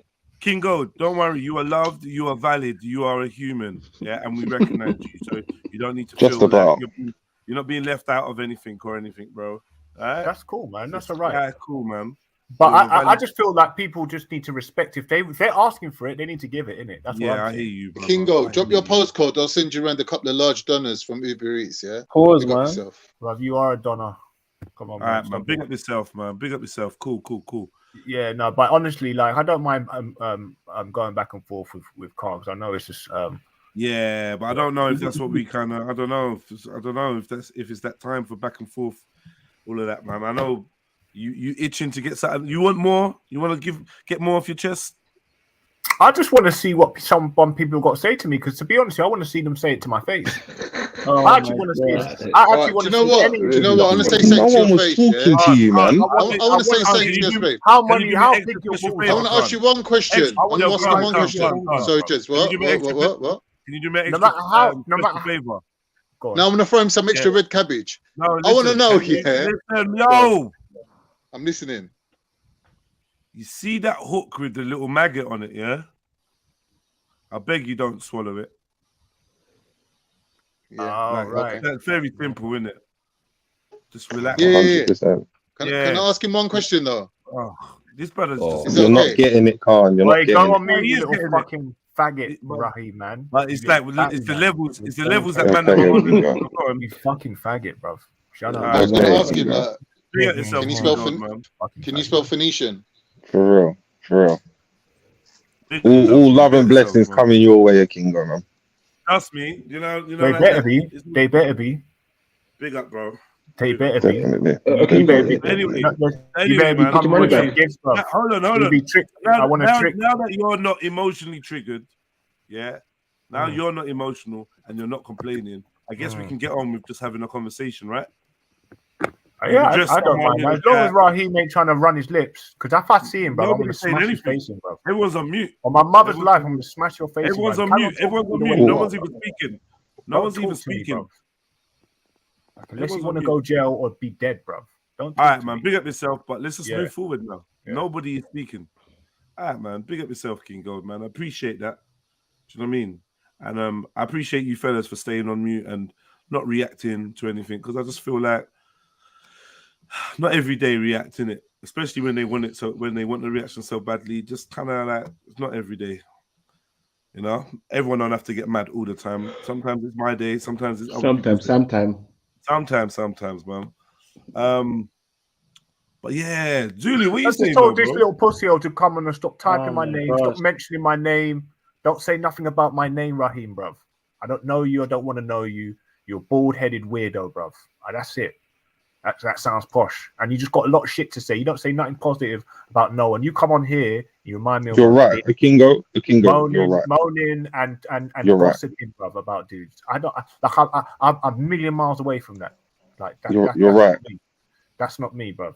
It just winds me up to think that there's other men that are trying to go on like they're men, and they're just constantly picking bad points. I might say things about other men, but it would be positive, innit? I'm not going to come on there like a woman. You know when they just get back in the pub, and they just can't wait to get a beer and just start complaining about it. That's you, yeah, no, cool. Kingo, fair enough. You're allowed your opinion. That's some feminine. You're allowed. In the words of the great Shakara, you're allowed your opinion. Yeah, of course. You're allowed your opinion. Because you lot are saying that sharing your opinion. That's fine. Emotion, and they're not even sharing your opinion. So what I'm trying to understand now is where. Hey, where'd Zulu go? I don't know, man. It's unfortunate. I was trying to speak to Zulu as well, man. Yeah. Anyway, look, Zulu, come back on, man. I'm out. I just want to say that to Rahim. Leave my name out your mouth, bro. I don't chat to you. I just see you typing my name in the fucking chat, bro. I don't know if you're dumb, you're stupid. Yeah. You're both. But no worries. Don't mention me. Yeah, cool. No worries. That's fine. You're not my friend. I don't want to know you. No, Rahim, you keep like I don't know. You want to have that. Like, can you see that the stream's getting killed? Like, it's like you wanna engage with him. Like, I don't know why. No. I'm just saying, no worries, man. This was good. You can't help it. I just said no worries. That's all it was. But you're Like gonna he wanted keep to no worries and keep replying to him. Why do you keep replying to him? because I know he'd get bored. Yeah, man. Just Hey, Mason. let him get out of his system, and we just move forward, man. You know what? I take the point. Sometimes it's even a small reaction to validate can be a reaction enough to fuel the fire. I can take that, and I can agree. Yeah. I can agree. Different There stance, is no different fire, right? There's things. no fuel. There's literally No, zero fuel. there's no fuel. There's no so you know fuel. how little it needs for people to feel fueled, right? So just keep it moving. 100%, 100%. So listen, family, obviously 8 hours. By the end of the stream, we're probably gonna have like 2,500 views, right? I'm not sure how YouTube runs this. Do we have 2,500 people watching this stream throughout the day, or is it when you leave and come back, it's counted as 2 streams? I don't know. What I do know is it doesn't reflect the likes. Yes, right? definitely. It doesn't reflect the likes, and I'm trying to ascertain what that is, because ultimately the channel's growing, but I think it could grow better and quicker. And I'm trying to work smart, not work hard, even though I work very hard. But said way, I'd like to work less hard. Do you know what I mean? With more profit for anyone that engages in here, but especially for me, as it being I'm the one running the channel, right? And I think that's fair. And the same for anything that you lot do in your lives, any of your endeavors. I hope that you don't have to work hard and you can work smart and still profit. I want to see everyone shining, but I think that there's a disconnect over the last few, I say over the week, maybe the week I've not been smoking, obviously, not smoking, not drinking, lack of coffee and whatever. I'm doing a lot of detoxing work. And at night, you know, I'm just trying to regulate. What's brought that on, Jedi? What's brought on the detox? Many reasons, man, but ultimately, I'm just trying to reopen a door that I closed to my higher self, because I'm not even closed. Just, you know, you put your alarm bell and snooze. I'm not snoozing anymore, so I'm waking up, and there's certain practices that I found have been beneficial in the past that have resulted in phenomenal outcomes. So I'm just walking back down a well-known path for me of regaining control, binning habits, and, you know, just refreshing. You know, there's been a lot that's happened in my life, like in this last year, a lot, and 99.9% of it doesn't make it to the internet, because that's how I choose to live. I choose to be a man of mystery and privacy. You know what I mean? I do the 1% I share because I share it so honestly. I think a lot of people think they know a lot about me or whatever, but I think, you know, I do like my privacy, but a lot has happened, and I'm happy about where I'm going and the direction I'm going in, and I'm looking at the channel and I'm trying to streamline it and make it work for not only me, but those that come and use it. You know, this is why I've decided to leave the drama and the passa to go on at times where in the past I've locked it off. I've realized locking off the passa and not allowing the full human experience to take place sometimes for the sake of peace and whatever, I realize that kind of I shoot myself in the foot by doing that, right? Because this is notoriously been a haven from passa, right, where we just all laugh and da-da-da. But I decided to change it up deliberately and allow people more freedom to express, like I said, the full range of the human emotion. And sometimes it can be really draining doing that. We've had lots of therapy sessions and lots of helping others and lots of getting together and finding solutions for people's issues and letting people vent and all of this, working with people. And I find that it hasn't been as rewarding as it should be. And this is why I ask you lot, please just hit that like button, man. Like, that's the very bare minimum. Hit the like button. I do aim to be hitting 200 likes per show, minimum. I 150 viewers per show minimum, but I need you guys' help. Do you know what I mean? It might be a pain in the ass, but there's going to be some people that are listening right now that don't have a Google account, don't have a Gmail account, and therefore they can't hit the like button. And I'm asking you to just please just take 5 minutes to create a dead email account, just so that you can just go to YouTube, your YouTube app or whatever, and just hit that like button. That's it. It might not mean nothing to you, but it will transform the direction that these live streams take and will help us to grow. And that's all I really want to do.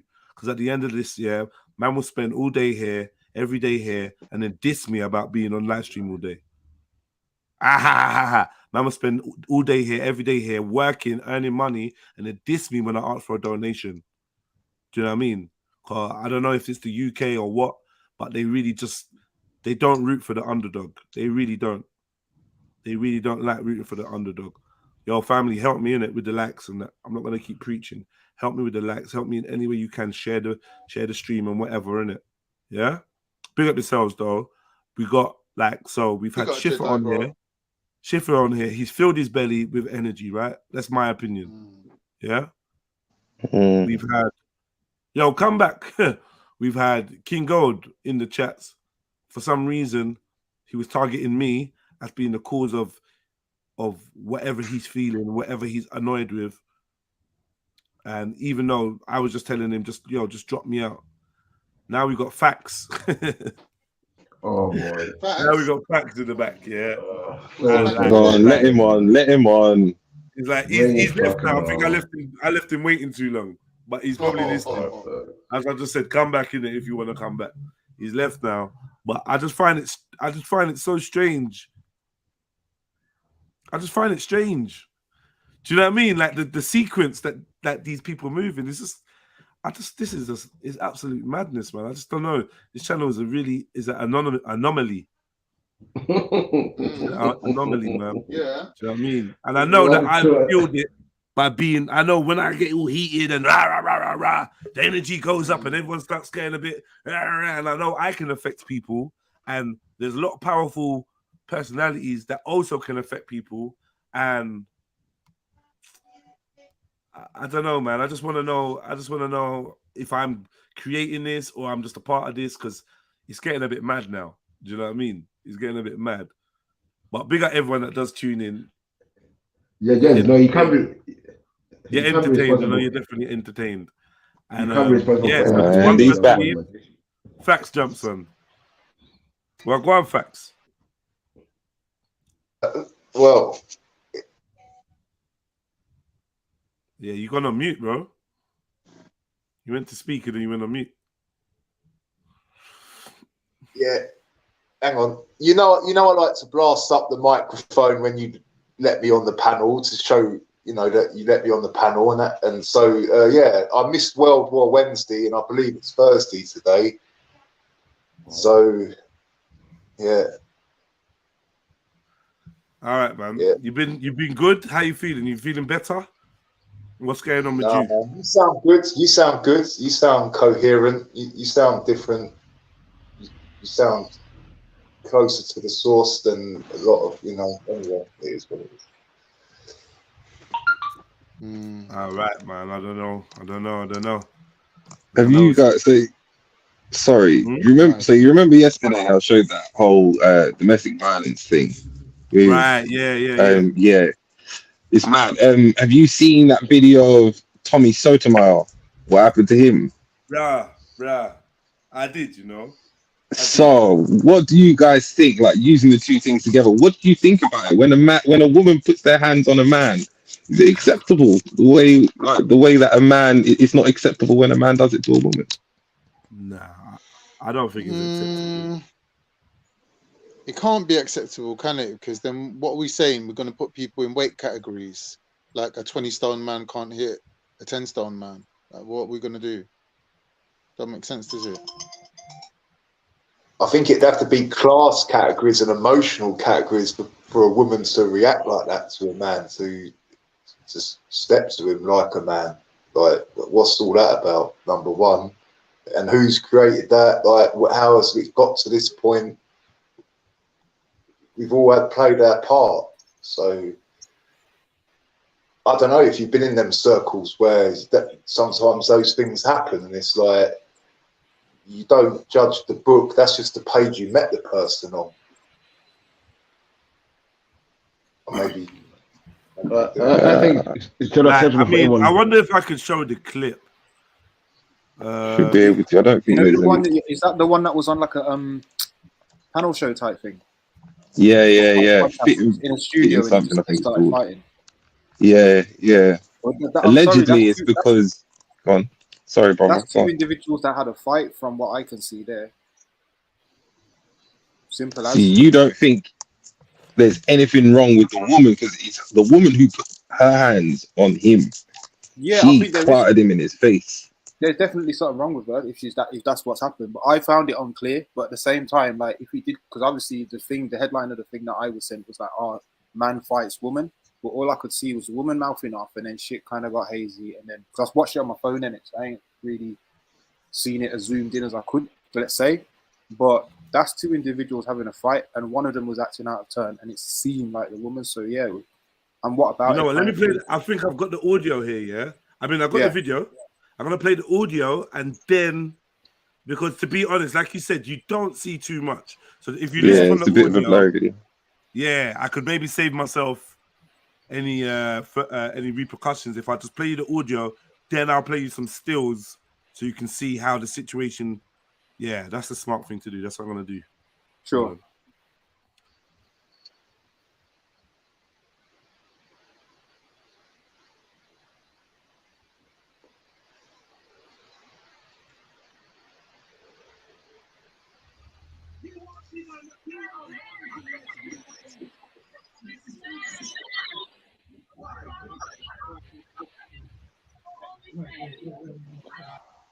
The audio is mad quiet, Yeah, that was dead. That was a dead. I just realized how dead that version was. Hold on. Oh, you started playing it, yeah? Yeah, I did. Still, did you hear that? That was a very dead version. Well, that was a little warm-up one for yourself or something. I don't know. All right, here we go. Think.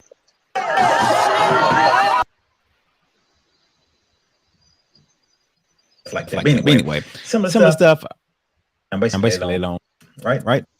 And for people when they get stolen. Oh, bruv, don't you lot just had to put a clip on YouTube? What happened to you? Yeah, the man, he recorded the recording, didn't he? Like, oh, yeah. Recordings and shit. Here's one. You're not finna try to play me. Who's playing you, stupid? No, bitch, you fucking stupid. Nobody's playing your caption.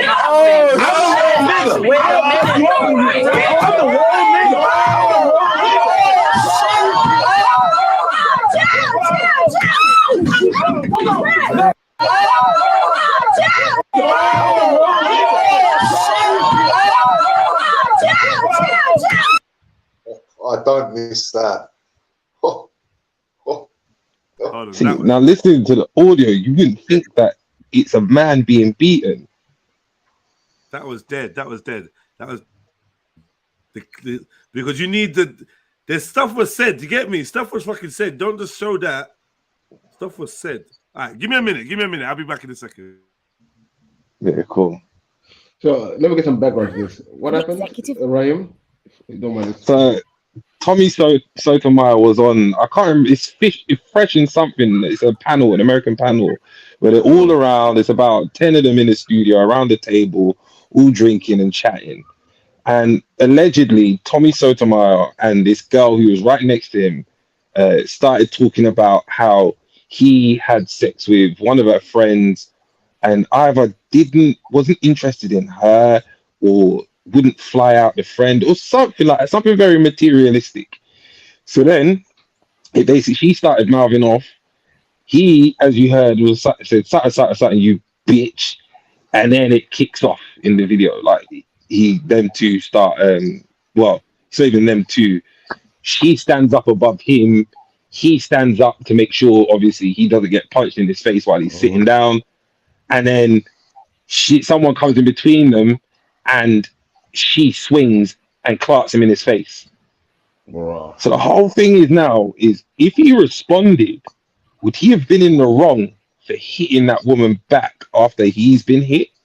Even if it wasn't a manly box, if it was just a slap or whatever, would the standard like still hold up that, do you know what, he's defending himself, or is he in the wrong for putting his hands on a woman? For me, a reaction, but there's no weapon involved. There's no damage done there. Girls, unless she's like a heavy set frame girl, or no, like if they come on, you can't hit a girl back like that. Not in those. Not personally. No. Me, facts. Can I ask you a question? No, facts. Can I ask you a question? Can I ask you a question? Quickly. If a small guy is smaller than you, if a smaller person, a guy smaller than you comes and hits you, what's your first reaction? I hate fighting small people. No, but it's my personal. So you want to hit back a smaller guy than you? Well, I might elbow them in the back of their temple. As like, I don't like fighting small people because they always mash me up. No. So you don't like fighting small people, so you're gonna risk a fucking M charge? Is that what you're saying? Man said elbow them in the back of the temple. What's the back of the temple? That's true as well, because temple's side of the head. I'm raining down those elbows. That's all I've got. You're going to take my nuclear out. I'm taking the top of your dome out. That's all I know. Let me play. Let me press play on the audio. I got the audio now.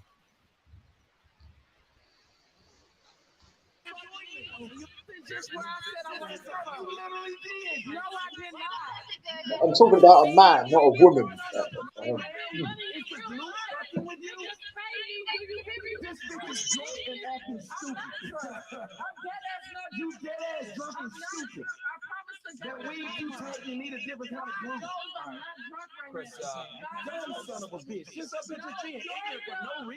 For no reason. No. He not finna try to play me. Who's playing you, stupid bitch? No, bitch, you fucking stupid. Nobody's playing your cat suit. Get off me. I'm the world nigga.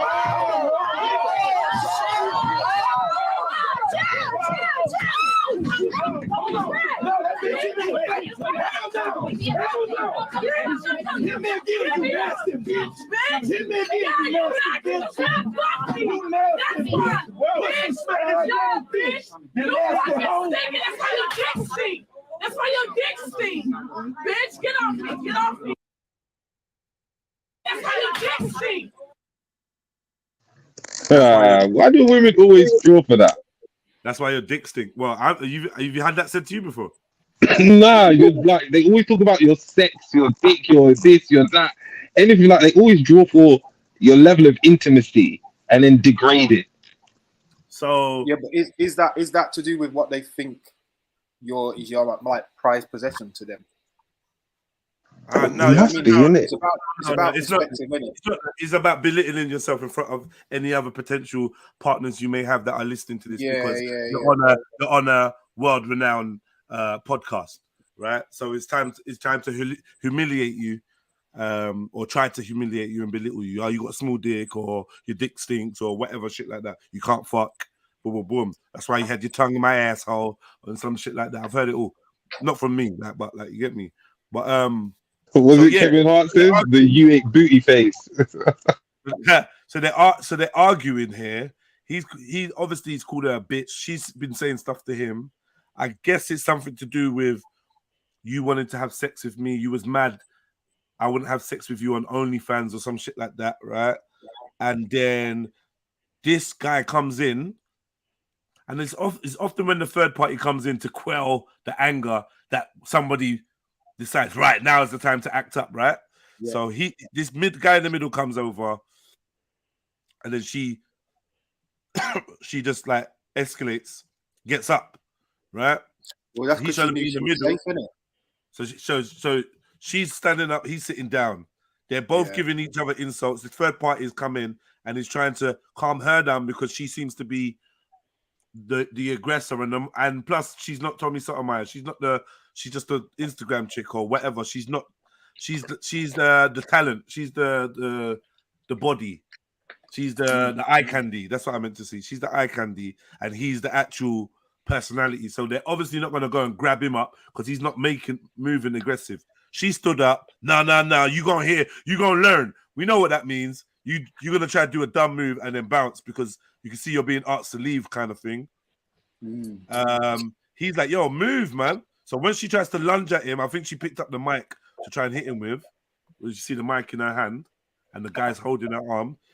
This dude's like, all right, I'm gonna have to show that I'm a man, right? I'm not having it. Urgh. So he now gets up. Like, fuck this, man. I ain't having this, right? And then at some point, he gets a box. Bam! Bottom of the chin. See that? Straight connection. Bam! While she's being held back. But the punch was very, it hardly connected. I'll be honest. It was so dead. It was deader than the punch we saw yesterday. But we're seeing a trend of women punching men first, right?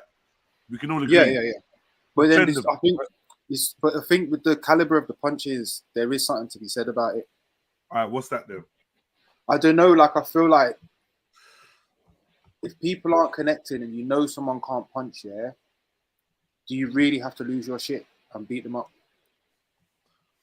Oh, cool. Maybe maybe I'd agree. Like, if he turned around and beat this chick up, you might be seen as severe. Like, I'm not saying he can't touch her and all that type of stuff, because I'm not. I feel like equality is a real thing. Like, if someone wants to try it, they're trying it. But credit where, because you mentioned the small guy and stuff earlier. Obviously, I'm a taller person, let's say, and I know for a fact that there's a level of restraint that I might have with somebody that was borderline youth sized. Do you know what I mean? And my brother, I'm 6'2". I can't ever remember, like, when I wasn't born 6'2". So say there was a time when I was 5'9". I don't remember anyone being 6'6" or 6'7", allowing me to punch them and not and just be like, you know what, I'm gonna allow you. You know what? Yeah, no, it's definitely not allowing thing. Do you know what I mean? But I just think that, like, there's a measurement in it. Okay, so what we're saying is, when you're born and you eat the same amount of crust on your bread as I do, and the same amount of Brussels sprouts as I do, and you end up a few inches taller than me, that means you must now consider, you must now react differently to violence, right? Now, not react differently to violence, react the same way, because, okay, to me, violence is a thing. I don't administer violence as some kind of punishment. I try not to deal with the revenge thing, right? It's about self-defense. If someone's put there... No, I'm being honest. At least I can try to be fucking honest, innit? Like, it's about self-defense. So if someone puts their hands on you, it's up to you to react accordingly. Yo, Mag, you're making such a good point. You're making such a good point, yeah. But it's interesting, that Shani sucked Walid off while she was seeing Zabina. Don't give this guy a platform. Don't give him a platform. Shani sucked Walid off from lying down position. Shani sucked Walid off while she was seeing Zabina, and she's always chatting shit to me. I don't understand why. I made a good point, but, like, look at you, bro. Wait, like, so what are you saying then? What are you saying then, King Gold? You've come to make it about you when we're talking about... That's not about me. It's about Shani. Or someone goes to the hoist. Yo, hold on a minute, Mag. Where's the hoist, man? You shit Hold yourself. on a minute, Mag, man. So, why have you come on here? Come say that while Mag was in the middle of talking and we're watching a clip, like, you've come to talk about Shani. If you got beef with Shani and you've been beef with Shani in the chats, why don't you just beef with Shani in the chats? Why do you have to make it all our issue? You and a woman beefing, and you come to tell us about it. Yeah. You blame me, but then the thing is, you blame me for facilitating fuckery and blah blah blah, and letting women get at you. And now I'm supposed to let you just get at women. But bear in mind, I'm responding. Yeah, but she's not on the platform. She's not on the panel. We're having a conversation. You can respond in the chat. You feel like you don't have power. I'll give you a spanner. Is that what you need? Have you been timed out, Kingo? Yeah, I've been timed out. I've been timed, but it doesn't matter. No, it's all right. I give you a spanner so you can't be timed out, and you can go back to the chat and have your typing war, and then let us talk about what we're talking about. We see how nice I've been, but see, I can go. I don't go mind. well deep. It's nothing to do with us, though, Kingo. Like you're involving us in your. This is a you problem. This seems like a beef. You're beefing with women in the chat. Don't make it our issue, please. Because next thing you know, you're going to blame JEDI or the channel. And we have nothing to do with it. We're actually watching the clip. We're not part of it. You and an individual are having beef, or you're beefing with an individual. You deal with that, bro. Drop us out of it. Thank you very much, man. Sorry, Magman. Sorry, man. You was making a valid point. You're right. I don't know if you can pick it back up. Yeah, I think he came along with the self-defense part. So for me, violence is about self-defense. It's not about going around punishing people, getting people back, all that type of shit. Obviously, we fall into that trap at times, but I try and be that person. And so if someone puts their hands on me, obviously I'm reacting to the situation. So it don't matter what size you are, or what gender you are, or what race you are, or any of that type of stuff. So that's where I'm coming from with my perspective of all this stuff. So when I see somebody in something that looks like a kind of semi-work / social scenario, and there's just a woman acting up on camera, being attention seeking, do I really need to punch her up? And the answer for me is no. Yeah, I hear you, man. But in terms of what you said about the broccoli and that, I think great power comes with great responsibility, innit? But as I said, if you put your hands on me, I don't care what size you are, it's finished, innit?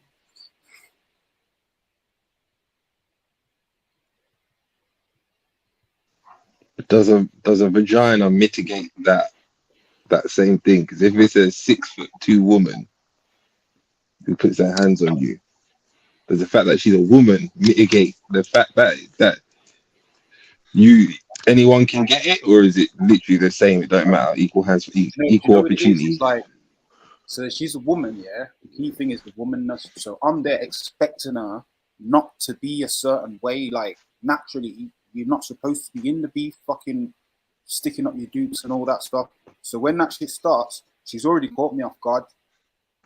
Like, oh whoa, this tall bitch is on smoke. All right, cool. It doesn't matter anymore. You know what I mean? You know what it is, yeah? If the line is crossed where I'm at risk, it's none of these things matter no more. But if I'm not at risk, then I might take a step back and say, "Oh, you tall weirdo! Like, what's wrong with you? Just because you're tall, you're not man. Then, like, you could end up on the road in the product." Hey, Trillo, come on the panel and lie to me and tell us you didn't suck Waleed off. Come on the panel and lie and tell us you didn't suck Waleed off whilst he was seeing Zobida. And you got some smeg on your lips whilst you're doing it. So you did it in Hyde Park as well. Everybody knows that you sucked Waleed off, Trillo, Captain. Shani. Why are you telling lies about this? Shani. No, it's a fact. It's a fact. Everybody knows it. Everybody knows it. Why are you lying for her? Why are you hating? Why are you hating? Why are you lying for her? Was you there? Shut up. Why are you hating? Shut up. I'm gonna. Con. I beg you, allow it, bro. No, bro. Anyway, like.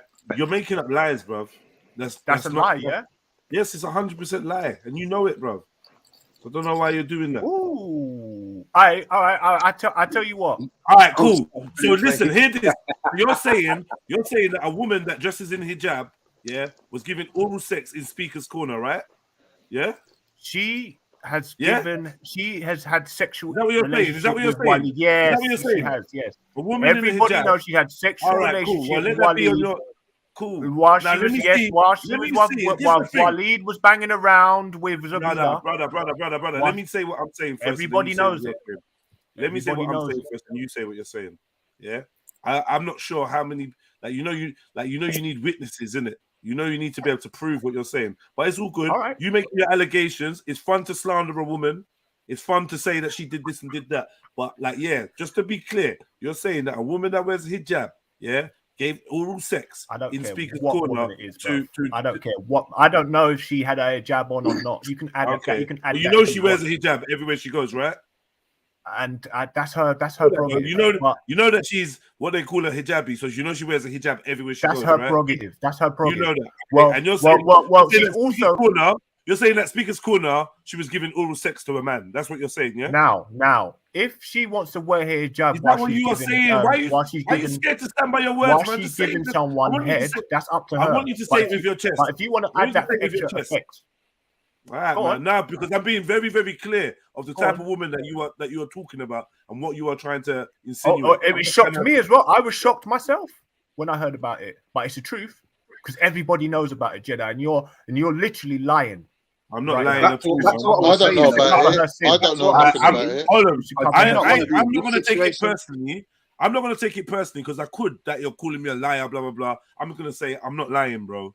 So you can say what you want. Okay, you've never heard of it. Okay. No, never. All right.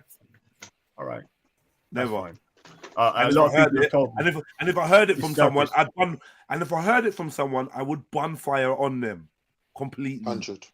100%. Completely. Yeah, I mean? big up, Kingo. Big up, Shani. Yeah. So did you or did you not with Waleed? Yes or no? No. Yes or no? Yes or no? Yes or no? Just a yes or a no. No. No, that's a lie. So you're lying to the Subhanahu wa ta'ala. You're lying. No, I'm not. Yes, everyone can speak Arabic these days, bro. It's mad. Allah Subhanahu knows exactly what I have and haven't done. And I am not lying when I say that I haven't even met Waleed in person. So for you to claim that I actually sucked his dick is crazy. I have seen in Speaker's Corner. You're good liar. You're a good liar. Why is she gonna lie? Because I've heard it from at least 10 to 15 different people. And it was very hush hush. 15 different people. I don't know why you don't. I know, no, Jedi. I know. It's embarrassing. You know what it is? It's because this rhetoric, right, is one that all the trolls are just going to catch and use and whatever. Why is motion caping? Why is motion caping for that chat there? You know we don't lie. You don't lie upon gal when it comes to sex and that. Wait, bruv, you think I'm lying on? I'm not lying on timed out. Listen, so if you're angry, you got timed out. I seen what you've been writing. I would have timed you out. That is what the timeout is for. You can't feel like you can come over here and spread slander about the sisters to that degree. And all right, if it was misinformation, now I was misinformed. Nah, don't try it, man. Stop that. What? So you're saying I'm creating stuff out of nowhere? Is that what you think? I'm going to do that? Yeah, I was allowing her. I was like, all right, she goes on like her poo don't stink, but yet I heard she was sucking off Waleed. That's what I heard. That is absolutely ridiculous. Right, and listen, on the day of judgment, Allah will burn you for that. Trust. Like, what? Because listen.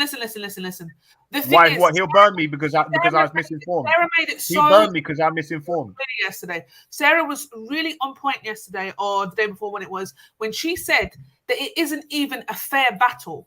Like it's not even fair. I'm not even going to get into it with you because I will cuss you out so hard. You will cry and maybe even stick your wrists. Never. No, yo. Listen. Sorry, but listen. Spiritually, metaphorically. Listen, Come on, man. I'm sorry. I just don't want to be responsible for anything that you might do that's silly, yeah? Is all I'm saying.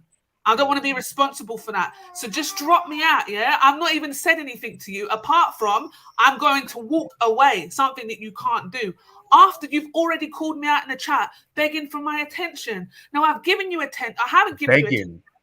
This bitch has been begging for my attention for 3 years. I don't even chat to her now because I don't resonate with you. You got a big nose. You stick it in everywhere.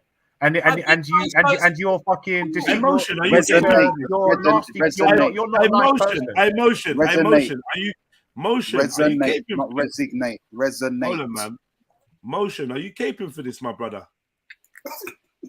Because you're like, oh, why'd you time him out and that? Like, did you not see the comments or what's going on? Are you joking or I don't get it? Are you? Because I know he likes to wind up the thing. He's not, but obviously, if you've seen that comment, you must understand why man's getting timed out. Surely, he doesn't know that I'm Trillo. Wait, isn't Trillo? No, he don't know that she's Trillo. No, he don't know she's Trillo.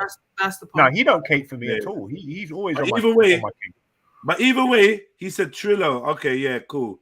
Yeah, either way, Trillo, whatever. I hear you though, brother. Big up. Cool, man. That's some madness, bro. Yeah, silly. You're silly. You're silly.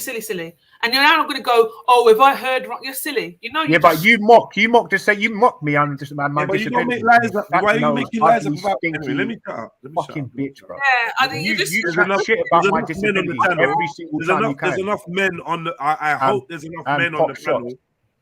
You get me? So I'm gonna go on mute. You can actually call me a bitch, all this kind of stuff. Yeah, you are. Yeah, but you do you disrespect my? It's against the sunnah for you to disrespect disabled people. What's gonna happen? That's why I don't like you the most, because you actually run disabled jokes like it's going out of business. Johnny, do you actually want to talk to this guy? No. I'm just going to tell him.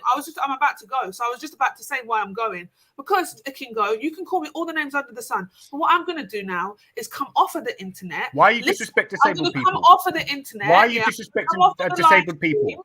I'm going to listen. Why do you always run me about disability? Why do you always run me and wind me up about disability? For my and husband, you little tramp, fuck off your religion then, innit? Yeah. If that's how your religion is, fuck your religion, innit? If that's how your religion makes you fucking maneuver, then fuck your religion, innit? Yeah. No one wants your religion here, bro. Yes. No. I tell you what, yeah. This woman runs me about my disability 24/7. Sarah's a little cunt as well, cheeky little cunt. Actually, what I'm starting to see from Muslims on this channel is that they're the worst behaved, bro. So fuck you and your big nose and go and eat a big kebab smelling fucking penis, all right? Because at the end of the day, I haven't fucking done nothing to you. All you've done is chat shit to me. That's all she's done is chat shit to me, especially about my disability. And I'm thinking, wait, she's meant to be a convert, Muslim. She always talks about this and that and this, that. But yet she's literally every single word that comes out of her mouth is something to do with my disability. So Kingo, I beg, shut up, man. What are you doing, man? I ain't got respect for that. Bro, yeah, man. What are you doing? Yeah, I know you're trying to cape and sit and all of that. That's fine, man. Maku, go on, do your thing. Go on, it's your turn now, bro. But I'm going to. That's fine. That's fine. Like, if she keeps on wanting to say about my disability every time she comes in a chat, no, you can't cuss people's religion and all that like that way, man. If she thinks that's cool, then fuck her, innit? Yeah, anything she to do with her. Because bruv. Yeah, bruv. Because all she does is talk about my disability, and I've lost respect from that, bruv. I lose respect from you. You carry on talking about my disability, and I don't even know if you're joking. Oh boy. Yeah, I don't even know if you're joking or not. Holds back on cussing you for your disability. Yeah. I feel like I genuinely hold back. No, you don't. You don't. I see you all the time in the chat doing it, and everybody could, if they're honest with themselves, they'll agree. You're not even on my mind all the time, bruv. No one even wants to. Exactly. So why, when I'm on the panel, all you do is mention my name in the chat, bitch? What are you talking about? Listen, pretty much. Let me get back to my family, yeah? Let me get back to my fuck off back to your family then, innit? Good idea, Shani, man. Good idea. To speak on the panel. Big up, man. Big up. Trying to be everywhere at once, innit? Just fuck off. Yeah. So back to the original conversation. Back to the original conversation, because we were getting some real good input, man. Get some real good input. And if you want to do something about, bruv, come and stop me from talking about what I want to talk about. I was going to say disengage. Anyway, please, guys. Yeah. Oh, no. Sorry, come back, man. Female input on the subject matter would have been good. And then paint emotion. And look, I'm out. Just to like I can see every little move, bruv. You know, at the end of the day, I don't come up here much, innit? So if she wants to run off as soon as I come up, she clearly doesn't like the stream, innit? She clearly she's trying to play chess with Jed. Oh, bro. I don't play chess, bro. What are you doing, man? What, Maku, bro? You want to go on? Kate for your sisters. Kate for your fucking sister that talked about my disability in the chat like it's cool. Like that's halal. Fuck that bitch, bro. She don't know where she's at. She's pulling Islam down, bro. Just trying to come and speak about it. She just needs to fucking take 1 million seats. Bro, you're pulling humans down, full stop. That's fine. All right. Hey, all right, that's fine. I'm putting humans down. You're dragging humans down. Yeah, anything that breathes, you're pulling down, bro. Anything you're pulling down. But is it because I told her if that's how your religion? Why are you talking to people like that? Go fuck off back to that religion. You cannot be throwing. Is that what you cannot be throwing any slurs, man. Pussy, you know, yesterday we was niggas. So like, relax, man. Yeah, man. And then you always want to come and jump on me, like, bruv, like you can do me anything, bruv. You can't do me shit, bruv. No one's jumping on you, man. Yeah. That's what you do, bruv. Play the victim. You can't chastise me. Play the victim. and support all the rest of your brethren because what they're not Play the disabled victim, or play the they're victim. women. Yeah, bruv, you ain't got your own brain, bruv. You're just anything that comes out your mouth is a yes for someone who's superior than you. Me, I challenge everybody, bro, and it's respectfully. But when you don't respect someone, you show them that you don't respect them, Maku. That's why I ain't got respect for you. You don't respect less than you, bro. Shush, man, don't Well, call I'm my not name, coming man. at Are you. you right? I know that they're ganging up on you, and that's actually why I joined the panel. But I wanted to change the subject and talk about geothermal engineering that certain blocks and structures are made out of. Not this evening, but maybe pencil it in for the future and not the time. Facts. Oh yeah, well, this guy is like slandered the human one. beings. Hold on a minute. Big up, Can you brother guys hear Omar. me? Can you guys hear me? Salute. Big up, Obs. You know what it is, man. Yeah, man. Yeah. What's going on, brother? You good, yeah? Yeah. We good, brother. You know, can I be honest with you? Yeah, I felt like I had to jump on because I caught that comment that I wrote that you put up on the screen, and I actually thought about it, and I want to clarify it to the chat and to anyone. Wasn't I put up on the screen? You put my comment up there. These man love attacking women. Okay, yeah. And what I wanna do is I wanna clarify to the comment section and anyone listening now. Yeah, hopefully you're still listening from that last 30 seconds when that comment was up on the screen. I'm not talking about all the brothers on the panel. Clearly not. I'm talking about the individuals that consistently a week will go past or a couple of days will go past and they're fighting and they're telling a woman to like. You know what I mean? Like they're telling the woman they're gonna beat them up, or they're telling the woman like to like. Hey, what about your women though? What about what your women are saying? Hey, bruv, what about what your women are saying though? What about what your women are saying? Talk about your women. Control your women, innit? Talk about men about what they're saying. I'm responding to your fucking women, bruv. You talking about? Brother, if you listen to what I'm saying, yeah. Talking about, I'm not even talking. Okay, anyway, yeah. So that's it, Jedi, yeah? Just to make sure that I'm not talking about you or Maku or any of my brothers up there, yeah? No way, shape, or form. You get me? If I'm honest with you, I don't think you needed to clarify that because when was the last time you heard any of us arguing with a woman? Like literally, when was the last time? Well, you get me. It has to be done, you know what I mean? For my personal thing, you get me? But yeah, of course, brother. Anyway, big up yourself same way, yeah? Big up. All right. Big up, Middlestick, man. Come on, man. Salute, brother. Big up, Omar. Right, I conked out, man. I woke up to cussing, blood. Look at this, the king of shit. So I mean, there's a lot of people in the chat talking about Shani cussing his disability, and I feel like for the interest of honesty and transparency, I'm gonna have to say, yeah, even if Shani has in the past made a joke about Akingo's disability, Akingo has said many things to many people. If a disabled man came up on this channel and was just being themselves and whatever, their disability would never be mentioned in an insult. I think what we got to do is remember that brother Kingo has got a record of spazzing out and saying disgusting things to many people. He might remember the things he says. And then after he does that, he kind of reverts back to a mode where he feels like everyone's attacking him or everyone hates him or it usually ends up being me being the bad guy. Like even if someone else tells him something, right? So please take the whole thing with Shani cussing his disability with a pinch of salt. I beg you, because you're not privy to the history that's gone on. Now, I feel like whether you're disabled or not, it doesn't buy you the ability to insult others or like be a dick to others and think that you're not going to get it back. And if I'm honest with you, from how I see people on this channel, they don't just attack people for no reason, especially not the women. They don't just do these things for no reason. There's a long history of Akingo, and when I say long, I mean years of history of Akingo going back and forth with different people saying disgusting things being said to him equally disgusting, and he's had his run-ins with Shani in the past. So please don't think that Shani's just sitting there and she's just deciding to disrespect somebody with a disability, because we all know Shani isn't that person. So for you those know what, of you, you could never bully me now, Jets. Now you see certain people in your chat doing certain things and saying certain things. You couldn't ever do that to me, bro. Can I please don't ever think you could do that to me, bro? I'll put a hole in your head, bro.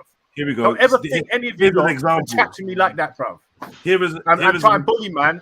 But if I see put him in the back, man. Put him in the back, Jedi, so then you can say your piece. And when you've done saying your piece, bring him back, Jedi. So here is an example. Because what you're doing, you've seen what your people are doing, and because you don't value things. You only value what's immediately around you, doing something for you. You're trying to disrespect, man. That's what you're doing, Jedi. That's what you're doing. You're seeing what's happening. You ain't saying shit. Yeah, because what you want to do is stick with the collective, and the collective have already bonded, and they're bullying people, bro, that come on the panel to get to make themselves feel better, bro. You've seen what's happening. Let me respond. Hold on. Are you all Jedi? Are you all Jedi? Why are you all responding? He said his piece. Facts. He said his piece. Yeah. Let me talk, please. I beg everyone go on mute. Please, just hit the mute button while I respond to Kingo. Yeah, because don't think you can lull me into coming on your panel. I'm never coming on your panel again, bro. Don't think you can use me and then try and throw me around. I'm coming back to your panel so you can make more alliances with your inner circle, bro. Bad man up that come into your inner circle and you feel that much closer. I can see what's going on, bro. And if you haven't seen that's what's actually happening, then you're stupid, innit? You're stupider than I thought. Yeah. So, like I said, eventually, I become the bad guy, even if I stay far removed from it, even if I don't say anything, even if I just let other men or other women engage with him, even if because remember, I'm never the first person to come at people. Right. Never. I just want you to know, that I'm attempting to speak and you're interrupting me. And as to not shout, I'm gonna try and mute you. But obviously, if it continues, I'm gonna put you in the back. Then you're probably gonna leave, and that's up to you because you're more than welcome to. You've never been a hostage, yeah. But I will communicate and say what I want to say, just like you. I'm giving you the platform to say anything you want to say. But once you're done, let me speak, please. Right. So all I'm saying is, just like this, he will switch and go through mad episodes. You don't have to do anything. You don't have to stimulate King Gold for him to insult you and say disgusting things about you. That's one thing I know. And some of you guys, I've never seen your profiles before, let alone whether you was here last year or the year before or the year before that. But King Gold knows. I had King Gold blocked, yeah, for a lengthy period of time because of his outbursts and his centering and he's directing anger and hatred towards me. So I had blocked him for a while. And he asked kindly, yo, unblock me, whatever. I let him back on and it's been cool. I've just tried to stay out of his way, but somehow I'm this guy. Now he's talking about bullying and all this stuff. I don't even have exchanges with him of a angry nature or anything. I had no beef with him, but somehow he's mentioning bullying. I don't know why that's relevant. All I would say to you is, please take what Akingo's saying with a pinch of salt. Yeah, this narrative that he's trying to build about the inner circle. King Gold was the inner circle. King Gold people are watching the stream. King Gold. Sorry, please. I'm going to speak. Please, bro. I don't want to do that. King Gold was in the inner circle way before certain people even knew that we were doing live streams on YouTube. So don't let this guy fool you. Yeah.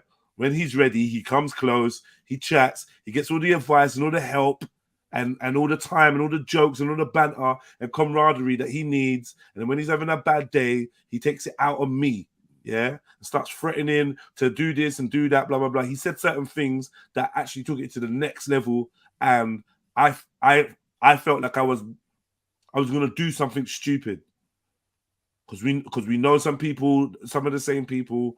I just felt it was best that we just went our separate ways. He's come back again and now he's starting his shit. I don't really know where I've gone. But I ain't going to stand by while you just slander a sister and say some shit that ain't true. I don't mind if you're beefing with her. You lot can beef and go back and forth. I ain't getting involved. But when you start slandering and trying to use my platform to push out lies, because I ain't having it. That's the only thing. I will address that. I ain't trying to have no beef with you, Akingo, but I ain't having that. You're not just going to use... You can't use this platform to slander Shani when Shani has helped build this platform. You talking about you don't appreciate what's close to you and whatever.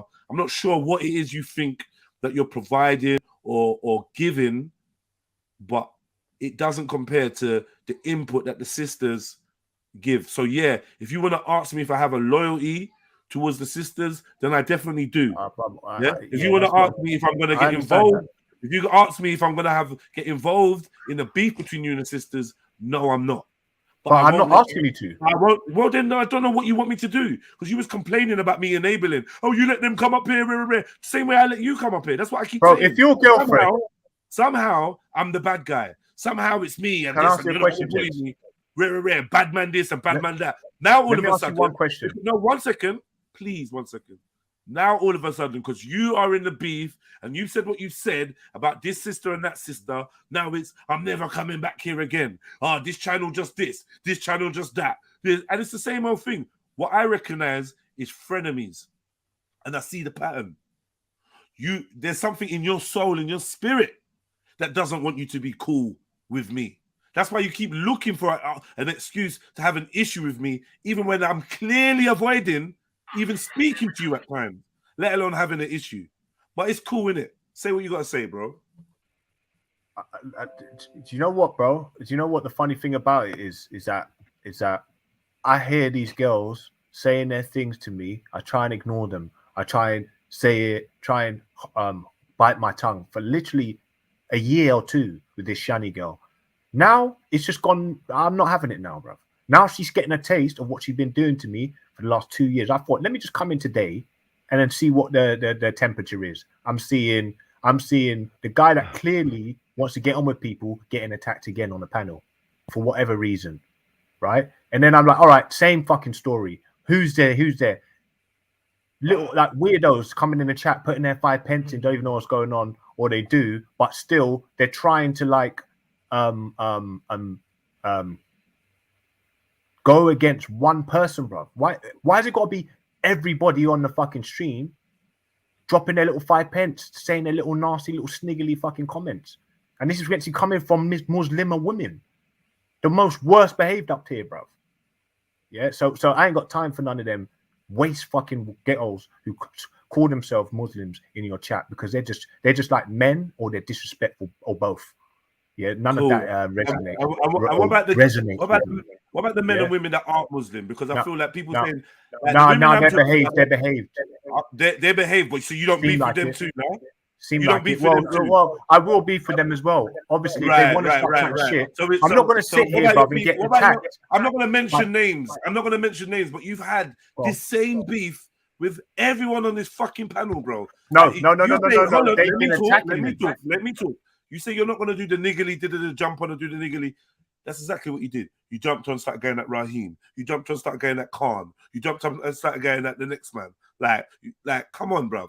Like, you take no responsibility for your own actions and the things you say. Now, all of a sudden, everyone's getting at you. Everyone's attacking you. Oh, why do you lot all group up? Like, I wonder what happens here when there's a village full of people. When there's a village full of people and a donkey walks into the center, are we all supposed to not see the donkey and act like, so if everyone's pointing out there's a donkey in the middle of the village, is that a lie? No. That's fine. That's what you want to say. You're moving irrational. Let's be real. No, it wasn't. Brother, with all due respect, you come on here, you move irrational, you switch, you call people niggers, you call people tar babies, you say they're this, you say they're shit, you say they're blah blah blah. Remember, it was a few months ago you were saying that people are jealous that they don't have a white mom and we're niggers and all of that. Am I a Muslim? No. That's a lie, bro. That's a lie. I expect that from you. Because you're trying to. You expect me to lie? You're caping. Caping for who? You're caping for your attendees, the people that are clearly helping this platform. I thought you said I don't care. I thought you said I don't care about the people around me. Grow. Now I'm caping. No. What it is, right, is that you clearly see that they're definitely misbehaved women that have clearly misbehaved on this panel, and men. But I don't mind going back and forth with men. But when you see what happens when women get involved in this thing, it gets messy. So if you can see that there's a dynamite thing ticking where there's women openly just coming on, screaming, shouting, acting more worse and behaved than the men. And that's MJ. Some of the time Sarah. Some of the time this other one, whatever. Now her you're name is, mentioning MJ. Now you've they mentioned just MJ. come on Can we and point start out the fact shouting that and MJ is screaming not in a men's Muslim? ears. Can we point out the fact that MJ is not a Muslim? Nor does she normally But have. don't try and tag it being a Muslim. That the reason You why just I'm said it. attacking. You said the Muslim sisters, bro. Are you okay? Yeah, I'm but just they're trying the to point- worst behaved. They're the worst Right. behaved. Yeah. I'm trying to point out that you had the worst beef with MJ. Oh, that's your She's not Muslim. yeah, but she's still just as cheeky as anybody else, and it's probably because she isn't That's the Muslim. point I'm trying to make. Yeah, You got an issue yeah. with everyone, but you're trying to make it seem like it's this Wait, person. hold on. It's not everyone. It's that there's 3 girls in here, bro, that chat shit. It's to men that come on the panel because there's clearly you are the problem. I think men want some pushover women. Yeah, but when you come over to Trilluminati Live, female toxicity, my friend. Listen, brother. When you come over to Trilluminati Live, you are gonna get as good as you give. The women on here ain't gonna fuck around and mince words with you. That's simple. You gotta know. You call them women. They are women. Yes, I do. Yes, I do. I do. Every single one of those women are a mother. You don't have any children.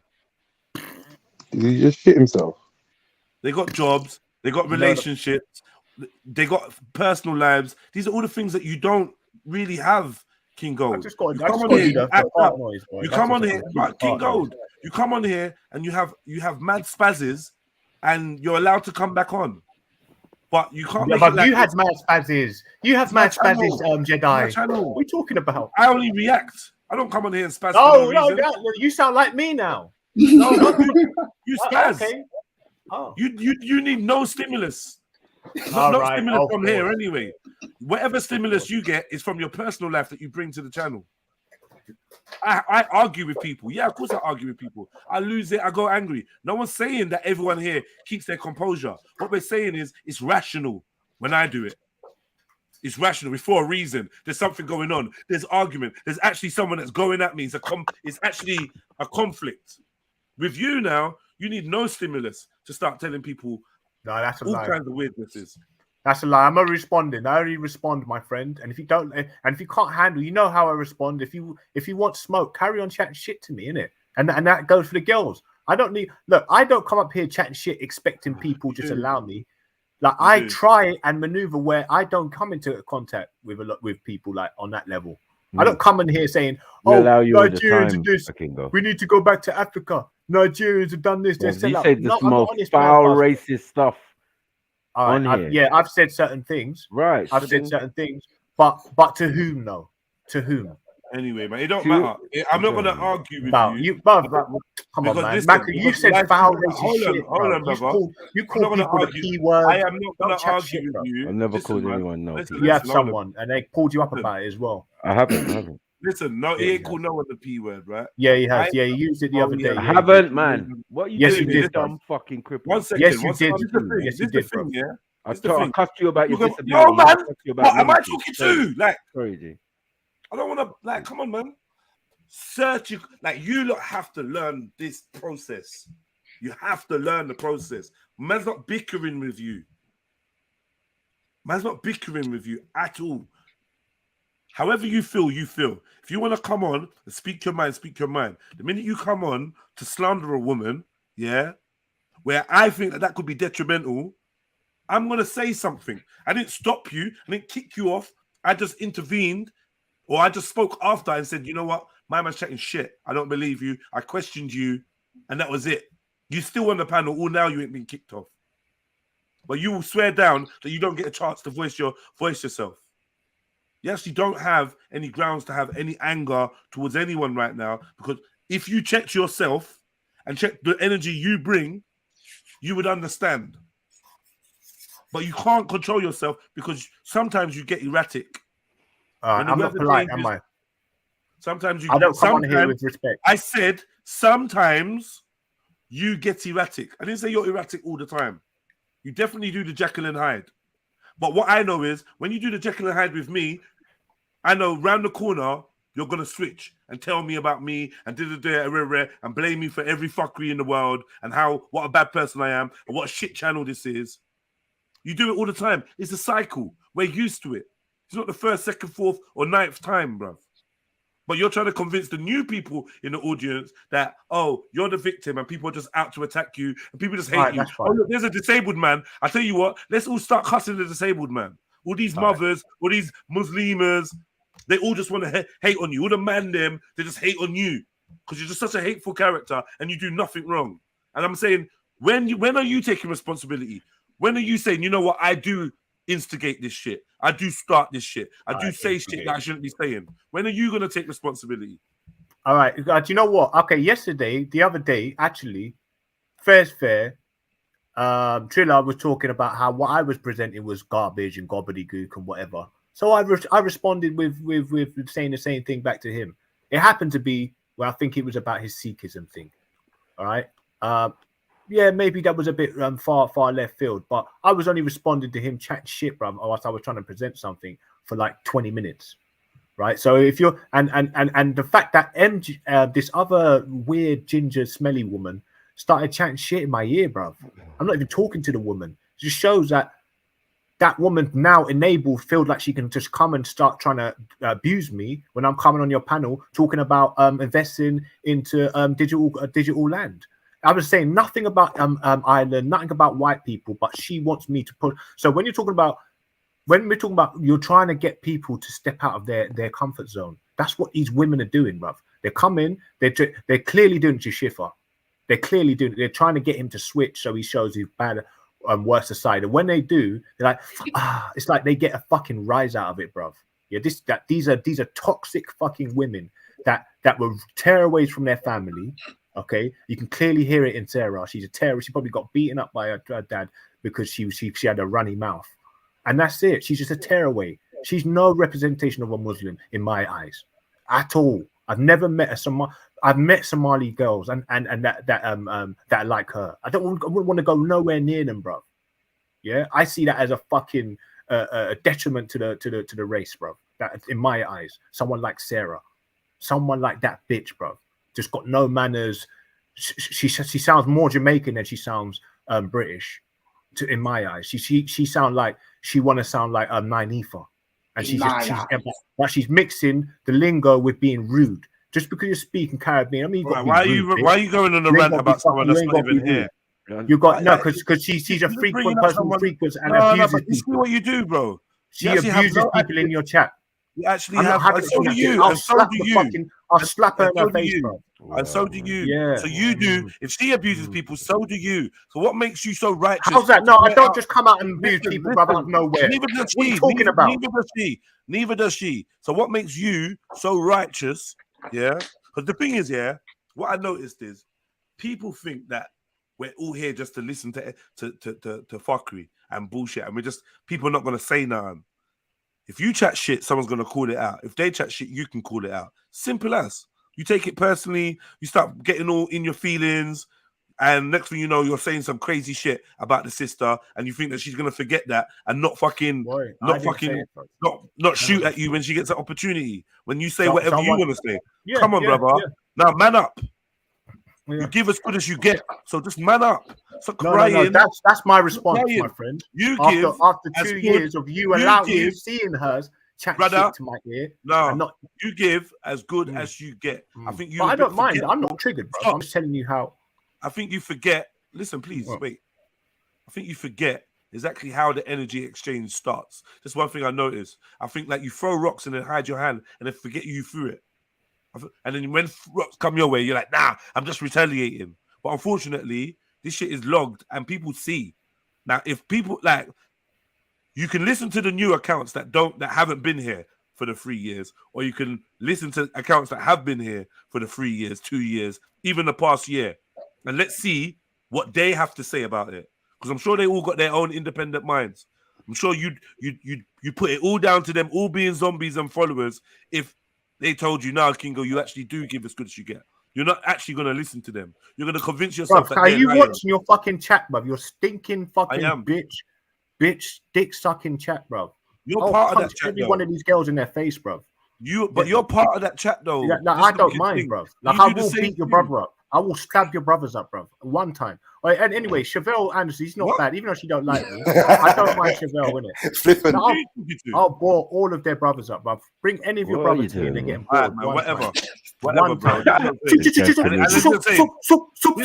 Yeah, straight away, bro.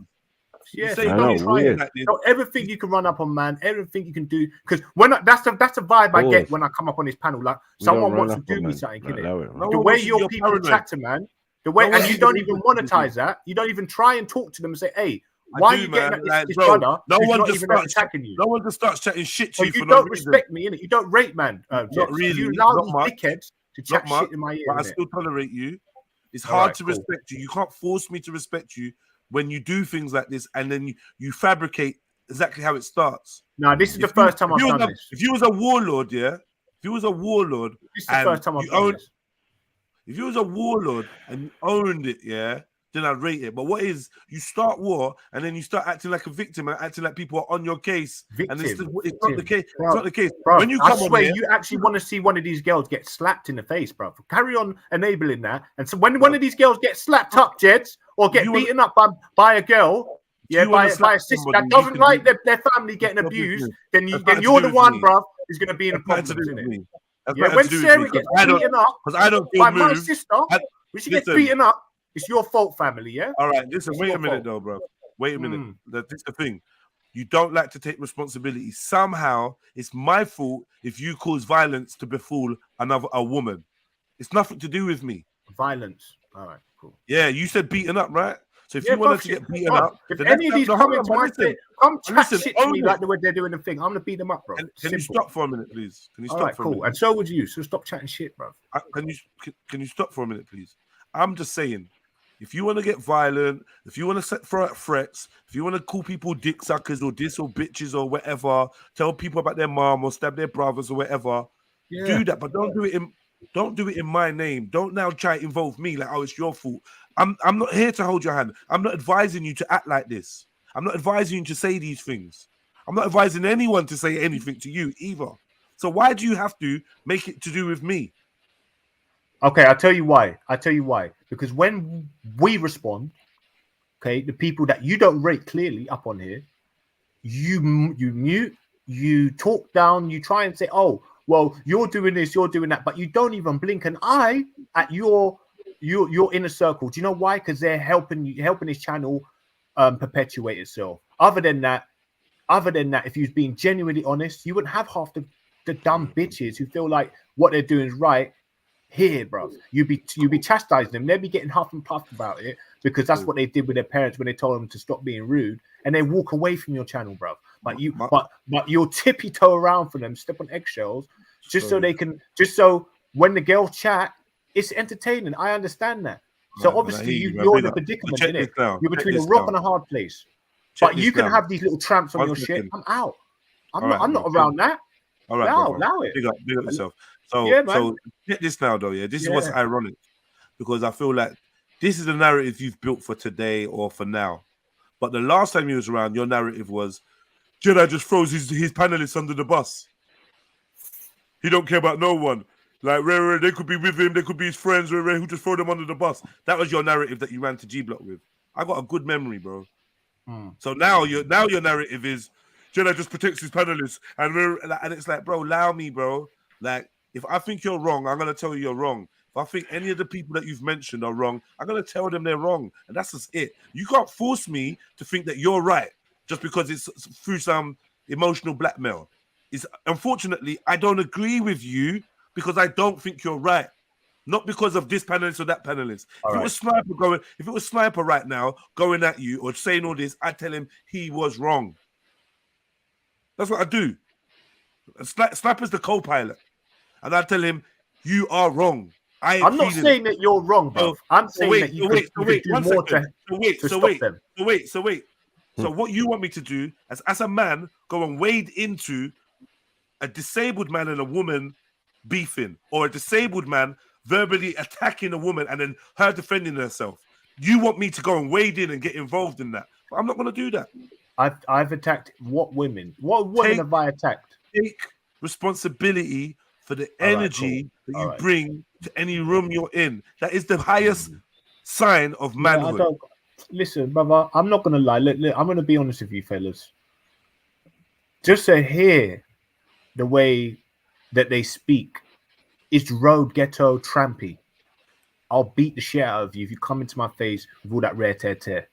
That's on my life. So when I hear Sarah speaking, immediately I won't go near that, innit? She's got attitude. She's not trying to be humble.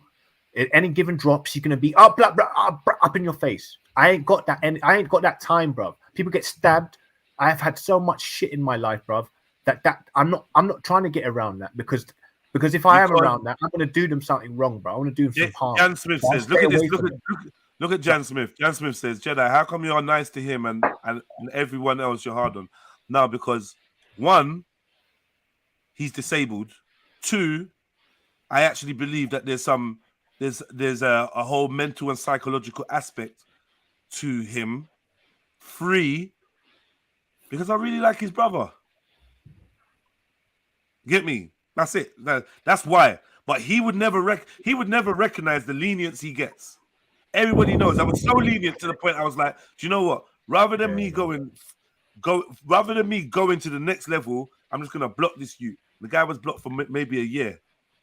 He's come back now, and he's been cool for the last couple months. But then he started spazzing out again. So having them little moments, shouting, cussing us this, leaving and coming back and saying, no, it's cool, and then going again. This is just another one of the cycles where he's now going like whatever. Everyone's the bad person again on this stream, and it's just going to be actually, no, brother.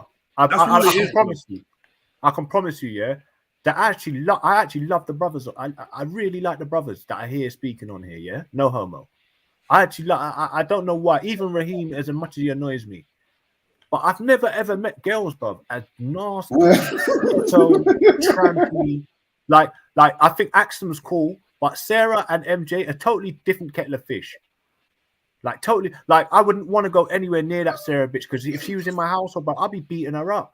There'd be all her brothers, the whole Muslim community would be around my house. Hope you lot are listening to this, you know. Or you lot that caping about this guy that constantly wants to beat up women. Hope you lot keep caping, innit? What do you mean? Hold on. Are you telling me that men Jedi, aren't faced with problems in the household because there's a woman who's very mouthy and he's having to hold his mouth and hold his gums, or he gets into problems because there's a woman that's trying to attack him, bro. Thinks that she can just run her mouth and even probably throw shit at his face and shit. Yeah, I don't like women like that, bro. Because then what happens? That family gets involved. The police get involved. This. Why are you causing problems when you know that the man's trying not to fight, like have any problems with you, and you're trying to push him. That's what I'm saying. Like me, I don't care if it's a woman or a man, but I don't see men doing it up here, bro. It's like two crazy women, and you're not telling them they're not crazy. So now these women are going to carry on doing what they're doing, and they're going to get beaten up, bro. Look. Like, unfortunately, like you're not going to angle Sarah like that because she just hasn't had the slips that maybe certain other sisters have had. She hasn't been drawn in emotionally as of yet, like to be screaming and shouting on the panel. Like MJ has gone toe to toe with you and screamed and shout with the best of them. So there may be times where I could say, okay, MJ, you're getting a bit blah blah blah blah. Shani's another one, mad emotional. So there's been times where I've been like, oh, Shani, chill out or whatever, rare. I think they respect me because they know that they're going to get the truth from me. I ain't just going to be nice to them because they're women or nice to them because they're on the panel. And I think that's the relationship I try to establish with everyone. They're just like, it's just Jeds, isn't it? That's why sometimes you lot are like, how did you just get away with telling people to shut up or rare? Because people can see my heart is clean. And they know where I'm coming from. And I'm consistent. Okay, so Jeds, are you going to talk to, you know, the fat girl with a big head, yeah? She keeps on talking about, he's got cerebral palsy, and her brother's disabled as well. Yeah, but you just said you're going to stab up her brother, though. Who? Who am I talking about? The sister with the disabled brother. If she wants to bring her brother, I'll bore him up one time. The sister with the disabled brother. You just said you're going to stab up her brother, bro. No, that's Sarah. What? Sarah got a disabled brother, yeah? No, you said the sisters. I'm talking about Chevelle. You weren't talking about Chevelle. You said any of you lot. Are you listening to what I'm talking about? Your brother. Why are you trying to switch it to like you? So Chevelle feels like she can just talk about he's got cerebral palsy. Like that's a joke. or something you can pop at Joke. someone. She's trying to insult you. Yeah, exactly. You've insulted her. Yeah, but she told him. What's wrong with you, bro? I don't know. Why do you want people to... So why are you not? So you can't see that then, bro? That's what I'm saying. It. Go back. Wow. All right, cool. Like, you won't even say nothing about. Maybe we should refrain from dissing. One second. Let me just explain something. So you got some trampy. 1 second, man. 1 second. Yeah. Let me explain something. Simple. You came on here, and you tried to use a lie to slander a sister. Yeah, and by a sister I mean a fellow woman that we're cool with, our friend, right? Cool. You got your opportunity to do that. We established and we know that you're lying. And you don't mind spreading the lie for the internet to hear. But then you want the sister to respect you. You want the women to respect you when you're disrespecting so flagrantly. You want them to now have some kind of decorum in how they address you. That to me is confused. If you give out respect, the energy of respect, you're going to get the energy of respect back, right?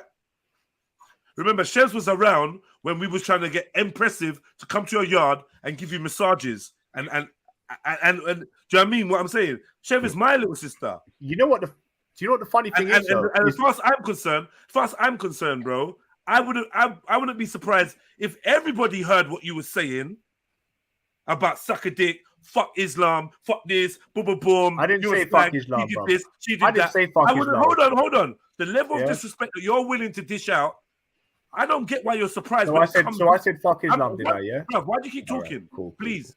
You're actually a snake, please, bro. You're actually snaky, bro. You're being snaky, Jay. Please, let me just say this. Yeah, that's a snaky shit. Let me just say this, please. I'm gonna mute you.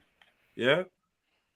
I don't get why you're surprised when disrespect comes back towards you. All of a sudden now you're back to being a victim. You say the most outlandish, crazy shit.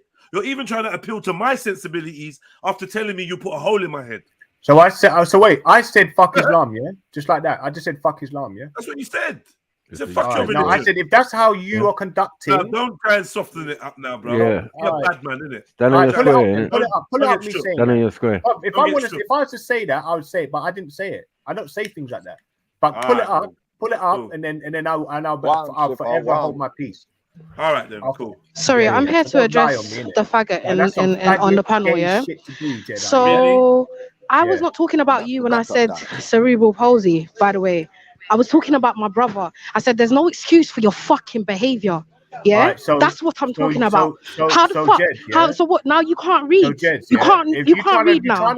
You see what happened to you in the park, you fucking bitch. You see what happened to you in the park, and you're trying to tell me that I said. Why are you out here trying to use your disability as a reason to behave how you're behaving? Beyond mine. My brother's never behaved the way the way you're behaving. Never in his life. Never. Are you dumb? You're trying to tell me. Are you stupid or something? You're trying to tell me I said fuck. Can't read now. You can't read now. Oh, so what? I'm not on the panel now. You don't want to address me now. You little bitch. What you're doing, innit? Don't want to address me now, though. Don't want to address me now. But when I'm in the chats, you want to be addressing people that ain't on the panel. You little fucker. That's some snaky shit, Jens, yeah? I don't like that shit. And you're a dickhead. You've been a snake the whole time. Because I tell you what, you bro, bitch. I'm gonna let everybody know. I'm gonna do a whistle out, and I'm a whistle blow, bro. Pussy, cool. If anything happens to me, it's jet, bruv. 100%. Blow your whistle, blow your whistle. But if anything happens to you, you're the one that's been up here threatening people's brothers, threatening people's family members and shit. And now you want to be turning around acting like you're the fucking victim. No, I'm not letting you talk. I'm not gonna let you. When you're trying to, bro. Because I'm not gonna let you fucking, bruv. I go to war with all of you. I'm not. I don't mind. I'm going to let you. I don't mind. Shut the fuck up. He's on some Tupac shit, man. Get off my ear, bruv. So look. Shut the fuck. So suck your mum's heads, man. Bro. So look. If I Kingo, calm it down, man. Kingo, my brother, what can you do to people? You fucking invalid. What can you do to people? What can you do to people? He's been calm, Shifa. What are you doing? Why are you saving? And show me. Kingo's my bedroom, man. Kingo, man. Me talking about religious doctrines the way that you've just said that I've said it. I've come up in here on a purpose for years not saying anything, any derogatory things about carbon. Been up here chatting shit. I don't give a shit, Shipper. Yeah, you need to chat to him then. If he's your brother, talk to him about his behavior then. Because of how you spoke about his about religion. Don't be stupid. Listen, all I'm saying, yeah, don't bring up. Listen, all I'm saying, yeah, don't bring up my brother again. Okay, go. Don't bring up my brother again, pussy. Yeah, because if you want to know what time it is, we can know what time it is. It's not a problem. It's not a problem. I'll come round there and stab you up my fucking self, you bitch. Don't bring up my brother again. Your head is Don't fucking bring up my brother again. Go suck your brother. You want to talk about ghetto? You want to talk about fucking ghetto? Are you dumb? Suck your brother. Are you stupid? Suck your brother. You little fucking fag. Sit down, come blood clot bed every day. I'm pissing our buckle in the fucking corner and I come chat to people. We get up at this time and fucking work for them blood clot living. Bitch. If I see a fat roly poly black woman, I'm gonna chill. Yeah, and what are you? What are you? You can't fucking walk though. You can't fucking walk though. You can't even get out of bed. Much less beard your blood clot skin. You can't even bathe yourself. You can't even bathe yourself. You can't even wash your own skin. And you're here talking to people. You fucking dumb. Anyways, I've just reached my yard. I'm going into my house. So I can't behave like that inside my house. Hey, Chef, man, I'll write you out a program, though, Chef, man. And just trust me, let's drink some sea moss. Have some sea moss, man. Yo, Kingo. Don't eat all that whale fat and whale blubber, man. Yo, Kingo, can you hear me? Kingo, can you hear me? How much calories are you digesting? Come on, stop it, sis, man. Hi, Kingo. You're trying to kill yourself. Can you hear me? Kingo, can you hear me? Yeah. Chiffon. Yeah. My brother, like, you know me and you are brethren, man. Like, and I've had to do this myself. Like, I've had my moments, but brother, don't get drawn out, brother. There's a point where, you know, we're good people, brother. Let's just be good people. And if you feel like everyone's ganging up on you, brother, like, I kind of, like, I'll be honest with you, I've been monitoring a lot of the conversations. I feel at times you may have been kind of, you know, cornered by many people, and you're one man on your own, like myself, who likes to represent himself. But brother, don't make it draw you out. That's what I'm saying, brother. There's no need to go to certain levels. That's what I'm saying. But you're still my brother, innit? I'm like, you know what, Puff, I appreciate that, brother. And you know what? It's places like this. Look, this is, believe it or not, yeah. I never really conduct myself in this manner, unless I'm dealing with racists. Yeah, the lies, boy. I'm going to be honest with you. Yeah, I never conduct myself in this manner around public. Got allergies to lies, boy. No, I respect the Kingo. I believe you, brother, because I see how you can. I'm not going to lie, bro. A lot of the time, you're firing back. You're firing back because you feel attacked in it, my brother. And I respect it. Kingo, drop your email as well for me in the side chat, in the private chat. Yeah, I will do. Well, to be honest with you, bruv, this cave guy, this like Khan, bruv, you're laughing, but you are an annoyance on here, yeah. Bruv, you got dragged out. Listen, because you tried to beat up the receptionist. I'm being honest. Don't worry about Khan. Khan's a waste, man. You got the receptionist in a doctor's surgery. Police come and dragged him out, bro. Police come and dragged him out of the doctor's surgery.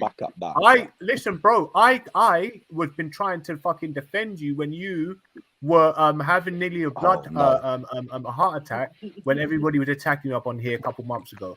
They stopped it. Yeah, they stopped it. They stopped it because someone else came up and they was like, "All right, allow him." I was telling the whole chat to allow you, Khan.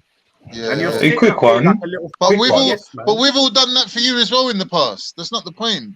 You said I don't act like this in real life, and I was laughing because I remember the story about you getting dragged out the doctor's surgery when you tried to chief up the fucking receptionist.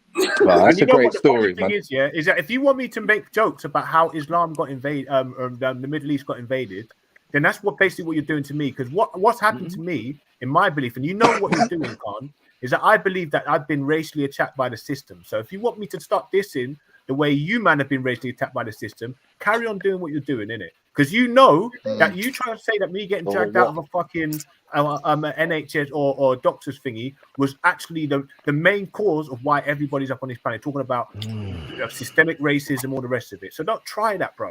You know what you're doing. Yeah, but Kingo, I've seen you on other panels. I've seen you on another panel, and you're not acting like this, brother. Because you're not like. You're better than this, Kingo, man. You're better than this, I know. And I come up on here because, look, the Jedi's an Igbo man. Mac, who's another Nigerian brother, yeah. Yoruba man. I got I'm mad interested in that, yeah. And obviously, I haven't seen that many people from Nigeria here that I can that there's not many of us here in it. We're all kind of doing our own thing, secluded, whatever.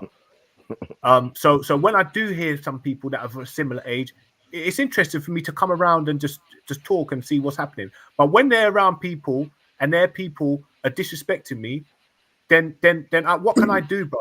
Apart from clash with them because ignore them, brother. Ignore them, brother. Don't worry about Hey, them, no, brother. quick one. Brother. Hey, All Shipper, they're can I gonna ask do you something? is show their true Shipper, colors. That's what they're gonna do. Shipper, They're gonna show Shipper, their true colors. Shipper, can I ask you? Are you a troll for real?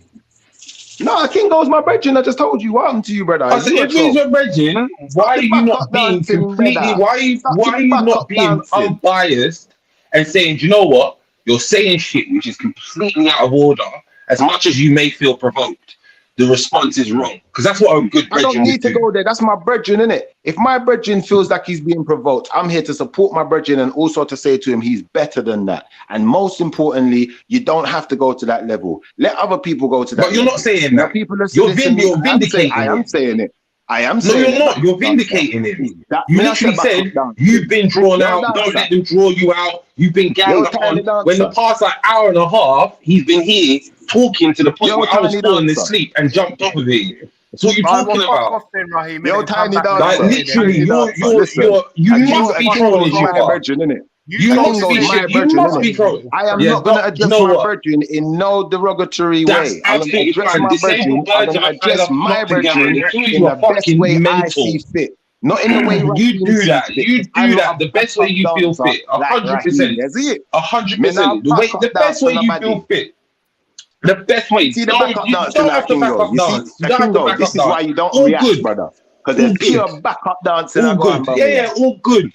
Some fairy dancing. It's weird, bruv. It's weird. And I tell you what, when you grow up and actually get a mind of your own, then you'll be you're speaking actually your truth, and you're not going to be wanting to be part. You're not talking no truth, though, Kingo. Yeah. Literally, you backtracked on everything that you said over the past hour. As I said, to the point where I was falling asleep. That's why I jumped off of the panel. Okay. And went into the chat. That's the thing. If you heard me say, Kingo, don't bad man not take back talk, you know. We're not take back talk. Yeah. But we just move on, King. Are you not entertained? Is this not why you are here? Yeah, don't know. Hit the like button, family tree. Yo, Natty, what you saying, man? I'm starting to think you're a bit of a devil, you know, Jedi. Yeah, I'm starting to think you're a bit Natty of a devil, speak, please. Can we let Natty speak, please? A bit of a devil, bruv. Yeah. Natty, you jumped on the panel, Yeah. right? Oh, go on, brother. I think sometimes you're like dressed in red with like pointy horns and like a big red scarf. Yeah. He is, bruv. Talk to me, man. What you saying, man? I don't know, man. What you lot saying? Talk to me, man. What you saying, bro? Like you see the situation, G? Come on, man. I thought you had an opinion why you jumped on, right? But I jumped on. Yeah, I thought you had an opinion about what's. Obviously, you can hear what's been going on. Yeah, I was gonna say the same thing to Gold as well, man. Like Gold, you have to just like chill, brethren. You know what I mean? Yeah, but listen, look, now they know, innit? You can't just come in and start bumping your gums because you feel like you lot are bad or something. You girls are not bad, bruv. I don't know who think you backing you up to the point where you start feminizing men. But I will punch you in your face and your fella and your boys and your brother and your dad. Please. Yeah. Just so that we can get more of a rounded opinion or whatever it is. Simple. So yeah. Can you elaborate a little bit, please, Natty?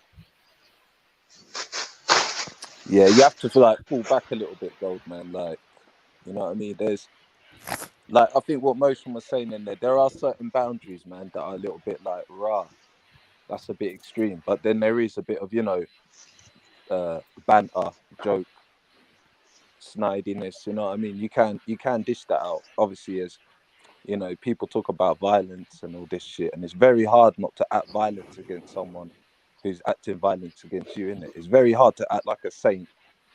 And then when you look back and you can go back on these YouTube streets, it's not really like that. Do you know what I mean? So I don't know, man. I just think God, you just need us to be a little bit less extreme. You know what I'm saying, Bridget?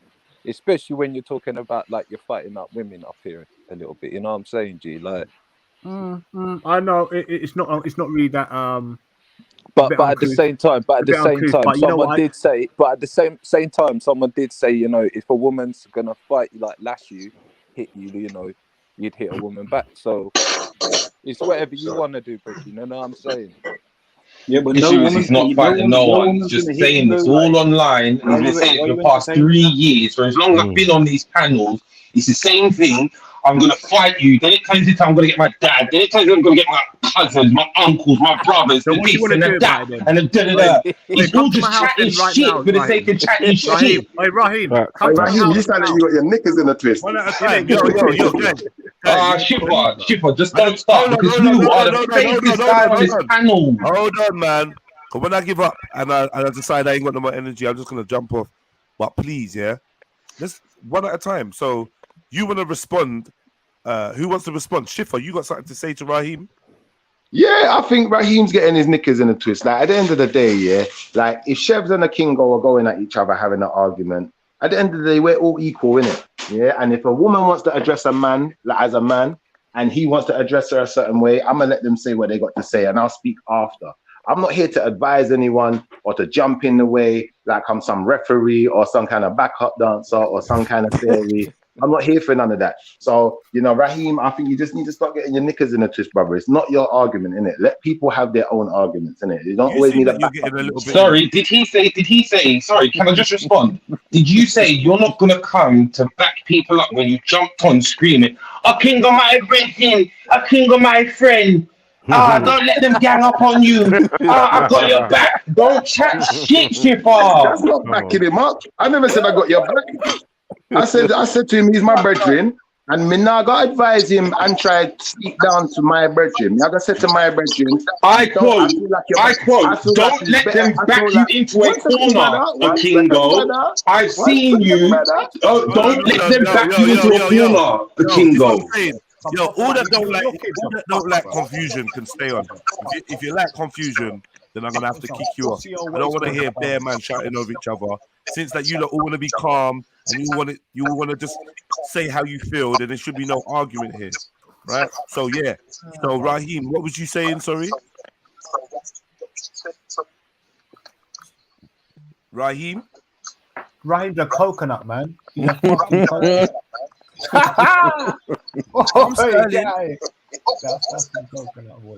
So who's got the playback?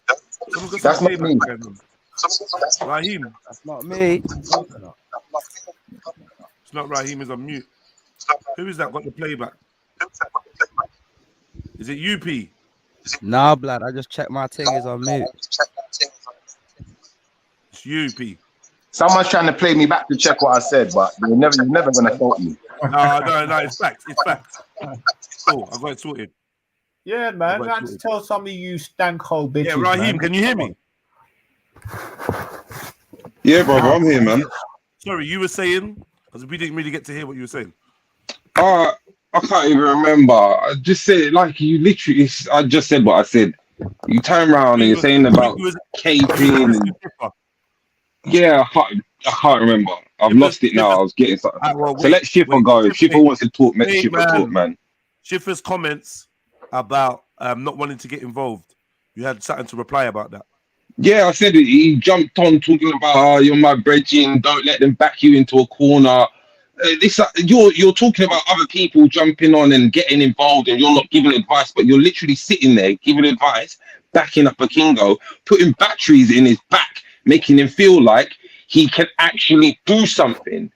You're being more of a detriment to than an open quote friend than you are, close quote. All right, so now you know what kind of friend you are. What I'm going to explain to you, right? Come to my house. I'll bust something over your head. You little. Kingo, one second.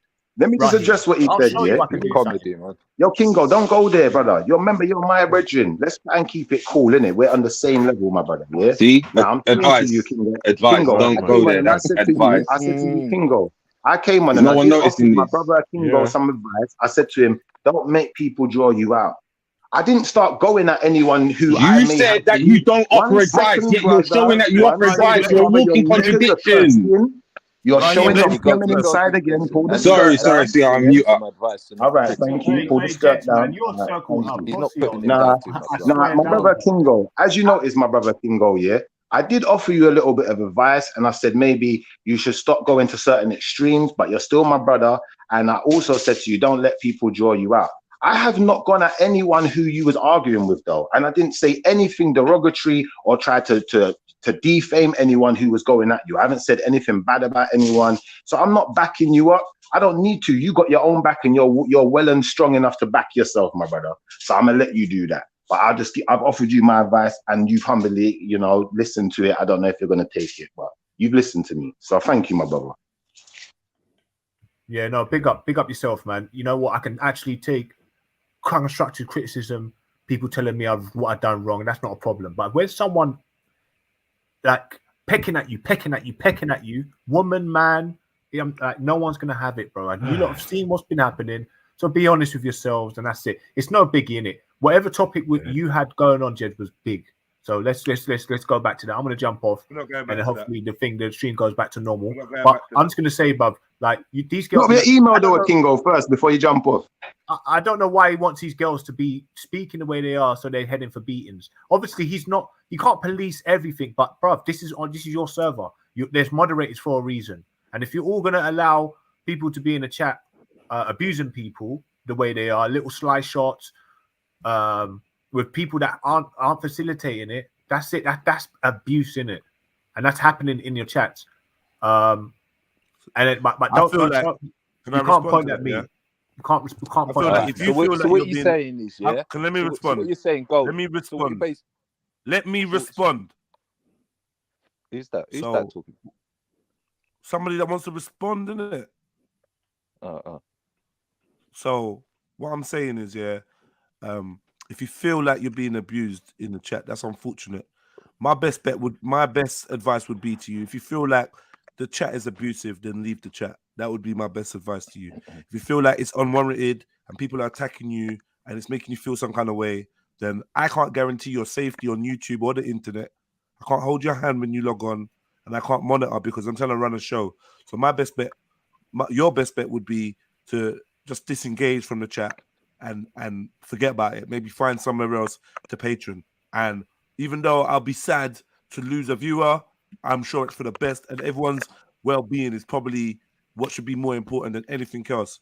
I can't imagine what it's like to jump on the internet and feel like people are abusing you. However, my point of view is you are clearly not factoring in how much energy or what type of energy you put in for whatever reason. And I can't be the one to show you or open your eyes and make you see that every action has a reaction. All I can say to you is, if that's the way it is, I will monitor my chat more closely. But when it comes down to you, probably your best bet if you feel abused is just to find somewhere else to chat. Because like you said, I can't police people, and I do like free speech. So I don't want to be the one intervening. I don't want to be the one. Hold on. I don't want to be the one intervening every 5 minutes or getting involved or whatever. There's many men that use this chat, use this platform, and they don't seem to be getting in beef with any women. They don't seem to be arguing with women. They don't seem to be threatening women, and they don't seem to be getting threatened either. I don't know what they're doing that you're not doing. I ain't got the time to analyze all of that. But what I would say is maybe that's just a sign that chat is not a fit for you and your personality. 100. Fuck these hoes, bruv. Dirty bitches, bruv. That's probably what you attract, Jez, isn't it? What can I say? That is what can I say? What birds of literally one ear and out the other. Show yourself. Let me see what I'm going to say in it. Let me see what I'm going to say. Please, bro. This is the girls you're attracting, bruv. What you need to do is be more of a man, yeah, and tell them to fuck off if they come with that attitude, innit? That's what it should be. The same way you say it to me, the way you say it you can say it to man just to show that you're not scared of men. Say it to the fucking women as well, because you're looking mad, weak, and simpy out here, family. Yeah. All right. Cool. Yeah. All right. Cool. Respectfully, my brother. Yeah. And that's un-African, bro. That's un-African. All right. Respectfully, my brother. Like, I hear you. I take on board what you said. Big up your chest. Like the same way when you jumped on, I was like, all right, here. I let you say your thing. All right, can we move past it now? Can we move forward? I've heard you. I've got your advice. Your advice is taken on board. Hopefully my advice to you is taken on board. And I don't think there's anything more to say about that now. Cool. But that's fine, man. But the girl, man, just allow me in it because I will run you, bruv. I will destroy you. No. What I'm saying is, no. Because you seem like you're talking about, 1 second, brother. It seems like you're talking about the future. Like you want to continue this. Hold on. It's like you want to continue this dysfunctional relationship. And my advice would be like, cut your ways. Like if I got all to a house where the people in the house were fighting, the men and the women were fighting, I would tell them to go their separate ways.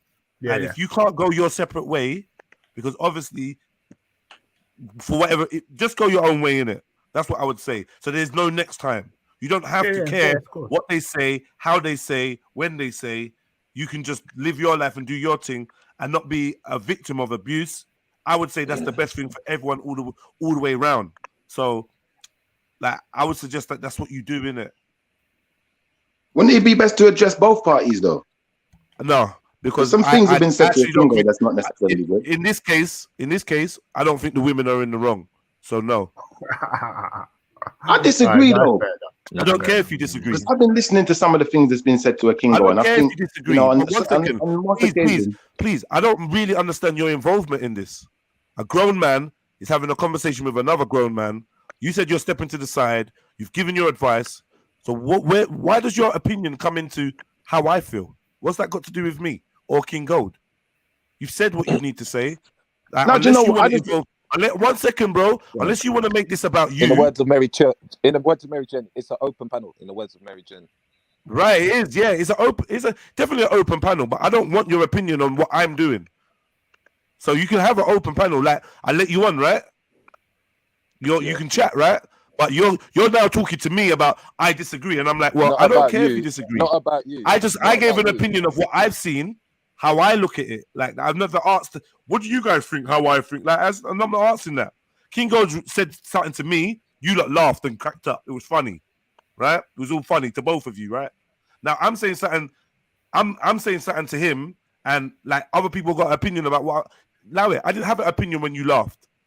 I didn't have an opinion when you laughed, didn't it? When you thought it was funny that Jedi attracts dirty bitches or whatever, blah, blah, blah, dirty hoes. That was all funny. And like I said, a man that's gonna address the women like that, I don't see there being no forward, no future. So I'm just saying, just dust, innit? Like go your way, they go their way. It's simple. Then we don't have this problem. This is a brother really addressing your opinion, though. This is a brother that was blocked for a year.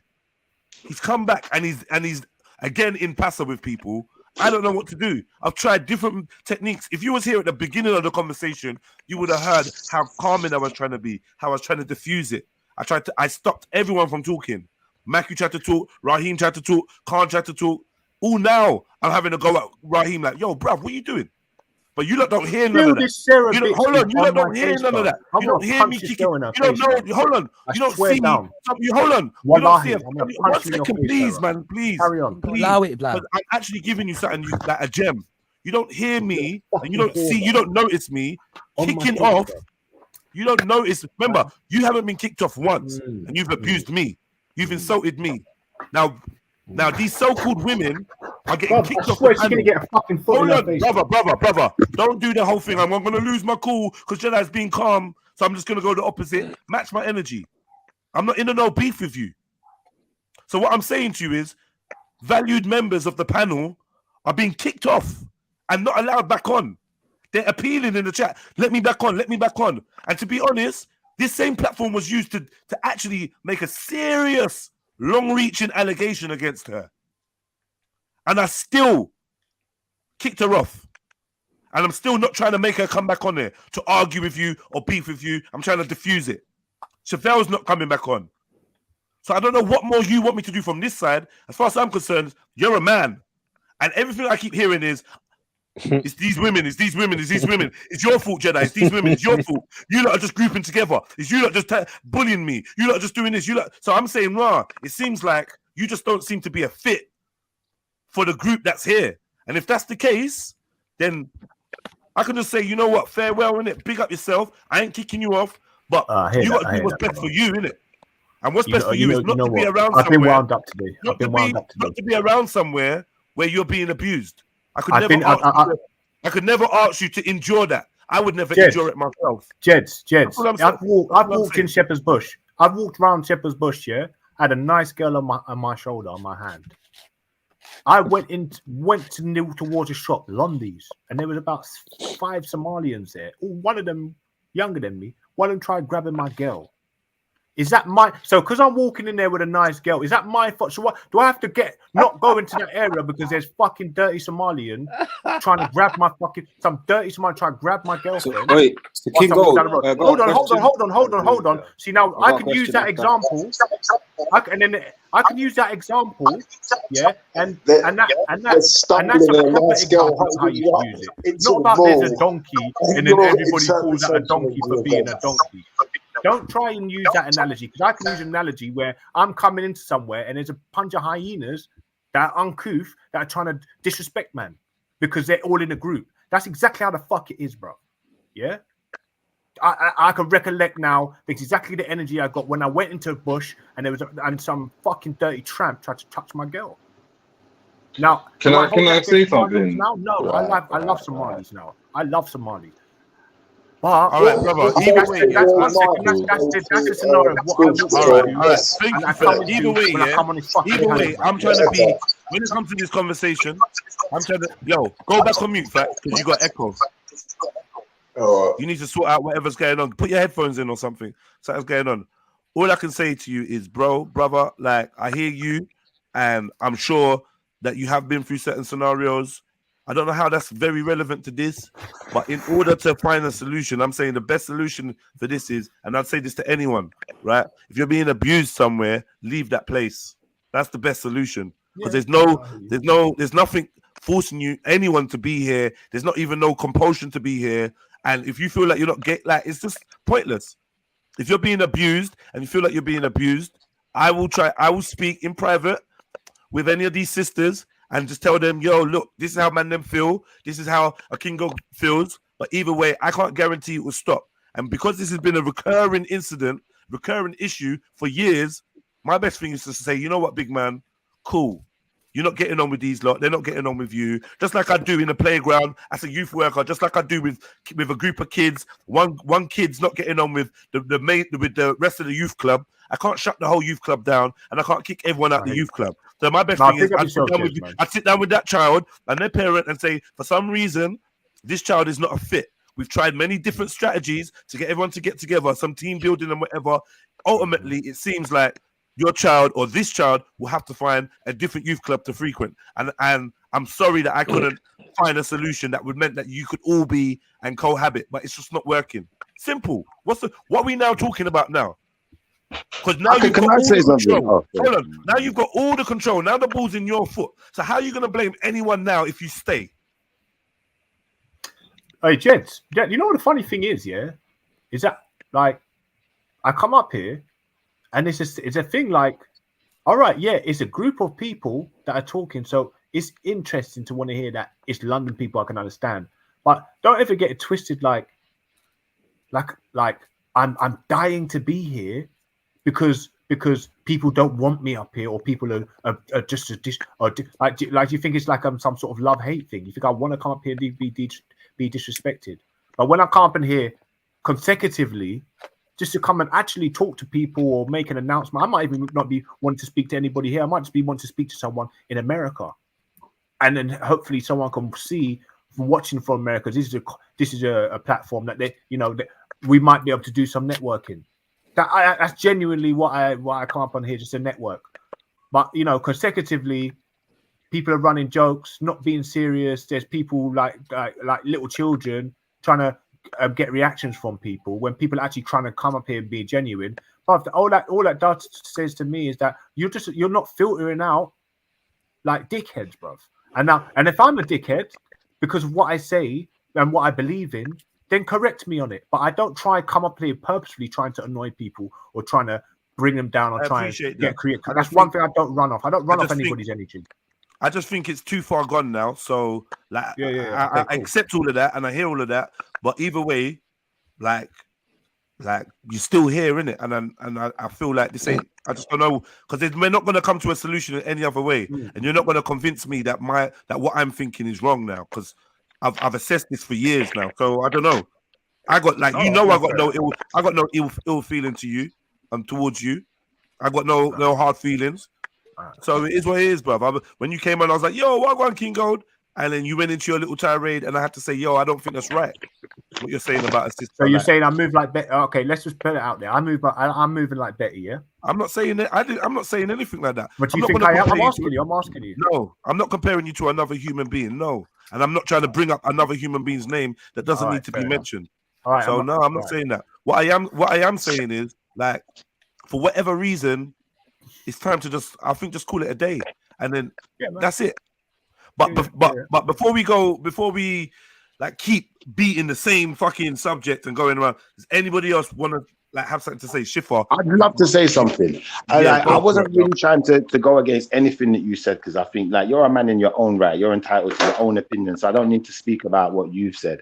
I just think from where I'm sitting, I see that it seems that particular panelists, numerous members, who I'm not going to start bringing up everyone's name, but I'll say that it seems to me from where I'm sitting that people seem to get some kind of kick out of winding up a Kingo. And, you know, it seems as if, you know, once he gets pushed to this place where they're trying to get him to, then at that point, people will then act like victims. And I don't think that's necessarily fair.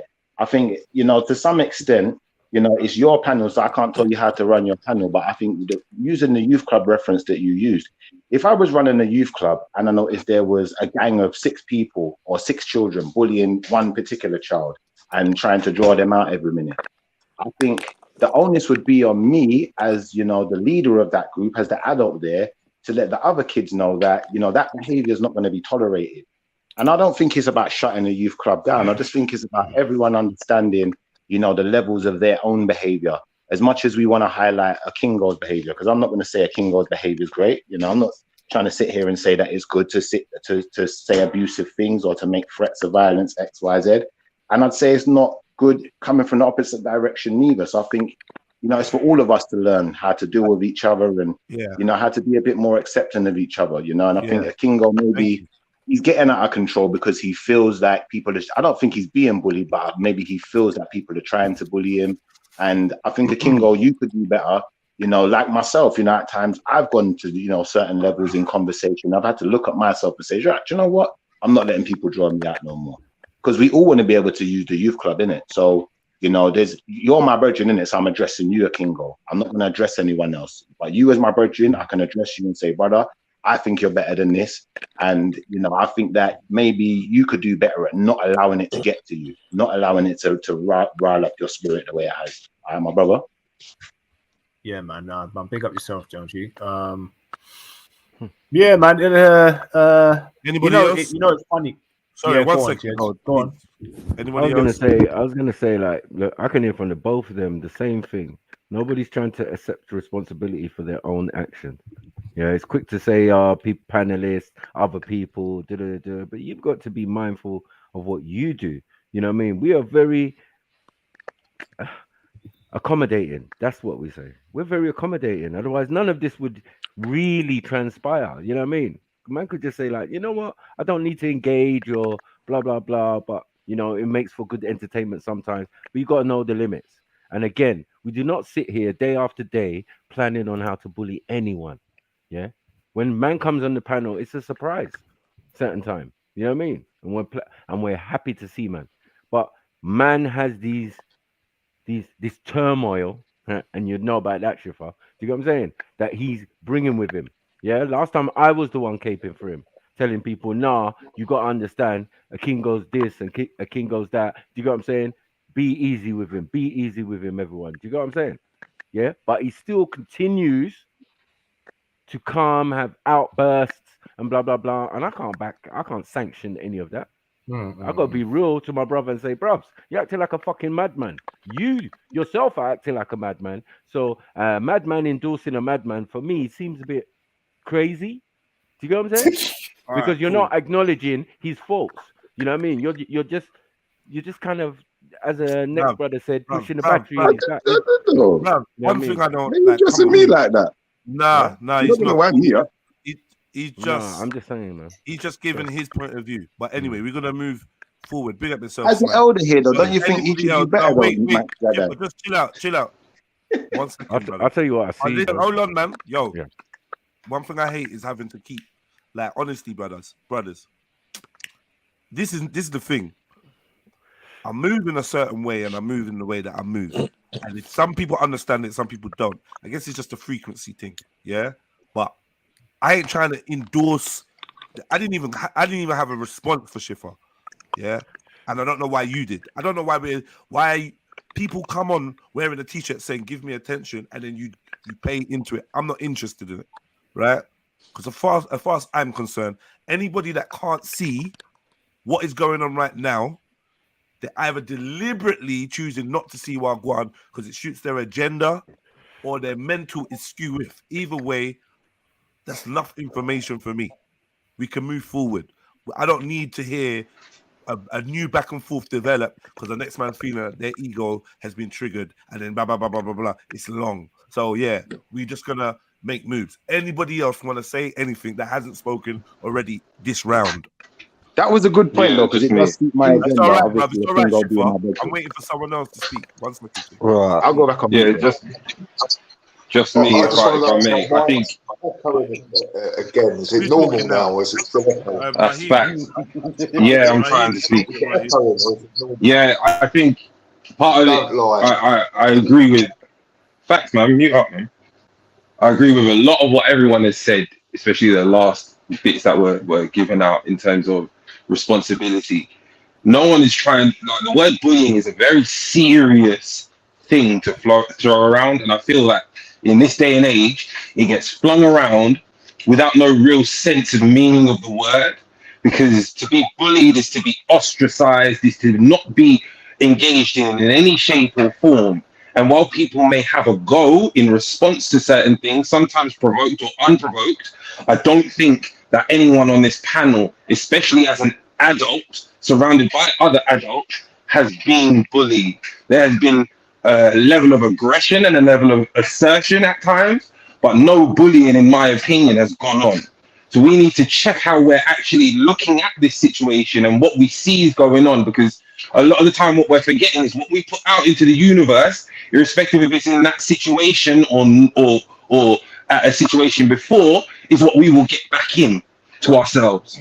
So where we're here and we're saying, you know what, this is a result of Kingo's previous actions or the women's previous actions, neither of it is not understandable.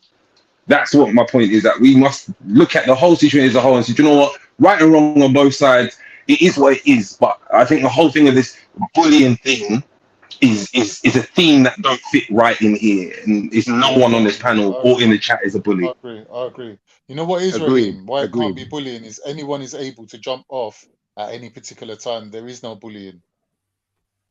Can't have bullying. Agreed. And I did say that Kingo's not getting bullied. I did say that. I did highlight. All right. Yeah. No. I hear that. Hey, listen. Hold on. Now, when someone comes into a server a number of times, and there's abusive stuff going towards them, and they haven't even engaged with them or spoke to these people in the chat or addressed them in any way, that is fucking bullying, Khan. I don't know if you're dumb. You're free to leave. You don't have to stand there and get abused. Dumb shit, bro. You can leave. You can leave. No. Hold on, but just because someone can leave, for me, yeah, I feel like they're not getting abused. For me, I'm going to interject right now. Yeah, we've already spoken to Kingo. Yeah. He's had more than enough chance to speak. For me, if he feels like he's being abused and being bullied here, then I feel like it's only right that he leaves. No, Jed, you're not. No. One or two people. Why don't you go? Why don't you just go? Because I'm the channel owner. You're accusing me. You said if I don't check them, then I'm bullying, and I'm saying I ain't gonna check them. I don't think they're wrong. I'm not checking people just because you want to emotionally blackmail me. I don't think they're wrong. Don't make out that I'm the fucking problem, bro. You're trying to play games in my head. Cool, no problem. How can I come on your panel and there's people having a go at me and telling me I'm the fucking problem? Bro, No, I'm not interested. You are the problem. Yeah, you are. Do you know what you're doing, Jed? What you're doing, I'm not mate? What you're doing? dramatic. What you're doing? When you jump off, You're trying to unleash. You're trying to unleash the fucking demons on me, bro. That's what you're doing. When you jump off, yeah. Listen, when you jump off and the numbers go back down and they peter around 100, 119, 99, 90 people, everyone's gonna feel a lot better. You're gonna feel better because you're gonna realize this ain't the real world. I'm going to feel better because I'm not going to feel like there's a very volatile person on the panel that's kind of fucking up the dynamics. So I think we're all going to benefit from going separate ways. I have no malice towards you. However, in this scenario, I do think genuinely you are the issue. I don't know if you think I'm allowed to have my own opinion, but that is my opinion. That's fine. That's fine. All right.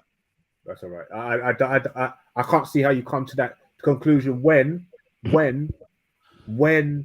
anyway, guys, watch it back. Anyway, guys, go through if this is any important, which is not. Just to see how this guy goes back on himself so many times. Go and have a look. Go and watch all these thingies back and all these little rats in a chat about actually, and it's not even that they've just been saying things to me. They've literally just completely gone after the one thing that they know will upset or try to upset me is about my disability, or if it's not that. The fact that I was pill for the evening, man. Yes, please, bro. And it's sad. It's like such a low vibrational fucking diss. Yeah. And you think you can try and think I'm trying to do a victim thing.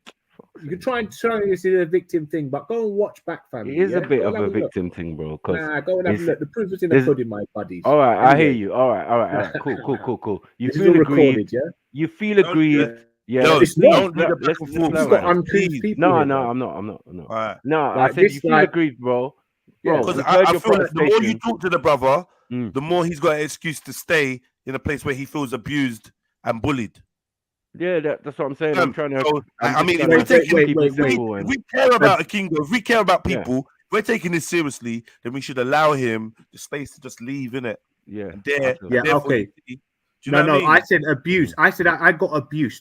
I don't come up here and just randomly always get abused. But there are people. Jedi, the problem is that he doesn't want to go.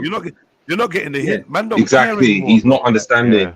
We're not getting we don't want to argue. We're not caring anymore. Chill, man. Chill, bro. Just take a chill. Chill, pill, man. Get me? Because what more is there for us to discuss? There's not more for us to discuss. You get me? Anyone that don't like being here, they don't have to be here. That's the thing. Simple, man. But what you're not going to do is get the platform to keep dissing my platform. That's something that's counterproductive for any business, anybody running a platform or any enterprise. They're not going to keep welcoming people that want to sabotage from the inside. If you're a frenemy, or if you have bad intentions or bad feelings towards the host or the general vibration direction of the channel, then you don't have to be here.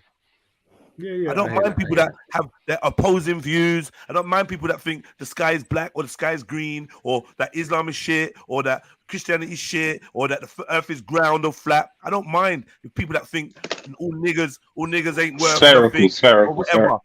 I'm happy. Yeah, I want to let Sarah in. I'm happy to let Elron or Nazi on and blah blah blah blah blah, because they don't come on complaining about being bullied. As soon as it turns to that, and I see what narrative that you're trying to run with, I'm like, you know what, cool. Big up your chest. Since you feel cornered and surrounded and all these things, big up your chest. I guess it's time for us to go separate ways. It's simple. And that way, you can never say that again. You can never say you're getting bullied again, because the door's been open for you to just bounce. If you stay around and you feel like you're being abused, that makes you a sadomasochistic. I want to know if that's what you are. And if you're a sado, I don't even want you around me anyway. So if you're getting pleasure from the pain, but you don't know how to handle it, and you want to blame everyone else, it's like you ordering a dominatrix, she's whipping you, and then you want to get her arrested. This don't make no sense. Are you on it or not? Are you here to combat? You can have dominatrix running around and abusing people on your platform, bro. I will. More kudos to you. More kudos to you. But don't try and ostracize them, brother. Anything, man. You don't have to tell me. You don't have to tell me what to do now. That's weak, bro. That's weak. Thank you. That's weak. Thank you. You don't have to tell me what to do now. All that to look good in the eyes of the white man. That's all it is. You just want to save face. Oh my God. That's when what you the one calling me a nigger. When you the one call me a tar baby? When you the one saying that? When you the one saying that I'm jealous because I ain't got a mum, I ain't got a white mum. When you the one saying that? That's a lie. See, that's all what niggas you forged all of these things yourself. Was that not you? You forged, and you was chatting shit about the Kaaba, bro. You were always chatting. How many times you chat shit about the Kaaba, bro? And Muslims? How many times have you done that, bro? Never. Yeah, you have. Yeah, I've never. That's a lie. I've never done what you said, bro. You're chatting shit. You done a Jupiter on me, man. What about you did a Jupiter on me, bro? Why are you still hanging around? Now say you're what I say, bro. Come on, bro. Just go. Be a man and say what I'm saying. Let other people jump on the panel. That get on and be that. Be a man and say what I'm saying. But you've been saying this for the last 4 hours, bro. Like, come on, man. Are you scared? Are you scared or something, Jeds? Scared of what? I'm bored. You want what? Do you want me to get? Do you want me to get? I'm bored of entertaining a grown man. You want me to get murdered, Jeds? You want me to get murdered, Jeds? Yeah. I have no interest in what happens to you after this. So say what I don't want you to be murdered. Say what I say properly. I don't want you to be murdered. No. Yeah, you do. Yeah, you do, you little pussy. Or you'll throw me underneath a bus, bro. Wow. You'd throw me underneath a bus if you could, bro. This guy. You would. You cool, would, man. I'll be holding up the fucking doors. Listen, I got no ill will towards you, bro. Yeah. I don't know why I'm a pussy or whatever. It's because I like respect. That's why you got your holding feelings. And I don't want to be accused of kicking you off. Sorry, can I say something? Oh, I was going. All right, don't worry. Seems like you're a little bit hurt because because I'm opening the door and saying you can leave. Seems like that's hurting you. No, it's not. It's not. It's because I was friends with Respect, and it burnt you, bro. That Respect, you had problems with Respect, and you couldn't stand it, bro. That's what it is. So you don't give a shit, bro. You got me here slyly thinking I'm going to give money. I'm not gonna probably fucking don't give a shit. No, I don't give a fucking shit, bro. Big up Respect. I don't trust you from Adam, bro. I won't trust you from Adam. All the more reason to maybe it's not genuine, to maybe stay away from me, right? Yeah. After today, you trying to accuse me of saying if you feel all this about me, all the more reason to kind of stay away from me, right? Yeah? Are you trying to get me stabbed, bro? Like a bad relationship. Jedi. No. Yeah, but gold. Yo, Jedi. Yeah. Are you trying to get killed, sometimes I know you're trying to say in terms of you don't want him to be able to say I'll kill you, bro. Yo, one second. Sorry, one second. If I get any heat, bro, from this Islam thing, you're done for, bro. You're never gonna stream again, bro. How about that? I'll find out where you live, Jeds. All my people are gonna kick through your door, bro. Big men, and they're gonna fuck you up, bro. If I get hurt by any Islamic, you better mute him, please, Jedi. That's why I can speak to you, please, bro. What you said, fucking Jedi, bro. You little pussy, bro. How you tell me I just said that when I didn't fucking say that? Pull it up, you little pussy. Pull that shit up, trying to get me stabbed up. You little pussy hole, bro. You little pussy. Pull that shit up and show me that what I said about fuck Islam. Go suck your mum, you little pussy. I said that. You little pussy trying to get me killed. You little pussy. Awkward. You pussy hole. Yeah, you little pussy. Yo, Jedi. Bruv. I see you up in north as well, bro. I see you. You see you, bro. Raheem, just more patience. You see you, little monkey, jungle bunny cunt. I will stamp on your fucking face. You little cunt. You sell out coon. You're all a bunch of coons up here. You're all a bunch of coons. You're all a bunch of coons. You're all a bunch of coons. Jedi, do something, bruv. Come to my yard, innit? You and Mac got my address. Let's do this now. I'll stab you up, bruv.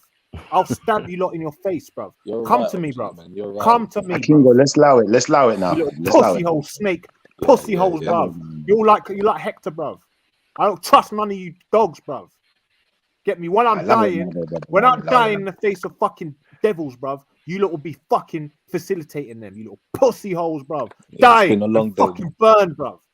Die. Kingo, you're my brother, but you're going too far. I know you want to do that. Whenever you want to do, you don't need to go that far, brother. Just know, Jeds. Just know, innit? Your door's getting kicked off, bro. And you're Kingo, calm it down, my brother. You're my brother, calm it down, bro. Let him talk, man. Let him talk. You'll be sucking through a straw, you little pussy hole.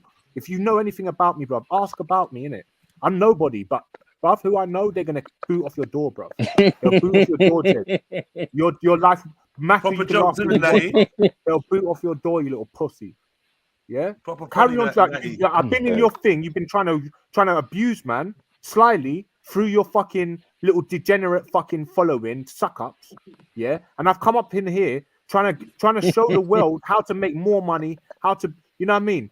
just to be nice. I'm actually trying to lead by example, trying to be respectful. But all your little trampy, little ghetto tramps from fucking estates come up on this thing trying to think they can just talk to people like the way they've been talking to people throughout their whole fucking life.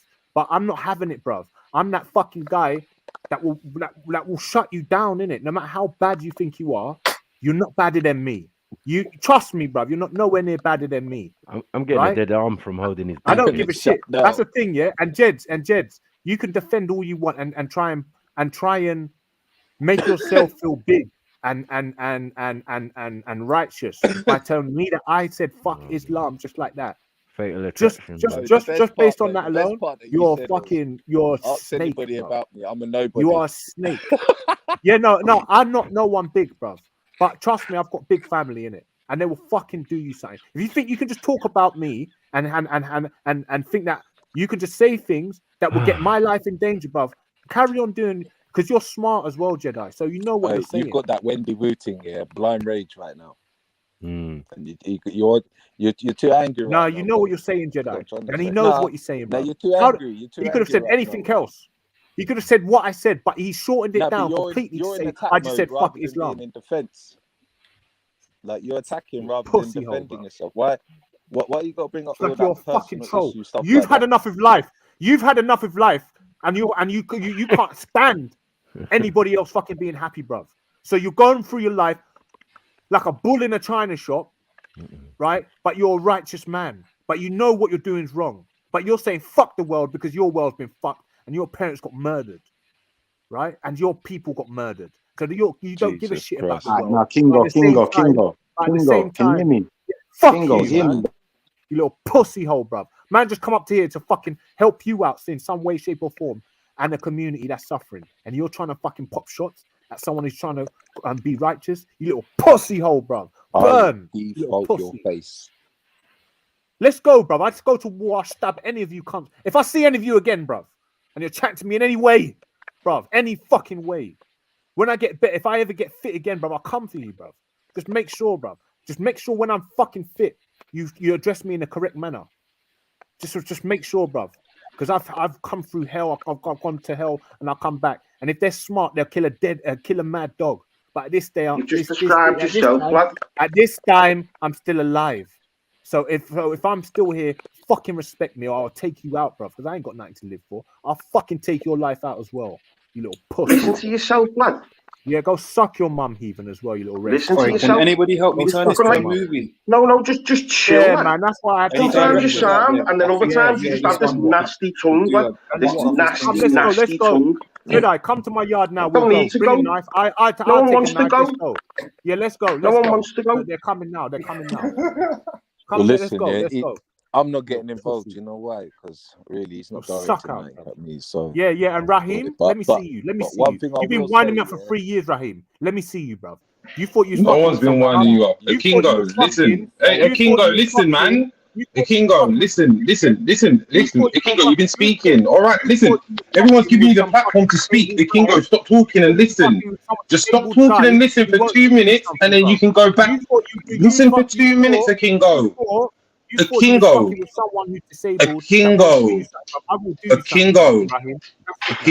stop. Just listen. What you need to do, bro, is you need to just take a break. It's been hinted that you need to come off of the panel. Take the advice, man. Take the advice. Come off, cool your head down, and come back later. No one's winding you up, man. You've been winding me up for 3 years, bro. And what? Let's go. Jedi, I know you're there listening, man. Where you at? Oh, family, listen, a Kingo. No one's doing nothing to you, man. Just chill out. Just chill out. Just chill out. Just chill out. Yeah, exactly. Just chill out. Just chill out, oh Kingo. Kingo, just chill out, man. Yeah. Okay, good. Take a break. Take a break. Anybody else? Just take a break. Anybody else? Kingo, no one's warring with you, man. Just take a break. Everyone's been quiet. But listen now, you're going off on one. Just take a break. Come off the panel, come back tomorrow, come back later, or whatever. Cool your head down, man. Fucking tramps, bruv. You little fucking ghetto pussies, bruv. And you little ghetto chick, dirty tramps, bruv. Yeah? Sarah, fuck you. You ever come into my face, I'm gonna punch your teeth out. Same with you, MJ. Same with you, both of you, because you've been trying to fucking disrespect man in the chat for years. No woman I know acts like that around in any social environment. No woman. No fucking woman. Yeah, and I am fucking mad. I've been trying to hold it down for the longest on this fucking panel. You ain't I'll never come back in this fucking. Hey, Kingo, can I ask you a question? I won't do you something, bro. Kingo, I was later. can I ask you a question? Down that direction. We're still there. Look where we are after, since you go and sign on and get your little bit of money, pay, and go and fucking go and cut your eye or look away from the next police officer. That Kingo, can I ask you a question? Cut my eye. Go get your shit stabbed in. What fucking shit? Victim. Call me a victim. Black people are fucking victims now. He's addressing the chat, Max. Max is talking to the chat, I think. What are you doing about your victimhood? You're trying to encircle and you're trying to point at your own people. That's what it is. There's a panel. Like we are fucking doomed, bro. Black people are doomed because you ain't got no kahunas, bro. I mean, a lot of men are doomed. No kahunas. You gotta look at it more positively than that, bro. No, Kingo, we all get angry, you know, my brother. I'm just gonna say to you, brother, sometimes forgiveness is not easy, brother, but let's just try and cool it down, brother. Let's try and cool it down. There is but who do we want to stomp their feet on here now? This is West London. I'm from West London. Let's go. This is a West London panel. What? Come on. Yes, right. You lot need to leave. That's right. That's right. Try and practice some forgiveness as well for Kingo. Don't let it get to you that much, brother, man. You don't really need to be fighting with no one. Remember, this is online, you know. It's not real. Forgiveness for what? This isn't real for real. Exactly, this isn't real life. Jedi. This isn't real life. If he feels violated, man. I'm not saying he has been, but if he feels violated, there's a point where like I've felt violated at times, and do you know what? How did I know it would get back to you? Listen, oh no, Kingo, big up your chest. I'm trying to switch it. Like, yeah, man. Like, I think. Hey, Jedi, I've been trying to hail you, man. Yeah, I know. You said like, you've been doing some next thing, some next facilitating thing.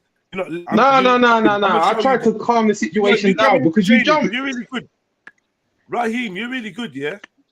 And I'm gonna put you on some training. I'm gonna show you something. Get me? So, man, get it out of their chest. Say what they need to say. See, when people snitch on themselves, do something. I want to say, like, just listen. Because you, I agree. I 100%. That's why I keep quiet. No, but hold on. You agree, but you keep putting yourself as that person. The last person that did that to me when I was angry, I ended up moving to them. Like, I mean, on road, I was angry. I was trying to do my thing. This person kept getting in my face. I kept saying to them, move. They kept wanting to calm down. In the end, I just moved to them. Trust me. Like, let him do him. You don't need to say, you don't need to be the person. You don't need to be the person. Calm down. Louder. You lot are fucking. I hear that. I hear that. But before, what I was trying to say is before, do you know what? Nah, cool. All right, cool. Yeah, just let it be and then whatever. So now you purged, you said what you need to say. It's kind of just like proving my point that I was making. Yeah. You're fucking dickhead, bro.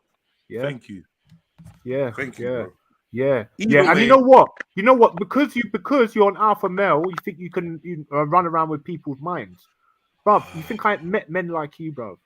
That just because they feel like they're the top dog, you feel like you've got some sort of control over people's brains, which you do. But you're not that smart, bro. It's gonna run out sooner or later. Yeah. I'm not hating. It might sound like I'm hating or something. It's not.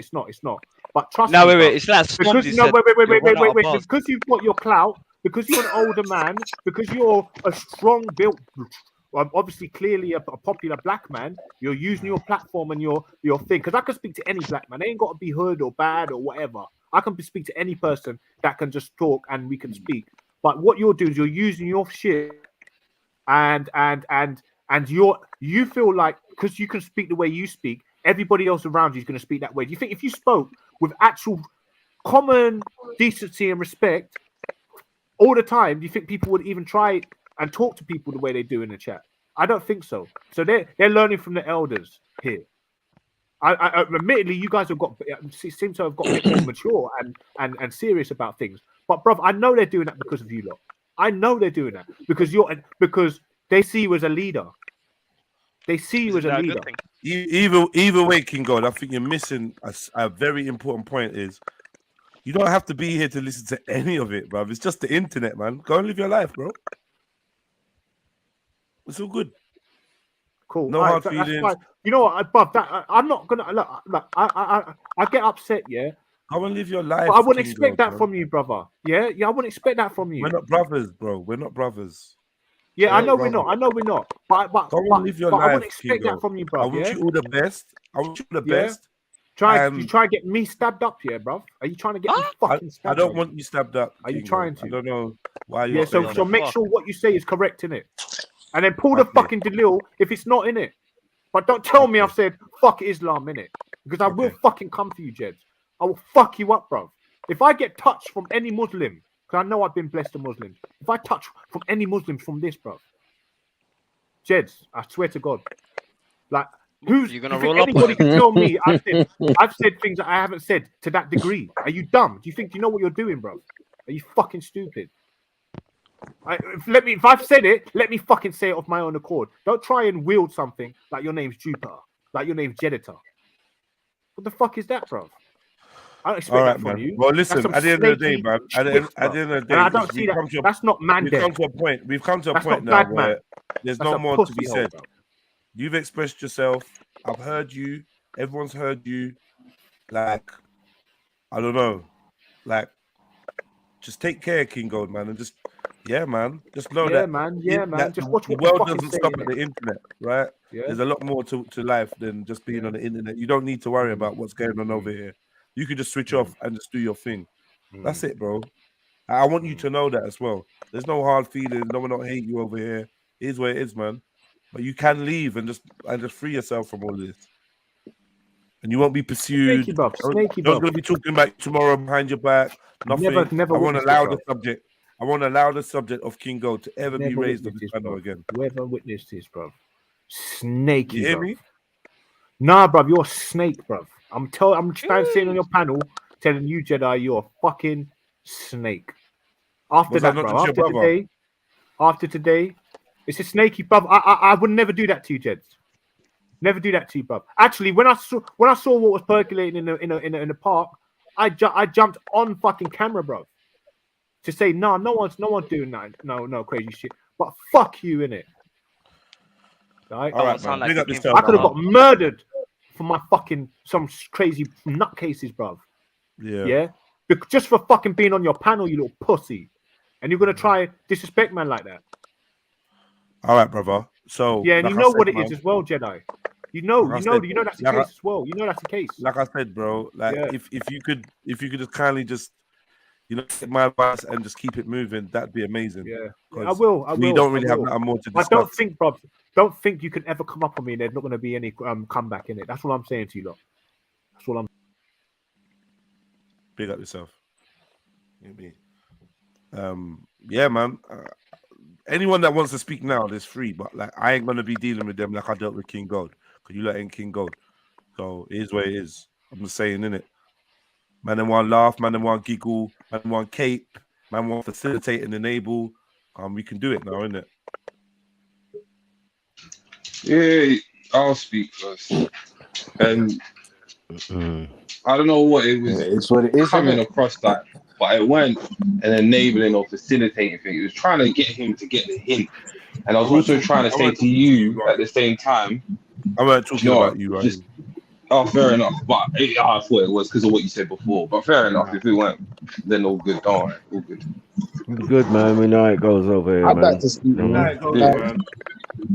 I think we but I also know, like, good listen, time, yeah? and this ain't no attack, innit? This ain't no attack. I beg you, like, take this with love, innit? Yeah. I also know how the ego makes people involve themselves in scenarios and makes them be the one to say, allow it or calm it down or get involved or, like, I need to do something about this. And it's because it's the ego that makes you do that, man. you know what I mean? And sometimes I just think that, you know what? It's not Let an it run, ego let it thing. run. Maybe being an adult. Maybe like someone needs to take charge. It just means someone got and feedback. I say, can't really stop hear properly. AVs always got ego. Always got echo. Nah, it is an ego thing, Natty. It's an That's ego your thing. opinion. I disagree. It is bro. my opinion. I don't think it's an ego thing. If you see two people arguing in the street and you're trying to diffuse the situation, you're trying to diffuse the situation. If you're trying to see a brother that's genuinely going down the wrong path, obviously you steered the brother from going the wrong path. You could just sit back here and I just know, laugh but at like it. I know truth speakers, innit? After a while, I know those people laugh that stand about up. it. You know what I mean? I know those After people a while, that stand up for truth. if 1 second, you you're can't reason entertained. it, No. I'm not Let's getting be angry, get upset. genuine, brother. What have I got to Natty, get upset and angry about? I don't be understand. genuine. What? Be genuine. That's all I'm asking you to do. I'm Be being genuine and genuine. authentic. It's a laugh to you. It's funny. It's entertaining.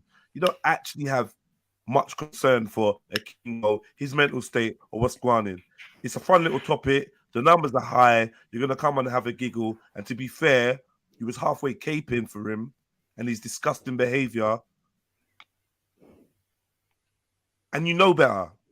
And when you hear him saying the most foul things, that doesn't kick you in. That doesn't kick you into gear like, yo, no, I gotta. It's just like, like, yeah, man, chill out, man. Yeah, but and I think this is what it happens. At the end of the day, I expect that.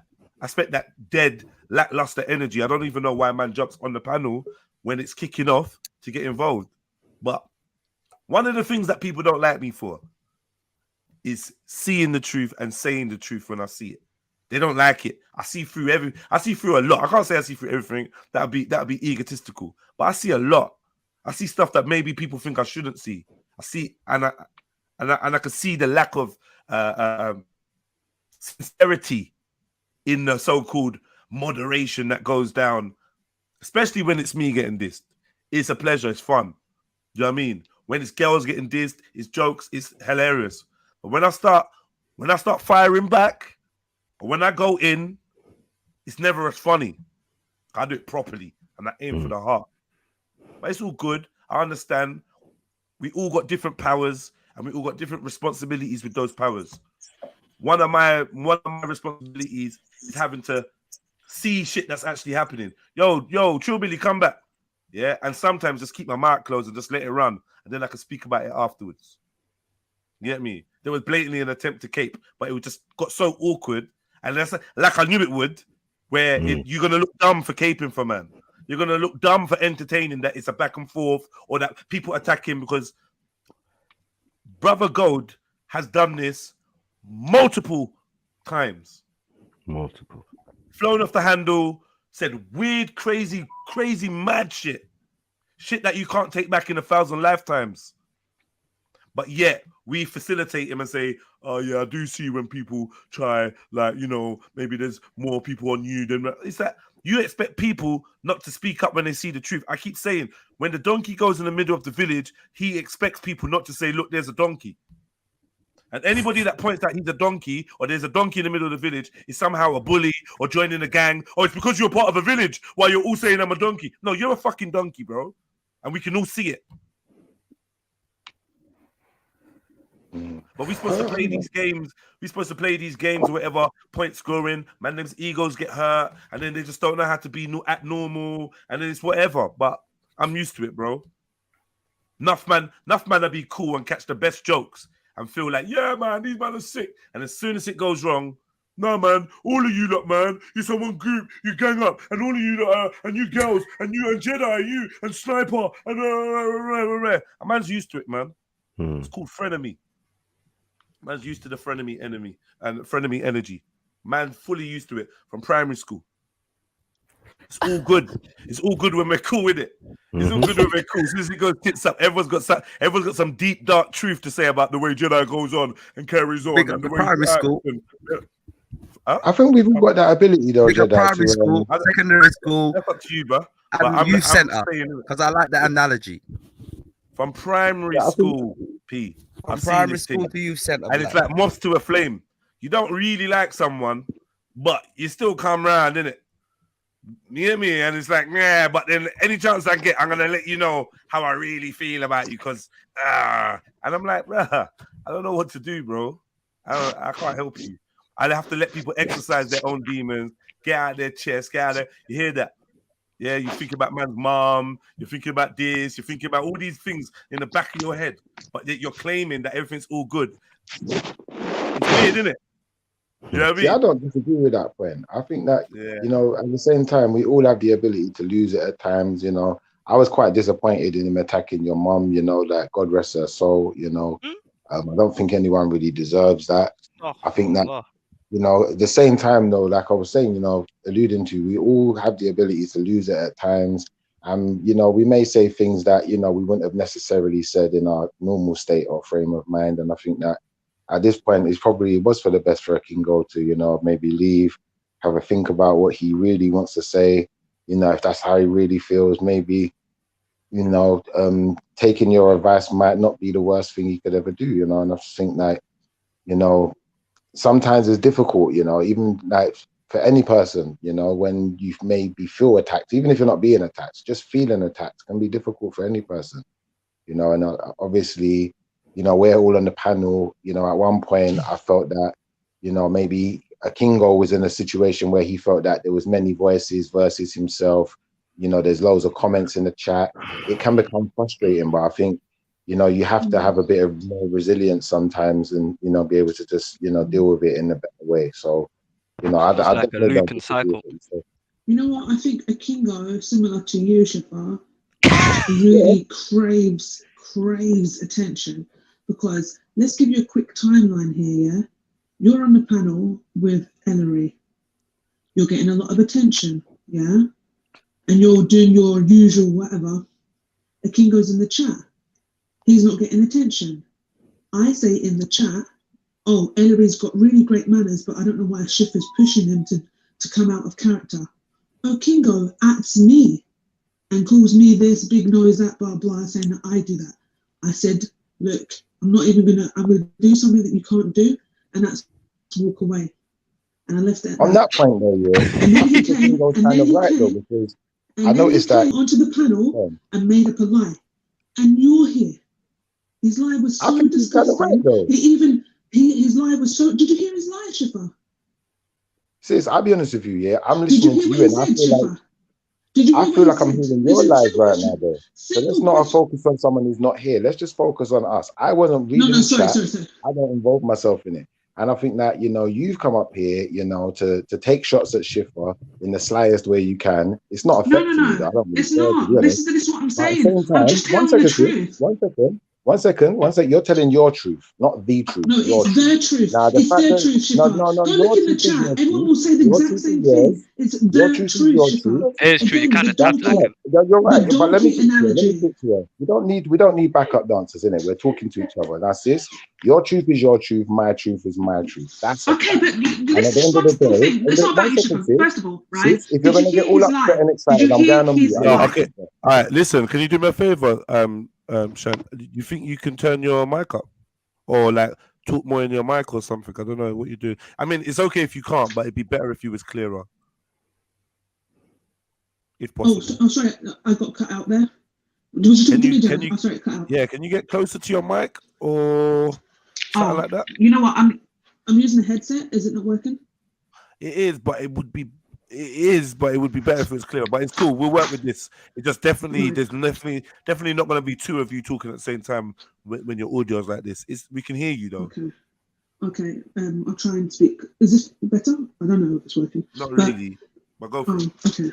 Well, what I'm saying is, I was asking Shifa if he heard the lie that Okingo came on and.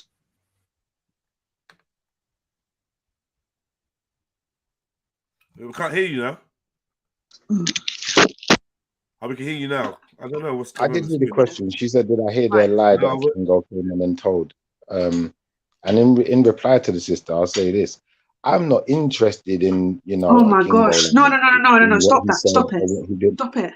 Stop it. If you're not interested, don't take them. If you're not interested, where's the honesty, man? Where's the honesty? You just got asked the question. Did you hear or you didn't? If you're not going to allow me to answer, then what's the point? But she just wants to know if you did it. She's got more points to make. She just wants to know if you heard first and foremost. Did you? To be honest, I probably didn't hear.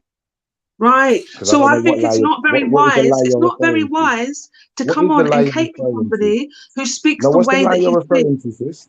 What's the lie you're referring to? Why don't you allude to that first, and then I can tell you. You're very much welcome to listen back to the show and hear it for yourself. That way you can hear it out of his mouth. No, he's your brethren, right? So I'm not going to say something and have you not believe what I say, because you don't believe what I said. You said you think that I'm a liar.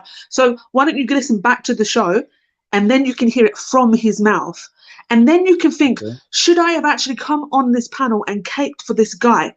Because in that, with the lie, right after the lie, he admitted that he was lying.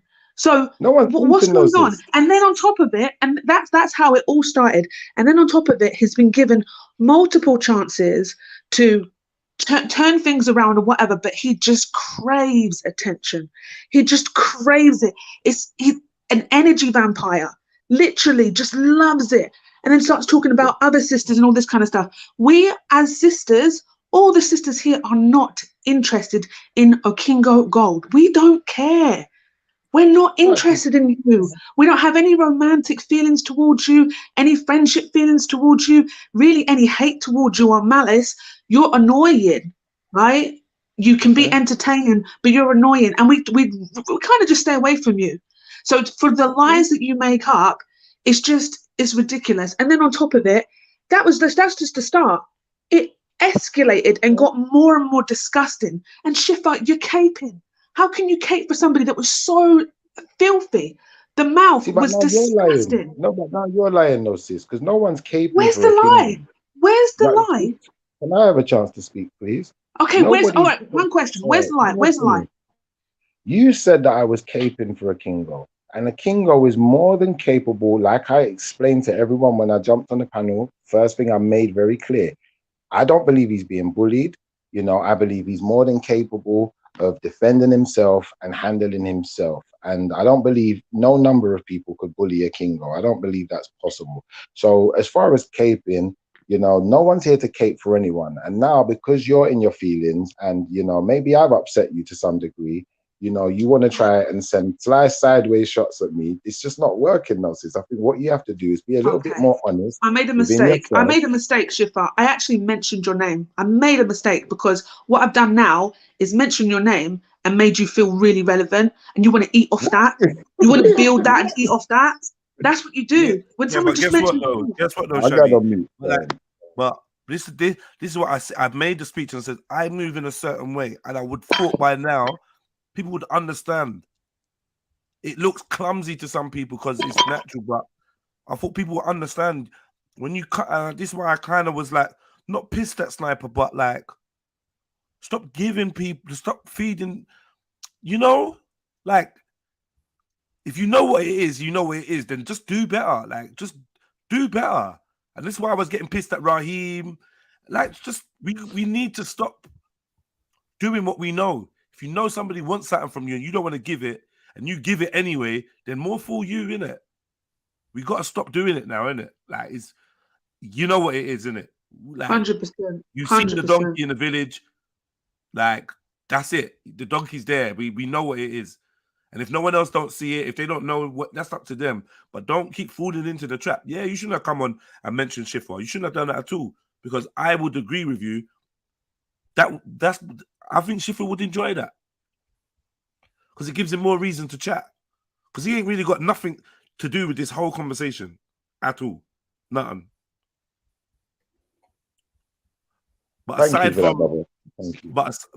from aside from a Kingo Gold and myself, he's had the most to say. Why is that? I would agree with you, Shani. Attention is a powerful drug, and people take it and demand it in many different ways, man. Some for good, some for like in different reasons, and some like that has a negative impact on those that they're around. I just strive to never be that person. I never want to be that person that has to make everything about me or I or always like just involving myself. It's long, man. Even the peacekeeping. This started from like Speaker's Corner, and Snapper's my witness. I started saying to the man, you know what, family? See when it's kicking off, just let them do their thing, bro. Because us going in like some crusaders and we get dragged into them, and really and truly, what are we getting out of it? Come like we want attention. We don't want that attention. So more time, man just stays out of shit now. I just let people, even now, like, even when you lot are going at King Gold, I just kind of stay out of it. When King Gold's going at you, like, I kind of stay out of it. But there's levels, in it. There's levels. I'm fighting, I'm battling all the time to just keep my mouth closed so it doesn't end up being about Jedi. And no matter what I do, the brother will still turn around and make it be about me. So, like, it's a lesson that we learn. Like, if you think someone's an attention seeker and you keep giving them attention, then they're going to keep looking for attention from you. You form like a relationship with them subconsciously. Yeah, but Jedi, obviously, in owning a panel, are you not seeking people's attention? I'm a bit confused. No. I'm making a platform to raise issues, to make money, and to further my ability to reach the masses with all the things that I do. I'm a musician. That's attention, though, bro. Yeah, no, that's different from being a creative person is when you learn to channel, is when you learn, like, I got a gift, right? I got an ability, right? So I've learned to use it to my benefit. What I don't do is overload my own channel with me. That's why you see more time I will fall back and let you do the you thing. Yeah, but brother, you make music just like me, innit? You make music we're not similar at all. And as a musician, brother, one second, brother. Similar, but we do make music, innit? But as a musician, we do seek attention. With all due respect, bro, like the comparing thing, I ain't even feeling it. I would never compare myself to you. I'm saying that we both make music. That's not a comparison. Yeah, but we're not similar. I never said we're similar. Yeah, so like, you did, and we're not. I don't even want to be compared to you. No, 1 second, brother, please. With all due respect, I don't even want to be compared to you, bro. So just leave it at. Okay. If you got something to say it, but just drop me out of it, Chief. I'm going to drop you out. I'll drop you out. I'll just say, yeah, as a musician, yeah, I would say that me personally, I wouldn't deny the fact that, you know, as a musician, any musician would be seeking some type of attention, because you won't want to make music that no one listens to. And, you know, anyone who's, you know, online to any capacity, anyone who's on the panel, anyone who's on any type of talk show, to some extent, we're seeking some type of attention. So I think, you know, it's a wild claim to make that, you know, I'm just here seeking attention and everyone else is just here to be not heard and not get any attention. It just sounds ridiculous. But, you know what's interesting though? I'm willing to listen. Wait, Johnny. Well, you have like this. I'm saying listening is a skill, and comprehending is a skill, and removing your ego when you hear something so that you're not biased when you're processing the information is a skill. And I'm saying to you, there's a difference, between having a talent, having a platform, and being an attention seeker, A chronic attention seeker tries to make all roads lead to them no matter what. I'm willing to share the spotlight, the platform with anybody that wants to come up on there. In fact, it does me a favor the more people like you, Shif, come on and want to talk about themselves or whatever. That does me a favor. That means the less I have to talk about me, or I have to fill the silence, or I have to be the center of attention. When I'm ready for attention, I like to get it in a positive manner, under control, in the way I like it. And it's usually for a purpose, to spread a message, to bring joy.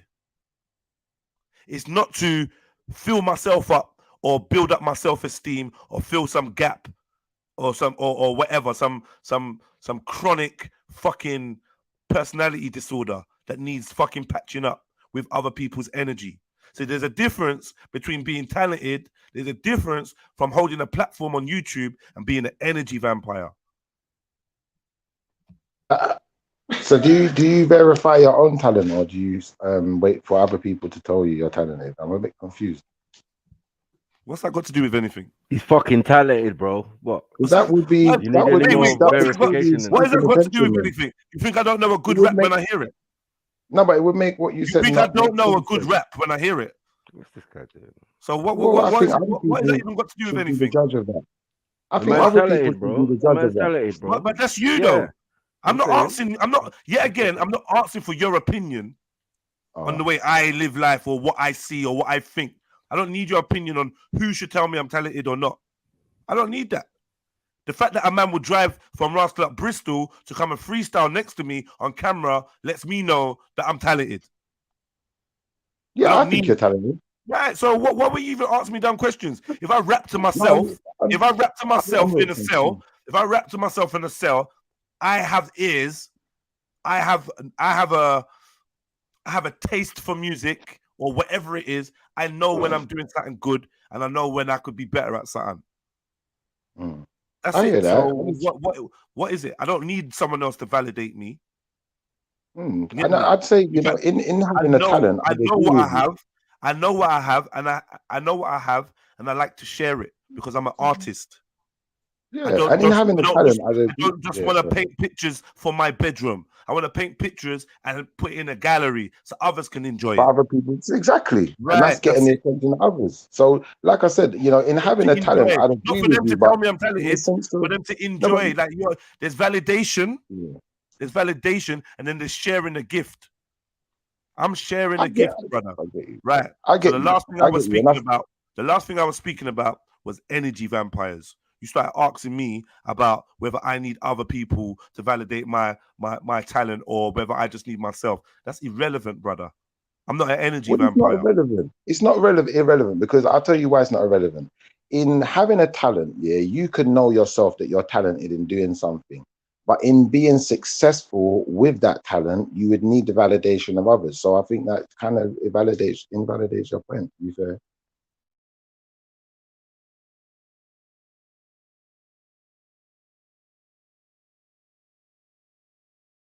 Yeah, man.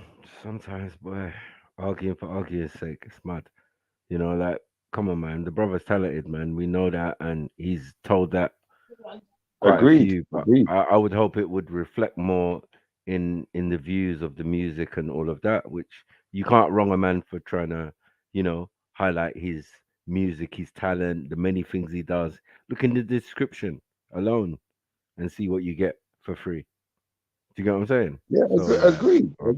I just think that, you know, in being successful with our talents is like if Leonardo da Vinci, being the talented artist that he was, if no one ever saw his work, then no one would ever be able to verify that talent. So yeah, but you know, what I'm saying kind is of self-gratification at that point. But bro, you have to admit that aside from music, the man has multiple talents. Yeah, the fact that a lot of people are here is because the man's ability to communicate or have a discussion or da. So he's also a public speaker. He's also a community worker. He's done so many things like that on camera and private things that he doesn't necessarily have to talk about. But if it's coming for validation, if it's coming for validation from my point of view, yeah, he's like, bruv, he's my little brother and he's like a local hero, bro. You know what I mean? The things he's done, like, man are not replicating anywhere. Do you get what I'm saying? Man are not manning up and being men and doing the things in their community that I see my brother doing. So, you know what I mean? But that's what you see. It's like you're barking up the wrong tree. I know, I feel say that you're barking up the wrong tree when it comes to the idea. You're within a system that he created. You understand? To be a content creator and to be a panelist, right? And your talent is music, but yet you're on a panel. Does seek attention then. Hold on.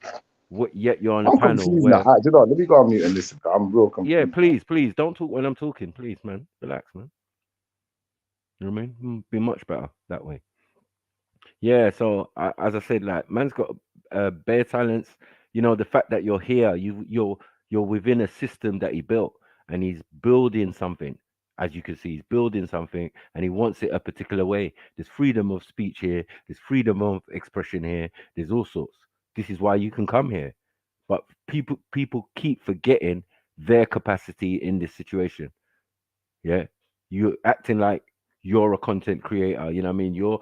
You're someone's created a platform. You can jump on it, have your opinion. That's about it, bro. Yeah.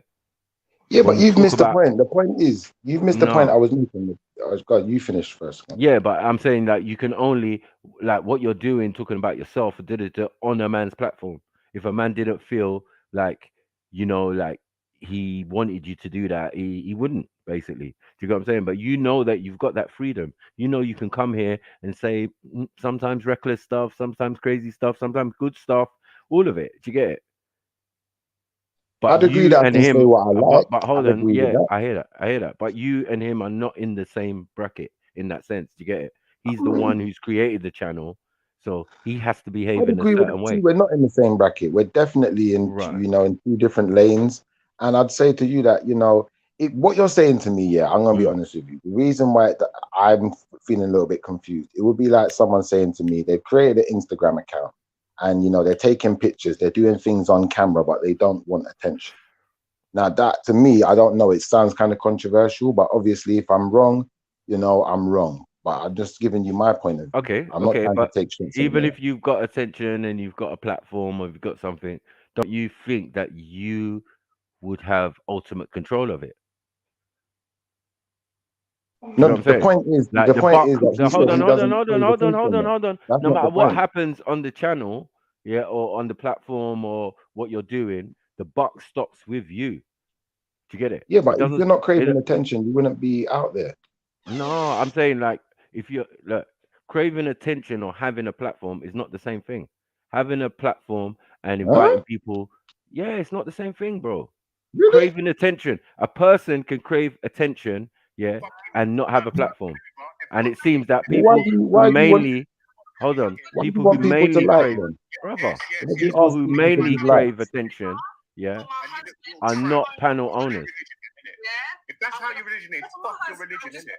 If that's how your religion makes you fucking maneuver, then fuck your religion, innit? Yeah? No one wants your religion here, bro.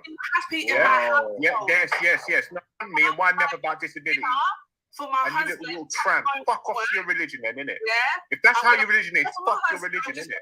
If that's how your religion makes you fucking maneuver, then fuck your religion, innit? Yeah? No one wants your religion here, bro. Yes. Not me and why nap about disability. And you little tramp. Fuck off your religion then, innit? If that's how your religion is, fuck your religion, innit?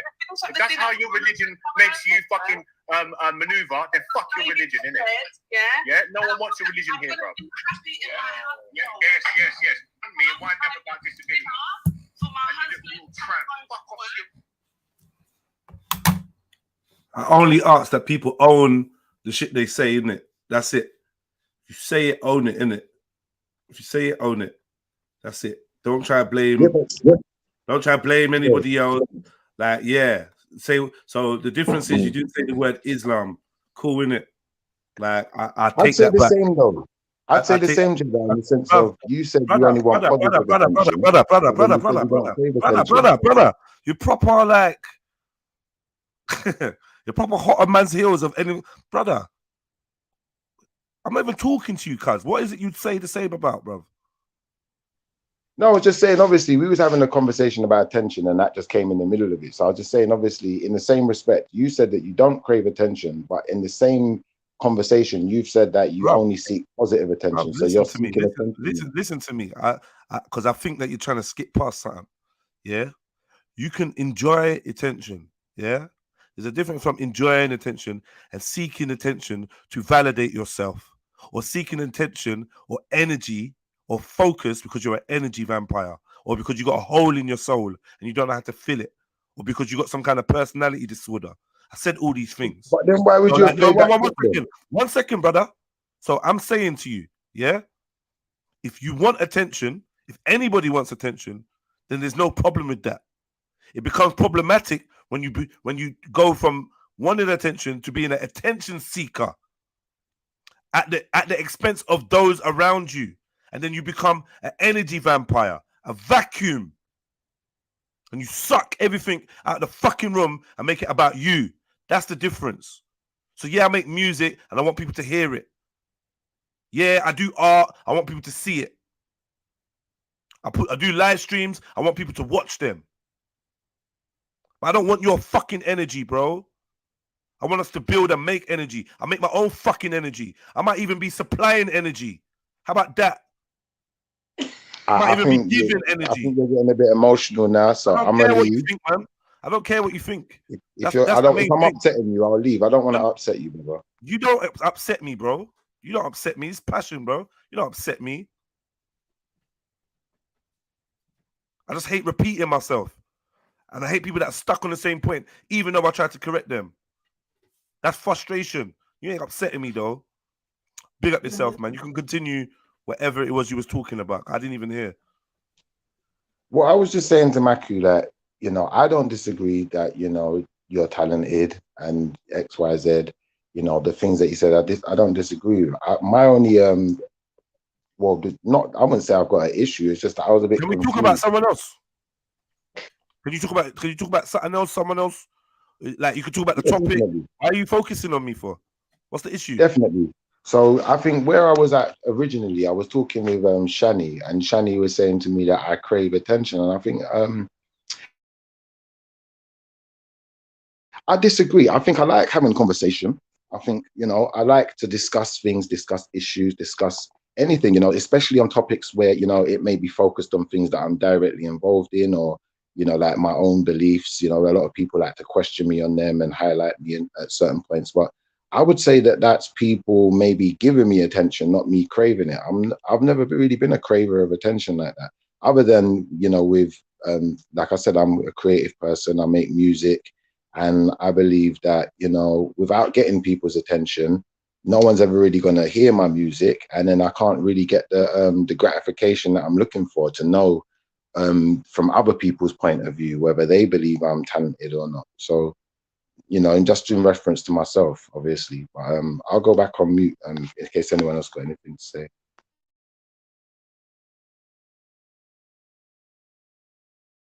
Yeah, we create these platforms for you guys to express your talents and stuff. Like, it's clear. Do you get what I'm saying? In all the things that we do, you know what I mean? Like, I haven't seen you at Freestyle Friday for a while. You know what I'm saying? Like, but you know, it's there so that you could express your talents, and you know what I mean? Like, that's what we do, bros. We're selfless in some things, like, bros. You know what I mean? All of this that people have provided for you, taking L's for you, you don't even know the extent of it with this YouTube and all of that. It's fucking, it's techie, man. Salute people, salute people. Salute, salute, salute. Can I just say, I've not asked anyone to take any L's from me, though, and I'm, you know, if it's not for you. I'm talking about on your behalf, in a sense, for the channel. Like, you know, when we get strikes and all of those type of things, you know what I mean? Like, we do it and we continue. That is the case. Yeah, but sometimes, you know, like, when these things happen, it's like a morale killer. Cause man put in works.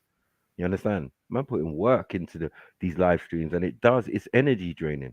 Man get tired, like, you know what I mean? And someone comes in the room and wants to suck all the energy. Yeah, well, it's all about me. It's all about me. It's all about me. It's all about me. Yeah. Or they got your name in their lips. You didn't do anything to them today. You get it? But they have your name in their lips. Like, about someone else. No, but I'm just saying in general, bro. Like, in general, I watch it. I am actually. I'm here day after day, like, bro. You've got to understand, like, my capacity is for the people, them. Yeah. The thing that drives me are people who are not even here no more, but used to tune in and do, and they want me to continue doing what we're doing. Not just me, but obviously my brother too. Do you get what I'm saying? So I'm here to support him, and you know what I mean? I'm not here to promote myself. He's my brother. Do you get what I'm saying? And anything, and we're here to build. So, like, anything progressive, like going forward, and you know what I mean? And that's what we're doing generally with these brothers and sisters that we know, hold on, bro, from around the world. And even yourself, you are the ultimate, example, of our gratitude and how we treat people. Yeah, you know that firsthand. Yeah, our doors are open. You get me? You know what we're like in real life. Yeah, just on the subject of, obviously, only because Shani said that, you know, I'm seeking attention is the only reason I went down this road of conversation. I think you are, though. I think you are. One second, brother. I would honestly felt, I know you'd agree with her, but I honestly feel like that was a sly attack, and I feel that it's kind of dumbfounded because, you know, even if you listen to the conversation earlier, you know, I jumped on, I held up Shakara, and I said I could see his point. So I was trying to put the attention and focus on him, but then he diverted and ran off. Then I tried to highlight Brother Zulu and put the attention on him in the sense of, you know, embracing who you are, where you come from, and, you know, being happy with that and being, you know, making that be, you know, part of your experience. And then everyone tried to put the attention on me and ask me a million questions. So if you guys are the ones asking all of the questions and, you know, there's 5 voices all trying to speak to me at once, it's not me, you know, trying to get the attention at that point. It's people focusing their attention on me. So you can't really make that argument, to be fair. Yeah, everything comes back to self, my brother. It just keeps going like a revolving door where it starts off with someone and you're trying to help who? You're trying to help Zulu, who's smarter than you. It doesn't make sense. He has his own culture. He knows his culture. He clearly knows his books. He's at uni. Do you get what I'm saying? We've been with Zulu for many years. He's my little broski, like, you know what I mean? And so how come he never highlighted the corn? I'm telling you, whatever you say, yeah, in respect to like my brother Z, yeah, is that he's a young man, yeah, who's been around us for many years, and look at how he behaves. You don't hear him effing and blinding, disrespecting people's moms or anything like that, or partners or anything like that. So, like, this is a great example. No, hold on, bro. This is a great example to show you, like, look, the people that we have around us, look how they behave, because we demand a certain level of respect. You can say what you want to a certain extent, but you got to know, you got to use your savvy. You know what I mean? I'm not going to jump into anyone's brain to know when to speak and know when not to speak and all of that. But all of this aggressive, you know what I mean? Coming on, yeah, I want to debunk you. I want to Zulu. It can become a bit energy draining, because, as I said, if the person's not necessarily thinking about you and you come on and then you mention them, like someone mentioned you jumped on. It's the same thing. But if they're already on the panel, like, what energy are you bringing when you're mentioning them? It's usually in some form of cheek or, you know, a question that I wouldn't say it was a silly question, but it's just that, bro, it's unnecessary sometimes. It's like you're trying to provoke people. You know what I mean? Yeah, but Mikey, how is lying about the scripture or only trying to highlight the bits that suit? How is that not? How is that being respectful? I'm a bit. I would refrain from calling people liar when it comes to the scripture, bro. I would refrain from that. You know what I mean? No one's trying to lie out here, intentionally or, you know, unintentionally or whatever. Do you get what I'm saying? I don't even think you're doing that. Do you get what I'm saying? It's everybody's interpretation. Do you get it? Like, what are we doing out here? You can't openly say someone's a liar.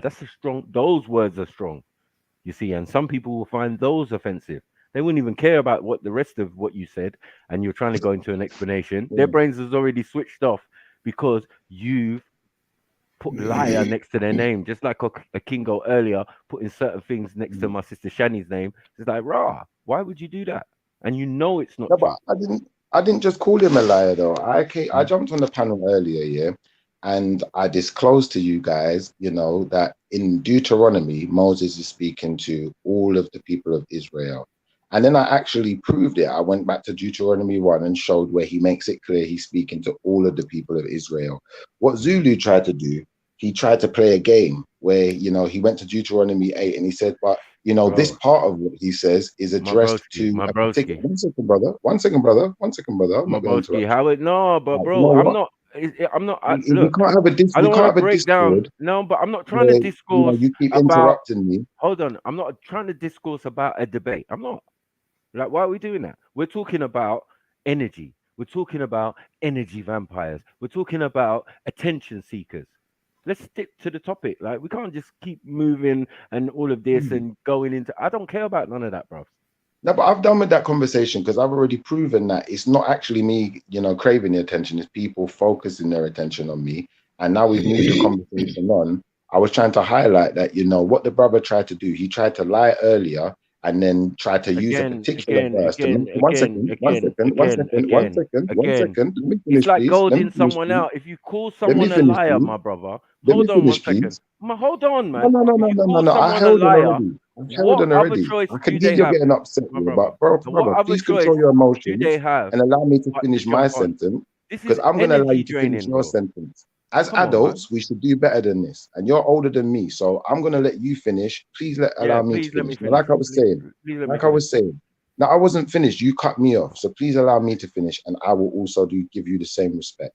Now, you know, we're sitting here talking about respect, but they're not demonstrating it.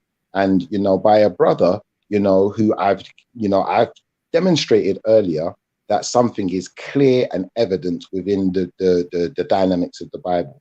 Then the brother tries to use a particular phrase or a particular addressing of, you know, a certain group within the group while the whole group is still being addressed. And well, I'm trying to explain where I'm coming from. I don't want to hear this, bro. I don't want to hear this, bro. I know you don't want to hear it, but you have to allow me to. You're being fair. If we're having a conversation, and I'm saying let's stick to the premise of the conversation rather than focusing on my little brother Zulu.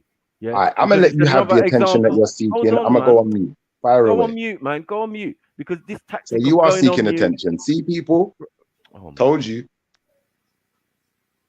I don't want to be abusive to you, bro, but it's like sometimes you don't leave man much choice, because it's like that's the only language you seem to understand. And I don't want to have to keep going there with you, because that's a bit childish. You know what I mean? Bro, you are being offensive. You're cutting me off and not allowing me to finish. No, but as I said, look, the most offensive thing being said here is mentioning that somebody's a liar about something, bro. I don't want to hear that right now. Yeah, that's not offensive. It's a fact. It's a fact. Bro, look, please, can you stop doing that, bro? Because, like, you know it's not a fact. You know that every time, hold on, that you keep coming at the brother. Yeah, I speak for myself. Oh, all right, cool. Energy non-red. That's what I'm saying, man. Like, allow it, man. No, unfortunately, I'm not here to pander to your emotions or to your feelings, or to make you feel better, or to make Zulu feel better, or to make anyone feel better. If I hear something someone says and I believe it's a lie, or I believe someone is, you know, trying to degrade the text that I believe to be a truthful text, what I'm going to do is I'm going to highlight if I believe something's a lie, and if that rouses your emotions and makes your knickers get in a twist, you know, that's what's going to happen, brother. And you know, at some point, you've got to be able to control your emotions. Can we have a straight conversation, though? Other people can. You got to be able to control your emotions. Me and you talking. If you want to have a straight conversation, if you want to have a straight conversation, you got to be able to control your emotions enough to not keep talking whilst I'm talking. Otherwise, when it happens to you, you then can't complain, because it's the way you want to have the conversation. I'm ordering pizza on energy. I keep saying to her, man, the topic that you're or the lane that you're going down, it's not necessary. Yeah, let's focus to you, on me and you, if you want. Do you get what I'm saying? Yeah, and let's deal with this thing that we're talking about. Yeah, that, like, man, I have to break down like I'm talking to my daughter, and she's fucking 24. Maybe you should break it down to yourself, because I'm not your child. Bro, as I said, but look, it's the way I'm having to talk. That's what I'm trying to explain to you, bro. No, it's the way you're choosing to talk. You don't have to. You can choose any way to talk. In my normal day-to-day,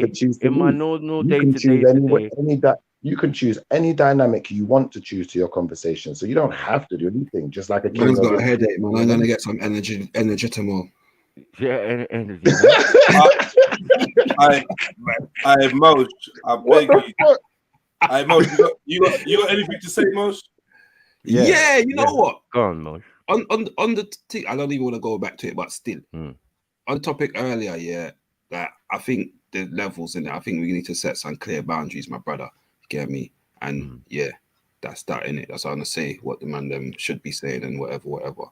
And hold a timeout or whatever if you go beyond that. Because and then on the second thing, Shifa, when you're having a conversation about a specific subject, go into the debate. This is why, as much as you may feel like you don't want to make it about you, if you continue to force your opinion or continue to force a conversation to try and reinforce the point you was making earlier, that comes across as attention seeking. Now, I've known you for a long time, so I know this is you. You understand me? And you know there's times where you've wound me the hell up, bro. And I've told you all kinds of things, So I'm saying, bro, at some point though, we gotta learn from that, man. Like, the conversation earlier was earlier. Now we're having a conversation about something else, and if you don't understand the perception that gives by referring to yourself being right or perceiving yourself to be right about something, then, bro, you're never gonna see, bro. You're never gonna see. It's that simple, man. Maybe that's not something I want to see. Maybe it's, you know, I've just got a different approach to life, and you know, I'm going to continue to have my approach, just like you, as my brother. You're going to continue to have yours, and you know. No, but I've changed my approach over life, bro. Yeah, I agree with that, and I think that you're entitled to changing your approach in any way you see fit. The same way I'm entitled to my own life and to my own approach and changing where I see fit. And I think at this point, I think it. Sorry, Motion. Did you want to say something first? No, go on. Finish. I think at this point, I'm just matching the energy of others. Yeah. So I notice a lot of the times where I may be making a point and I may have spoken on something, people like to cut me off, not allow me to finish. And then, you know, when I'm not on the panel, people continue to talk about me, or they continue to talk about the subject when I'm not there, even though they've not allowed me to speak. So unfortunately, this is the type of energy that's been accumulated over here. So, you know, I'm just dealing with things in the appropriate manner I see fit to how the panel itself has been set. Okay. Now, in the same respect, I appreciate what you said. You know, we don't always have to be right X, Y, Z, and you know, we don't have to always bring up a point from earlier. But if I wasn't allowed to finish my point from earlier and I continue to be cut off, I'll say my point when I get the space to. Like, I think that's fair. What do you think? So what I'm to the point to that is, for example, if you was in work and you was in a position where somebody had an opinion and that person said, well, actually, you know what, I'm the boss here and I'm gonna make the decision, so on and so forth, and that decision is now made, what are you gonna go and do? You're gonna go and do the same thing again and again and again to try and reinforce your point. So 100%, you can say 100%. You match. Let me finish, bro. You could say you match energy, but there's times I struggle for you to even let me finish talking, bro. There's times other people do. So do we match the energy that you give at times? Then do we? Bro, you gotta think about this, man. You can't be like, oh, I wanna let the conversations be where it is, bro. Like talking about a specific subject, the conversation you had with Zulu's not even there, bro. Save that for another day. Save that for when Zulu's here. That's what Maku's trying to say to you. Like, I was just using that as an example. No, but you're going all into the thing, bro. Like, oh, and I just showed this, and he bring this up, and It doesn't need that. It don't need that. If I'm making an example, if I'm using it as an example, then technically it does need that. And I think that, you know, at the same time, I appreciate what you're saying. But yes, if I was in reply to your question, sorry, if I was in a work environment, you know, the boss in that environment, you know, seeks to put me in a situation that I feel very uncomfortable with. I'm going to keep making my position known. If you want to get rid of me, get rid of me. If I end up having to leave, I have to leave. And I'm prepared to accept those dynamics. Okay. I don't know, man. That baffles me that at the age that man's at, that a man would even think that's flipping just the way to live life, bouncing from job to job because I can't hear something else apart from my own opinion. That very much would portray you as not being able. Everything has to be about what you think, and that even in some ways people would think that you feel that you're better than them. I remember having conversations. 100%. Yeah, and you know what? I totally agree with that. I feel like if you do, and that's that, and see when people, if somebody has that opinion of you, like the energy that you give in that sense by sometimes over talking them, trying to overforce your opinion and that will give them the opinion that you feel like you're better than them, and that means they might not want to hear you fucking talk. 100%, and I think so it's the same. That's not conducive to a productive conversation or relationship. So at some point, man, I have to realize, boy, what am I doing? That's like, bro, come on, man. Like I took the road energy that I had and changed that into big man energy. And why? Because the road energy was not conducive to living big man life, bro. I'm saying to you, this whole match energy thing. So what happened to show better, show and prove? What happened to do better? Okay, there's a shit energy. How about I bring a better energy? I don't get it. Why do we have to match? This is a tit for tat thing, bro. Like, what's the matter? Are we grown men or are we fucking children? What's going on? At this point, I kind of disagree with you because I think we all have to enforce we all have to enforce the position in life that we choose to be in. And I think, you know, even with my music, you know, I'm the same way. Like, I think I'm better than everyone. That's not my fault. If I thought someone was better than me, I'd say it. But I'm not going to reduce myself to anyone else's level. I'm just not going to do that. I'm going to stay at the level I'm at. And I think, you know, if someone tries to ambush me in a particular way or tries to deal with me or treat me in a particular way, I have the choice of treating them in the same way or treating them in the way that I would usually treat people. But it's still my choice. So I'm not going to be robbed of my choice, not even if I work for that person. No one's going to rob me of my choice making or my decision. No, I'm not saying you did. I'm just saying no one's going to. It's not possible. What is wrong with accepting somebody else's opinion, belief, decision? What is wrong with that? I might not necessarily believe it. That's like, but when you say that, I'll tell you what's wrong with that.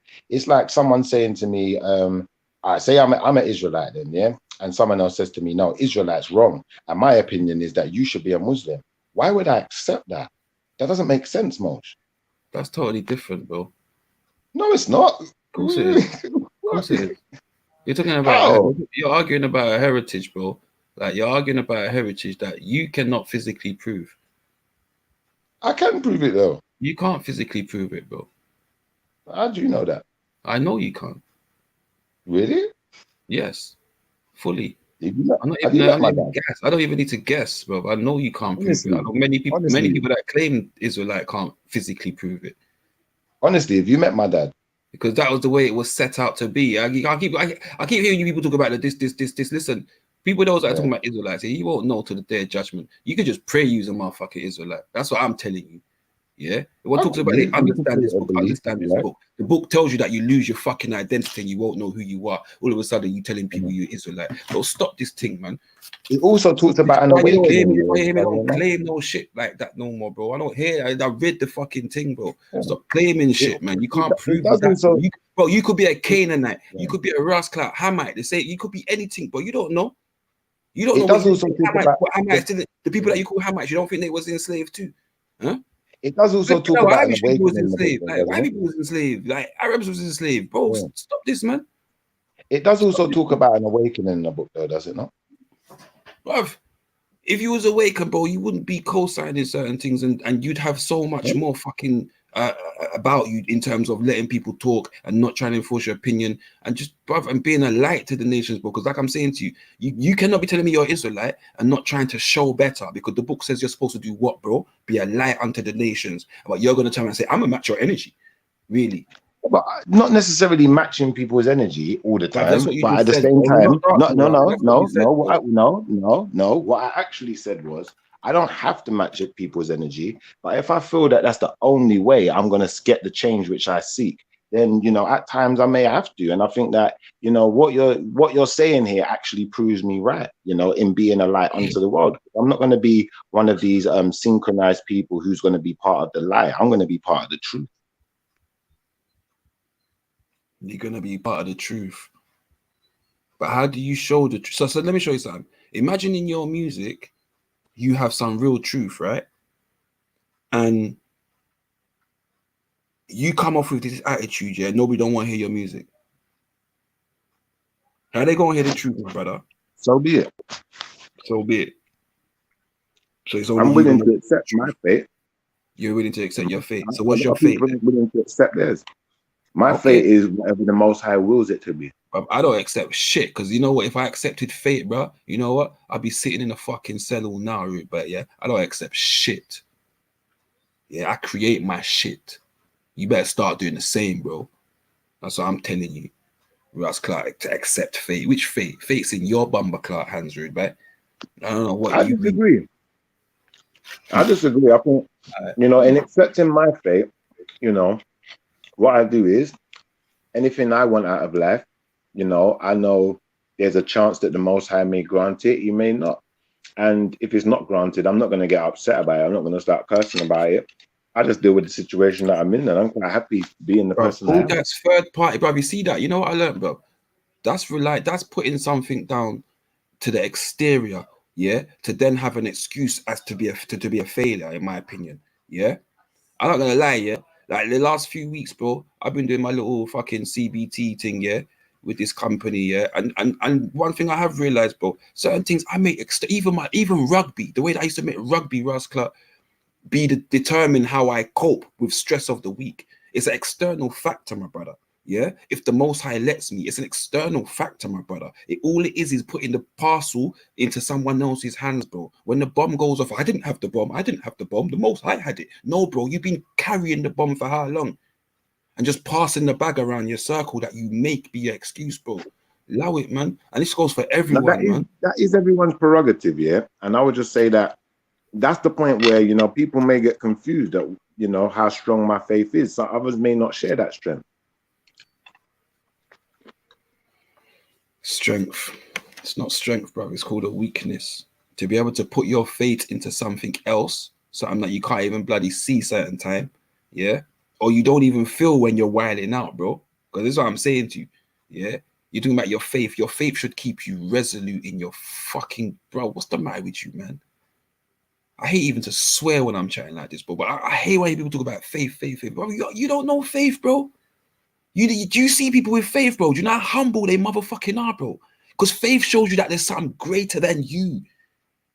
And you can't accept anything being greater than you, my brother. How humble was Paul the disciple when he chopped up a man's ear? Stop this, man. How humble was Paul the disciple? Was Paul humble before his elders? Was Paul humble before those greater than him? Was Paul humble and respectful to those that set the standards for him? Yes, he was. He was humble before Jesus, and if anyone tried to attack you, if anyone tried to attack Joshua in any way, you won't be correct. He would have definitely become volatile. And you know this, bro. I showed you about that Bumba Clark book, bro. Stop it. I don't know, man. I've had the Bible in my life from before I even met you. Yeah, but you never understood it, bro. Yeah, till you come around me and mine, and we showed you how to read that motherfucker. I disagree. Stop it, I disagree. Bro. I disagree. I think that may be a perception. But I think, like I said, you don't know my dad. So if you knew my dad, you might. How do you know I don't know your dad, brother? I've sat in your dad's yard smoking weed with your dad, brother. You dumb? No, but you don't know him like that. You met my dad. You don't know him. What you talking about? You don't know my dad like that. Well, maybe not like that, and me not know a man like that anyway. So then, like I said, obviously, you know, there may be things about me also that, you know, you may be wrong then.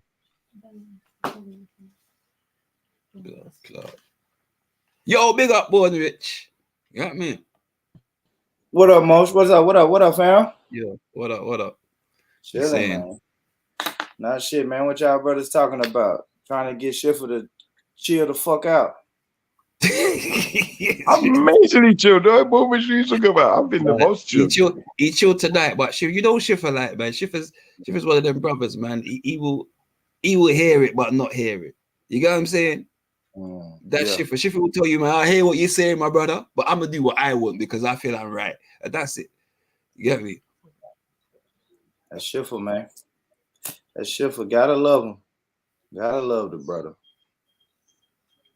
My thing. I know Born Rich doesn't say that now because he liked the point I made about the corn and the Americans. I know you like that one, but he likes it. And it's going to be difficult to disprove. It's going to be real difficult.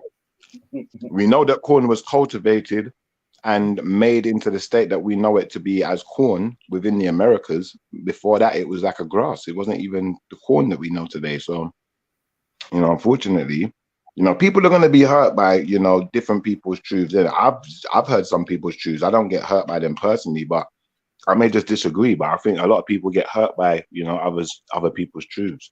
You know, which is why I said to Shani earlier when she said it is the truth. I said, well, it's your truth, because you know, even when I talk about religion and faith and stuff, I still obviously recognize that this is a belief. This is something I believe. It's my faith. It's not something I can absolutely prove 100%, but to me, it is 100% real and it is 100% proven to me. But I'm not going to speak for anyone else. And I think a lot of people, that's what they like to do. They like to speak for others. They like to enforce their points on others because, you know, obviously maybe they don't necessarily believe what they're saying themselves. Oh, Jedi, put up Trilogy's comment, please. Do you pass that fellas on the couch energy? Fuck Trilogy. Jesus, cartoon Which is on smoke. Look, that's gay. Trilogy, Born that's rich, gay. you know where the original Israelites. Born rich, you know where the real Israelites, brother. If you remember all of that, if you remember all that about another man, thousands of miles away from you, you gay, Trilogy. Don't watch me, man. Subscribe to the channel if you want to watch me, faggot.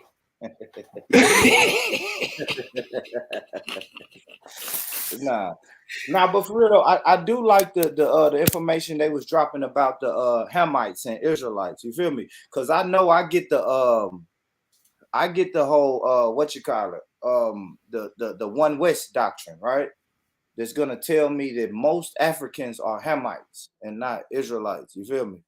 So it's pretty dope. It's pretty dope to hear like Sniper and Zulu breaking down how the Africans aren't Hamites. You feel me? How do you break down who the Hamites are when the Israelites married Hamites for a start, hid amongst Hamites by all accounts, right?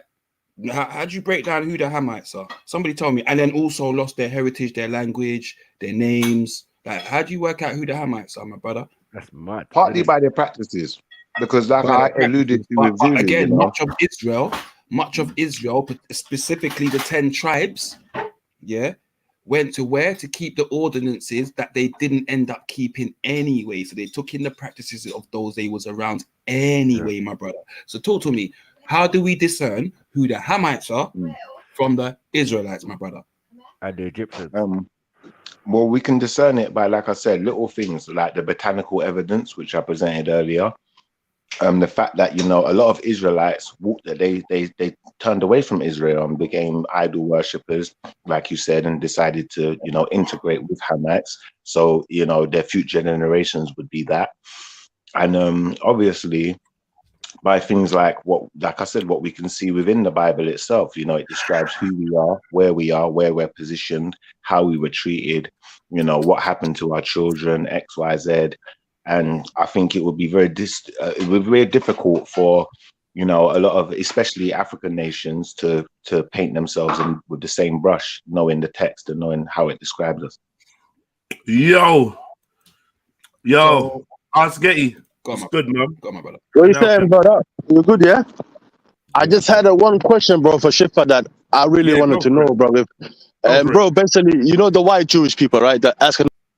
Oh, sorry. Seems like you got banned. Man. My bad. Yeah, hold on, you are banging.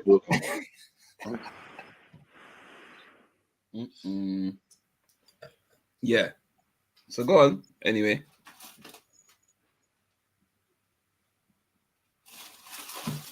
Yeah, I'm just keeping it short and concise at this point. Now, I was pretty much finished my claim. Okay. So it tells you that they went somewhere, they hid places. It tells you that Jesus told them to go over the mountains into Africa. All these people went into Africa, had children with Africans from all different types of tribes. Again, like I said to you, you've got people all over Africa that are now beginning to say that they're Israel.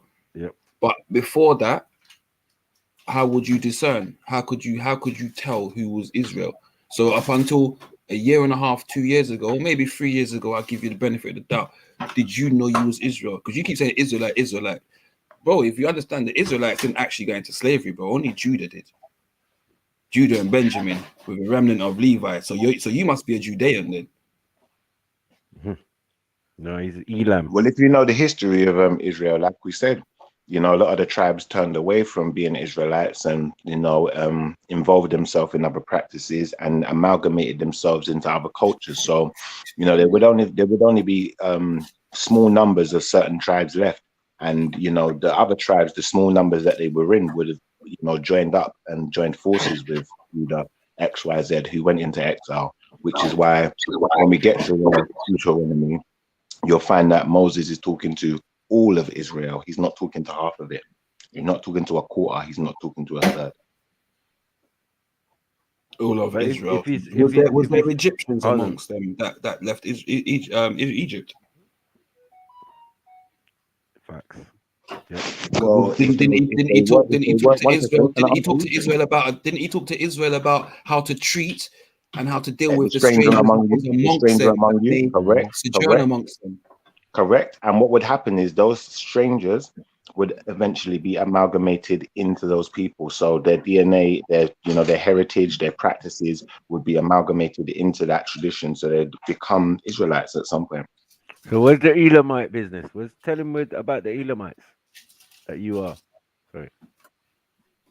Well, I was trying to do this with you the other day, but you lot kept cutting me off. So what I was trying to say to you is, when we look at the lineage and it speaks of Elam, it speaks of a Faxad, yeah?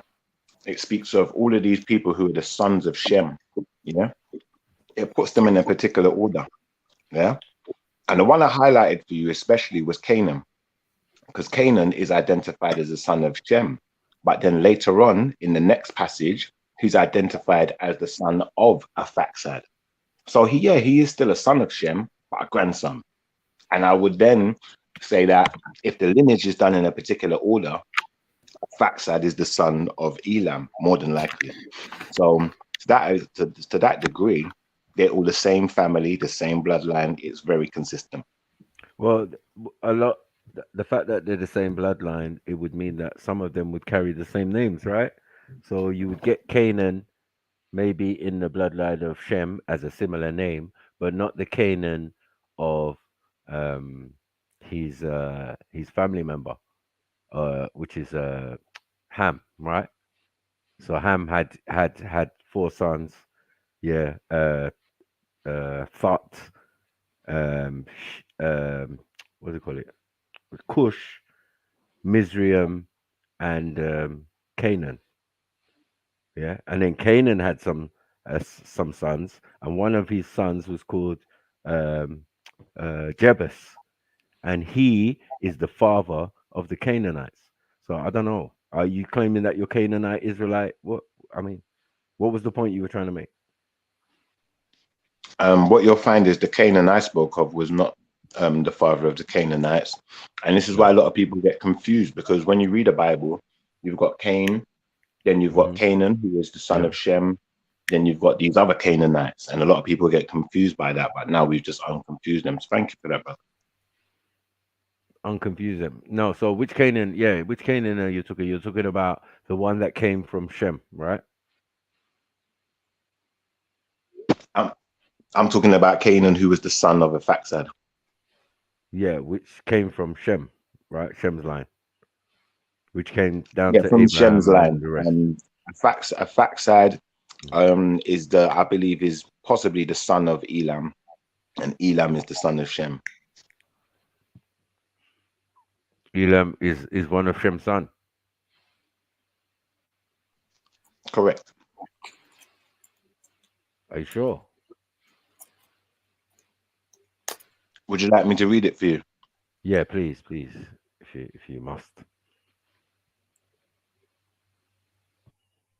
You'll have to give me a moment. Let me just pull out my Septuagint for you quickly.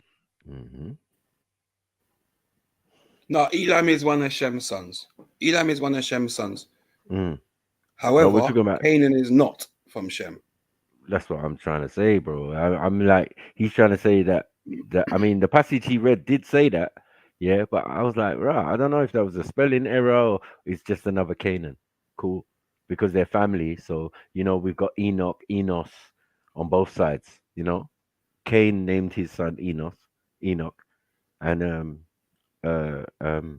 what's his name? Named his son Enoch as well. There is no Canaan. It's Shem, Elam, Asher, Afaxad, Lud, Aram, yeah, right. Salah, Eber, Peleg, yeah. Are you going by the King James or by the Septuagint? Terror, right? Are you going by the King James or by the Septuagint here? Say that again.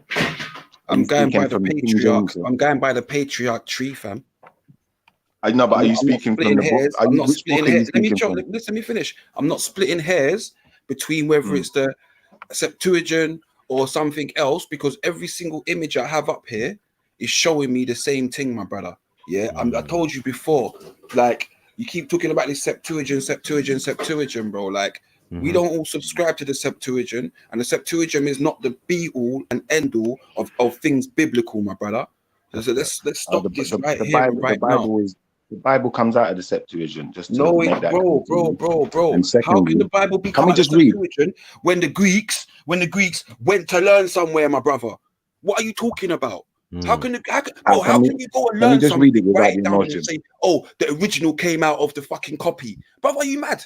All right, that's your belief, and I believe differently. So we're gonna have to settle on that point. And can we just read the text now? Is that okay? Because I don't want to go back and forth, but I'm not here for argument. So now these are the generations of the sons of Noe, N-O-E, who is supposedly Noah in your Bible, or the King James Bible, whatever Bible you're talking about. So when we go into the Septuagint, the name Noah is spelled N-O-E. It's not spelled the same as it's spelled in the King James, but just to make sure you know that who we're talking about. So it says, now these, sorry, my phone screen keeps locking itself. 1 second, let me open it back up. Can you lot still hear me? Fuck, we're here, man. We're listening to hear you drop your evidence to show me from your Septuagint. Now these, oh God, sorry. Bear with me, sorry. I'll just unlock my screen again. And when you've done that, go and research what N-O-E means, and then go and research if that actually lines up with what the word Noah actually means, my brother. Please do that. All right. And then you tell me that the Septuagint can fucking tell we can have that as a separate language, bro. We can have that as a separate dialogue, definitely. So now these are the generations of the sons of Noe, or Noah, Sem, S-E-M, Sham, C-H-A-M, Japheth, and sons were born to them, after the flood. So it's identifying after the flood. So we know now we're dealing with Noah. It says, the sons of Japheth, Gamer, and Magog, and Madoi, and Jovan, and Eliza, and Thobel, and Mosoch, and Tiras, and the sons of Gamer, Aschanaz, and Riphath, and Thorgama, and the sons of Jovan, Eliza, so you notice that there it said Eliza before, and then it says the sons of Jovan, Eliza, and Tharsis, Setians, Rodanes. Now, when I read that first, I was a bit confused, so I had to then ask some of my church brothers, how can Eliza be the son of Japheth, but then he's also the son of Jovan? This makes no sense. And then it was just explained to me in that way that we're possibly dealing with a grandson, but it's repeated his name to show you that this is his actual father. So then we get to it's Genesis 10 we're reading from, and then we go to 6. So anyone who's got their Septuagint out now, if you're at Genesis 10, go to part 6 now. It says, and the sons of Sham, Sorry. Says, Sham is Ham, I hope you know that. Shem is Shem, and Sham is Ham. So you're saying it, you're pronouncing it wrong. So no, I'm all right, cool. So as long as we're clear, Ham is the father of Canaan. Right? Just let him talk, Maku, man. You should just let him talk, bro. Let him show his fucking education. You see, you don't want to listen. I just wanted the Sham and the Ham bit. If we're gonna get all emotional, I was gonna tell you the sons of Sham, but we'll just go straight to Sem. Go to Sham. Go to Sham. That's all right. I'm gonna go straight to Sem. We're just gonna do that one. Oh my God, it doesn't even make sense. It says, go to 21. Anyone who's got their Septuagint. Sorry, before you go, Shifa, Jedi, I beg you just put my screen up there, so they can see the thing for themselves. I got you. And to Sem himself also were born children, the father of all the sons of Heber, the brother of Japheth the elder. Sons of Sem, Elam, Assur, and Aphaxad, and Lud, and Aram, and Canaan, spelt C-A-I-N-A-N. And sons of Aram, Uz, and Ul, and Gator, and Masoch. And Aphaxad begot Canaan. Yeah? So it's making it clear to you that yes, Canaan is a son of Sem, yeah? But Aphaxad begot Canaan. Yo, brother. And Canaan is too small for the gallum to see it, energy. I was gonna say it's tiny. All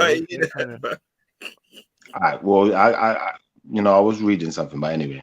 And Aphaxad begot Canaan, and Canaan begot Salah, and Salah begot Heber.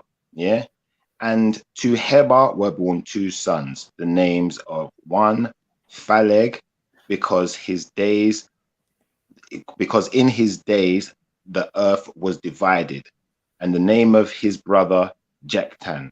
And Jektan begot Elmodad and Saleth and Sarmoth and Jarak and Odora and Ibel and Dekla, Eval and Abemal and Sada and Ophir and Avila and Jobab.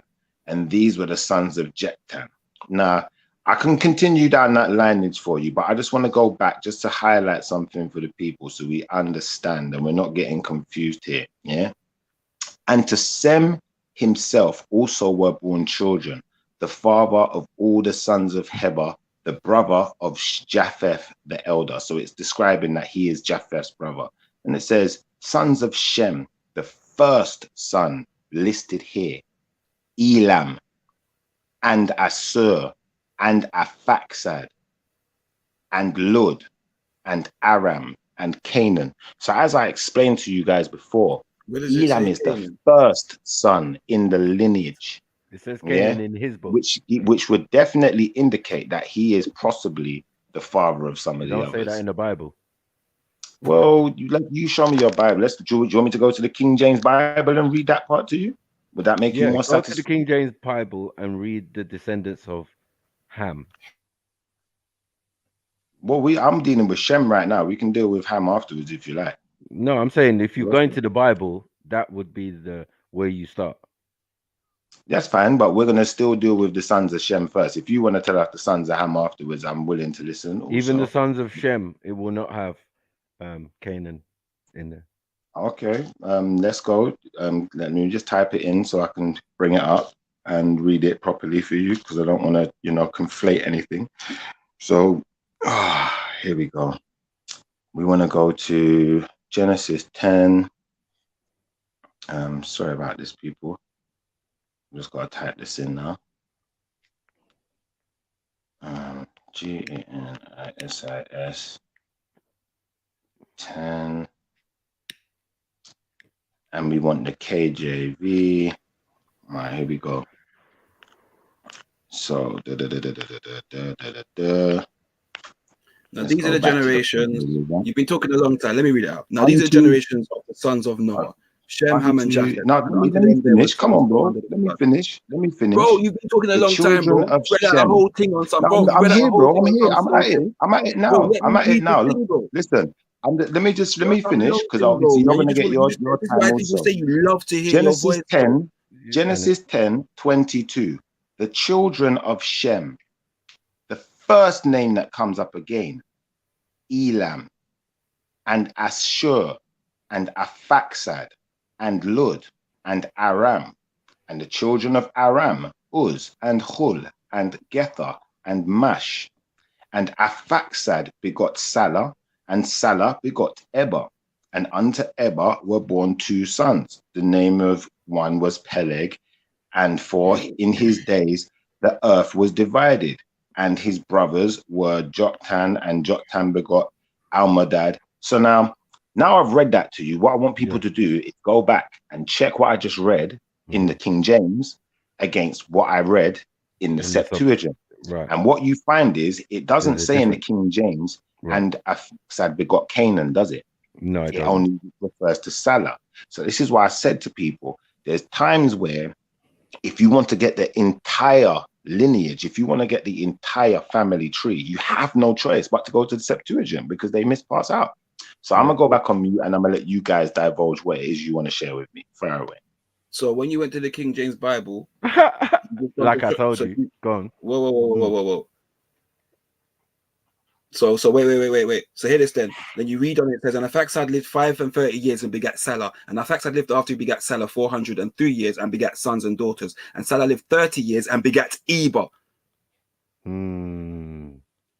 Bro, stop talking to me about the Bible. You don't understand it, bro. Go a little bit further on. The Bible is directly taken from the Septuagint. When it went onto a Arphaxad, it gave a little backdrop to it. It gave a little bit more to it. There was a little bit more to the story. In the same way, when it went to Cush, it trailed off a little bit to tell you that Cush and and that became Nimrod and That's what happens, bro. So as you read on and you go a little bit further, it tells you that Arphaxad begat Selah and Eber. And it tells you that he begat Salah at 3 and 5 years old, my brother. And sorry, Emotion, can you go back to the bottom of the previous page, I think it is, where they're talking about Ham's descendants?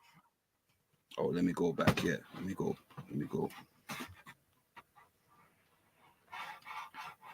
I think that's 11. Verse 11.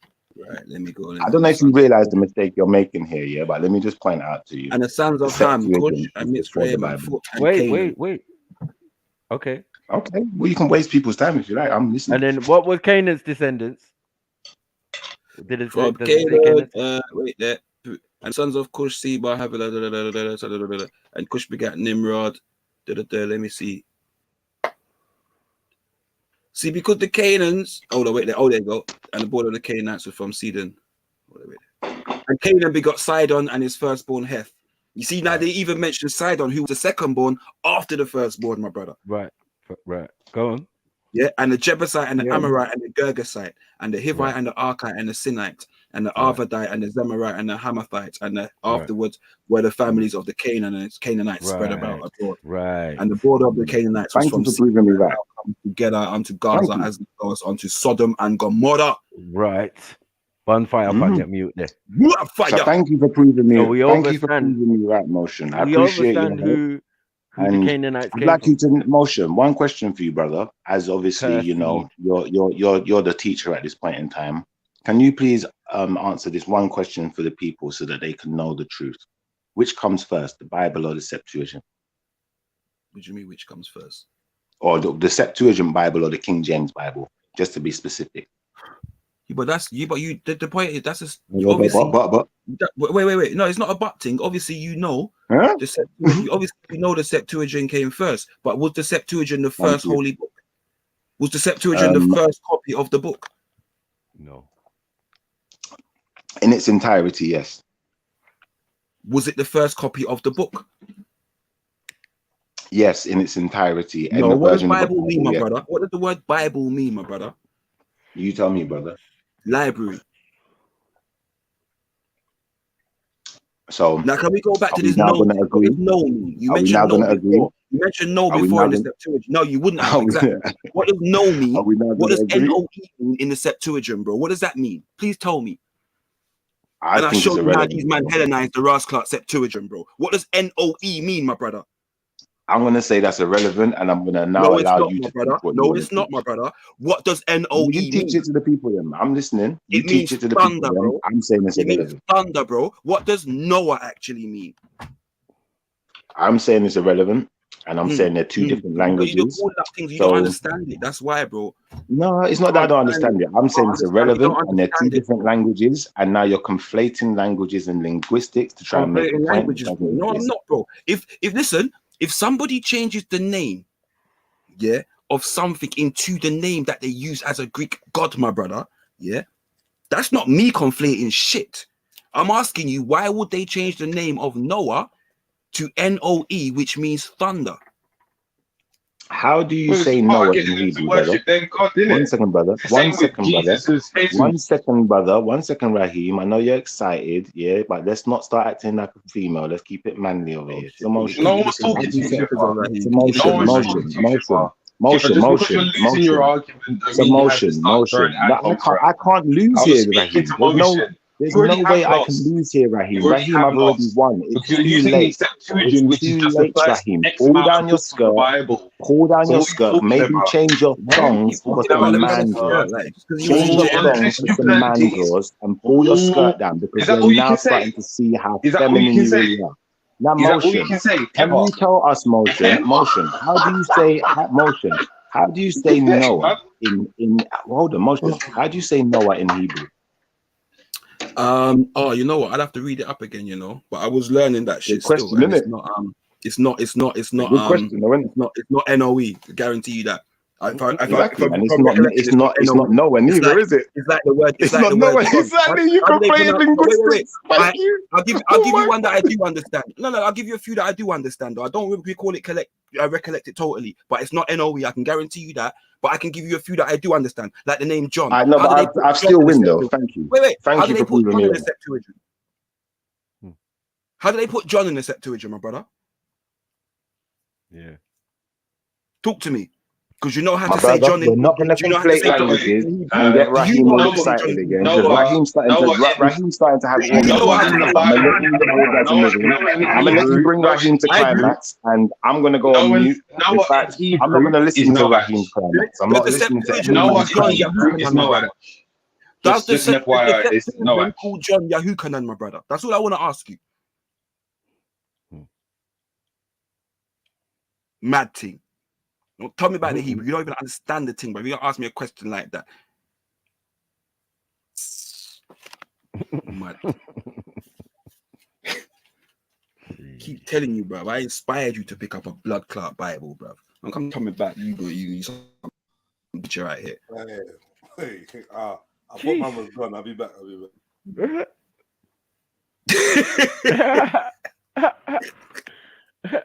I've been in the chats catching bare Joe. I thought, my man jumped off. Let me jump back on. You get me? But yeah, it's a protect my energy. Oh, that one energy was cold. Taking your advice, energy. That was cold, isn't it? I'm taking some liberties. Man said, in the park, energy. Too soon. We'll come back to that.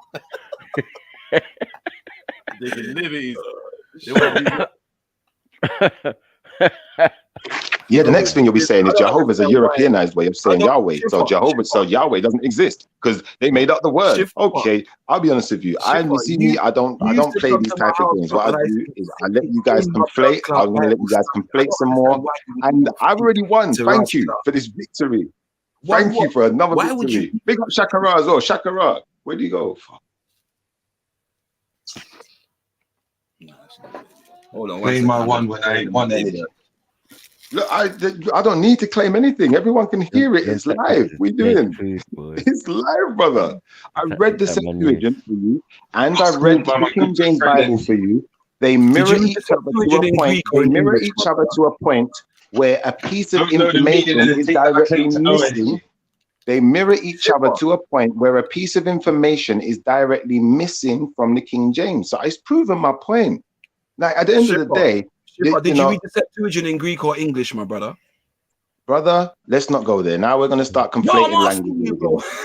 It makes no difference, brother. It makes no difference. Leave me alone. I'm going to bed now anyway. Questions, bro. Yeah. Listen, I believe my work here is done. Bro, I'm going to bed now. Or did you read a copy of the Septuagint, bro? The Septuagint you read, when was that made? Was that made after the King James Bible, my brother? No, brother. I'm going to bed now. You know they keep updating Bibles, innit? You know since the 60s, you know they've been updating Bibles for centuries now, innit, my brother? All right, but my work here is done. My work here is done. I'm not arguing on any more points. I win, innit? Like there's no defeat in me, cuz I told you Elam's first. I told you. You said it. Hold on. In your King James. Motion in the King James that I just read. Motion in the King James. Does it say Elam is the first son? Yes. Is the first son in the list? Yes or no? You can't see it. Bro, is Elam the first son in the list? Yes or no? I never asked you if it matters. I'm just asking, is he? Can you answer my question? Because I've answered enough. I'm going to answer it. So I'm going to say, did I just not show you more than one example of where the first son is named second or even last? No, you didn't. What? No, you didn't. No. So when we talked about our accent, we didn't. Oh my God! See, this is what I know. You tried to conflate. Like and the brother you was just picking up. Yeah, you're both intellectually dishonest, bruv. Yeah, and honest. You are literally. When it comes to honesty, you man are challenged, bruv. Seriously challenged, bruv. That's a sad fucking prospect, bruv. All right, that's your opinion. I'm willing to accept that that's your opinion. You won, Can I go to bed now? I'm finished. You won, bruv. Right, you won. Yes, I know I won. Thank you. Thank you for this victory. Can I bow won. before the audience before I leave? Yeah, man. Yeah, my bad man don't bow, but there you go. You take You're your right. bow. You're right. Your bow. No, I don't bow. You're right. You never bow. You take your bow. I knew you'd pick up on that though as well. I knew you'd pick up that one. Raheem didn't get it. Man. That was the only way I was going to take it. Raheem, that was a perfect opportunity, brother. Yeah, dig up yourself, Gabriel. You get me? It's not all about you, energy. But Raheem, stop getting emotional, man. You sound like an intellectual, man. You real girly, man. Shit. Clearly upset at what I'm about to say, energy. Say that again, Mose? No, he said something about JLS when he left. I thought it was rude. But... Shut up, Motion. Motion, you know what? I'm starting to get offended by this JLS thing, you know. Yeah? Hurt my feelings, energy. My feelings, energy. Yo. Man said fire escape energy. Motion, you keep some weird friend in there. I'll be real, bro. You keep a real weird. You lot must have some proper deep history card, bruh. You just keep it. I don't know, bro. It must be. I don't even know. It's mad. You remind me of when a mother's got like an autistic kid, and then they just give you that look like, and then you just look at them like, I know, man. Like, you get me? I'm proud of you. You're doing well, man. Keep it up. Man. Come on, man. Get me? Because it's just mad. Like, it's like. Anyway. We say it's draining.